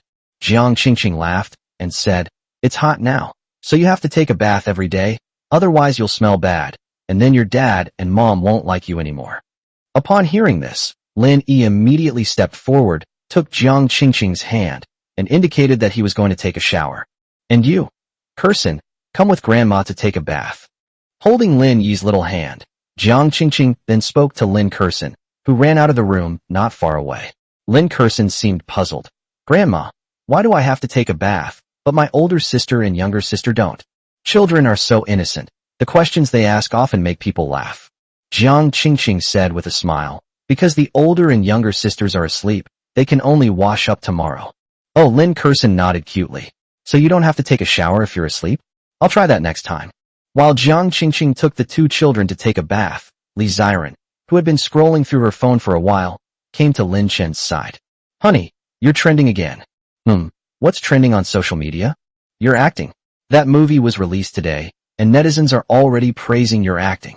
Li Ziren smiled and handed her phone to Lin Shun. "Take a look at these comments from netizens." Lin Shun took the phone and glanced at it casually. "Wow, Lin Shen's acting is truly beyond my expectations. I think no one would disagree that he's the best actor in the entire film, right? Wow, just a cameo role, and he stole the spotlight from the male lead. Okay, sure, your acting is so much better than the male leads. Why didn't the director let Lin Shun give way to the male lead? He can do scientific research, play soccer, and act. Is there anything Lin Shun can't do?" As expected of my idol, his acting skills are comparable to those of Hollywood stars. The comments section was filled with praise, all marveling at Lin Chen's acting skills. Li Ziren joked, "Honey, I saw a comment that said if you went into the entertainment industry, you'd be a future movie star." To this, Lin Chen simply smiled and said, "I'm not interested in Best Actor." That's the truth. If Anya hadn't asked him for help, he wouldn't have even made a cameo appearance. Of course, he probably won't act anymore. Even if Anya comes looking for him again, he won't go. "Yes, I don't want you to go into the entertainment industry. I just want you to be with me every day." As Li Ziren spoke, her gaze met Lin Chen's, and their eyes exchanged very ambiguous glances. Then, Li Ziren was picked up by Lin Shun and gently placed on the sofa. After a long while, Lin Shun and Li Ziren came downstairs. Lin Shun planned to feed Mo Xie and Fei Fei some food. As for Li Ziren, she was preparing to tidy up her house. Suddenly, Jiang Qingqing came out of the bathroom, looking like something terrible had happened. Lin Shun ran. Seeing Jiang Qingqing's anxious expression, the 2 stopped and asked in unison, "What's wrong?" Jiang Qingqing frowned and said, "Xiao Yi seems to have chickenpox." Chapter 270 Lin Yi's chickenpox is cured. Chickenpox? Lin Shun and Li Ziren were both taken aback. then followed Jiang Qingqing quickly into the bathroom and walked up to the naked Lin Yi. Sure enough, the little guy had a lot of red rashes on his back, like the redness and swelling caused by mosquito bites, but you could tell from the details that it was chickenpox. Lin Shen glanced at Lin Kersen beside him and said to Jiang Qingqing, "Mom, take Kersen out. Chickenpox can be contagious, especially for people who have never had chickenpox before." Upon hearing this, Jiang Qingqing immediately took Lin Kersen outside. She had chickenpox as a child, so she wasn't afraid, but Lin Kersen hadn't had it and could potentially get infected. "Grandma, what's wrong with my little brother?" Lin Kersen asked in her childish voice, her big, dark eyes full of curiosity. Jiang Qingqing explained with a smile, "Your little brother has chickenpox. You can watch some cartoons in the living room first, and Grandma will take you to the bathroom upstairs to take a bath later." "Okay, but what is chickenpox?" Lin Kersen was still very curious, as chickenpox was a new word to her. Jiang Qingqing laughed and said, "Didn't you see the red spots on your brother's back just now? Those are chickenpox. Don't get too close to your brother these next few days, or you might get chickenpox too." "Okay." Lin Kersen nodded, then obediently went to the living room to watch TV. Just then, Wu Yanfang came downstairs and overheard Jiang Qingqing's conversation with Lin Kersen. Curious, she asked, "Who has chickenpox?" Jiang Qingqing replied, "Xiao Yi. I found him when I was giving him a bath. He's in the bathroom right now." Upon hearing this, Wu Yanfang and Jiang Qingqing went to the bathroom together. When they saw the condition of little Lin Yi, Wu Yanfang exclaimed in surprise, "It really is chickenpox. The child is so young. How could they start getting chickenpox treatment?" Li Ziren agreed wholeheartedly, saying with heartache, "That's right. The child is only 2 years old. How come they're already getting chickenpox? I remember I didn't get chickenpox until I was in the 3rd grade of elementary school." In response, Lin Shen explained, "It varies from person to person. Some people get it earlier, and some get it later. As long as you are over 2 years old, you are likely to get chickenpox." Jiang Qingqing nodded and said, "Yes, but it looks like Xiaoyi has only just started. But it's okay, chickenpox isn't serious. I remember I had it when I was little, and it cleared up in a week." Lin Shen wholeheartedly agreed. Chickenpox was indeed not a serious disease. Most children had it when they were young. The only troublesome thing was that it was very uncomfortable and caused intense itching. The key is that you can't scratch the itchy spots, because if you scratch them open, it can easily lead to other infections, which can be very uncomfortable. Over the next few days, Lin Shen naturally used his medical knowledge to provide Lin Yi with some auxiliary treatments. In the past few days, to avoid infecting the other 3 children with chickenpox, Lin Yi has been sleeping with Jiang Qingqing every night. After all, he is almost 3 years old now, and he is not as resistant to sleeping with anyone as before. Lin Yi is quite used to sleeping with his grandmother, Jiang Qingqing. 2 days later, Lin Yi's chickenpox broke out all over his body, and even his fair face was covered with red rashes, which was quite frightening. Lin Shen did not use his superb medical skills to intervene. The major outbreak was actually a process of improvement, and all Lin Shen could do was help his son recover quickly. A week later, Lin Yi's chickenpox was completely healed. The little guy hadn't been sleeping or eating well for the past few days, but now he's finally fully recovered and can play happily with his sisters again. The whole family was naturally very happy about this. On the very day Lin Yi recovered from chickenpox, the system's voice rang in Lin Chen's mind. Ding! Host has helped the child fight chickenpox. Reward, skill, mastery of chess. Master of the way of Go. A massive influx of information flooded into Lin Chen's brain, and in an instant, Lin Chen went from a complete novice in Go to a top-level Go master. Lin Chen can play Go, Chinese chess, Gamoku, and other board games. He is proficient in all kinds of board games, especially Go. Before, Lin Chen couldn't even understand it, let alone know how to play it. But now he can play it with ease. No one understands Go better than Lin Chen. "Daddy, where did Grandpa go?" On the sofa, Lin Chen was scrolling through his phone when Lin Yue suddenly walked over, touched his knee with her small hand, and asked. The little guy just searched the living room, but couldn't find Li Tianhong. Lin Chen looked at his daughter and smiled. "Isn't Grandpa on the roof? I just saw him." "On the rooftop?" "Yes. You want to play with your grandpa? Come on, Dad will take you." As he spoke, Lin Chen got off the sofa, picked up his adorable baby daughter, and kissed Lin Yue on the cheek. She smells so sweet." Lin Yue, who was kissed, giggled. "What are you laughing at, you silly goose?" Lin Chen gently lifted his daughter's bottom, then led Lin Yue to the rooftop of the villa. "General, You've lost. Ha ha ha.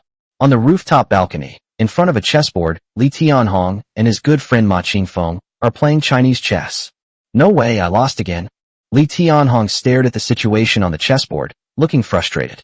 Ugh, I'm not playing anymore. What's the point if you always win? Li Tianhong sighed and stood up. Just then, Lin Shen walked in with Lin Yue, and Lin Yue sweetly called out, Grandpa. Hey! Upon seeing her adorable granddaughter, Li Tianhong's worried expression immediately vanished, replaced by a radiant smile. Grandpa, I miss you, Lin Yue said sweetly. Li Tianhong doesn't live in the Bund Villa often now, but only comes to visit occasionally, which makes the little ones miss him often. Yue, Grandpa misses you too. Li Tianhong bent down, picked up Lin Yue, and looked at her with a doting expression. Ahem, brother Tianhong, are you still going to play chess? Upon seeing this, Ma Qingfeng asked a question. No, I need to play with my granddaughter, Li Tianhong said with a smile, hugging Lin Yue. Okay. Ma Qingfeng was still a little unsatisfied when he noticed Lin Shen standing to the side. Young brother Lin Shen, do you know how to play chess? Ma Qingfeng's eyes lit up as he looked at Lin Shen and asked. Lin Shen humbly replied, I know a little. Ma Qingfeng's heart stirred, and he invited, how about we play a game? Okay. Lin Shen agreed without hesitation. He had just acquired the chess skill and wanted to try it out. Lin Shen then sat down in front of Ma Qingfeng. Seeing this, Li Tianhong said to Ma Qingfeng in an annoyed tone, Old man, you're supposed to be a master, yet you're making my son-in-law, who's not very good at chess, play against you? Isn't that blatant bullying of my son-in-law? Ma Qingfeng wasn't embarrassed at all, and smiled slyly. It's nothing, Lin Shen and I are just playing around. Speaking of which, I've never played chess with a scientist before. Come on. In Ma Qingfeng's view, Lin Shen is a scientist, so his logical thinking ability is definitely not lacking, and he can't be too bad at chess, right? Dad, it's nothing, I was just playing around, Lin Shen said. Seeing that Lin Shen had said this, Li Tianhong had no choice but to remain silent, holding Lin Yue as she stood aside and watched the two play chess. Lin Shen, do you want to play the red piece or the black piece? Ma Qingfeng asked with a smile. Lin Shen said, I want the black pieces. This surprised Ma Qingfeng slightly. The red pieces have the right to move first, which means that choosing the red pieces has a certain strategic advantage. But Lin Shen didn't want this advantage and gave it to me? Alright then. Ma Qingfeng didn't refuse. Anyway, he was just playing around with Lin Shen, and he could beat Lin Shen even with his eyes closed. The two then began playing a game of chess. Ma Qingfeng fired his cannon directly, while Lin Shen ordered his pawn to advance one step. 3 minutes into the game, Ma Qingfeng had both his cannon and horse captured, which made his expression serious. This guy? Something seems to be going on here. It seems I can't let my guard down. As a chess master, I can't afford to lose to a junior. And so, Ma Qingfeng and I got to know each other. 5 more minutes passed. General, Lin Shen said that after taking this step, he stood up because he had won. This? Ma Qingfeng stared at the chessboard, unwilling to accept defeat, unable to believe that he had actually lost. He couldn't accept this fact. I'm not convinced, let's go again. Ma Qingfeng was unwilling to accept this. Lin Shen smiled and said, okay. Anyway, it only takes about 10 minutes to crush the opponent, so let's play another round. 8 minutes later. Ma Qingfeng's eyes widened as he stared at the chessboard in disbelief. Damn, no way, I actually lost again. Chapter 271 Zhang Xiaoman and Jiang Kiki. Li Tianhong was also extremely surprised. If it was just winning one game, it could be said that Lin Shen was lucky. But he lost 2 games in a row, and judging from Ma Qingfeng's unwilling look, he had tried his best, but still lost in the end. Haha, now you know how amazing my son-in-law is, right? Li Tianhong said proudly, feeling a surge of triumph. Lin Shen, did you study chess under a master? Ma Qingfeng asked Lin Shen a question. Lin Shen was too strong. He had dominated the chess world for decades and had never encountered such a strong opponent. Especially considering Lin Shen looked so relaxed, while I was covered in sweat. Lin Shen smiled and said, no, I taught myself. Self-taught? Can self-taught people be this good? To be honest, Ma Qingfeng didn't quite believe it, but he couldn't think of any other reason for the time being. After staying for a while, Ma Qingfeng left the Bund Villa. Before leaving, Ma Qingfeng made a harsh statement, saying that he would study chess carefully and then come back to seek revenge on Lin Shen. Lin Shen said he was ready to accompany him at any time. Lin Shen, I'm really surprised that you could beat this old guy. He's a true chess master. On the sofa, Li Tianhong played with Lin Yue while saying this to Lin Shun. Lin Shun smiled and said, "An expert? I'm alright." He didn't think Ma Qingfeng was a master. Was it because he himself was too strong? Late at night, in a tall building, stands the center of China's Film and Television Association. A group of bigwigs were having a meeting when a man in his early 50s addressed them. "I plan to award the Golden Rooster Award for Best Actor this year to Lin Shun. What do you think?" Upon hearing this, the entire audience erupted in uproar. Someone asked, "But didn't we decide last month to award the Best Actress of the Year award to Zhang Xiaoman? Are we going to change it to Lin Shun at the last minute?" Yeah, wouldn't that be a bit inappropriate?" The man said seriously, "Before the movie Jinghai came out, the best actress in my mind was Zhang Xiaoman. But after watching this movie today, I feel it would be a bit unfair not to give this award to Lin Shun. His acting is so captivating. His performance in the movie speaks for itself. His acting directly overshadowed the brilliance of a group of veteran actors. So, I changed my mind at the last minute and want to give this award to Lin Shun." After the man finished speaking, voices of agreement immediately rose from the audience. To be honest, I think it's fair to give this award to Lin Shun. His acting skills are far superior to Zhang Xiaoman's. I think so too. Moreover, Lin Shun is a scientist, and his popularity speaks for itself. He has both ability and popularity, so this award is absolutely right to him. After hearing these words, the man looked at the few people who hadn't spoken and asked, "What about you? Do you have any opinions?" "I have no objection. I have no objection either." In their opinion, it didn't matter who received the award, but after hearing what everyone said, Lin Shun did indeed deserve it. "Alright, since no one has any objections, then it's decided," the man said. The next morning, Lin Shun had just gotten up when he received a phone call from an unknown number. "Mr. Lin Shun, I am Xin Ping." A familiar voice came through the phone. Lin Shun remembered the other person. Xin Ping was the director of Jinghai Films. "Is there something you need?" Lin Shun asked. Xin Ping said cheerfully, "Mr. Lin Shun, congratulations on winning the award. Go and collect it next week." Lin Shun asked, "What award?" "Golden Rooster Award for Best Actor of the Year." Xin Ping said, "Because of your outstanding performance in Jinghai Film, the Golden Rooster Awards organizers have decided to give you this award." Lin Shun thought for a moment and said, "Okay, I'll go when I have time."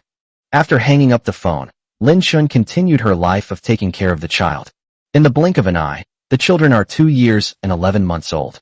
The children are becoming increasingly mischievous and causing a ruckus at home every day, which has further strengthened Lin Shun's resolve to send them all to kindergarten as soon as they turn 3. As time passed, the day arrived for Lin Shun to receive the Best Actor award.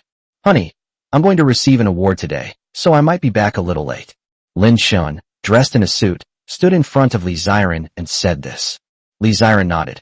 "Okay, go ahead." "Hey, wait a minute. Honey," suddenly, Li Ziren called out to Lin Shun.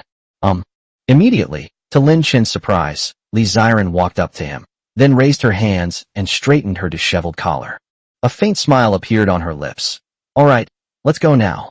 Lin Shun couldn't help but smile, kissed Li Ziren's fragrant lips, rubbed his wife's head, and then turned around to grab his car keys and leave. More than an hour later, Lin Shun drove to the awards ceremony venue. The attendees at this awards ceremony were mostly celebrities from the entertainment industry, both men and women, and all of them were very good-looking. When Lin Shun appeared, he immediately attracted the attention of some female celebrities. "Is that academician Lin Shun? He's so handsome." Lin Shun, dressed in a black suit, stood tall with one hand in his pocket, his features perfectly handsome, his charisma far surpassing those so-called young male celebrities. You could say she looks more like a celebrity than a celebrity herself. Because Lin Shun wasn't wearing makeup, she appeared completely bare-faced. "Lin Shun." Suddenly, an unexpected voice rang out. Lin Shun turned around and saw a beautiful woman in a white dress, at least 175 centimeters tall, with a dazzling necklace around her neck and big red waves, exuding a queen-like aura. "You are Zhang Xiaoman." After looking at her for a few seconds, Lin Shun instantly recognized her as his old classmate, Zhang Xiaoman. Back in his school days, Zhang Xiaoman had pursued him, but Lin Shun ignored her. "Yeah, I didn't expect you to still remember me after all these years." Zhang Xiaoman was surprised and somewhat annoyed. Had her appearance not changed at all over the years? "Yuhi's," Lin Shun said calmly. He wasn't familiar with Zhang Xiaoman, so he remained silent. Zhang Xiaoman initiated a conversation with Lin Shun. Lin Shun, I watched the movie you were in. Although you only played a small supporting role in it, your acting skills were still quite good. Thanks. Lin Shun remained indifferent. Zhang Xiaoman frowned. For some reason, Lin Shun's cold attitude disgusted her, making her feel as if she had lost again. What are you pretending for? Seriously, do you think I still like you? Zhang Xiaoman left with a dark expression, but she didn't go far. She chatted with several celebrities she knew next to Lin Shun. Hey, Lin Shun. Suddenly, Lin Shun felt someone tap him on the shoulder. He turned around and saw that it was his old classmate Jiang Kiki. The last time Lin Shun saw Jiang Kiki was at the film studio. He chatted with her for a few words and then left. Jiang Kiki, what are you doing here? Lin Shun smiled and said, but Jiang Kiki didn't like what he said. She rolled her eyes at Lin Shun and said, look at what you're saying. I'm in the entertainment industry now, so of course I've been invited to award ceremonies like this. That's great. Lin Shun's reply was very perfunctory. To be precise, Lin Shun was rather perfunctory when talking to anyone other than his wife. Who do you all think will win the Best Actor award this year? Suddenly, Lin Shun and Jiang Kiki heard a female celebrity next to them say this. No way, you guys really didn't know? The Best Actor award for this year was decided a month ago, one of the girls replied. Really? I didn't know. Wah, please tell everyone who it is. I'm so curious. Seeing her gossipy friend, the female celebrity looked at Zhang Xiaoman and smiled. Of course it's our sister man. Wow, everyone was surprised, but Zhang Xiaoman remained calm, as if she had known all along. Sister Xiaoman, congratulations. With this award, your acting salary is going to increase significantly. Yeah. If you become a big star in the future, don't forget to introduce some resources to your sisters. What are you saying? Isn't Sister Xiaoman a big star now? Yes. Look at my mouth. I just can't speak properly. The crowd began to flatter her, making Zhang Xiaoman very proud. Zhang Xiaoman glanced at Lin Shun beside her, her expression revealing a hint of arrogance. Although Lin Shun is very strong in scientific research, when it comes to acting, he's like a younger brother to me. Lin Shun, are you envious? Listening to everyone's conversation, Jiang Kiki suddenly asked Lin Shun with a smile. Lin Shun didn't quite understand. What's there to envy? Jiang Kiki laughed and said, I envy them for winning the Best Actor award. It's a big award that everyone in the film industry would envy. It's really impressive. Lin Shun said speechlessly. It's all right. Jiang Kiki smiled and comforted him. Lin Shun, it's okay. As long as you spend a few years honing your skills in the entertainment industry, you'll definitely be able to win the Best Actor award. Lin Shun simply smiled and remained silent. Not long after, as the awards ceremony began, the celebrities started looking for seats. Lin Shun sat in the last row, and next to him sat Jiang Kiki and another female celebrity he didn't recognize. Shortly after, subtitles appeared on the large screen, and a beautiful female host gracefully appeared before everyone. Welcome everyone to the 35th Golden Rooster Awards ceremony. As soon as the female host finished speaking, thunderous applause erupted from the audience. Immediately afterwards, the female host began her rambling opening remarks, which made Lin Shun want to fall asleep. So Lin Shun took out his phone and started chatting with his wife. Now, let's announce the winner of the Newcomer of the Year award. Popularity Award of the Year. Best Potential Award. The various awards lasted for more than half an hour. Lin Shun was chatting with Li Ziran the whole time. He didn't know or care which celebrity had won which award. Finally, the female host then changed the subject. Next, let's reveal the winner of the Golden Rooster Award for Best Actor of the Year. At this moment, many celebrities present were eagerly waiting. As soon as she finished speaking, Zhang Xiaoman stood up. Envious glances from her peers were fixed on her. Wow, the Best Actress award goes to Sister Xiaoman. Sister Xiaoman, you're awesome. Two female celebrities nearby spoke up with envy, to which Zhang Xiaoman simply smiled. I hereby announce that the Golden Rooster Award for Best Actor of the Year is Lin Shun. Lin Shun. Upon hearing this name, everyone present was shocked and extremely surprised.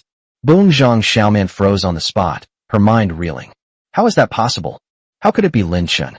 Shock, astonishment, jealousy, and hatred intertwined in Zhang Xiaoman's mind. She can't accept it. Jiang Kiki was also dumbfounded. The winner of the Best Actor award was actually Lin Shun? Lin Shun, stop playing on your phone and hurry upstairs. Jiang Kiki quickly reminded Lin Shun, but when she saw that Lin Shun was still calmly playing on his phone, she was speechless. Oh. After regaining his composure, Lin Shen put away his phone and walked towards the stage. My God, all eyes were fixed on Lin Shen, filled with surprise and astonishment.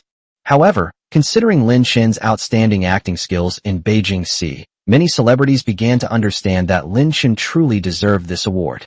He came up on stage and stood next to the female host. The female host asked Lin Shen with a smile, Mr. Lin, how are you feeling right now? Chapter 272 Li Ziren. Who doesn't want to go to kindergarten? How are you feeling right now? Lin Shen said calmly, it's alright. Lin Shen has won even more prestigious awards, so he doesn't really feel anything about them now. The female host exclaimed, it seems that winning this award was within Mr. Lin Shen's expectations. After the female host said a few more words, Lin Shen took the award and returned to his seat. At this moment, Zhang Xiaoman, who had been stiff-faced, finally came to her senses and sat down in her seat, looking utterly lost. She was completely baffled. The award was clearly hers. How did it become Lin Shen's? Did the judges change their minds at the last minute and choose to award the prize to Lin Shen? At this moment, Zhang Xiaoman was deeply hurt, and all the arrogance on her face vanished. Lin Shen, you're really amazing. I never expected this award to be yours. After Lin Shen sat down next to her, Jiang Kiki quickly leaned closer, quite surprised. No. Did you already know that you were the best actor? Jiang Kiki guessed, looking at Lin Shen's calm expression. Lin Shen smiled and said, yes, I knew that already. Why didn't you tell me sooner? How annoying. Jiang Kiki rolled her eyes at Lin Shen, then lightly punched him with her little fist, and said irritably. Lin Shen was speechless, wondering what was so special about this that he was trying to brag about. The awards ceremony concluded shortly afterward. Lin Shen, let's add each other on WeChat. I don't have your WeChat yet, Jiang Kiki said to Lin Shen before leaving. Lin Shen said, okay.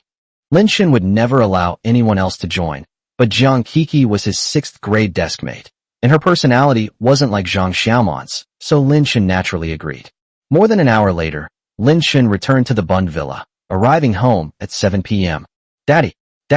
When the children saw Lin Shen return after he had been missing for several hours, they were very excited and ran over to hug Lin Shen's legs happily. Wow, Daddy, what's that you're holding? Lin Kerson's eyes lit up as she stared at the small silver trophy in Lin Shen's hand. It was the Best Actor award. Want to play? Here, take it. He gave the small trophies to the children to play with, and seeing them happy, Lin Shen smiled. Hee, Xiaochen, you're back. A figure came down from upstairs. It was none other than his father, Lin Hichu. Lin Shen asked in surprise, Dad, what brings you here today? Lin Hichu laughed and said, my precious grandson and granddaughter are about to start kindergarten, so of course I had to come and see these little ones. Grandfather.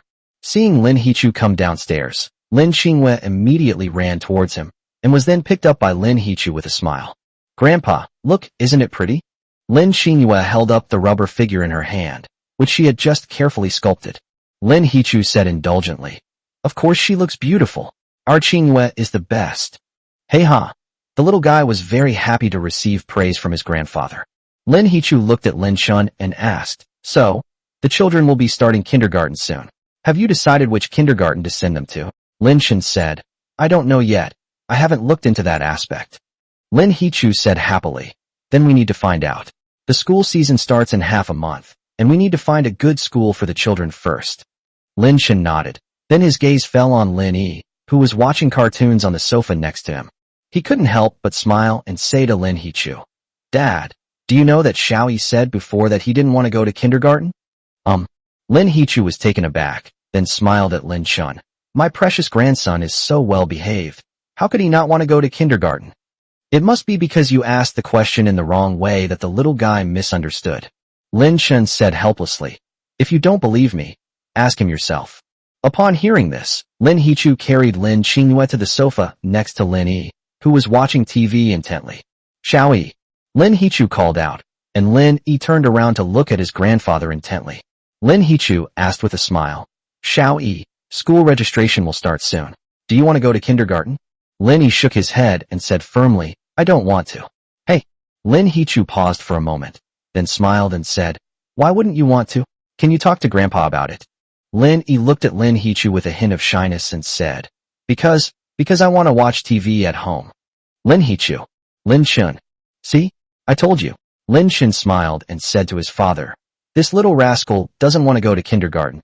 He wants to stay home and watch TV.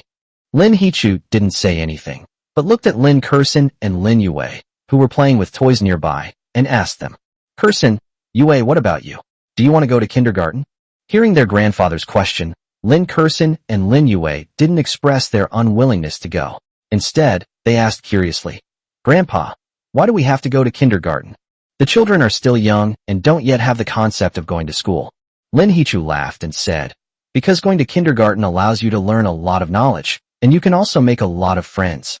Wow, really? Lin Kursin was intrigued. Will I really have a lot of friends? The children are almost 3 years old now and have never had any friends. They just play with their family every day. Therefore, in their young hearts, they also yearn for other playmates, especially Lin Kursin, who feels this way particularly strongly. Lin Hichu smiled and said, of course it's true. Why would Grandpa lie to you? Okay, I want to go to kindergarten. I want to go too. Seeing that her sister was going, Lin Yue said she was willing to go too. This made Lin Hichu somewhat relieved. It was best if the children were willing to go on their own initiative. Otherwise, he would have had to trick them into going. Who doesn't want to go to kindergarten? A slightly stern voice rang out, and the speaker was Li Ziren. Looking at his wife, Lin Shen laughed and said, who else could it be but your son? Li Ziren approached Lin Yi, not one to tolerate him, and said angrily, Xiao Yi, when school starts, you're going to school with your younger sister and older sisters. Do you hear me? Good. Seeing his mother's stern expression, Lin Yi, despite his young age, was as clever as a monkey and already knew how to read people's expressions. Therefore, he dared not say no and immediately admitted defeat. Seeing this, Lin Chun and Lin Hichu exchanged a glance. Sure enough, their son still listened to his mother the most. Haha, my son is so obedient. Li Ziren was very satisfied, and with a gentle smile, she reached out and ruffled Lin Yi's hair. Lin Yi, Epsilon sad face Omicron. Sigh. Who can understand my helplessness at not wanting to go to school? Dinner was very plentiful. Steamed pork ribs with taro, steamed hairy crab, fish head with chopped chili, salt-baked dried shrimp, braised chicken wings. After dinner, old Amo came over, and he brought a notebook with him. Master, young master. This is information I've collected about all the top-tier kindergartens in Shanghai. You can take a look. Lin Hichu reached out and took the manual. Then he, Lin Shun, Li Ziren, and Zhang Qingqing began to read it carefully. There are many kindergartens in Shanghai, including public and private ones, and all kinds of kindergartens. When it comes to choosing a kindergarten for their children, the consensus is to prioritize the one closest to home, followed by the quality of education and the educational environment. How about Xingfu Kindergarten? Lin Shun suggested that Happiness Kindergarten is very close to home, only a 7 or 8 minute walk from the villa community. Moreover, it is a private, elite kindergarten. Of course, in Lin Chen's and others' view, whether it is elite or not does not matter, as long as the teachers and the campus environment are good. Okay, this is the place. Lin Hichu looked at the information about the school and agreed. Honey, what do you think? Lin Chen looked at Li Ziren beside him and smiled. Li Ziren said, I think either is fine, as long as it's close to home. Li Ziren was worried about her child going to a school that was too far from home, and also felt it was unnecessary. Yes, as long as it's close to home, it will be more convenient for us to pick up the kids after school. Zhang Qingqing said that after discussing it with her family, they finally decided to send the children to Happiness Kindergarten when the school season starts. Late at night, Lin Xingyue and Lin Kursin were already asleep, while Lin Yi and Lin Yue went to sleep with their grandparents. Honey, I feel like time is flying by. Li Ziren hugged Lin Chun, resting her head on his arm. In the blink of an eye, our child is about to start kindergarten. I can't believe we've been married for almost 3 years. The couple got married when their children were just a few months old, so strictly speaking, it's been less than 3 years. Lin Chen smiled and said, Indeed, but we got married early and are still young. Otherwise, we would really feel a sense of vicissitude once the children are in school. Li Ziren deeply agreed. This was probably one of the advantages of getting married early. Their child was about to start kindergarten, but she and Lin Chun were still very young. Even among her close female friends of the same age, there are plenty who are still unmarried. The two lay there chatting for a long time.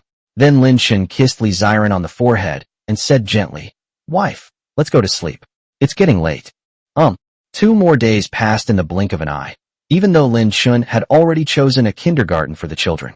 However, the children will not be sent to school so quickly, because they will have to wait until the start of the school year in September, which is 2 weeks away. Lin Shen has been busy these past 2 days.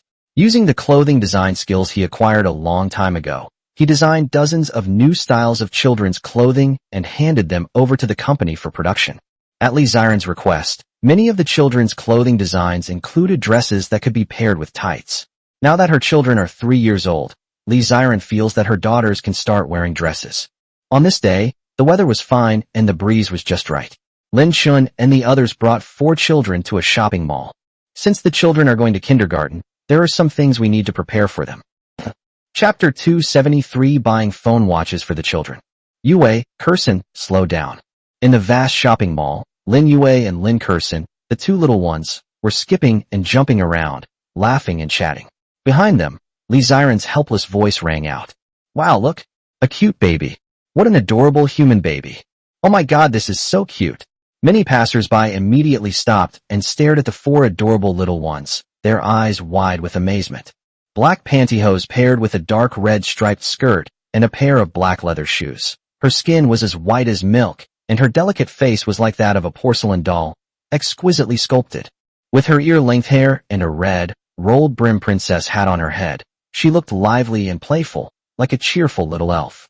However, compared to the outfits of her older sisters and younger sisters, Lin Yi's outfit was much simpler, but still very trendy, and she looked great in her cargo pants.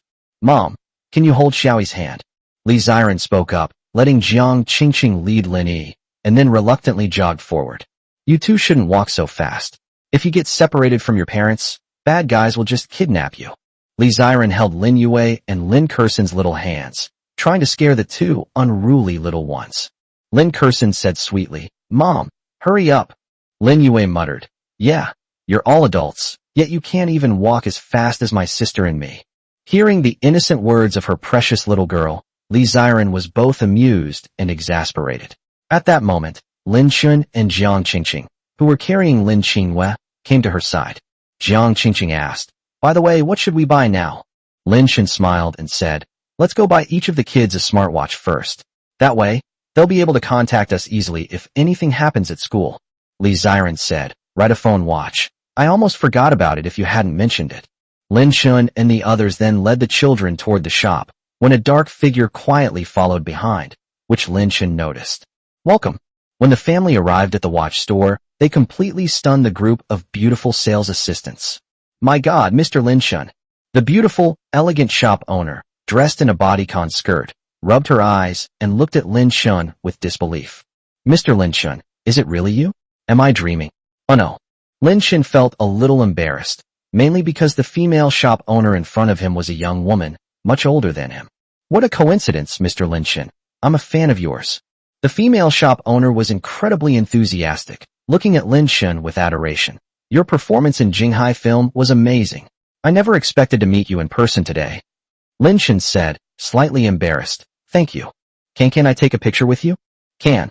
Seeing that Lin Shen agreed, the female shop owner smiled happily, stood next to Lin Shen, and handed her phone to an employee to take a group photo. Seeing this, Jiang Qingqing remained calm, just as Li Xiren was used to it, and both of them kept their eyes on the children. Mr. Lin Shen, you brought your child to buy a smartwatch, right? The female shop owner asked after the photo was taken. Lin Shen said, yes. Then you can take a look at this one. It's from one of the hottest selling brands right now. And this one too. It has a beautiful and slim design, and most importantly, it has a long battery life. The female shop owner enthusiastically began recommending items to Lin Shen and his group, while Lin Shen called the children over and asked them, take a look. Which one do you like? Now that the children are 3 years old, Lin Shen often respects their opinions when buying things. Children will resist styles they don't like. For example, if they think a piece of clothing or a pair of shoes doesn't look good, they won't want to wear it. What an adorable baby. The female shop owner and several female shop assistants were all surprised and delighted. They had never seen such an adorable child before. Daddy, if I wear this, can I transform like you? Lin Yi asked, knowing that his father could use the watch to summon a mecha. Of course not. Lin Shen smiled and said, but you can make phone calls while wearing this watch. Call up? The children were amazed. It was the first time they had ever encountered such a thing. Could a watch really make phone calls? Jiang Qingqing smiled at the female shop owner. Could you please demonstrate this on the spot? Otherwise, they don't seem to know what it's for. Li Ziren also said, "Can we try making a phone call now?" The female shop owner nodded and said, "Sure, there's a phone card included. If you don't want to use the number on this card later, you can change it." As she spoke, the female shop owner took out 2 smartwatches and demonstrated them to the children. Lin Kursin and Lin Yue each have one. After making a call, they can hear each other's voices through their watches. Wow, this is so much fun. The children were delighted and immediately became interested in the phone watch. Li Ziren smiled and said to the children, "Each of you can choose one, and pick whatever color you like." The children did as instructed. A little while later, Lin Shen looked at the smartwatches the children had chosen and asked the female shop owner, "How much are they in total?" The female shop owner did the math and smiled. "It's 12,000 in total. The actual price of this phone watch is a little over 3,000 yuan, but because the customer is a fan of Lin Shen, the female shop owner generously waived several hundred yuan from the price. Besides, Lin Shen buying 4 at once is a small discount for him. Beep, payment successful. Lin Shen took out his phone to pay, and after receiving the invoice from the female shop owner, he took Lin Kursin's hand. "Qingwei Xiaoyi, let's go." Lin Shen said that he saw Lin Qingwei and Lin Yi fiddling with the watches on their wrists, seemingly figuring out how to use them. Jiang Qingqing smiled gently and said, "Qingwei and Xiaoyi, let's play at home. Dad will teach you how to play then." "Okay." The 2 children replied obediently. "Welcome to visit us again." Several female shop assistants smiled slightly as they watched Lin Shen and his family leave. Even after they had gone quite a distance, they still stood at the shop entrance watching. Chapter 274. Young man, interested in giving it a try? "Daddy, I want to drink milk tea." "I want to drink it too." While passing by a bubble tea shop with the children, Lin Kursin, Lin Yue, and Lin Qingwei said they wanted to drink bubble tea. Sure enough, girls' love for milk tea transcends age. "Xiao-yi, would you like some milk tea?" Li Ziren asked Linny. Linny shook his head. "I don't want to drink." Upon hearing this, Li Ziren said to Lin Shun and Jiang Qingqing, "Wait for me a moment. I'm going to buy some milk tea for the kids. By the way, do you want some?" Jiang Qingqing and Lin Shun both said no, because they needed to hold the child's hand, and it would be inconvenient to carry the milk tea later. "Wow, mommy is so good, I love you." Following closely behind, the 3 little ones went with Li Ziren to order milk tea. They were very lively and playful, making a lot of noise, which made Li Ziren a little unable to stand them. Seeing this, Jiang Qingqing looked at the honest and unassuming Lin Yi and couldn't help but sigh. Xiao-yi is much more honest and reliable than the other 3. Lin Shen agreed wholeheartedly. Yes. Other people's children are usually boys who are more mischievous. But Lin Yi was different. He was honest, and even a little shy. Once they were out, Lin Kursin and her friends wanted to buy everything they saw. But Lin Yi wouldn't. Lin Yi has a very laid-back personality, a trait he seems to have successfully inherited from Lin Shen. "Hello, Mr. Lin Shen." Suddenly, a strange man dressed in black approached and greeted Lin Shen. Lin Shen narrowed his eyes. He had already noticed that someone was secretly following him, and it was this person in front of him. Lin Shen asked calmly, "What's wrong?" Under Jiang Qingqing's suspicious gaze, the man in black smiled warmly and said, "It's like this, I'm a talent scout from an entertainment agency. Mr. Lin Shen, do you have any plans to have your child become a child star?" "Yes, as a talent scout, what he does every day is to wander the streets and look for promising young talents who are suitable to be nurtured into stars." He had just seen Lin Shen's 4 children, which immediately caught his attention, so he secretly followed them all the way. After recognizing Lin Shen's identity, he thought about it for a long time, but still stepped forward to communicate with Lin Shen. "Child star." Jiang Qingqing was taken aback. The man in black looked at her and smiled. "Yes, the children are so cute and beautiful, and they have such a bright future. If they are properly nurtured, their potential in the entertainment industry is absolutely immeasurable." Upon hearing this, Lin Shen immediately refused. "I'm sorry, I have no intention of raising my child in that direction." The man in black was somewhat expecting the rejection, but he was still reluctant to give up. "Mr. Lin Shen, are you really not going to reconsider? Do you know how many children want to?" "Sorry, I don't want to." Lin Shen refused again. The man in black sighed, a hint of regret flashing across his face. "I'm sorry to have bothered you." "Daddy, what is a child star?" After the man in black left, Lin Yi looked at Lin Shen curiously and asked. Lin Shen explained with a smile. "It means becoming a celebrity." Jiang Qingqing tentatively asked from the side. "Xiao-yi, do you want to be a star in the future?" Lin Yi is still young and doesn't have a strong concept of celebrities, but the little guy does have his own wish now. No, when I grow up, I want to be Ultraman and fight monsters. Lin Chun. Jiang Qingqing.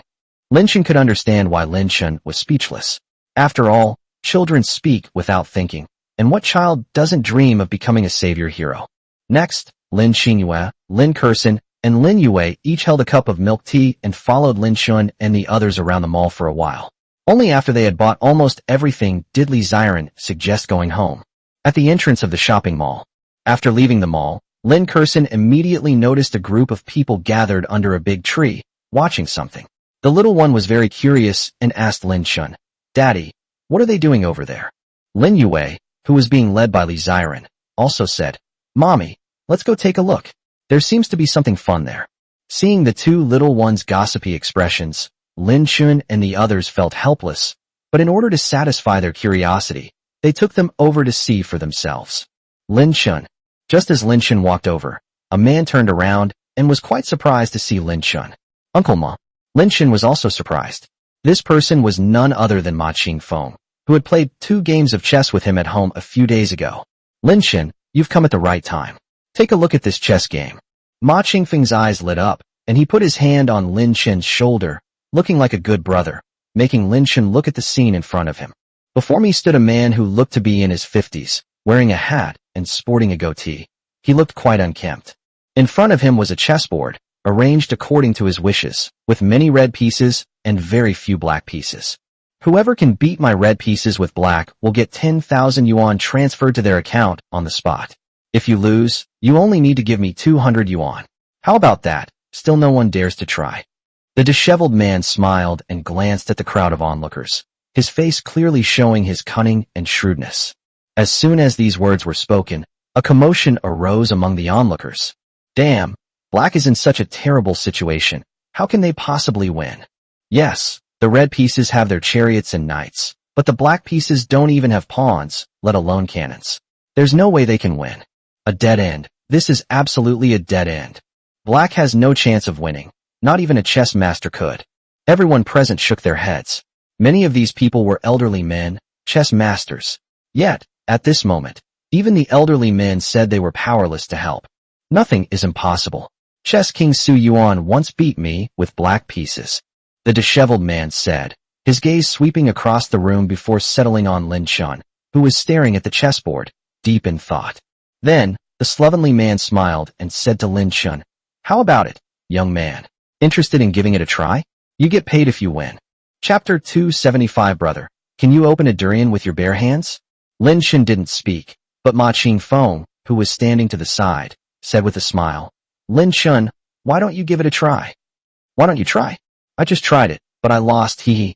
Ma Qingfeng scratched his head and said somewhat embarrassedly. He was indeed a chess master, but the disadvantage for black was too great, and he was powerless to change it. Lin Chun glanced at the children and shook his head, saying, "Forget it. I'm not interested." "No way. How about I pay for it, and you play around?" Ma Qingfeng hurriedly said that perhaps because he had lost 2 games to Lin Chun in a row, he was very confident in Lin Chun's chess skills. "I think Lin Chun has a chance of winning. Young man, why don't you give it a try? Maybe you can actually win 10,000 yuan from me." Upon hearing Ma Qingfeng's words, the slovenly man immediately began to patiently persuade him. "Honey, would you like to try it?" Li Ziren asked with a half-smile. Lin Chun said, "Wife, would you like to watch me play chess?" "Sure, I know a little bit of chess too, and I can understand it," Li Ziren said with a smile. Having been influenced by Li Tianhong since childhood, she also knows various types of chess. However, they only know a little bit about each of them. "Okay, I'll give it a try." Lin Chun nodded in agreement. Since his wife could understand it, he didn't mind showing off his skills in front of her. Lin Chun's gaze immediately fell on Ma Qingfeng, leaving Ma Qingfeng somewhat bewildered. "What's wrong? Didn't you say you'd pay?" Lin Chun said with a smile. Yes. Ma Qingfeng was also a man who was not short of money. He immediately used his mobile phone to scan the QR code hanging next to the slovenly man and paid 200 yuan. Ding! Alipay payment received, 200 yuan. Upon hearing the announcement, the disheveled man couldn't help but smile. Haha, another 200 yuan for nothing.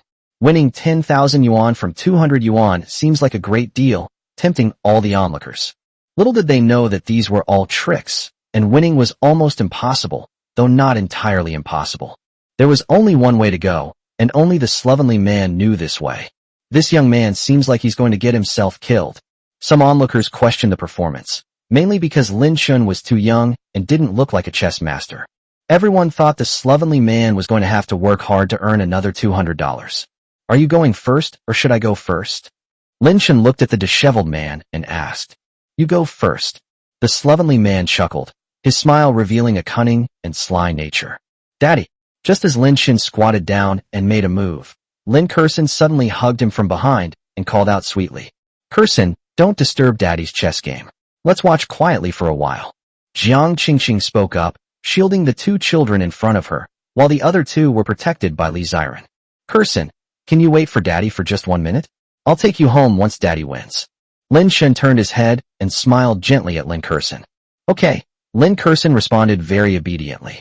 The many elderly men watching were stunned. Did I hear that right? He won in just 1 minute? Such a confident tone. The disheveled man's eyes were filled with amusement. He was quite curious to see where this guy got the confidence to beat him in a minute. Snap!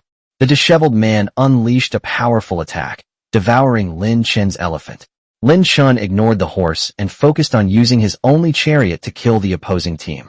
The contest between the two lasted for several dozen seconds, after which the disheveled man's expression turned serious. Hurry up and get off. I'm in a rush to get home. Seeing that the other party had not made any move, Lin Chun urged him.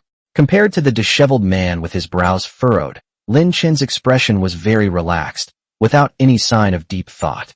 He even turned around and interacted with the children. Cold sweat began to bead on the slovenly man's forehead.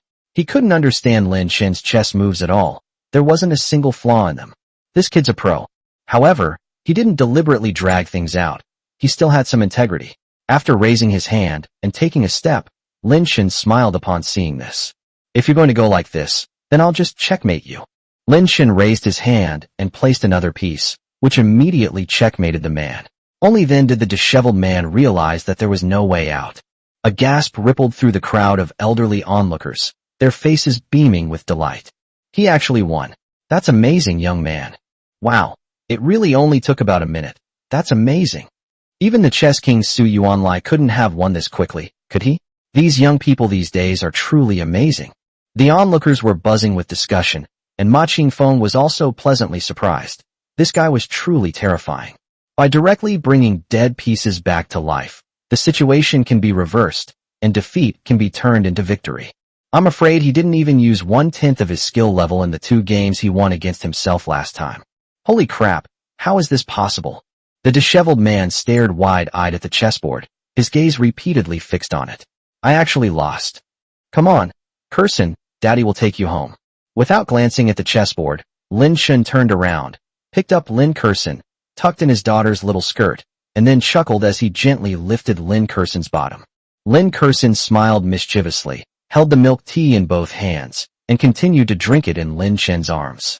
Wait a minute, The disheveled man suddenly spoke, but hesitated before continuing. Lin Chun knew it involved 10,000 coins, and glanced at Ma Qingfeng beside him, saying, You can accept the payment. This is using your money to help you win. Ma Qingfeng was taken aback upon hearing this, then laughed. This guy? This young man has a good sense of style. A group of elderly men watched Lin Chun's departing figure with great admiration. It's a pity that this handsome young man already has a wife and children. Otherwise, I would definitely introduce my single granddaughter to him. Honey, how come you're so good at chess? Who taught you? After returning to the car with the child, Li Ziren immediately asked this question. While fastening his seatbelt, Lin Chun said, I've been following your dad around a lot, and I've learned a few things from him. Yeah? Li Ziren was skeptical. She knew her father was a skilled chess player. Could he really be that good? Next, Lin Chun led everyone back to the Bund Villa. A black Maybach S500 was parked in the garage. Lin Chun thought to himself, looks like my older sister is here again. This Maybach belongs to my older sister. Ziren, can you smell anything foul? As soon as Jiang Qingqing stepped into the house, she smelled an odor that she couldn't immediately identify. Li Ziren sniffed. It smells like durian. Durian? Jiang Qingqing was taken aback. Then she looked around, and sure enough found 2 big, golden durians in the kitchen. A normal durian weighs about 4 or 5 pounds, but these two probably weigh more than 10 pounds. Mommy, a sweet, coquettish voice rang out, and Lin Xianer walked into the kitchen, wearing a light blue dress and crystal sandals, her feet delicate and adorable. Xianer, did you bring this durian? Jiang Qingqing asked. Lin Xianer walked over, put one hand on her mother's shoulder, and said with a smile, Yes, it's a golden durian that a friend gave me. Isn't it huge? Just as the two were chatting, Lin Yue ran into the kitchen, grabbed Lin Xianer's skirt, looked up and pouted, saying, Auntie, it smells awful. What smells so bad? The little guy's face was full of disdain, which made Lin Xianer smile. Yue, this is a durian. It smells terrible, but it tastes delicious. Lin Yue looked at the big yellow durian and wondered if it was really edible, since it smelled so bad. The little guy has never eaten durian before. Hey bro, come here. Just then, Lin Shun happened to pass by the kitchen door. What? Yue wants to eat durian. Come and open it for her. Lin Xianer pointed to the two durians and said to Lin Shun with a smile. Lin Shun glanced at his precious daughter's disgusted expression, then looked at his older sister with disdain. You're the one who wanted to eat it, aren't you? And you said Yue wanted to eat it. Hey, stop talking so much nonsense. Just come and drive it. Lin Xianer pouted, her expression slightly coquettish. Just then, Li Ziren also saw the two large durians at the door and couldn't help but say, Wow, these are huge durians. Sis, did you bring them? Yes. Lin Xianer smiled. Honey, do you like durian? Lin Shun looked at Li Ziren and asked. Li Ziren replied without hesitation. Of course I like it. Durian is so delicious. Durian is definitely in the top 3 of Li Ziren's favorite fruits. It's like stinky tofu. It smells terrible, but tastes delicious. Lin Shun smiled and said, Okay, then I'll open one for you. Hearing Lin Shun's words, Lin Xianer was speechless and immediately gave Lin Shun a disdainful look. Then Lin Shun found a fruit knife, washed it, and went to the two durians. Suddenly, Lin Xianer thought of something and joked with Lin Shun. Hey bro, can you open a durian with your bare hands? Chapter 276 Delicious food should be shared with older brothers and sisters. Opening a durian with bare hands? Lin Shun said speechlessly. It's possible, but there's no need. Why do you say that? Lin Xianer looked at Lin Shun questioningly. You probably don't dare to, do you? Lin Shun glanced at her. You have a fruit knife. Why are you opening a durian with your bare hands? That makes sense, Lin Xianer laughed, then shook her head at her older sister Lin Shun, who was grinning foolishly. Her older sister was probably not an idiot. Honey, be careful. This fruit knife is new and very sharp. Li Ziren, who was standing nearby, reminded him, worried that Lin Shun might hurt his hand. Lin Shun smiled and said, Yes, I know. As he spoke, Lin Shun fiddled with the large durian, seemingly searching for the right spot to make a cut. Lin Yue stood to the side, tiptoeing slightly, her eyes fixed on Lin Shun's hand movements. Opening a durian requires a bit of skill. Some people who don't know how to do it like to just chop it open with a knife and split the big durian in half. In fact, there is a simple trick, just like Lin Shun did. First find the crack in the durian. A ripe durian will usually have tiny cracks on its surface. You can easily split the durian in half by gently cutting along the cracks with a knife and then gently breaking it apart with your hand. Wow, it's open.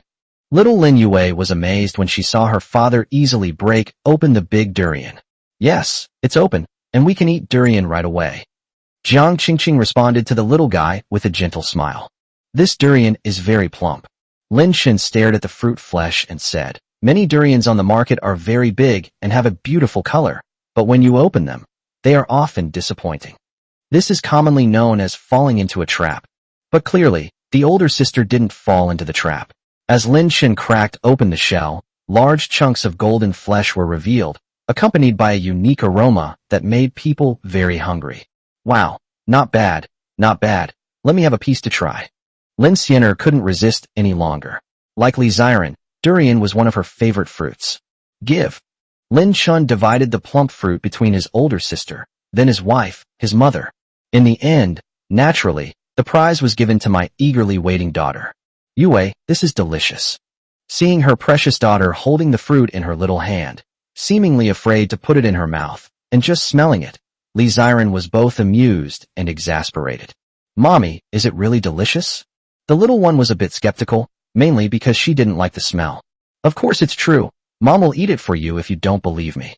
Li Ziren stuffed the fruit in her hand into her mouth. Lin Yue stared at her mother's expression for a few seconds, and then decisively took a bite of the fruit in her hand as well. Wow, it's so delicious. Lin Yue's big eyes lit up, and she couldn't help but speed up her chewing. Daddy, I want more. I want to give some to my brother and sister. Hearing Lin Yue's words, Lin Shun, Li Ziren, and Jiang Qingqing all laughed. Previously, the three of them often taught their children that they should share any delicious food with their younger siblings and older siblings. It seems the little guy has truly remembered it. Lin Shun can only say he's very gratified. Then go and call your older brother and sister in. Lin Shun smiled. Okay. The little guy ran outside excitedly and called Lin Xinghua, Lin Kersen, and Lin Yi, who were watching cartoons, inside. After eating durian, the children played with the 3 dogs and 1 cat in the back garden of the villa, looked after by Li Ziren, while Jiang Qingqing and Wu Yanfang were cleaning the villa. Previously, the villa's cleaning was done by robots, but ever since the villa's robots were all wiped out by Sherry last time, the remains of these robots are now piled up in the basement, and Lin Shun has not gone to repair them.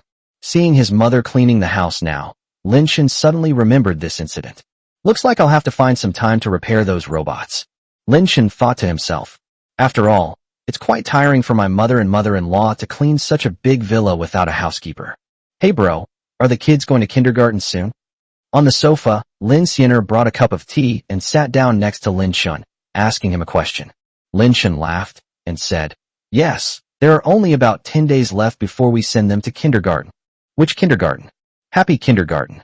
Lin Xiner seemed somewhat surprised upon hearing the name of the kindergarten.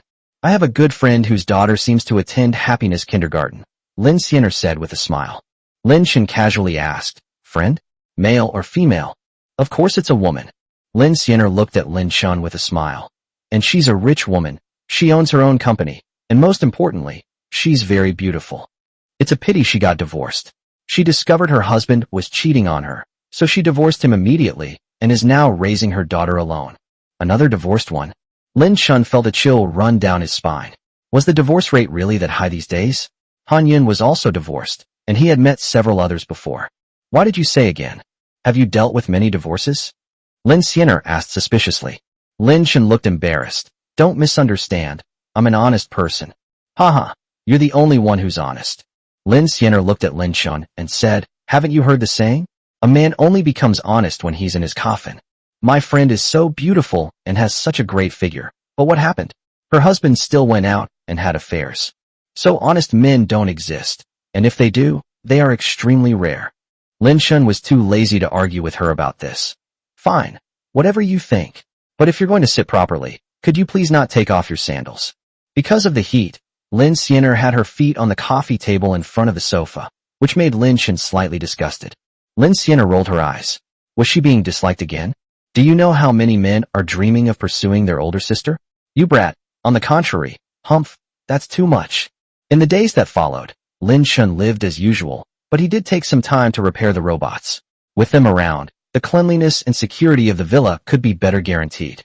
The day before kindergarten started, Lin Shun took his household registration booklet to the Happiness Kindergarten to register the personal information of his 4 children, and then picked up the school bags and uniforms issued by the school. On this day, the sun shone brightly, and the sky was a clear blue. Today is the little one's first day of school. From this day forward, the children will officially become kindergarten students. Chapter 277, Sending the Children to School for the First Time.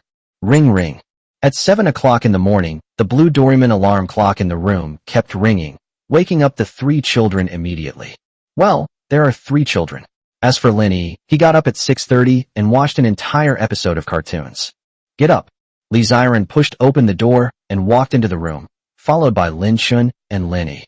The 3 little ones, who had just been woken up by the alarm clock, looked a little dazed, and Lin Kersen was even rubbing her eyes. Sweetie, do you know what we're going to do today? Lin Shun approached Lin Kersen, who was wearing pink pajamas, and asked with a smile. Lin Kersen said in a daze, 2 have to go to school today. Yes, we need to get to school around 8 o'clock, so let's get up now. Good.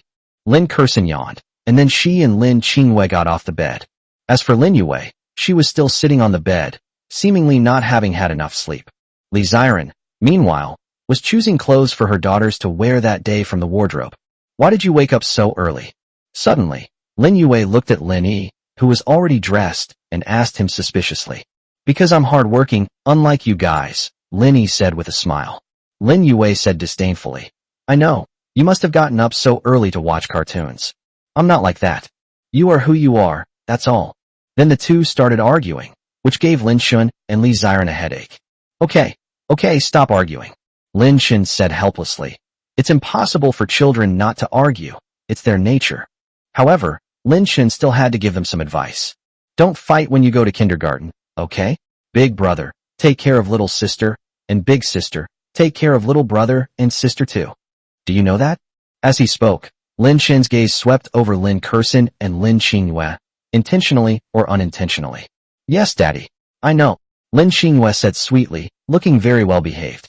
Lin Kurson looked at Lin Shun and said, "Daddy, I will definitely protect my little brother, little sister, and big sister." Of the four children, Lin Kurson was the most mischievous and lively. Hearing her say that, Lin Shun and Li Ziren felt relieved. "All right, Kurson, come over and change your clothes." Li Ziren always had a smile on her lips. By this time, she had already picked out clothes for the children. White pantyhose, a pretty skirt suit, paired with a cute bow, and little leather shoes. Soon, Li Ziren dressed her three daughters up like little princesses, making them look very fashionable. "Go brush your teeth and wash your face, then go eat breakfast," Li Ziren said to the children. More than 20 minutes have passed. After finishing their breakfast, the children happily boarded a Maybach 7-seater car with their little backpacks on their backs. This Maybach has a spacious 7-seat interior. Even with passengers and luggage, there's still plenty of room. When Lin Shun drove his Maybach out of the villa, he happened to run into Wang Xinyan, who lived next door and was Anya's mother. "Oh, what are you doing here?" Wang Xinyan greeted them. Lin Kurson popped her little head out of the car window and happily replied, "Aunt Wang, we're going to school." Wang Xinyan was taken aback. "Going to school? You're going to school so soon?" "Yes, they're always causing trouble at home, so we sent them to kindergarten." Jiang Qingqing peered out of the car window and spoke to Wang Xinyan. "That's great. Your grandchildren are already in school at such a young age. Congratulations." Wang Xinyan didn't quite know what to say, but she was definitely a little envious. Because she and Jiang Qingqing are the same age, but Jiang Qingqing's grandson is already in kindergarten. When will she be able to hold her own grandson? Looks like I need to hurry up and urge Anya to find a boyfriend. A few minutes later. Happy kindergarten. As it was a prestigious private kindergarten, when Lin Shun arrived at the parking lot, he found that all the cars parked there were luxury cars, Audi A8, BMW 7 Series, Porsche Cayenne, and so on. There's even a Rolls-Royce. However, compared to that, the 7-seater Maybach driven by Lin Shun's family is in no way inferior. "All right, let's get off the bus." Lin Shun smiled slightly and pulled out the car key with a series of movements. The three of them then got out of the car with the children. But just as everyone arrived at the kindergarten gate, the system's voice suddenly rang in Lin Shun's mind. Ding! This is the host's first time taking the children to kindergarten. Reward: Great Blessing. Chapter 278, The First Day of Kindergarten. Great Blessing.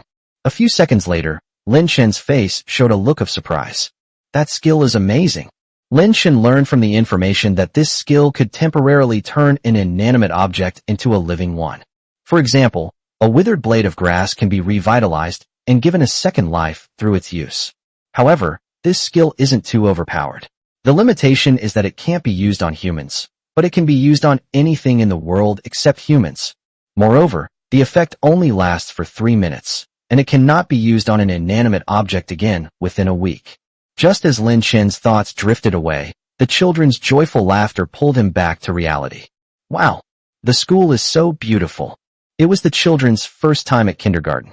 When their families held their little hands and stepped into the school gate, the children's faces were filled with excitement and wonder. The beautiful flower beds, the lush green lawn, and various children's play facilities, along with the clean flowing fountains and stone benches, are all vibrant and colorful under the warm sunshine. "Grandma, let's walk faster." Lin Kurson held Jiang Qingqing's little hand. The little one was extremely excited, which made Jiang Qingqing feel helpless. Since it was the first day of school, all the children were accompanied by their parents. Lin Shun glanced around and saw that there were a lot of parents. The teacher hadn't come to open the classroom door yet, so everyone stood outside waiting. Suddenly, a beautiful woman with short blonde hair glanced at Lin Shun's face and was startled. Those eyes were filled with surprise. Academician Lin Shen? The short-haired woman couldn't help but speak up, and her words drew the attention of several parents standing around to Lin Shen. Immediately, several parents became agitated. It really is Academician Lin Shen. Academician Lin Shen's 4 children are also attending Xingfu Kindergarten. Oh my god, is it really Lin Shen? Could I have mistaken him for someone else? The woman in the Cheongsam was the most excited. She immediately took her son's hand and walked towards Lin Shen. Lin Shen was also surprised that some parents actually recognized him, but he had experience being recognized in real life before. Hello. Lin Shen smiled slightly and responded to the other party. Does your child also go to school here? The woman in the Cheongsam asked with a happy smile, completely ignoring Li Ziren standing next to her. Lin Shen said calmly, yes. That's great. From now on, your child and my child will be classmates. The woman in the Cheongsam was very excited, never expecting that her child would be attending the same school as the child of her idol. This made her feel somewhat like she was in a dream. Yes, it's quite a coincidence. Lin Shen responded politely, though he didn't really want to talk to her, even though she was very pretty. Or rather, casual chatting is fine, but don't chat with someone looking up to you. Lin Shen isn't used to that. Husband. Li Ziren suddenly called out, and her hand suddenly reached for Lin Shen's arm, her face full of smiles and happiness. This female parent is overly enthusiastic towards her husband. This made Li Ziren feel somewhat uncomfortable. Upon seeing this, the woman in the Cheongsam realized that the man's wife was still standing to the side, and she felt a little embarrassed, realizing that she had gotten too excited. Wow. Just then, another female parent brought her daughter into the school. The little girl was carrying a school bag and was crying loudly for some unknown reason. The woman looked about 2 years older than Lin Shen. She was wearing black high heels, and her long legs were covered by stockings. She had a mature and sophisticated look and a lot of class. Jasmine, don't cry. Look how many people are here. Don't worry, mommy won't leave you here. Kai Kiki felt helpless and could only keep comforting her daughter as she wailed.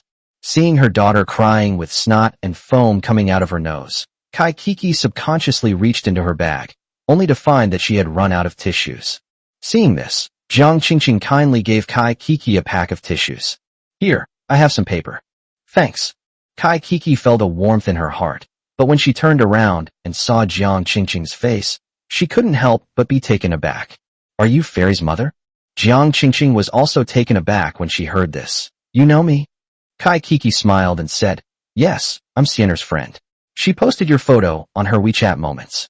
As she spoke, Kai Kiki's gaze fell upon Lin Shen beside her, and she smiled slightly at him, saying, you must be Xiener's younger brother? Lin Shen smiled faintly and said, how did you know? Kai Kiki exclaimed happily. You and Xiener look so alike. I can tell at a glance that you're her brother. Lin Shen felt somewhat annoyed upon hearing this. Do I really look that much like my older sister? Why can people recognize me every time they see me? At this moment, Lin Shen suddenly remembered that a few days ago, his older sister had mentioned that her friend's child was also attending Happiness Kindergarten, and he figured that this must be the person in question. Don't cry. Lin Yue clutched Lin Shen's trouser leg with her small hand, looked at Kai Kiki's daughter, and timidly spoke. Kai Kiki smiled upon hearing this, then tore open the tissue Jiang Qingqing had just given her and gently wiped away her daughter's snot. That's right. You see, even your older sister knows to tell you not to cry. Look at how your older sister didn't cry on her first day of school. Don't cry, okay? Mommy won't leave today. I'll stay at the kindergarten with you. Kai Kiki comforted her softly. Lin Shen laughed. Sister? How can you be so sure that my daughter is older than your daughter? Kai Kiki smiled and said, my daughter is 2.5 years old this year. How about your daughter? Okay, then your daughter is indeed younger. 2.5 years old is the minimum age for kindergarten enrollment in many places now, but in Lin Shen's personal opinion, starting kindergarten at 2.5 years old is too early. However, Lin Shen didn't ask any more questions. After all, every parent has different ideas, and it's not uncommon for some children to be sent to kindergarten at the age of 5. After chatting for a while, Lin Shen learned that this older sister's friend was named Kai Kiki, and her daughter was named Kai Xiaoma. Why do daughters take their mother's surnames? After her divorce, Kai Kiki believed she would never remarry, so she changed her daughter's surname to her own. Hey ha! Kai Xiaoma and Lin Yue were chatting and laughing about something not far away, and they seemed very happy. Seeing this, Kai Kiki felt a warmth in her heart and said to Lin Shen, it seems that my daughter and your daughter get along quite well. Lin Shen smiled faintly. Yes, maybe they'll become good friends in kindergarten, just like you and my sister. Kai Kiki nodded. If it was really as Lin Shen said, that would be great. Because her daughter never had any friends. After all, not every family is like Lin Shen's family, with 4 children. Even if they don't have other friends, they can play with their older brothers and sisters and won't feel lonely. However, her daughter is very lonely, and because she is busy with work, she doesn't have much time to spend with her. This has led to Kai Xiaoma becoming somewhat withdrawn, which is why she cried just now because she is very socially anxious. Sorry, there was some traffic on the way. I'm late. Just then, a clear voice rang out. It was the teacher who had arrived late. Chapter 279. The first child to come up and introduce themselves will receive a reward. He looks to be in his early 20s. She has a gentle and elegant appearance, wearing a proper black dress, a high ponytail, and a pair of silver flat shoes that expose the instep. She has a slender and well-proportioned figure. It's nothing, it's nothing. Some parents responded that they didn't care at all. Eileen took out her key, opened the classroom door, and addressed the assembled parents, saying, "Parents, please bring your children in now." "Sorry, Daddy, is that our teacher?"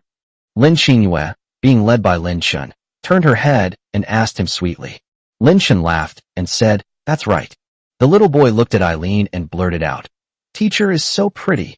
Just as Lin Xingyue said this, Eileen overheard it, and a smile immediately appeared on her pretty face. "Thank you, you're cute too," Eileen responded. Although she didn't know the name of the cute little girl, her first impression of Lin Xingyue instantly improved. Lin Xingyue blushed a little when praised by the teacher, which made Lin Shun, Li Ziren, and Jiang Qingqing laugh. Soon, all the children and parents arrived at the spacious classroom. After finding seats at random, the parents did not leave. Because it's the first day of school for the children, all the parents have to accompany them for the whole day. Yes, that's right, spend the whole day at school with their children. It's better to let your child get familiar with the school environment and get used to school life and rhythm. If you leave now, all the children in the classroom will probably scream. Fortunately, the classroom is large enough to easily accommodate more than 30 students and their parents. Dear parents and children, let me introduce myself first. My name is Eileen. Eileen smiled gently, then picked up the electronic pen and wrote her name on the large electronic touch screen behind her. The parents, seeing this, understood immediately. This is Teacher AI. You should call her Teacher AI from now on. Okay, some parents immediately began to teach the children around them. Dear parents, this is my WeChat QR code. Please add me as a WeChat friend, and I will add you to the parents group. From now on, I will notify everyone about anything happening on campus, including things like children's homework, in the group chat. Eileen continued, and a QR code appeared on the electronic screen. The parents immediately took out their phones to scan it.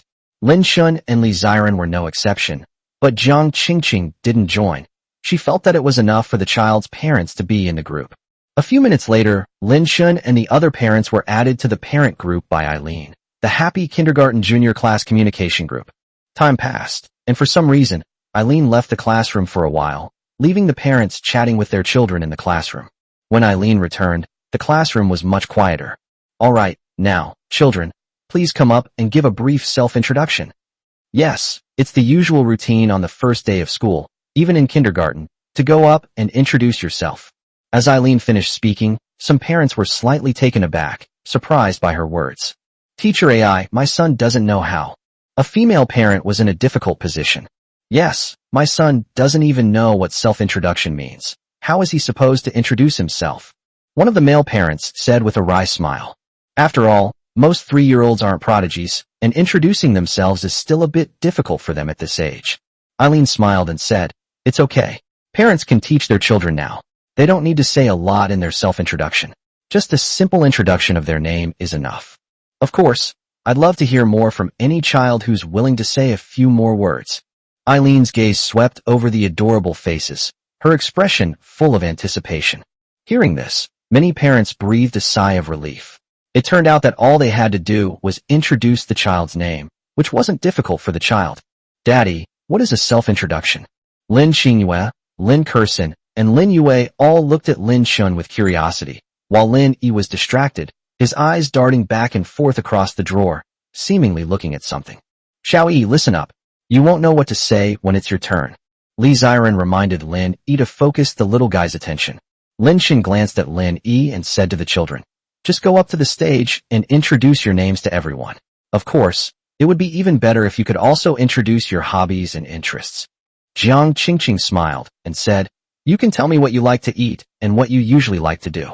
Having explained it so clearly, the four children understood immediately, as if they knew how to explain it to them. No kid wants to be the first one up.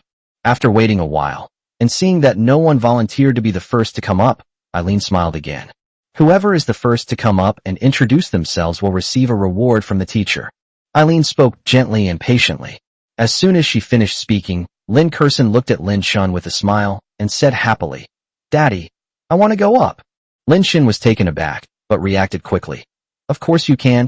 Kurson, good luck. Encouraged by her father, Lin Kurson became even braver and stood up directly. Eileen noticed Lin Kurson as soon as she stood up. Wow, welcome, welcome, Eileen said, clapping her hands happily. Then Lin Kurson went up, and at that moment, all the parents' eyes were focused on Lin Kurson. As for Lin Shun, Li Ziren, Jiang Qingqing, and the others, their expressions were equally expectant. Chapter 280. My name is Lin Kurson, and I'm 3 years old. Hello everyone, my name is Lin Kurson, and I am 3 years old. Lin Kurson stood on the podium and spoke bravely. Her sweet voice and cute, delicate face made all the parents smile like doting ants. So cute. Wah, another day of longing for a daughter. A female parent looked at her son with a hopeful expression. Some parents looked at Lin Shun and Li Ziren and were once again amazed by their good looks. Lin Shun, in particular, was arguably the most handsome among all the male parents present. Yes, no wonder my daughter is so cute, those damn good genes. I usually like my parents, grandma, and maternal grandma to take me out to play the most. I also really enjoy watching cartoons, especially with my younger brother. I also have a cat named Fei Fei, and I love playing with her. I also have 3 dogs, who are very cute. Lin Kurson kept talking. Although she is only 3 years old, her expressive ability is super strong, which makes many parents admire her. Compared to other people's children, my child seems to be far behind.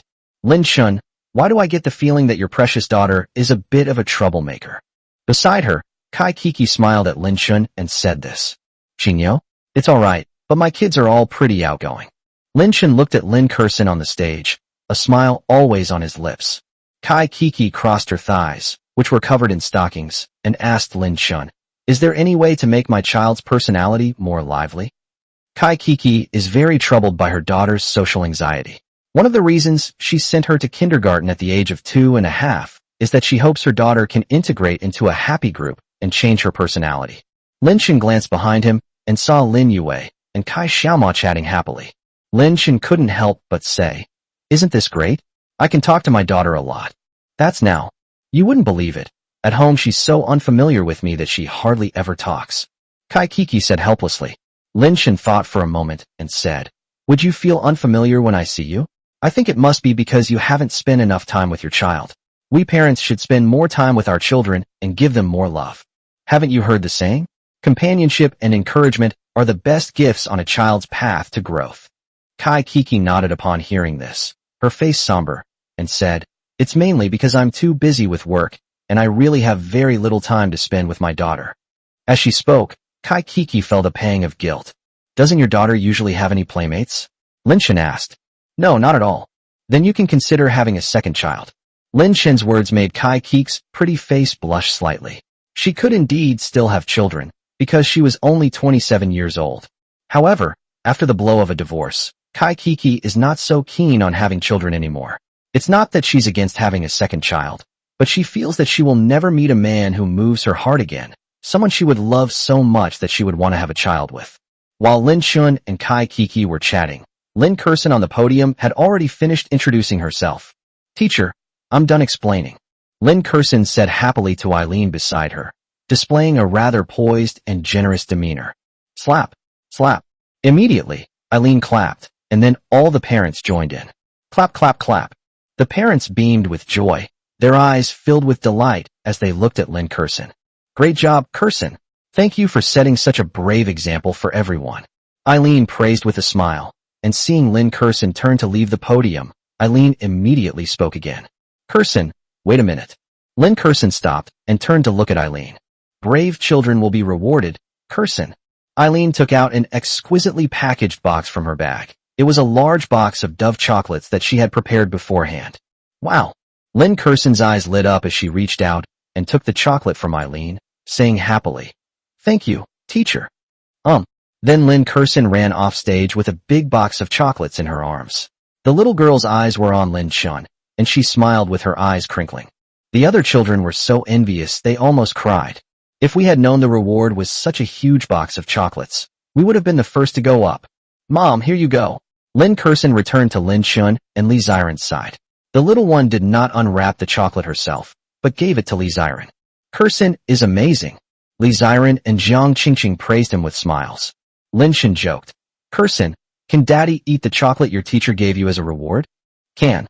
Lin Curson rested her hands on Li Xiren's knees, tilted her head, and said obediently to Li Xiren, "Mom, you, Dad, Grandma, sister, brother, and sister eat together." Hearing this, Lin Chun and Jiang Qingqing instantly felt a warmth in their hearts. This was something for everyone. "She's such a sweet little girl. Curson, this is a reward from your teacher. Let's take it home and eat it."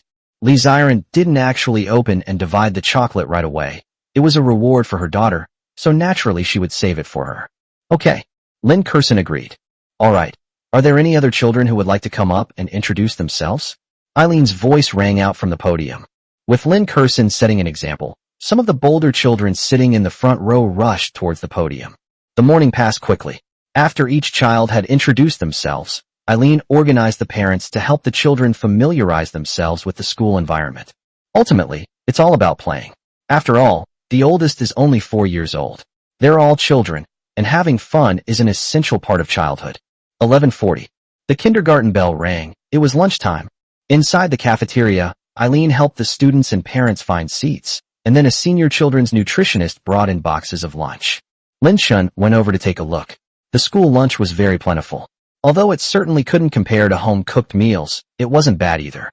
10 meat dishes, 10 vegetable dishes, plus steamed buns, eggs, corn, apples, and yogurt. Just as Lin Chun was having lunch with the 4 children, a chubby figure walked over and greeted him. "Mr. Lin Chun." Lin Chun turned his head and saw a slightly overweight middle-aged man in front of him. He wore black glasses and had a kind face that gave people a sense of friendliness. "Who are you?" Lin Chun did not recognize the person in front of him. "Oh, I'm Wen Tao, the principal of Xingfu Kindergarten." Wen Tao spoke very politely, because he knew he was facing China's most renowned scientist. "Oh, it's Principal Wen." Lin Chun smiled slightly. Although he knew the principal's name was Wen Tao, this was the first time he had met him in person. "Excuse me, I don't smoke." Wen Tao offered Lin Chun a Zhonghua cigarette, but Lin Chun refused, as he did not smoke. Wen Tao paused, then smiled and put the cigarette away, his gaze falling on the 4 children who were eating. "Are these for all your children?" Wen Tao asked with a smile. It was the first time he had ever seen quadruplets. It was truly amazing. "They are all very cute and look a lot like Lin Chun." Lin Chun smiled and said, "Yes." A hint of envy flashed in Wen Tao's eyes as he silently memorized the appearances of the 4 children. After all, they were the children of the great scientist Lin Chun, so he would naturally have to take good care of them in the future. But suddenly, Wen Tao's phone rang. "Mr. Lin Chun, I need to take this call." "Good." Then Wen Tao went to answer the phone, while Lin Chun continued to sit in his seat and eat with the children. "Dad." Lin Yue suddenly spoke up, and Lin Chun looked at his beloved daughter. "What's wrong?" The little guy used a rice spoon to pick up the cilantro and put it in Lin Chun's bowl. "I don't eat this. You can have it." Lin Chun laughed and said to Li Xiren beside him, "Wife, it seems that your dislike of cilantro has been passed down to the children." While feeding Lin Yi, Li Xiren laughed and said, "That's right. Cilantro is so hard to eat. I really don't understand why anyone would like to eat it." "Is it bad?" "I think it's all right." Lin Chun picked up some cilantro from the bowl and put it in his mouth. He thought the taste of cilantro was perfectly acceptable. He really didn't understand why so many girls didn't eat cilantro. "Since you like it, I'll plant some cilantro in the yard and cook different flavors for you every day," Li Xiren teased. Lin Chun's lips twitched slightly. "Then let's forget it. I'd throw up if I ate that every day." "Hey ha!" Lin Qinghua suddenly giggled, perhaps understanding their conversation. Lin Chun noticed a grain of rice stuck to the corner of Lin Qinghua's mouth and couldn't help but raise his hand to wipe it off. "What are you laughing at, you silly goose?" Just as the children in the cafeteria were eating, and the atmosphere was harmonious and joyful. "Principal Wen, what's wrong?" A cleaning lady's voice suddenly rang out. All the parents present, as well as Lin Chun, turned their gazes toward it. Wen Tao seemed to have encountered something, and he broke down on the spot. This man in his 40s squatted on the ground, holding his head and crying bitterly. Chapter 281 Playing on the Seesaw with Li Ziren. Principle 1. Immediately, several parents rushed forward to comfort the child and inquire about the reason. I'm fine, thank you everyone for your concern. Wen Tao took off his glasses, wiped away his tears, and put them back on. Principle 1. Please tell us what's wrong. Maybe we can all help you. Kai Kiki said to Wen Tao. What? Wen Tao sighed, looking at the concerned faces around him, and couldn't help but tell everyone what had happened. It turns out the principal was also a pitiful person. He has a childhood sweetheart girlfriend. The two have been together since junior high school, and they got married after graduating from university. Their relationship is very good. Wen Tao's wife thought they would have a happy family after marriage, but she was unable to conceive for a long time. When they went to the hospital for a checkup, it turned out that Wen Tao was infertile. This was an incredibly heavy blow to Wen Tao, as the couple had been trying to have a child for so many years. Just now, Wen Tao's wife called to tell him that even Sai Huadawa said he was powerless to help him with his condition. The two went through great lengths to contact the reclusive legendary physician Sai Huadawa, but even Sai Huadawa couldn't help them. Therefore, Wen Tao broke down and couldn't help but break down in tears. It is often the last straw that breaks the camel's back. After hearing Wen Tao's words, everyone was speechless and suddenly didn't know how to comfort him. The couple, who were childhood sweethearts and had a great relationship, were both successful in their careers, but they couldn't have children. Even the legendary physician Hua Tua said he was powerless to help. How utterly hopeless. Just as the atmosphere was becoming tense, a voice suddenly rang out from the surroundings. It's all right, I can heal you. Wen Tao was suddenly shocked, and everyone looked over at the speaker, who was none other than Lin Chun. Mr. Lin Chun, are you telling the truth? Do you have a way? Wen Tao's face trembled with excitement. Lin Chun's words gave him a glimmer of hope. Yes, I'll write you a prescription later. You can prepare the medicine and take it for 3 days, and you'll be fine. Lin Chun spoke casually, as if he were talking about something extremely simple and easy. Many parents found it unbelievable, including Wen Tao himself, who found it incredibly dreamlike. But he believed Lin Chun wouldn't lie to him. The title of great scientist spoke for itself, and there was no need for it. However, Wen Tao still asked, Mr. Lin Chun, do you know which category I fall into? Infertility can be categorized into several types, each requiring different treatments, and Wen Tao's case is the most severe. It's the same in either case. Lin Chun said confidently. Thank you, Mr. Lin Chun. Thank you. Wen Tao's voice trembled, and he choked up with emotion. Lunch is ready. Lin Chun wrote down the prescription for the medicine for Wen Tao, and then, under Eileen's organization, Lin Chun and many other parents brought their children to the lounge. The so-called restroom is where the children take their afternoon nap. Each child has a single bed, and all the bedding and pillows are provided, all new, and in cute cartoon colors. The space is large, and there are wide gaps between each bed, so it doesn't feel crowded. Jiang Qingqing said to the children, remember each of your beds, so you don't get them mixed up later. Grandma, I understand. Lin Kurson pointed to a bed. This is my bed, that's for my brother, this is for my sister, and this is for my sister. Because they were quadruplets, Eileen specially arranged for the 4 little ones to nap in the same area. Mom, I don't want to sleep. At this moment, Lin Qingwei held Li Ziren's hand and said something weakly. Afternoon naps are something that needs to be cultivated, but none of the 4 little ones have developed the habit of taking afternoon naps. I never take a nap at home. Li Ziren knew this too, so she said to Lin Chun, honey, the little ones haven't developed the habit of taking a nap. If we suddenly make them take a nap, I'm afraid they won't be able to fall asleep. Lin Chun nodded. Then let's not sleep, let's take them out to play. Jiang Qingqing asked, can the children go outside to play during nap time? Eileen, who happened to be nearby, overheard the conversation between the 3 of them. She smiled slightly and interjected, that's fine, but if the child is not accompanied by a parent, they can only play on campus. Lin Chun said, we won't go outside the school, we'll stay on campus. That's fine. Eileen smiled sweetly, explaining that she knew some children didn't have the habit of taking naps, so it was okay for children not to nap. She wouldn't force them to sleep. Come on, if you don't want to sleep, go play outside with Daddy. Lin Chun spoke to the 4 children, who were very happy. Afterwards, they took the children outside. The kindergarten had all sorts of recreational facilities, though of course, They couldn't compare to the amusement park designed by Lin Shun, but they were still quite fun. The four children weren't picky, and with so many classmates around, the group of children quickly had a great time. Seeing her grandchildren having so much fun, Jiang Qingqing took out her phone and snapped a few photos. "Honey, are you sleepy?" After turning his gaze away from the children, Lin Shun looked at Li Ziren and asked with a smile. He just saw Li Ziren yawn. A little bit. After saying that, Li Ziren noticed that Lin Shun was smiling and couldn't help but roll her eyes at him in annoyance. It's all because of Lin Shun. He kept her up for a long time last night, and the two of them didn't go to sleep until very late, around 1 a.m. And today, the children got up very early again, on their first day of school. Lin Shun laughed and said, "It's okay, we'll rest early tonight, and school ends at 4:30 in the afternoon, so let's just bear with it a little longer." Li Ziren said, "Yeah, actually I'm not that sleepy either." Seeing a seesaw ahead, Lin Shun pointed at it and said to Li Ziren, "Wife, let's go play on that." "Huh," Li Ziren said subconsciously, "this is for little kids. Won't we break it if we sit on it?" "Of course not. This seesaw is never that bad." Li Ziren hesitated for a few seconds. Then she and Lin Shun went to one end of the seesaw respectively, and then Li Ziren sat down on the seesaw with her big butt. Oops. Li Ziren almost lost her balance, which made her laugh. If she were wearing a skirt, she naturally wouldn't be able to play on the seesaw, but Li Ziren is wearing jeans today, which perfectly accentuates her figure. Her long legs are very eye-catching, and her round, firm hips are very fleshy. Chapter 282 Little Boy, Isn't My Dad Better?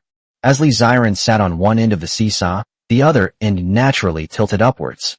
Seeing this, Lin Shun sat down on the other end without hesitation, and Li Ziren was instantly lifted into the air, her feet leaving the ground. After all, Lin Shun weighs nearly 150 pounds, while Li Ziren weighs only 90 pounds. "What are you doing? Let me down." Li Ziren looked at Lin Shun with a mixture of amusement and exasperation. Her feet couldn't touch the ground, but Lin Shun showed no intention of putting her down. That's how it is when you play on a seesaw. Whoever is heavier can control the other. Ha ha, seeing his wife's helpless look, Lin Shun also burst into laughter. "Laugh at me. Let me down. How can you bully people like this?" Li Ziren complained, her lips puffed out in a huff, which was just too cute. Lin Shun abandoned his intention to tease his wife, and with a slight exertion, he helped Li Ziren get down, bringing the seesaw to a balance. Then, the two of them played a game, one high and one low. To be honest, it's very boring. But Li Ziren was still quite happy, probably because she was with someone she liked. As long as it's someone she likes, even a boring seesaw ride will make her happy. A sentence suddenly came to Li Ziren's mind. If you like someone, you should do childish things with them. "Sister, look at Dad and Mom." Not far away, little Lin Yue saw this scene and immediately reminded Lin Qinghua. Seeing her parents happily playing on the seesaw, Lin Qinghua smiled, and then she and Lin Yue ran towards Lin Shun. Jiang Qingqing, who was looking after the children, stopped paying attention when she saw that the two little ones were looking for her son. "Mother! Dad!" The two little ones shouted excitedly and came to the middle of the seesaw, watching their parents go up and down. "Honey, what's wrong?" Lin Shun responded with a smile. Lin Qinghua laughed and said, "Dad, you're all grown up now. Why are you still playing this game? Dad is just a 300-month-old kid. Why can't he play?" Lin Shun replied with a smile. Li Ziren couldn't help but laugh. A 300-month-old baby? All he knows how to do is fool his daughters. "Dad, I want to play too. I want to play too." Lin Yue spoke up. She also really wanted to play on the seesaw with her parents. "Okay, come on, Yue." Lin Shun voluntarily gave up his seat so that Lin Yue could play with his wife. However, due to the significant weight difference, Lin Shun was afraid that his daughter would fall, so he held Lin Yue from behind with both hands. Ha ha, Lin Yue was having a lot of fun. "Dad, I want to play too," Lin Qinghua said longingly from the side. Li Ziren said, "Qinghua, you can have Mom's seat. You can play with your sister." Okay. The little guy was overjoyed and ran to Li Ziren, who then picked him up and placed him on the seesaw. This heartwarming and loving scene was immediately captured by Jiang Qingqing, who was not far away, and it also attracted the attention of some parents. It's so heartwarming and touching. It seems that having more children in the family isn't such a bad thing. At least they have playmates and can take care of each other at school.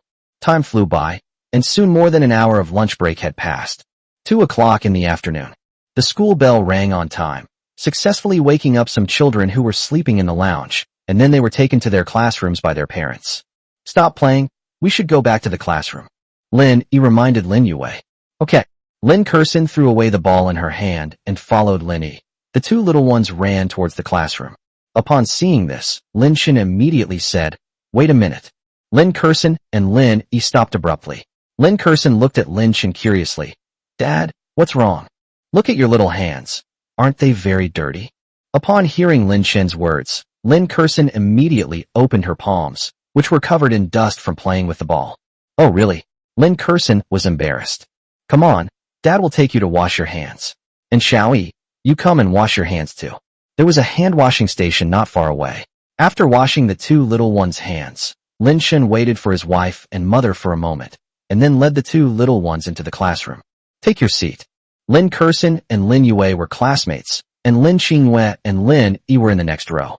A few stools were added next to the little ones, and Lin Shun, Jiang Qingqing, and Li Ziren sat on the stools. The classroom was a bit noisy, but it quieted down after Eileen arrived. There's only one class this afternoon, a 2-hour craft class. The requirement is that each child completes a craft project using only one sheet of paper. On the podium, Eileen spoke gently, a slight smile on her delicate face. Upon hearing this, some parents were immediately stumped. "Handmade crafts?" Eileen noticed the parents' expressions and immediately explained. "It's very simple.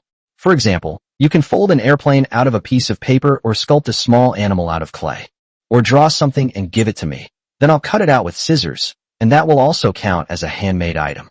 Since they are all children, the requirements are not so strict. Upon hearing this, many parents looked relieved and began teaching their children. There were colorful papers and modeling clay on the table, all sorts of materials.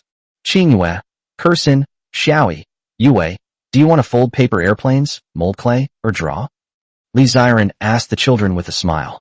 But the answers they received were different. For example, Lin Kursin wanted to draw, Lin Yi wanted to sculpt clay, and Lin Xingyue wanted to fold paper airplanes. Lin Shin smiled and said, "Then let's do it according to your own preferences." Li Ziren said, "Yes, Kursin, let's draw." Jiang Qingqing smiled and looked at Lin Yi. "Xiaoyi, can you mold clay? You can mold it into an animal or a person." "I can do it. I'll sculpt a turtle." Lin Yi was quite clever. He immediately picked up the modeling clay on the table and started tinkering with it by himself. Seeing that Lin Yi didn't need any instruction, Jiang Qingqing looked at Lin Yue, who, like Lin Xingyue, had chosen to paint. Lin Xingyue and Lin Yue asked Lin Shin curiously, "Dad, how do you fold an airplane?" "It's very simple. Come on, Dad will teach you." Lin Shin smiled slightly. A few minutes later, under the guidance of Lin Shun and Jiang Qingqing, the two children mastered the skill of folding airplanes.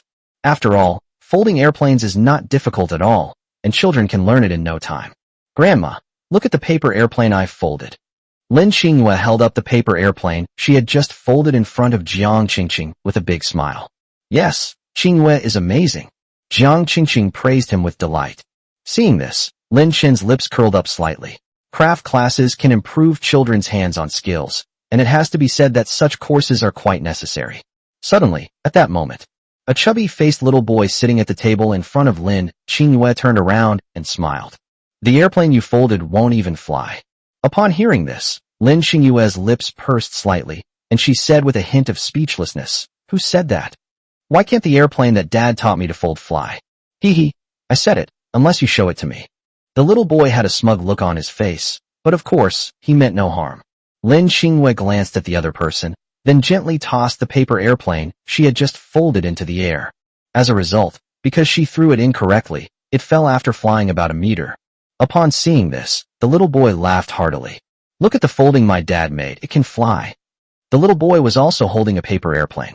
He breathed on it a few times, and then threw it. The paper airplane flew several meters away and landed directly on someone else's desk. "Wow!" a little girl exclaimed from nearby. "That's amazing."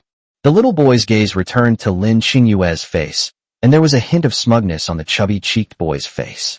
He said, "My dad taught me how to fold this kind of airplane. So, isn't my dad more impressive?" Chapter 283 Lin Xingyue. "My dad is super awesome." The little boy's words made his father, who was sitting next to him, scratch his head, looking somewhat embarrassed. Because his son's words had a somewhat provocative tone. Although children's words are innocent and without malice, they can still make people feel uncomfortable. Sure enough, upon hearing this, little Lin Qinghue frowned immediately. Seriously, what do you mean by your dad is still the best? In the little guy's heart, Lin Chun is an invincible being, the most powerful dad in the world. Mr. Lin Chun. At this moment, the little boy's father greeted Lin Chun. He knew Lin Chun and had seen news reports about him before. However, he is not a fan of Lin Chun, but of course, he doesn't dislike Lin Chun either.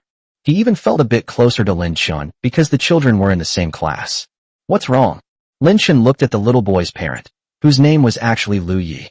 Lu Yi smiled slightly and said kindly, Mr. Lin Chun, I've taken a look, and the way you teach children to fold paper airplanes won't fly very far. This way of folding paper airplanes is outdated. Would you like me to teach you another way of folding it, a way that can fly very far? Lu Yi's attitude was very sincere. He genuinely meant well and wanted to teach Lin Chun how to fold paper airplanes skillfully.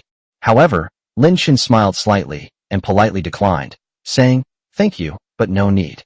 Lin Chun knows several ways to fold paper airplanes. As for why a folding method that doesn't fly very far was chosen to be taught to the children, it's simply because this folding method is simple and easy for children to learn. Unexpectedly, this caused a misunderstanding among others. Oh well. Since Lin Chun refused, Lu Yi didn't say anything more and turned his back to Lin Chun. Dad, can these paper airplanes we folded fly by themselves? At this moment, Lin Qinghue asked Lin Chun a naive question. On the table were more than a dozen folded airplanes, all in various colors. Lin Chun smiled and said, of course. Upon hearing this, Lin Qinghue exclaimed with delight, wow, Dad, you're amazing. Fly by itself. Lu Yi was stunned when he heard this. How could a paper airplane fly by itself? Wow, he's really bragging without thinking. Lu Yi was speechless. However, since they were both fathers, he could understand Lin Chun to some extent. After all, which father doesn't want his child to think he's the best dad in the world? I understand wanting to create a great image in a child's mind, but isn't this a bit too exaggerated? Honey, you're just fooling our daughter again. Even Li Ziren didn't believe him and said to Lin Chun. Lin Chun smiled and said, I'm not kidding. As long as I blow on it, the paper airplane really can fly by itself. Li Ziren looked incredulous. Really? Then blow your breath into the plane and let me see. Jiang Qingqing also thought her son was joking. Yes, I want to see it too. Daddy, hurry up and blow some air. The two adorable little girls, Lin Qinghue and Lin Yue, grabbed Lin Chun's hands and pleaded. Seeing the longing in his beloved daughter's eyes, Lin Chun shook his head helplessly. All right, then Daddy will show you how to play it. After saying that, Lin Chun suddenly blew a breath at the paper airplanes on the table. At the same time, a great blessing spell was used. In an instant, these colorful paper airplanes seemed to come alive, becoming vibrant and alive. The next second, a miraculous scene unfolded. One by one, these paper airplanes soared into the sky, fluttering and dancing like brightly colored butterflies, constantly hovering around the classroom ceiling. Wow. Dad, look. Mom, look. The children in the classroom were stunned, and then the parents were also dumbfounded. Could I be seeing things? The paper airplane was actually hovering in the sky. Lu Yi also looked like he'd seen a ghost, his eyes wide open, and he swallowed hard. How is that possible? This is completely contrary to scientific common sense. Lin Chun actually had a way to make the paper airplane fly by itself? Wow. Eileen, the teacher who was instructing the children, was also extremely incredulous upon seeing this. Wow. This dreamlike scene naturally made the four children exclaim in surprise, their fair and lovely faces filled with excitement. Honey, how did you do that? Li Ziren, standing to the side, was incredulous, but the scene before her was quite romantic. Lin Chun casually made up a story. It's actually just a magic trick.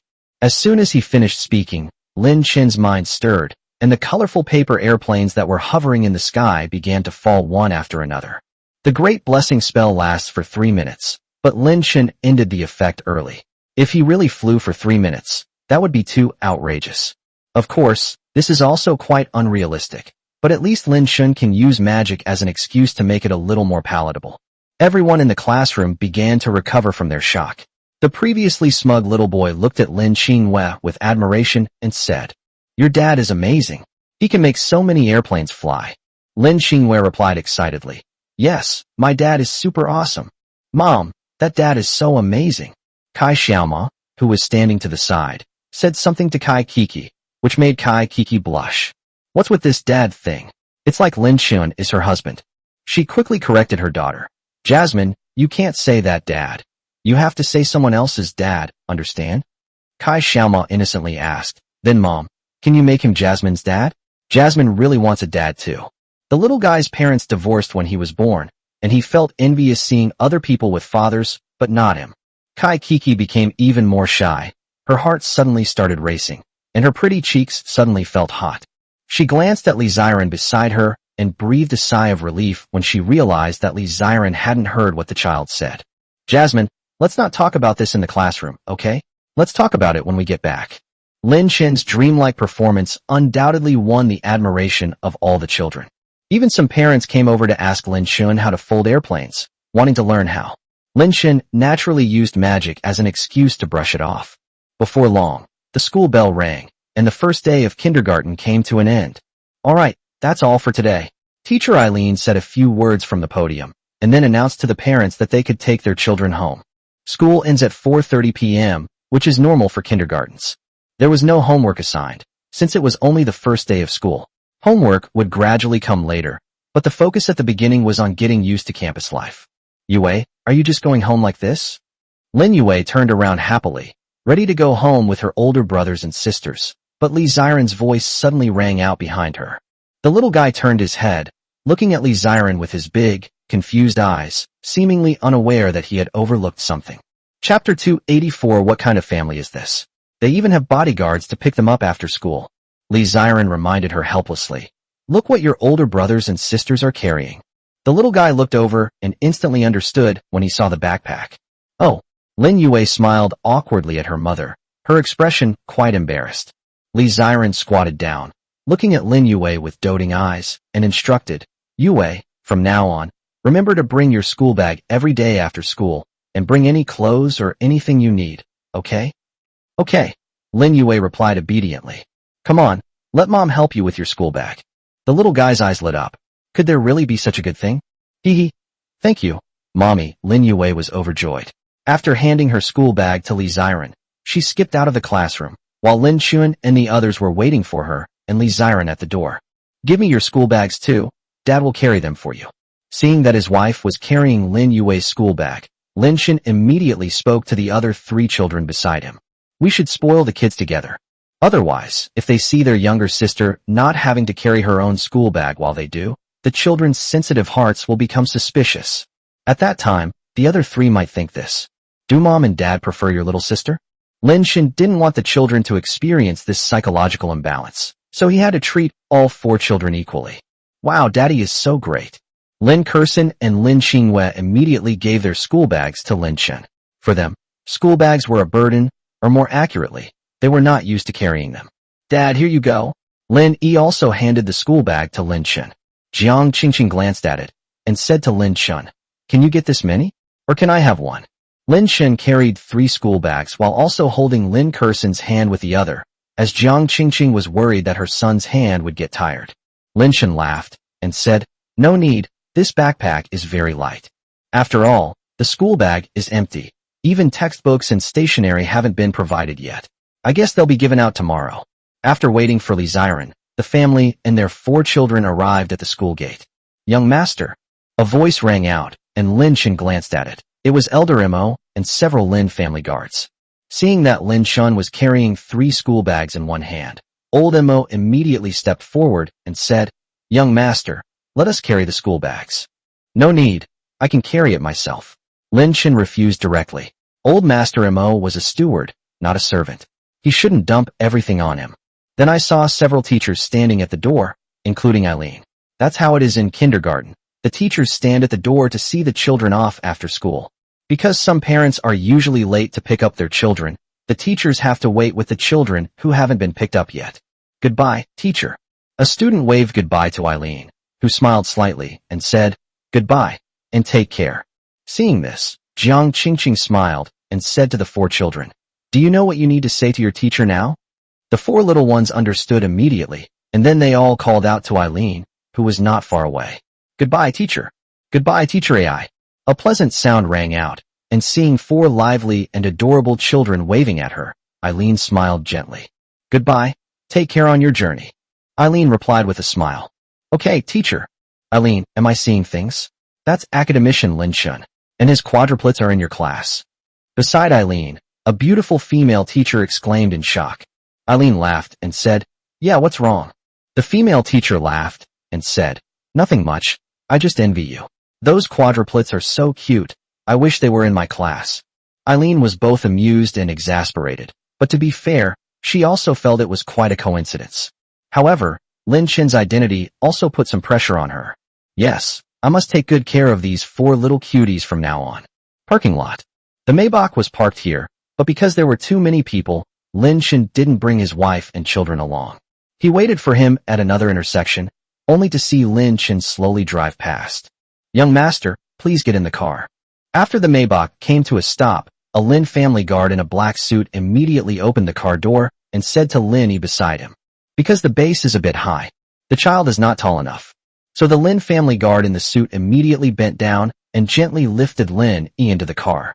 This scene was witnessed by several young men who happened to be passing by. Immediately, someone couldn't help but speak up. Holy crap, what kind of family does that mean they have bodyguards picking them up from school? Chapter 285 Lin Curson. Grandma, look.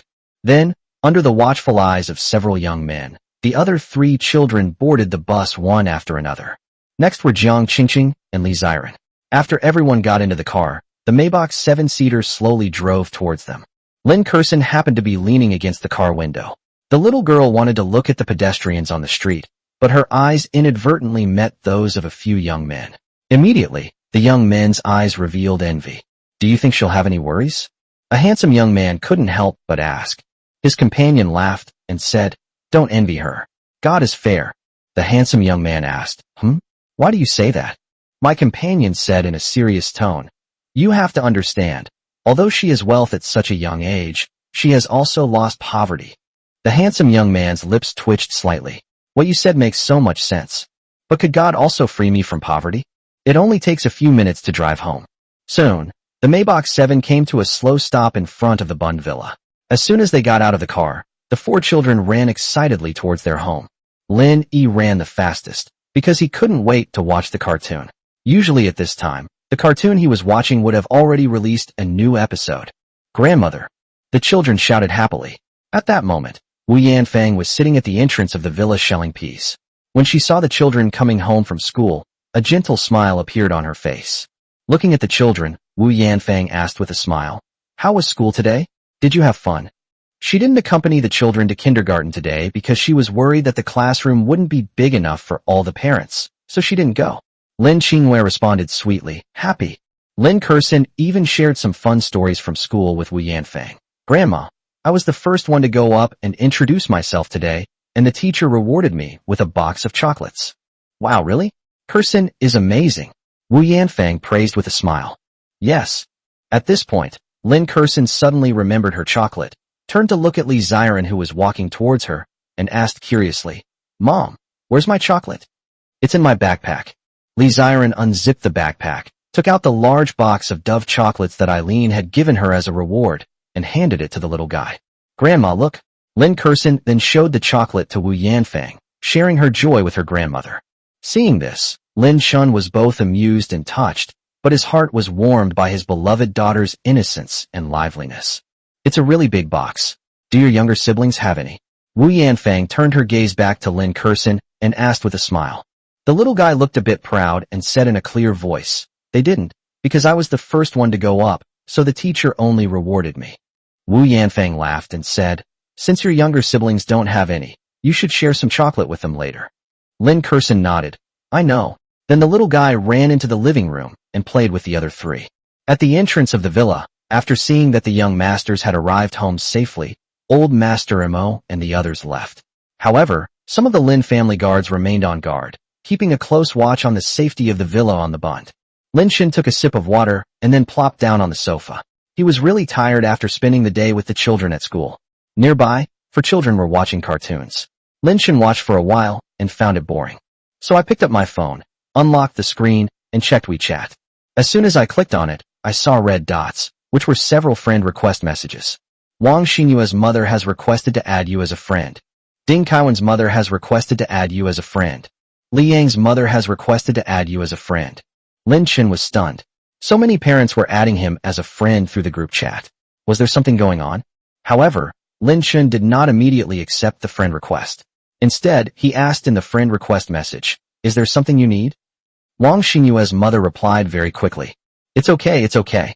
I'm a big fan of yours, and I'd like to have you as a friend. Is that convenient? If not, then never mind. Sorry for bothering you." Adding a laughing emoji while patting someone's head makes it seem less awkward.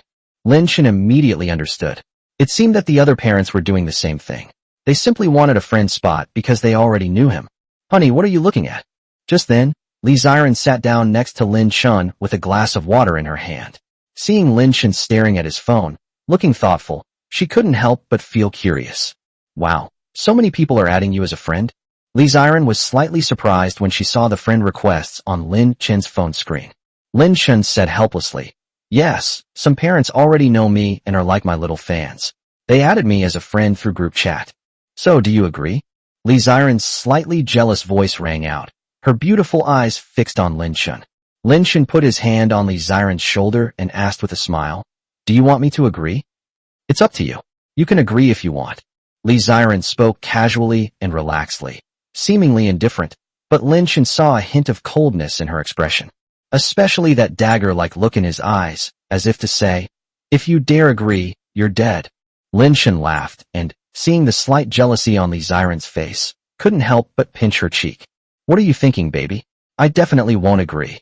Li Ziren was secretly delighted upon hearing this, but she did not show it on her face. "So you're just going to leave people waiting for your friend request to be submitted? Otherwise what?" Li Ziren thought for a moment and said, "Why don't we accept the friend request? After that, unless there's something important, we shouldn't chat casually." Li Ziren loves Lin Chen very much, but she doesn't have that strong desire to control him. Besides, the woman who is with her husband isn't a single girl, but rather the parent of her child's classmate. Lin Chen laughed and said, "Sure, I'll do whatever you say, hee."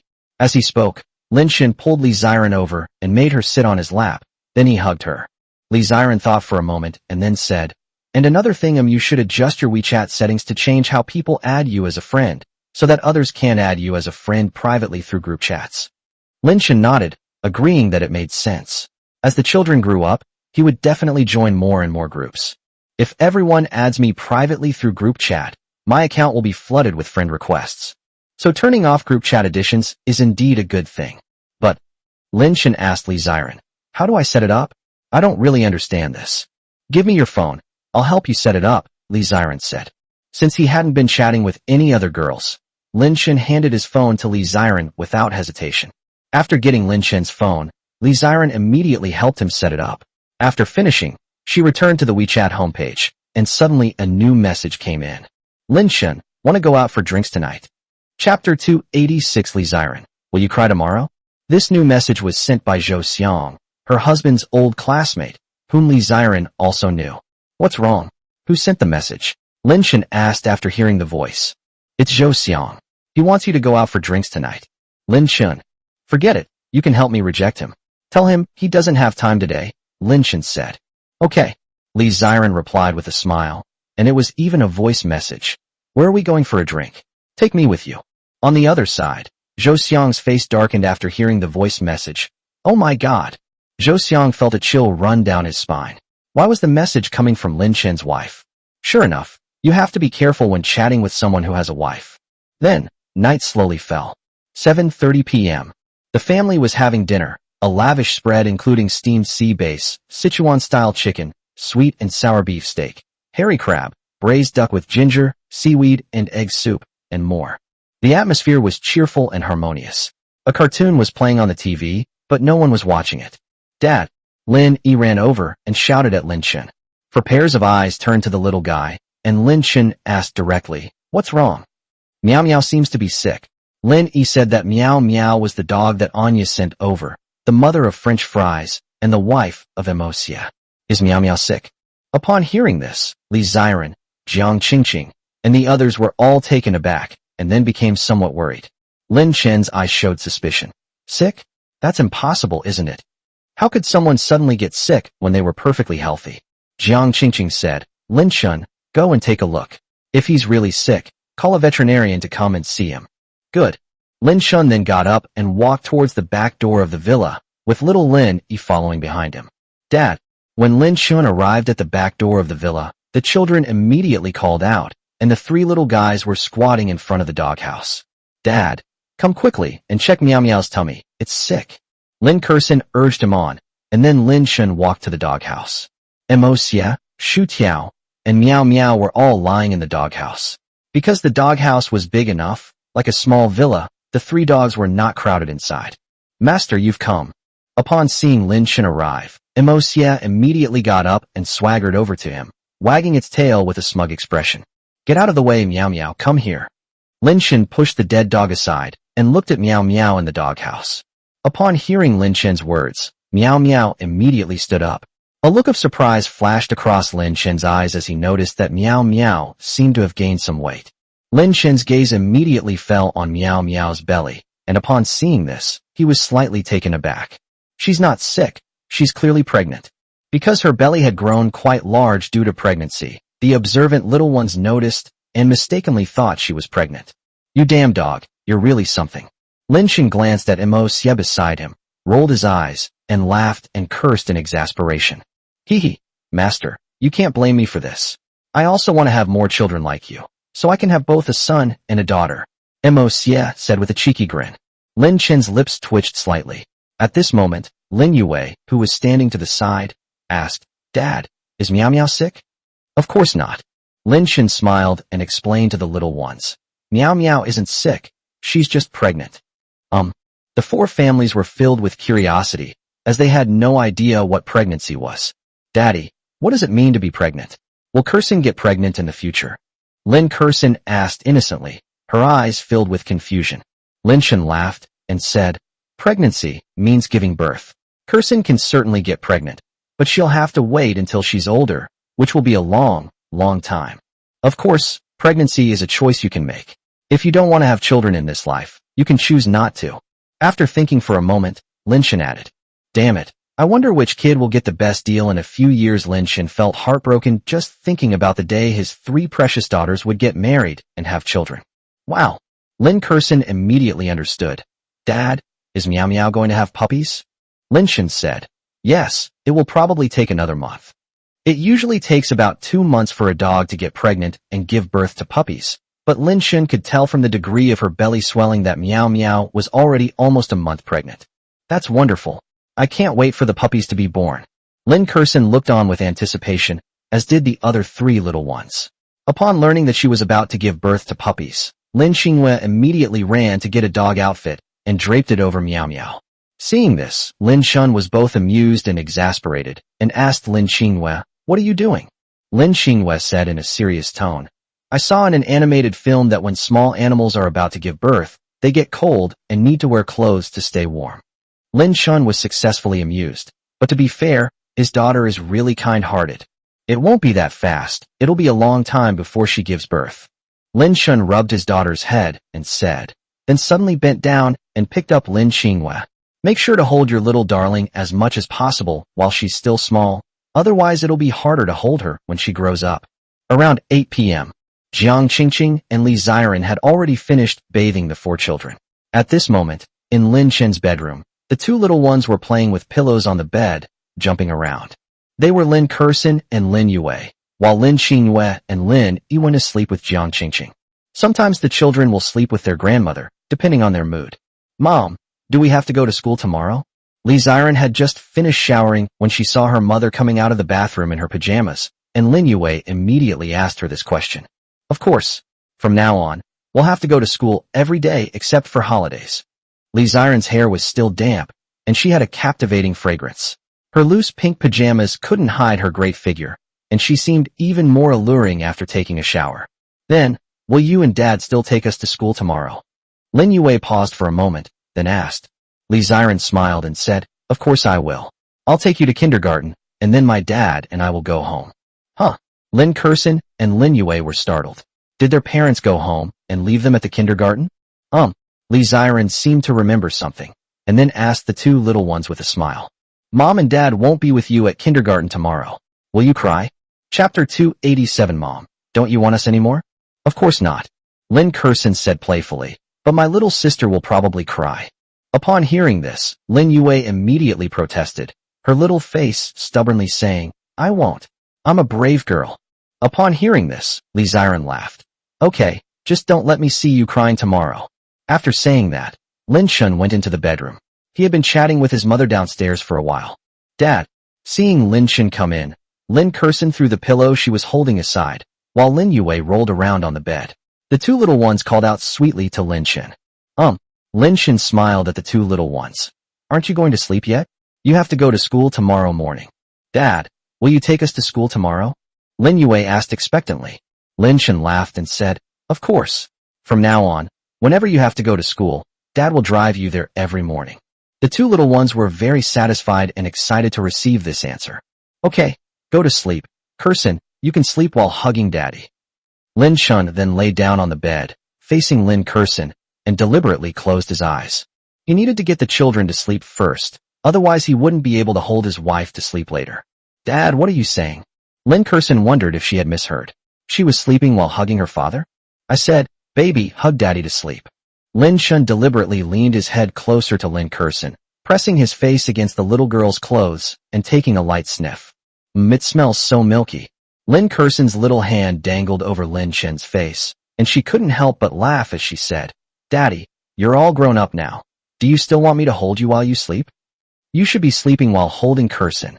Lin Shun continued to deceive him, saying, Daddy is only 2 years old this year. Lin Kurson was stunned. Lin Shun's words almost burned out the little guy's CPU. However, Lin Kurson reacted quickly. You're not just 2 years old, you're already this tall at 2 years old? Yes, Daddy is only 2 years old, so you have to hold a 2-year-old to sleep. As he spoke, Lin Shun deliberately nuzzled his head into Lin Kurson's arms, making the little guy giggle nonstop. Suddenly, the system's voice rang out. Ding! Host tricked his daughter. Reward. Game cheating talent. Lin Shun's expression froze slightly, and then he felt his brain being modified by the system, gaining many more game-related memories. Previously, Lin Shun's gaming talent was only considered decent, much better than the average person, but that was about it. But now Lin Shun's gaming talent can only be described as freakish, crushing those so-called professional players. Lin Shun is incredibly strong, dominating every game he plays. It's like he's using cheat codes. Dad, you must be lying. Lin Kurson didn't believe it. She was already 3 years old. How could her father only be 2? Listening to their conversation, Li Ziren, who was slightly bent over and applying serum to her face in front of the mirror, also smiled. For some reason, she just enjoyed listening to her husband fool the children, and she felt that Lin Shun was a bit cheeky. Lin Shun came to his senses and said, All right, darlings, let's go to sleep. Daddy, I don't want to sleep yet, Lin Yue said coquettishly. Then let Daddy tell you a story. Okay. The two little ones looked on with anticipation. They loved listening to Lin Shun's bedtime stories. In a beautiful forest lived 4 little pigs. The eldest was diligent, the second was playful, and the third. A dozen minutes later, under Lin Shun's hypnotic stories, the two little ones fell asleep, right there in bed. Kids fall asleep so quickly, they almost instantly fall asleep whenever they feel sleepy. Wife. Seeing that the child had finally fallen asleep, Lin Shun came up behind Li Ziren. Li Ziren was folding clothes in the wardrobe when Lin Shun suddenly wrapped his arms around her slender waist. Instantly, a captivating and unique fragrance wafted into the nostrils, intoxicating the senses. What's wrong? Didn't we say we'd get some rest early tonight? Li Ziren muttered, her tone revealing a hint of helplessness. Lin Shun chuckled cheekily. It's time to rest early, but it's still early, only a little past 8. Li Ziren was unable to refute. She turned her head and gave Lin Shun a coquettish look, saying slightly annoyed, Wait until I've finished tidying up my clothes. Then, the next day, around 7 o'clock in the morning, ring the alarm clock rang. Get up. Li Ziren woke the little ones up. The little ones, who had just woken up, were still sleepy, rubbing their eyes with their little hands, and sat on the bed to get ready. Mom. Lin Shun went to Jiang Qingqing's room and saw his mother dressing Lin Qingwei, but Lin Yi was nowhere to be seen. I couldn't help but ask, Mom, where's Xiaoyi? Why is he up so early? Jiang Qingqing said helplessly. Yes, he got up 20 minutes ago, and he's probably downstairs watching cartoons right now. Lin Shun. This kid really seems like he's going to be ruined. However, to be fair, Lin Chen thought of his childhood. Didn't he often get up early to watch an episode of cartoons? However, this habit only lasted during kindergarten and elementary school. Later, as I entered junior high school, I gradually stopped getting enough sleep every day and lost this habit. Son, have you brushed your teeth? Lin Chen arrived at the first floor of the villa and, as expected, saw Lin Yi watching cartoons intently. Not yet, Lin Yi replied weakly. Go brush your teeth now, then have breakfast. You have to go to school later. Okay. Lin Yi was very obedient and immediately went to brush his teeth, while Lin Chen went to squeeze toothpaste for him. 20 minutes later, after the children had breakfast, Lin Chen drove his Maybach 7-seater to the Happiness Kindergarten, just like yesterday. Good morning, teacher. At the entrance, Eileen and several female teachers were greeting the students. Some lively children passed by and greeted Eileen and the others. Eileen, Lin Chen's quadruplets are here, a female teacher nearby reminded her. Eileen looked over and, sure enough, saw Lin Chen and his 3 family members leading 4 adorable children over. Yes, 3 family members. Wu Yanfang, the maternal grandmother, also came to drop off the child today. Hello, teacher AI. Lin Xingyue remembered Eileen. The little girl didn't need anyone to teach her. She just greeted Eileen directly. The other 3 little ones, not to be outdone, quickly followed suit and greeted Eileen. Eileen wore frameless glasses today, exuding a sweet and graceful temperament. She had fair skin and a beautiful face. Because teachers are generally required to wear skirts that cover their knees, Eileen wore a pure white long dress today, paired with simple canvas shoes, looking graceful and elegant. Hello everyone. Eileen responded gently, a smile on her face. Lin Chen's quadruplets were arguably the students who left the deepest impression on her. As for the female teachers next to Eileen, their eyes lit up. What an adorable human baby. Also, this family is so good-looking. Even Jiang Qingqing and Wu Yanfang are super beautiful. Teacher AI, I'm entrusting my child to you. Lin Chen led Lin Xingyue to Eileen and looked at the beautiful teacher. Okay, sure. Eileen smiled. Then Li Ziren addressed the children, saying, Xingyue, Kersen, Xiaoyi, Yue. Now that we're at kindergarten, mommy, daddy, grandma, and grandma on the other side can go home now. Upon hearing this, the children's faces immediately turned anxious.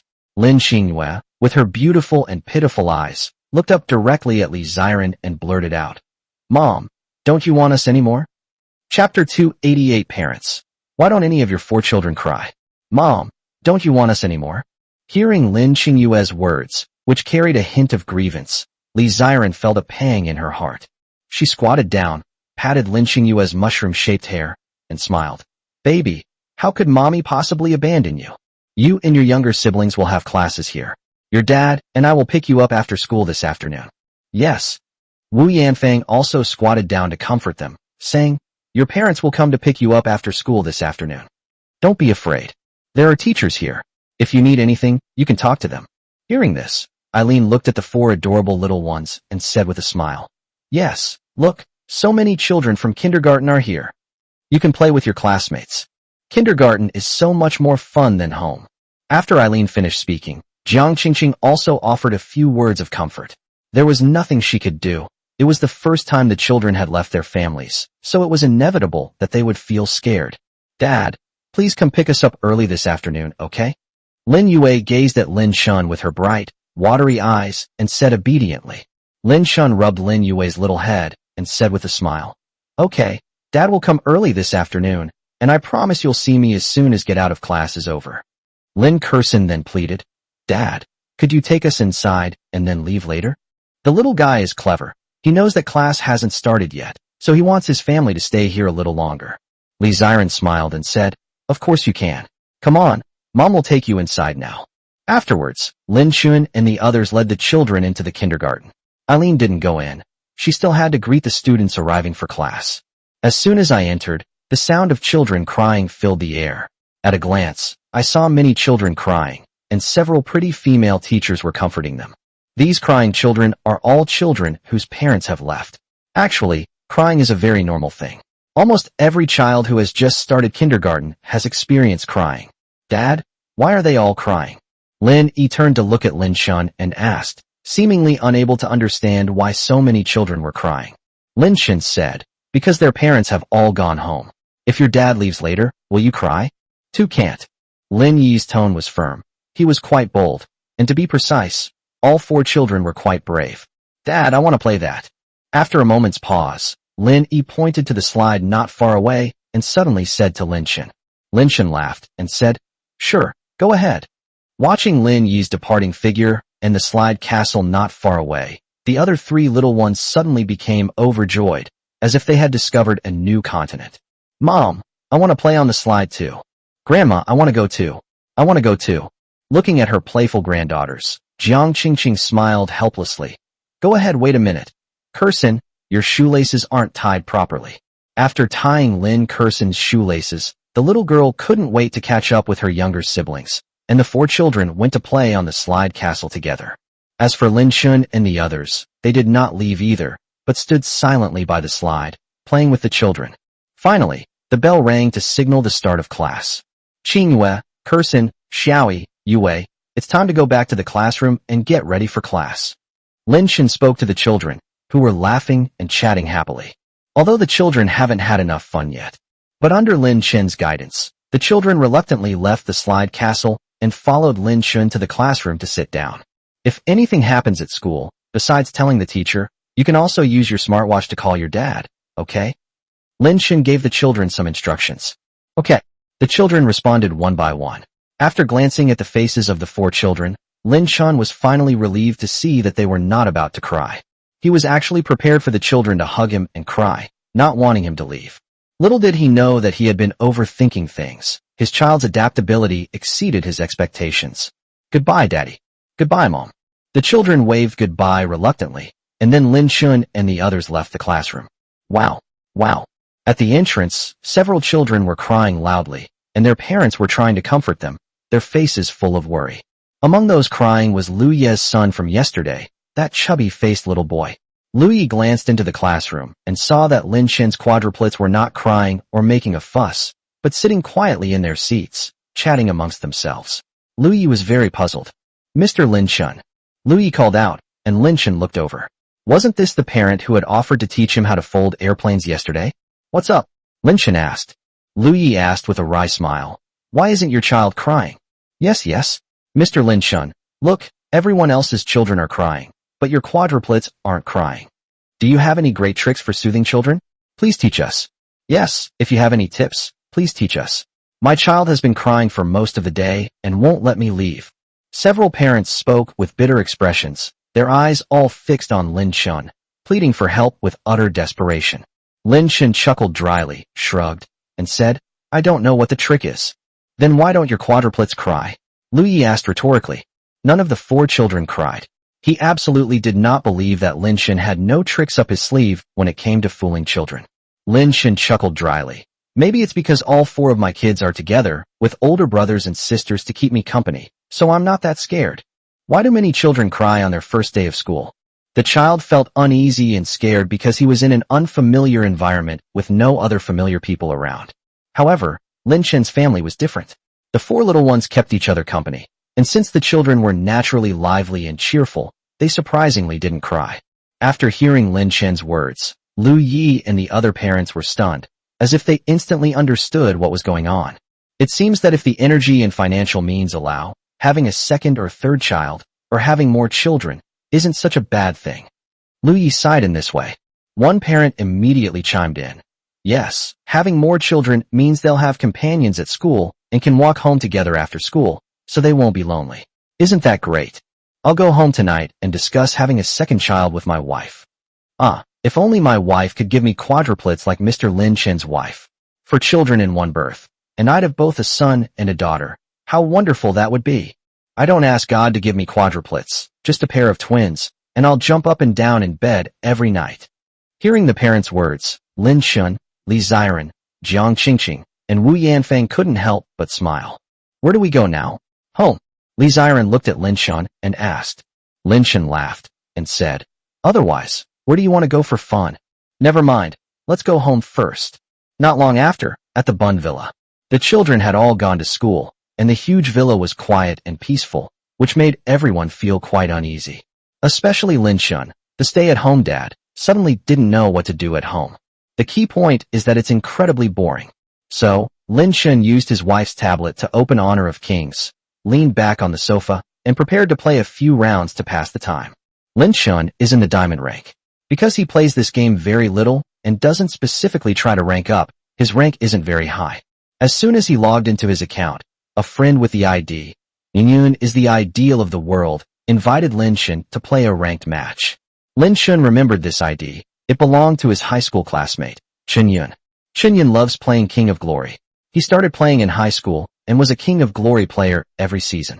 Lin Shun clicked agree and then entered the game interface with Chen Yun. Lin Shun, what have you been up to lately?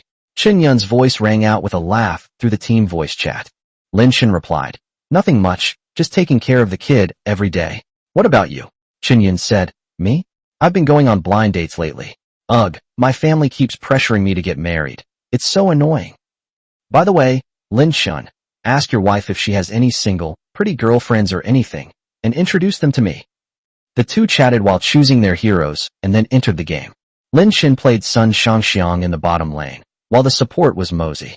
Because Lin Shun obtained the skill of cheating in the game through the system, he could easily dominate in this diamond-level match. 8 minutes later, Lin Shun was fully equipped with divine gear and had become a godlike player. Damn, Lin Shun, you're amazing. Chen Yun couldn't help but praise him, and then the perspective switched to Lin Shun, who unexpectedly got another pentakill with his Sun Shangxiang. 6,666. Awesome. Awesome. Dude, your movement is absolutely amazing. Teammates typed in the public chat, all amazed by Lin Shun's amazing play. At this moment, Lin Shun's support character, Mosey, typed in the public chat, hey bro, can I have a friend slot? Handsome? Lin Shun then noticed the other party's ID, Diligent Gardener. For some reason, seeing this ID reminded Lin Shun of a profession, teacher. Yes, a diligent gardener usually refers to a teacher. However, in Lin Shun's understanding, girls usually don't use such nicknames. They usually use things like sauce or little bear. So the question is the other person male or female? Chapter 289. The kids go to school, and my wife and I sneak off to watch a movie. Lin Shun didn't think much of it. The game had been quite enjoyable, so he replied, okay. 2 minutes later, the enemy's crystal exploded, declaring victory for the team. As soon as the game ended, Diligent Gardener sent a friend request, which Lin Shun casually accepted. Together, the Diligent Gardener sent a message asking. Lin Shun said, okay. Then, Diligent Gardener created a team and invited Lin Shun to join, and Lin Shun then invited Chen Yun to join. That's all. The three of them teamed up to play diamond rank matches. They played 3 games in total, and Lin Shun got a godlike streak with over 20 kills in every game, winning effortlessly. You're really good at playing marksman. Another game had just ended when Diligent Gardener sent Lin Shun a message. Well enough. Lin Shun replied, thinking to himself, is this all there is to it? I only use 10% of my ability. To be fair, this game's talent skill is just too overpowered. At level 10, you can practically dominate in diamond rank with your eyes closed. The Diligent Gardener said, I have to go to class now. Can we play games together again next time? I think it should be okay. Lin Shun replied, okay, haha, I'm looking forward to you carrying me to the king rank. Bye, I'm logging off now. After sending these 2 messages, the other party went offline, and Lin Shun also logged out of the game. Lin Shun only plays games occasionally and will not become overly addicted to them. Honey, I'm so bored. Lin Shun had just put down his tablet when he saw Li Ziren sit down next to him with a glass of water, looking nonchalant. Lin Shun stretched and said, me too. It's really hard to get used to the child going to school. How about we go see a movie? Li Ziren's beautiful eyes lit up slightly as she thought of something. Recently, a new movie by Shinkai was released. I think it's sure. Lin Shun thought to himself that it had been a long time since he and his wife had gone to the movies, and on a sudden thought, he said, how about we go to a private cinema? Li Ziren looked confused and asked, I've never been to a private cinema before. What's the difference between it and a regular cinema? Lin Shun laughed and said, of course there's a difference. First, there's the price. Generally speaking, private cinemas charge by the hour, usually around 40 yuan per hour. If a movie is 2 hours long, it would cost around 80 yuan. Secondly, there's the environment. Regular cinemas are public, while private cinemas are private environments, just like hotel rooms. After listening to Lin Chen's explanation, Li Ziren nodded. Honey, it's been so long since I've seen you in a JK uniform. I'd love to see you. Lin Chen suddenly said something lightly, his smile revealing a hint of anticipation. Lee Ziren pouted and said, "My child is already in kindergarten. Won't wearing a JK uniform make me look like I'm trying to look young?" "What do you mean? What do you mean by pretending to be young? You are young to—" Lin Shin said confidently that in his heart his wife would always be 18 years old. Lee Ziren was successfully coaxed into a happy mood by Lin Shin. She thought about it and realized that wearing a JK uniform to watch Shinkai's movie did seem to have a certain sense of ceremony. So afterwards, Lee Ziren went back to her room and changed into a JK uniform that didn't look so childish. The hair was styled in black and purple, with a pretty bow, and tied in a high ponytail. She didn't wear white stockings with calf socks. She just wore regular length white stockings because Lee Ziren thought wearing white stockings out was too childish. "Is it pretty?" Lee Ziren asked Lin Shin a question, then walked to the full-length mirror and looked at herself. Although she is 24 years old now, she has a pure and delicate face that looks very youthful, a tall and slender figure, and smooth and fair skin. She doesn't look like a mother at all. "It's so beautiful, baby."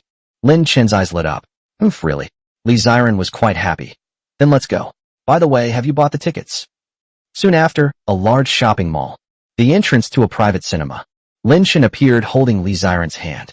Just as the two were about to take the elevator up, Lee Ziren's eyes suddenly fell on the Wind Chime Journey promotional poster pasted on the door.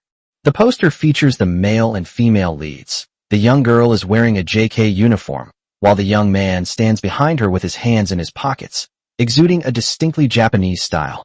"Honey, can you take some pictures of me?" Lee Ziren ran over and stood next to the Wind Chime Journey poster, tilting her head slightly, holding her bag in both hands, and a beautiful smile on her lips. Seeing this, Lin Shin smiled, silently opened his phone's camera function, and then pointed the lens at Lee Ziren. Just as Lin Shin was taking pictures of Lee Ziren, several male college students happened to pass by, their eyes fixed on Lee Ziren next to the poster, their gazes revealing deep amazement. "What a beautiful high school girl," I cried. "Why are other people's girlfriends willing to wear JK uniforms, but my girlfriend is so resistant to wearing them? I dream of having a beautiful high school girlfriend. Does anyone understand?" "You mean you like high school girls? You old pervert. I'm too embarrassed to call you out on it." Several male college students joked with each other, their eyes filled with envy as they looked at Lin Shin. Lin Shin put down his phone, looked at the photos he had taken of his wife, and smiled. "Show me." Lee Ziren quickly ran to Lin Shin's side and took the phone from his hand. Lee Ziren was very satisfied after seeing it. As expected of my husband, his photography skills are excellent. "Why are you looking at me like that?" Lin Shin was taken aback when he noticed Lee Ziren's teasing look. "The photos are done. Hurry up and post them on your WeChat moments," Lee Ziren said with a smile. Looking at his wife's sly smile, Lin Shin felt, for some reason, that he had been tricked again. "Why post it on WeChat moments?" Lin Shin asked deliberately. "Hurry up and send it. You always have to ask me. I just want you to send it, can't I?" "Humph." Lee Ziren pouted slightly and said to Lin Shin in a slightly coquettish tone. Ugh, Lin Shin exclaimed that he couldn't take it anymore, especially his wife's innocent eyes. He couldn't resist. Okay, I'll send it right now." Lee Ziren, linking her arm with Lin Shin's, said coquettishly, "Humph, what a perfunctory man." A question mark slowly appeared in Lin Shin's mind. Why did I give a perfunctory answer again? He dared not speak, nor dared he ask any more questions. Lin Shin's WeChat moments are full of photos of Lee Ziren, but most of them were either posted by Lee Ziren at her request or by Lee Ziren using his phone. The kids went to school, so I sneaked off with my baby to watch a movie. After Lin Shin finished editing the text, he added a few photos he had just taken of Lee Ziren and posted them on his WeChat moments. Haha, Lee Ziren couldn't help but laugh after seeing Lin Shin's copywriting. Lin Shin ruffled her hair. "What are you laughing at? Are you stupid?" "I'm not stupid. Don't try to deny it, you are." The two bickered all the way, then took the cinema elevator to the door of the private room. "Actually, you can watch movies at home, but my wife had never been to a private cinema before, so Lin Shin brought her here to experience it." Chapter 290. The children call. "Dad, what are you and Mom doing?" The two entered a private cinema room. Lee Ziren glanced around. There was a sofa, curtains, and a projector. The space wasn't very big. It was a little smaller than a hotel room. "It feels like we've booked a hotel room," Lee Ziren remarked with a laugh, putting down her bag and plopping down on the sofa. Lin Shin turned on the room lights and chuckled. "Pretty much. If a girl is willing to go to a private cinema with you, she's pretty much ready to book a hotel room with you." As soon as he finished speaking, Lin Chen's phone suddenly rang. Sitting on the sofa, Li Ziren subconsciously asked, "Who called?" Lin Chen glanced at the contact name and immediately laughed. It was Qinghua calling. Can you believe it? Because the children have smartwatches, they can contact their families at any time. Upon hearing that it was her beloved daughter calling, Li Ziren instantly lost her composure and quickly got up to go to Lin Chen's side. "Answer it quickly. See what your precious daughter wants to say on the phone," Li Ziren urged, while simultaneously perking up her ears. Upon hearing this, Lin Chen immediately pressed the answer button and asked, "Qinghua, what's wrong?" "Wow." Dad answered. The two first heard a surprised voice. It must be Lin Kerson's voice. "Dad, what are you and Mom doing?" Lin Qinghua asked sweetly. At this moment, she was sitting in her classroom seat, with Lin Kerson, Lin Yi, and Lin Yue on either side of her listening.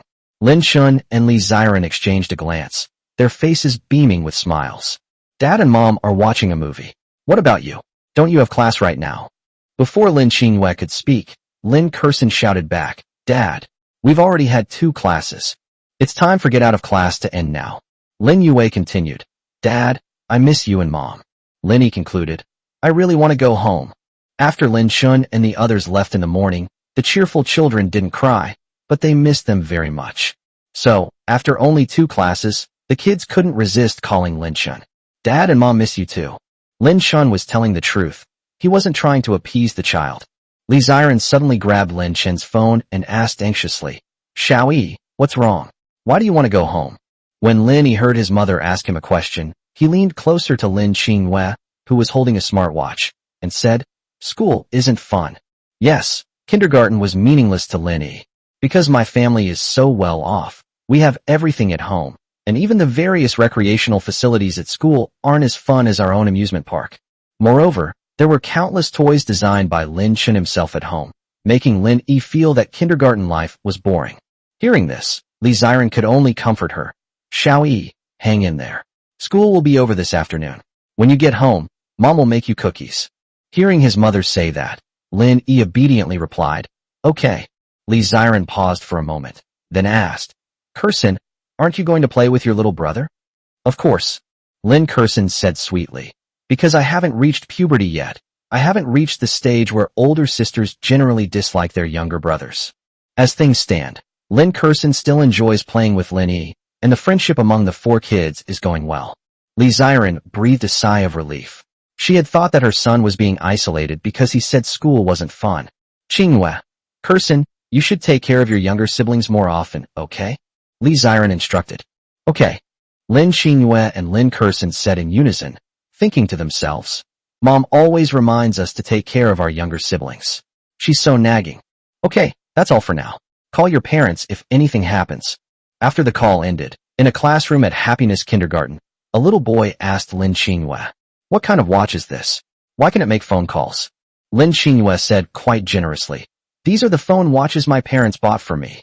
A smartwatch? Not only the little boy, but also many of the children surrounding him found it very novel. Because they don't have smartwatches yet.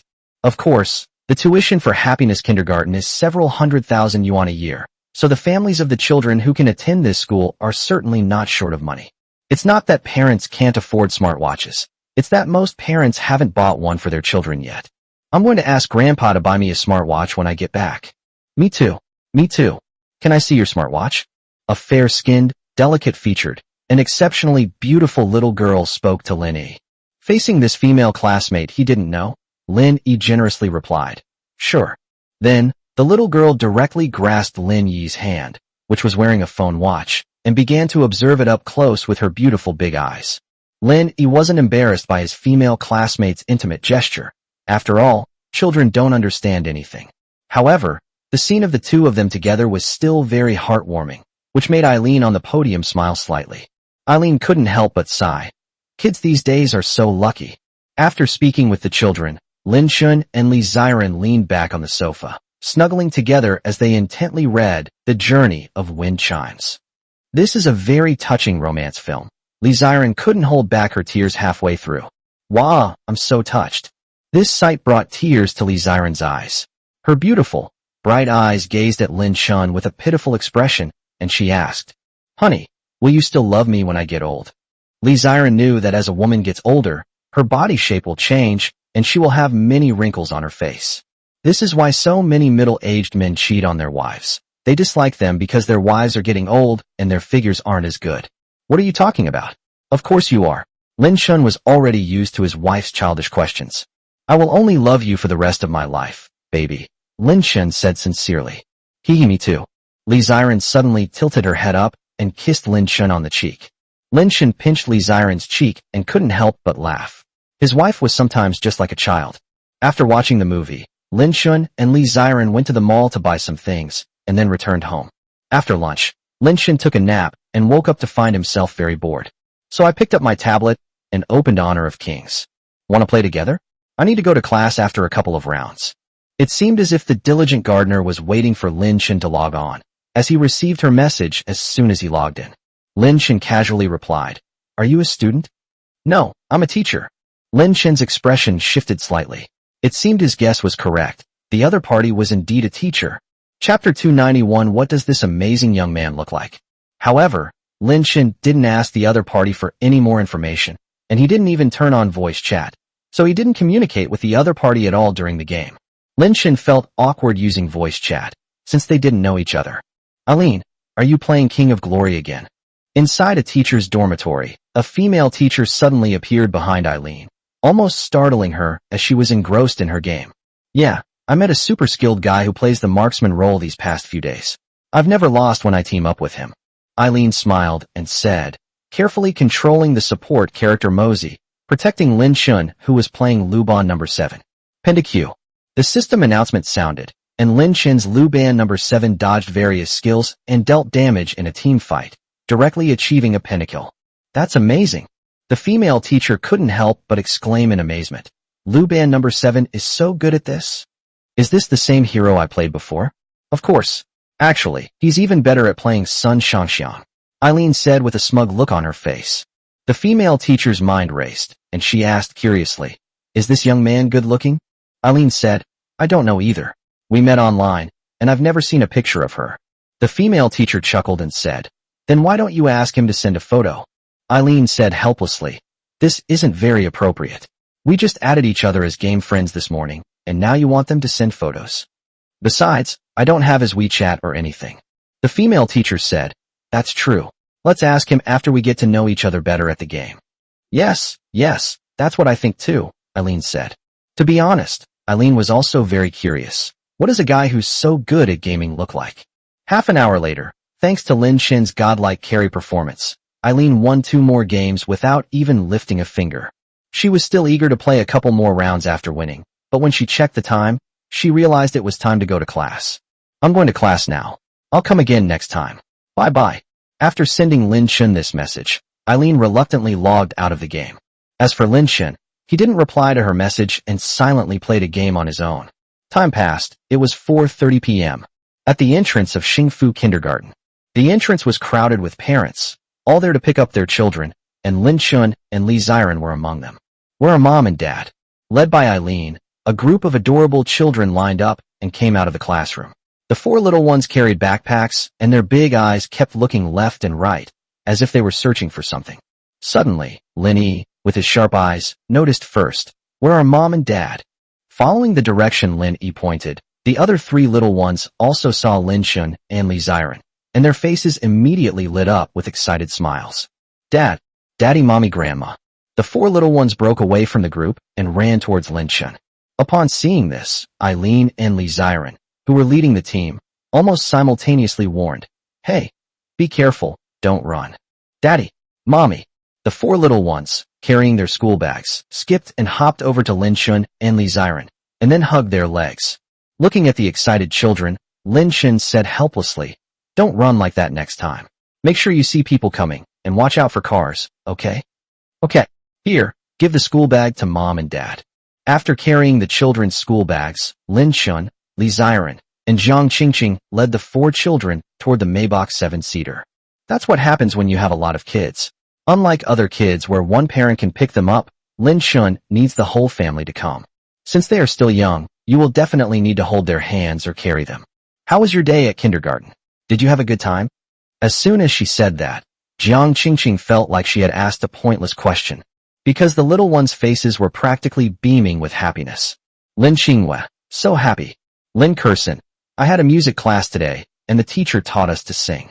Lin Shen smiled and asked, really? What songs did I teach you? Little donkey.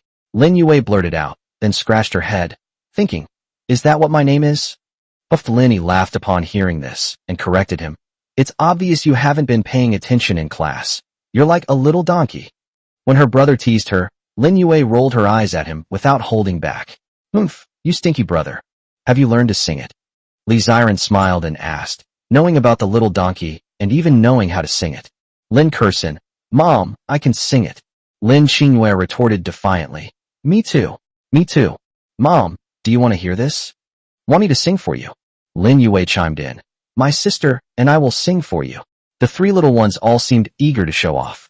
Lin Yi was the only one who didn't speak, because he didn't like singing. Let's sing at home. Lin Shen smiled, and said that singing on the street felt a bit strange. At this moment, Lin Yi noticed a stall in front of him where the owner was selling hot dogs and grilled sausages. So he immediately looked up at Li Ziren and said, Mom, I want to eat that grilled sausage. These words reminded Lin Kurson and the others. Mom, I want some too. I want it too. I want it too. Kids are all foodies, that's understandable, but Li Ziren looked at the stall, where vehicles were constantly passing by, and the exhaust fumes and dust they kicked up were clearly visible.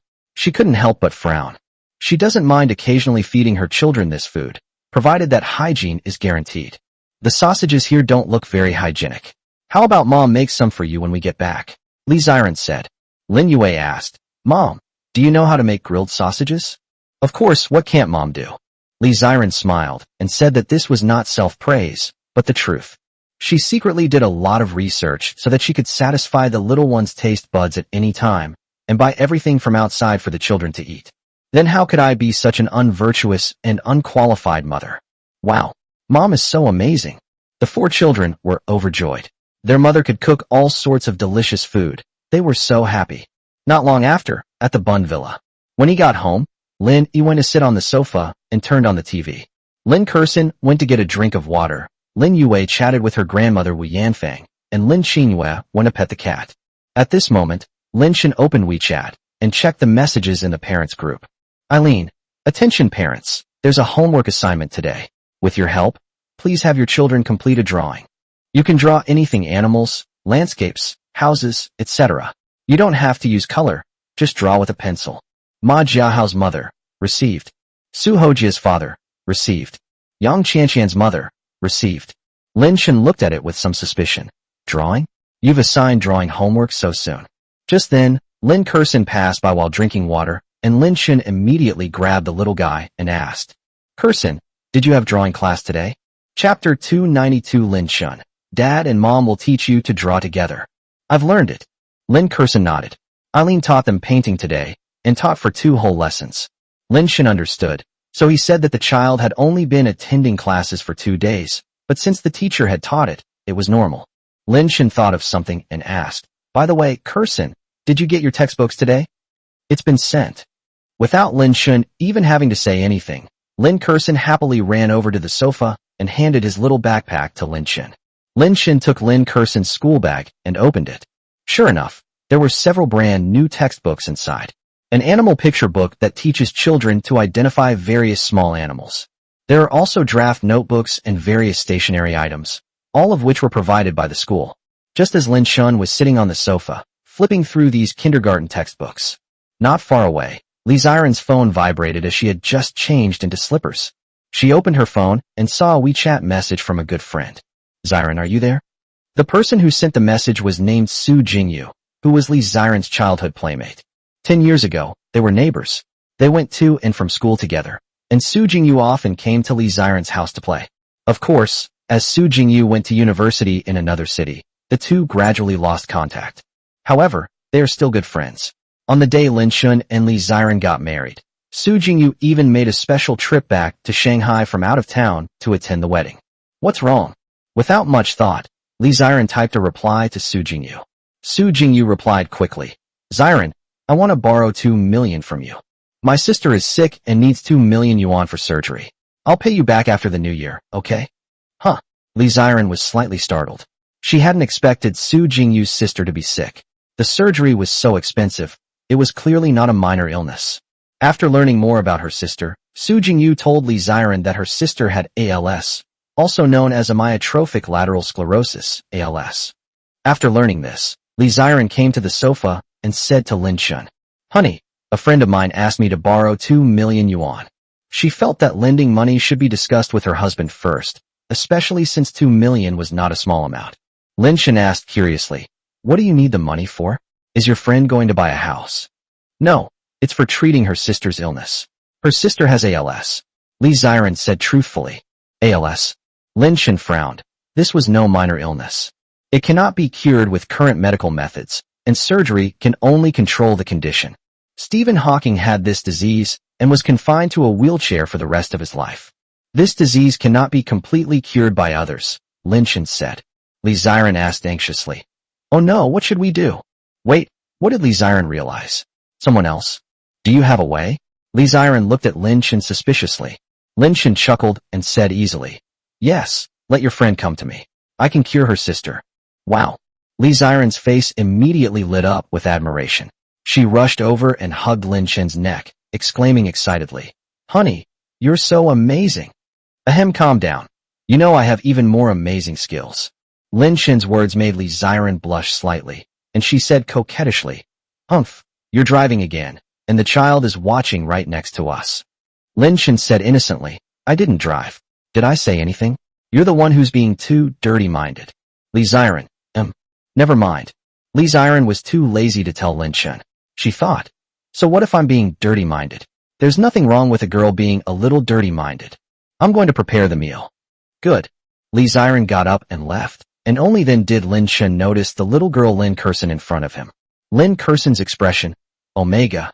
What are mom and dad saying? I can't understand. Dinner time. Dinner was very lavish, including braised pork trotters with mushrooms, garlic crayfish, beer braised duck, taro and pork ribs, fish head with chopped chili peppers, green bean and lean pork soup, and more. The family enjoyed their meal together in a warm and harmonious atmosphere. "Grandma, I'm full." Lenny put down his chopsticks and stared at the television not far away. Jiang Qingqing glanced at the bowl in front of Lenny. These days, the 4 children could barely finish a bowl of rice. However, little Lin Yi has a habit of not finishing his food, leaving a little bit of rice in his bowl. Jiang Qingqing smiled helplessly. "Xiao Yi, there's only 1 bite of rice left. Why aren't you eating it?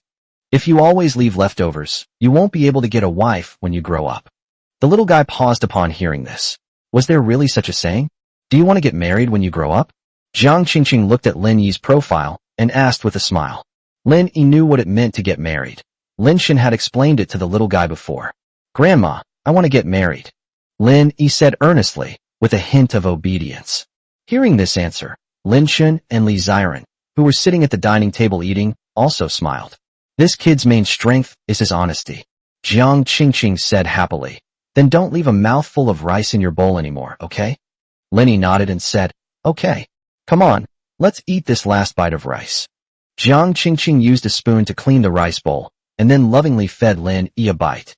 At this moment, Lin Qingyue, who was eating nearby, suddenly thought of something and looked at Lin Shun with a smile, saying, "Dad, I'll tell you a secret." Seeing his daughter's mysterious and gossipy look, Lin Shun smiled and asked, "What secret?"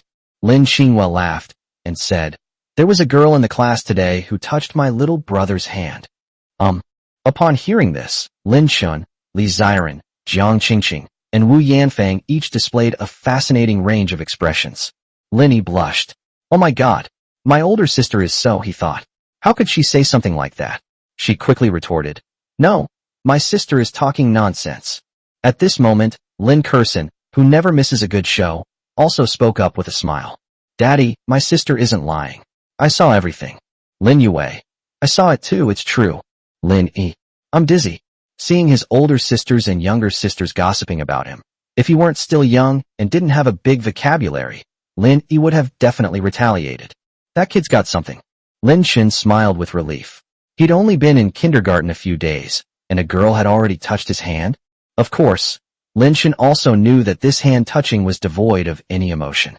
Maybe that little girl just wanted to see the watch her son was wearing.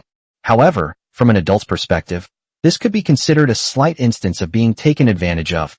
Lin Xin could only laugh when his son was taken advantage of. It has to be said that sons and daughters are different. If his precious daughter were touched on the hand, Lin Xun would probably feel heartbroken. All right, stop talking. If you keep talking, your brother won't talk to you anymore. Seeing Lin Yi's somewhat embarrassed expression, Li Ziren also smiled slightly. This little guy, he actually feels embarrassed when this topic is brought up. Wu Yanfang and Jiang Qingqing were also amused. Their thoughts were even more skewed. It seems our Xiao Yi is quite popular with the girls in the class. Yeah, it would be great if I could be popular with girls when I go to college. When the time comes, I'll advise Xiao Yi to find a girlfriend as soon as possible and get married soon. I hope I can hold my great-grandchild soon. Thinking about this made Jiang Qingqing happy. If Xiao Yi had married and had a son earlier, I would only be in my 60s at that time. Well, if Xiao Yi's son had married early and had children, I would probably be in my 80s by then. Maybe he's still healthy and alive. Haha. When that day comes, it will be the legendary 4 generations living under one roof. Awesome, haha. After dinner, Jiang Qingqing went to wash the dishes, Wu Yanfang went to feed the cats and dogs, and the robot mopped the living room floor. Lin Xun and Li Ziren were bathing the children in the bathroom. After taking a bath, the children all watched cartoons in front of the TV. At this moment, Lin Xun walked over and said, "All right, let's watch TV later. First, let's finish your homework for today." Li Ziren asked from the side, "Do the children have homework today?" "Yes, look at the messages in the parents group." Li Ziren scrolled through the parents group chat, and, sure enough, saw the homework that Eileen had assigned. "Mom, what homework do I have?" Lin Yue asked the question, and the other children all looked on with curiosity. Nowadays, kindergarten teachers no longer assign homework in class. They just send it directly to the group chat. So the kids have no idea what their homework is for today. Drawing. The teacher asked each of you to complete a drawing. You can draw anything. It can be cute little animals, big trees, flowers. Li Ziren said to the children. Lin Kurson, "But Mom, I can't draw." Lin Yue, "Two don't know either." The little ones all looked troubled and exclaimed that they didn't know how. Yes, although the children had 2 painting classes today, they were completely confused. Drawing is not something you can master in a day or 2. It takes time to learn. To reach the level of a master, one needs years of dedicated practice and experience. Lin Xin smiled and said, "It's okay, your parents will teach you to draw together." Chapter 293 Eileen, why isn't he online? Wow, great. Hearing their father say that he and their mother would teach them together, the children instantly became happy, as if drawing was not difficult at all. "By the way, honey, what kind of paper did you use to draw it?" Li Ziren asked. Lin Xin said, "The children have drawing paper in their school bags. It's provided by the school." Li Ziren nodded and said to the children, "Take out your drawing paper and pens from your school bags. Let's start drawing." Okay. The children did as instructed and went to find their school bags. Because the school bags were all the same color, the children got them mixed up directly. They could only tell the difference by looking at the names on the sticky notes inside the bags. Have you decided what animal you want to draw? After all the children's tools had arrived, Lin Xin asked with a smile. Lin Xinghua thought for a moment and said, "Daddy, I want to draw a little fish." Lin Kurson, "I want to draw a big tree." Lin Yi, the house. Lin Yue, "Flowers, I want to draw beautiful flowers." Lin Chen's mind stirred, and he smiled. All of what you've said can be connected by a single painting. The children looked puzzled, indicating they didn't understand. Then Lin Chen patiently began to teach. "Xinghua, look carefully. What is Daddy drawing?" Lin Chen held the pen and sketched on the paper. Lin Xinghua looked closely and exclaimed with delight, "Daddy, these are little fish." The little fish Daddy drew looks so real. Upon hearing this, Lin Chen smiled gently and said, "Yes, this is Xiaoyu. Do you know where small fish can live?" Upon hearing this, the children immediately began to think, but Lin Yi reacted the fastest. "I know, it's in the water." Lin Chen smiled and said, "That's right. So in addition to drawing small fish, we also need to draw rivers." As he spoke, Lin Chen gripped his pencil and quickly drew a few strokes on the drawing paper, and a river appeared on the paper. Wow, Daddy is amazing. The children were amazed by Lin Chen's painting skills, while Li Ziren looked distressed. Sigh, it's a waste that I'm an art student. My husband's painting skills are many times better than mine. Lin Chen said to himself, if there are fish in water, then shouldn't there also be riverbanks? Lin Shun continued sketching. creating a vivid depiction of a riverbank separating the land from the water.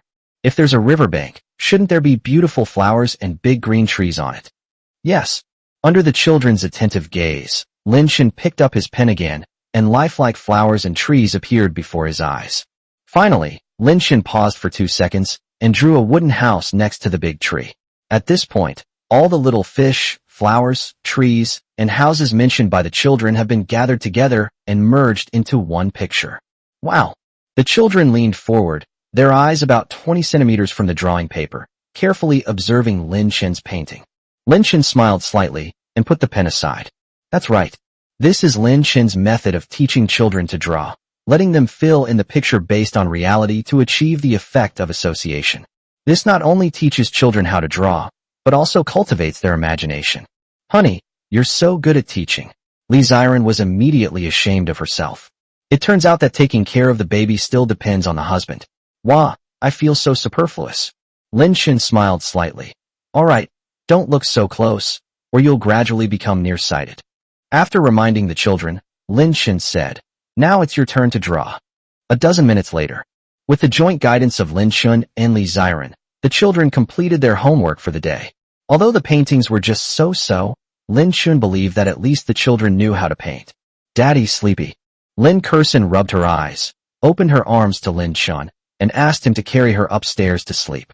Lin Shen picked up Lin Kersen and checked the time on his phone. It was almost 10 o'clock. All right, babies, it's time for bed, Lin Shen said to the other 3 little ones. While tidying up the children's stationery, Li Ziren said to Lin Yi, Xiao Yi, turn off the TV. Let's watch it tomorrow. Okay.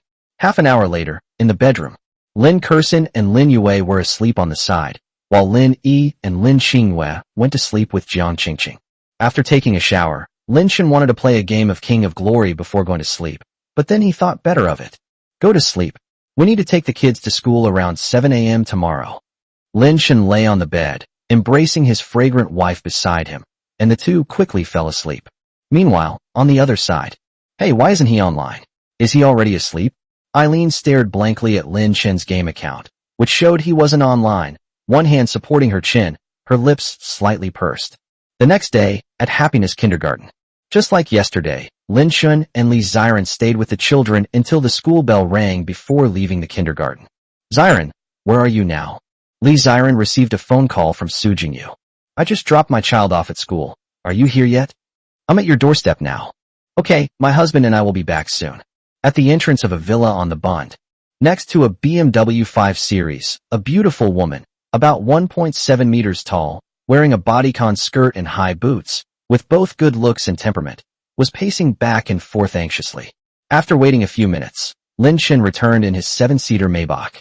The woman in the bodycon skirt's eyes lit up when she saw him. Ziren. Seeing Li Ziren get out of the car, Su Jingyu walked straight over to her. At this moment, Lin Shen also got out of the car. Su Jingyu's gaze fell on Lin Shen, and she anxiously spoke. Lin Shen, Ziren said last night that you can cure my sister, is that true? It should be fine. Lin Shen didn't make any definitive statements, leaving himself some room for maneuver. Su Jingyu was overjoyed. Great. Come with me now, my sister is at the first hospital. Lin Shen turned to look at Li Ziren. Wife, do you want to come along? I'll go, Li Ziren said. Since we have nothing to do at home anyway, let's go take a look. The first hospital of Shanghai.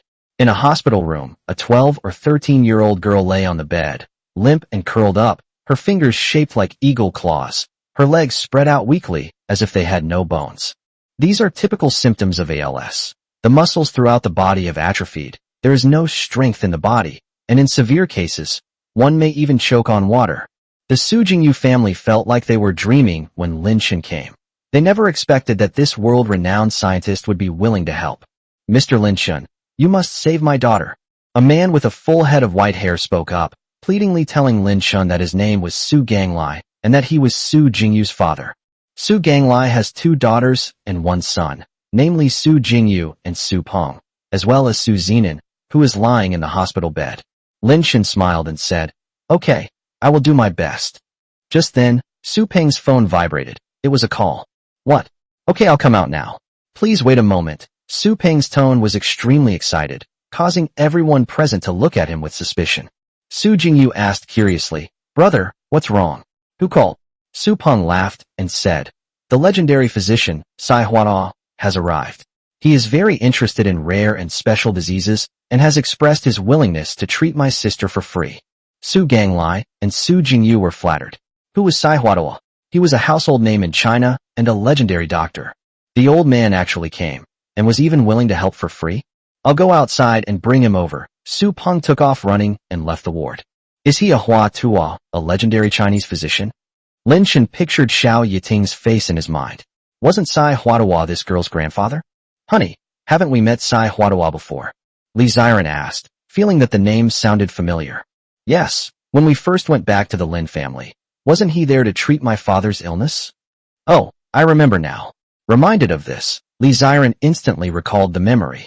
A little while later, in the hospital corridor, Su Peng respectfully led the way, followed by a spirited old man and a young male assistant carrying a medicine box. Dr. Sai, this is it. Su Peng stood at the door of the ward and humbly welcomed Sai Huada inside. Sai Huada nodded, put his hands behind his back, and walked leisurely into the ward. Just then, Lin Shen turned around, and the two looked at each other. Lin Shen smiled, while Sai Huada was stunned. Lin Shen. Sai Huada was greatly surprised and exclaimed in delight. What are you doing here? Since their last meeting in the capital, the two had not seen each other for a long time, but Sai Huada always remembered Lin Shen and had an extremely deep memory of him. I'm here to treat people's illnesses, Lin Shen said with a smile. Upon seeing this, Su Jingyu, Su Ganglai, and the others were astonished. Sai Huada and Lin Shen actually knew each other? Sure enough, these big shots all know each other. Sai Huada looked distressed. With you here, it seems I don't need to take action. If there is one person in the world whose medical skills even Hua Tua would be ashamed of, it must be Lin Shen. Lin Shen smiled and said, aren't you curious about this disease? You can take a look at the situation first. Sai Huada nodded, then looked at Su Zenan on the hospital bed and went over to check on her condition. Let's go out first, so as not to disturb the two big shots while they treat my sister. Su Peng spoke up tactfully, and Su Jingyu thought it made sense. Lin Shen, Dr. Sai, I'm entrusting my sister to you. Afterwards, she went out with Su Ganglai and the other two, while Li Ziren cutely poked Lin Shen's back with her finger. Honey, I'm going out first too. Good luck, Li Ziren encouraged. Lin Shen smiled indulgently and said, okay, then wait for me outside for a while. Afterwards, only Lin Shen and Sai Huada remained in the large ward. As for the male assistant who came with Sai Huada, he put a box of silver needles on the table and left on his own. What? Your granddaughter didn't come with you? Watching his male assistant leave, Lin Shen casually asked Xiao Yiting about him. Oh, you mean Yiting? She's all grown up now. She definitely doesn't want to always play with an old man like me. Sai Huatua said helplessly. Lin Shen thought for a moment and smiled. That's true. Suddenly remembering something, Sai Huatua asked Lin Shen. By the way, I have a question for you. What? Lin Shen asked curiously. Sai Huatua felt a little embarrassed and asked, does my granddaughter still chat with you often now? Chapter 294 Sai Huatua. Let's have lunch together. He knew that his granddaughter had a crush on Lin Shen. He had seen Xiao Yiting often get emotional because of Lin Shen. Lin Shen was taken aback, not expecting Sai Huatua to suddenly ask this question, and couldn't help but feel a little embarrassed. No, it's been a long time since we chatted. When we first added each other on WeChat, Xiao Yiting would often chat with me, but perhaps because I was a bit cold, she stopped contacting me as often after that. Sai Huatua nodded, silently relieved. It seemed his granddaughter had finally let go of Lin Shen. This is a good thing, at least in his opinion. Her case seems a bit strange. It's not quite the same as the ALS patients I've encountered before. After examining Su Zenan, Sai Huatua frowned slightly. Can you do it?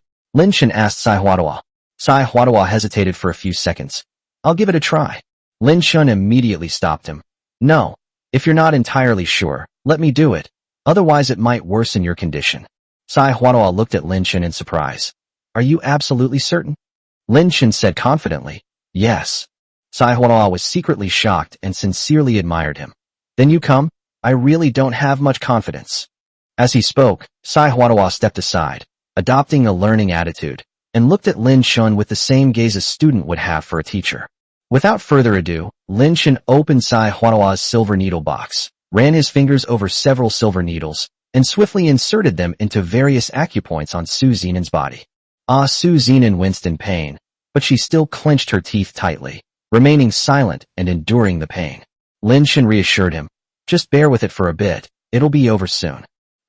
Su Zenin responded, her big eyes fixed on Lin Shen. For some reason, she felt an unparalleled sense of security from Lin Shen. Sizzle, sizzle, sizzle. Lin Shen's technique was swift, and in the blink of an eye, several more needles were inserted into her body. Sai Huada, standing to the side, stared wide-eyed. This is BNK's divine needle? Lin Shen had used BNK's divine needle technique once before, when he was saving Lin Hichu. However, Sai Huada didn't even get a clear look before Lin Shen finished. Thinking of this, Sai Huada immediately took out his phone from his pocket and started filming Lin Shen. Lin Shen was taken aback by Sai Huada's actions and asked in confusion, "Why are you recording this?" Sai Huada laughed awkwardly. "Record it so I can watch it later and study it when I get back." Lin Shen didn't say anything. If they wanted to record it, they could. He wasn't the kind of narrow-minded person who didn't want others to learn his acupuncture techniques. A dozen minutes later, as Lin Shen pulled out all the silver needles, Su Zenin felt her bones filled with an unparalleled energy. To have strength again. Su Zenin spoke with immense surprise, her face filled with disbelief. Lin Shen smiled and said, "Try getting out of bed."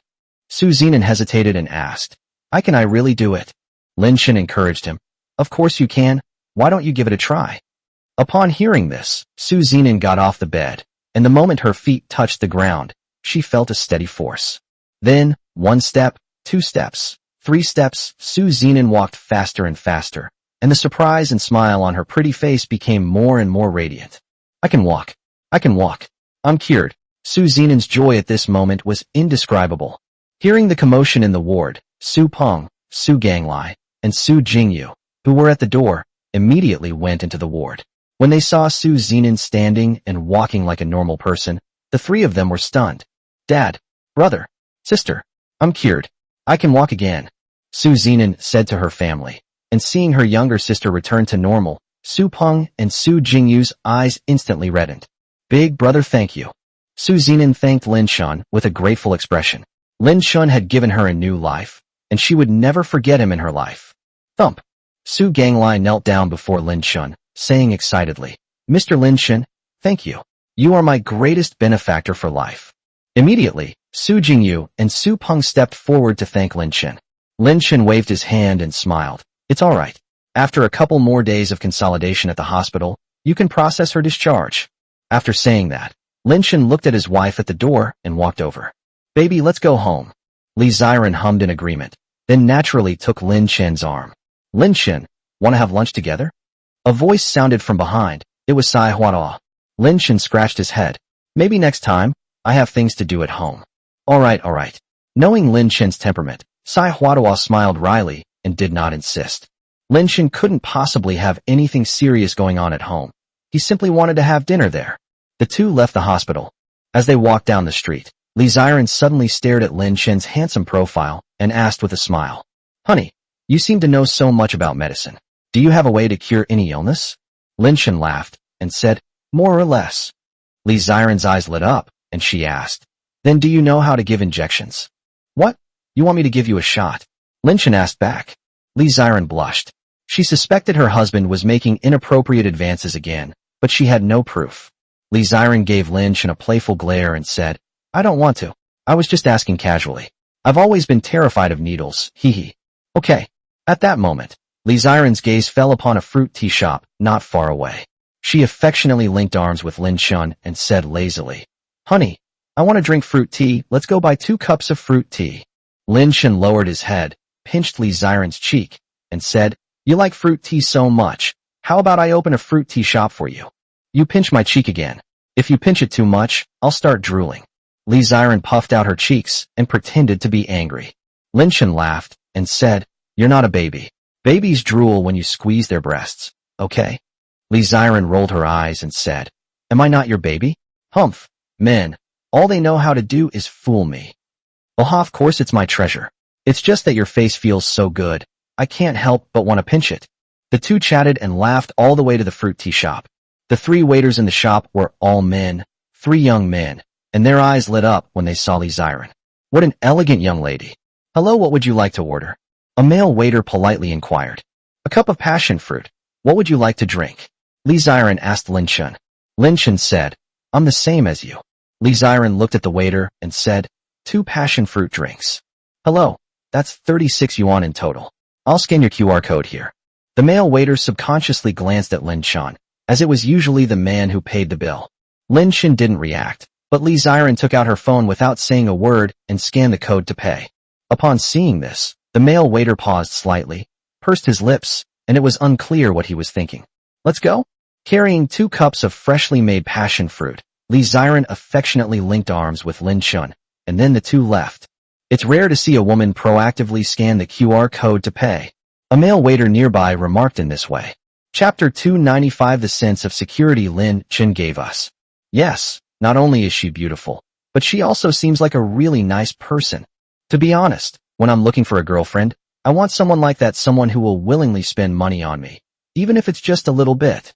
Me too. She'll spend money on me, and I'll spend money on her in return. It's mutual. What a pity. Reality is harsh. Girls like this are rare. Li Ziren never expected that her casual action would resonate with the 3 male waiters. They got back into the car together with Lin Shun. Honey, I want a sip of yours. Li Ziren suddenly turned to the side and said with a smile. Lin Shun said helplessly, Aren't they all passion fruit? Why do you have to drink mine?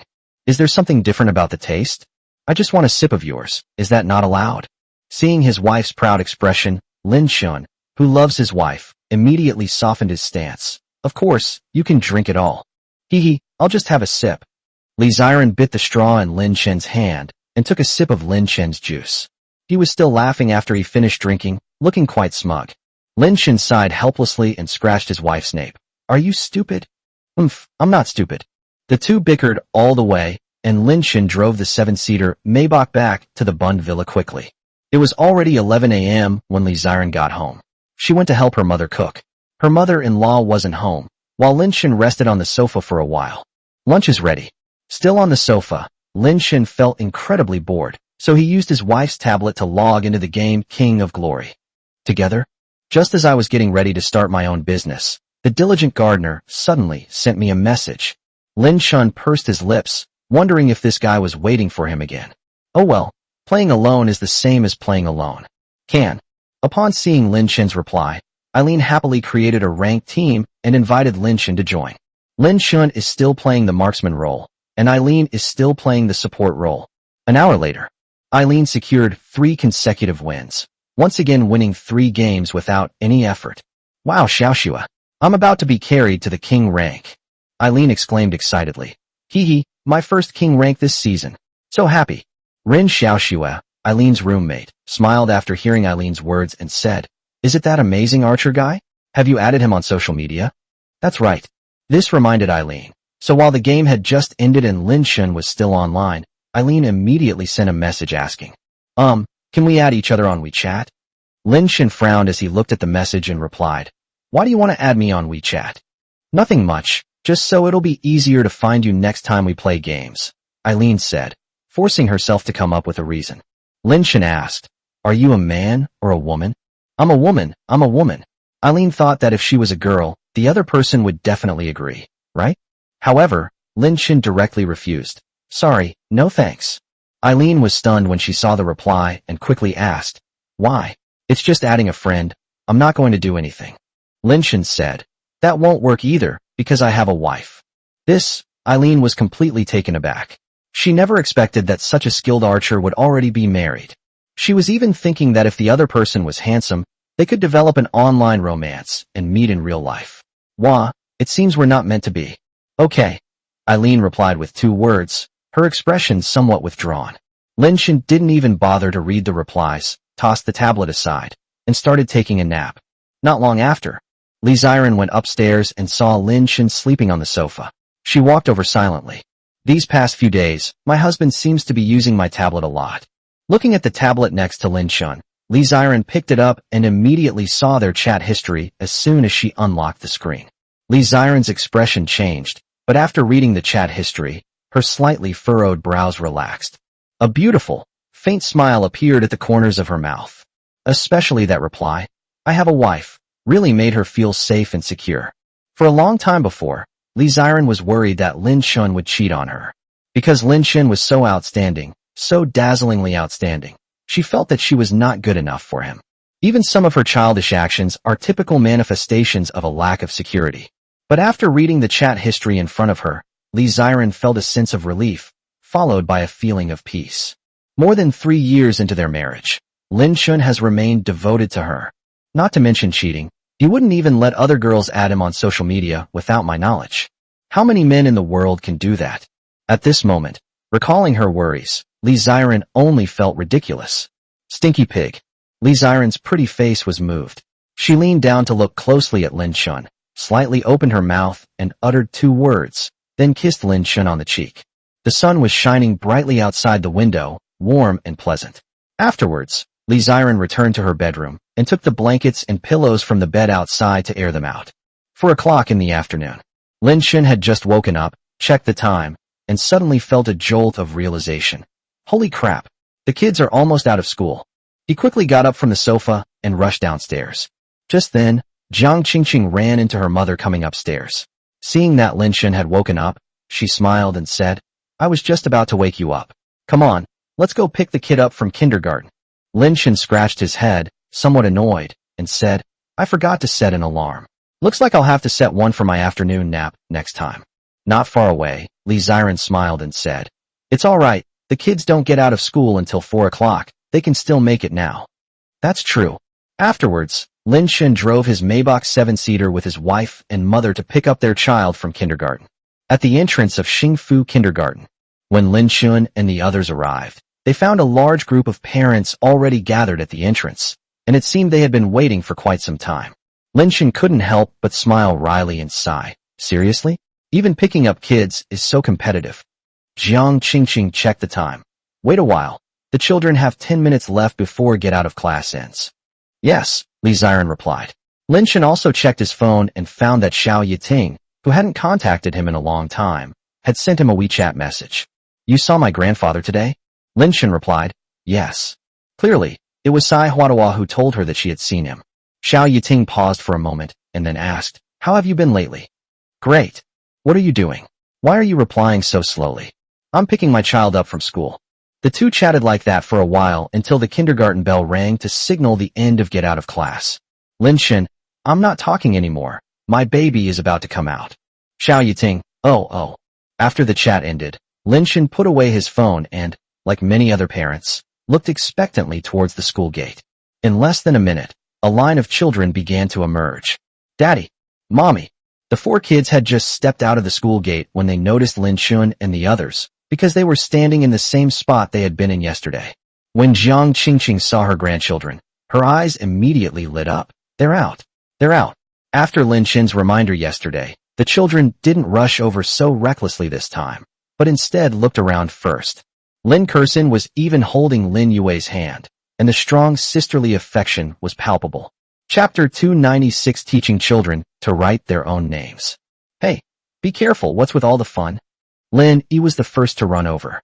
Seeing the little guy's excitement after school, Jiang Qingqing was both amused and exasperated. Dad, Mom. The other 3 little ones ran over, like the Calabash brothers looking for their grandfather, and hugged Lin Shun and Li Ziren's legs.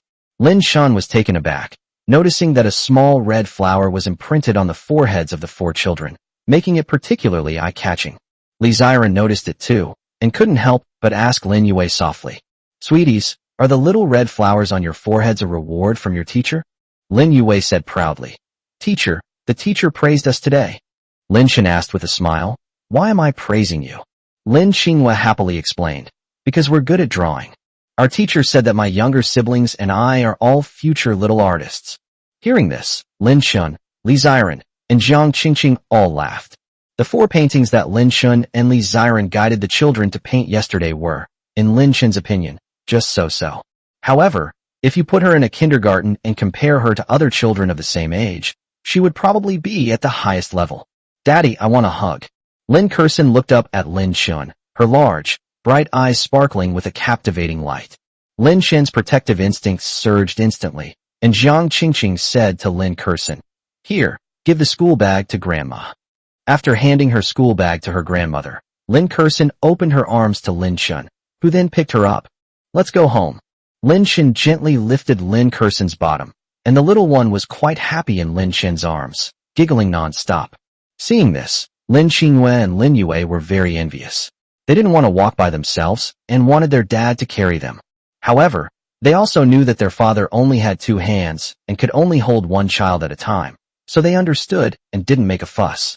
The family walked towards the Maybach 7-seater, and the heartwarming scene occasionally drew the attention of passers-by. An auntie in a cheongsam holding a flyer saw this scene, and her eyes lit up.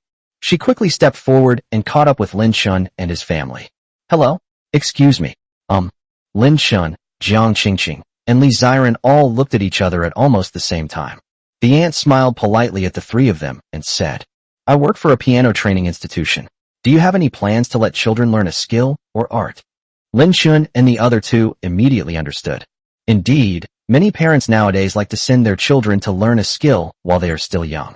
For example, roller skating, street dance, violin, taekwondo, etc. So Lin Shun wasn't surprised at all when he encountered these people promoting training courses at the school gate. Sorry, I don't need it. Lin Shun politely declined. Are you sure you don't want to consider it? It's such a waste that such adorable children don't play the piano. The aunt's gaze fell on the adorable quadruplets, and she said from the bottom of her heart. However, Lin Shun had his own ideas and politely declined again, saying, no need. The auntie got anxious. Other people's children are all enrolled in classes. Do you want your child to lose at the starting line? She went straight to selling anxiety, a common practice in their industry. Lin Shun wasn't buying it. My wife can teach me. No need to enroll in classes. The aunt was momentarily stunned and secretly glanced at Li Ziren beside her. Art student? Although it was their first meeting, she could sense the artistic temperament of Li Ziren, especially with her hair in a bun, which made her look both innocent and alluring. Well, okay then. If you have any further ideas, please feel free to contact us. The aunt forced a smile, handed a flyer to Jiang Qingqing, and then left dejectedly. Li Ziren smiled and said, Honey, you seem quite averse to outsiders teaching our child.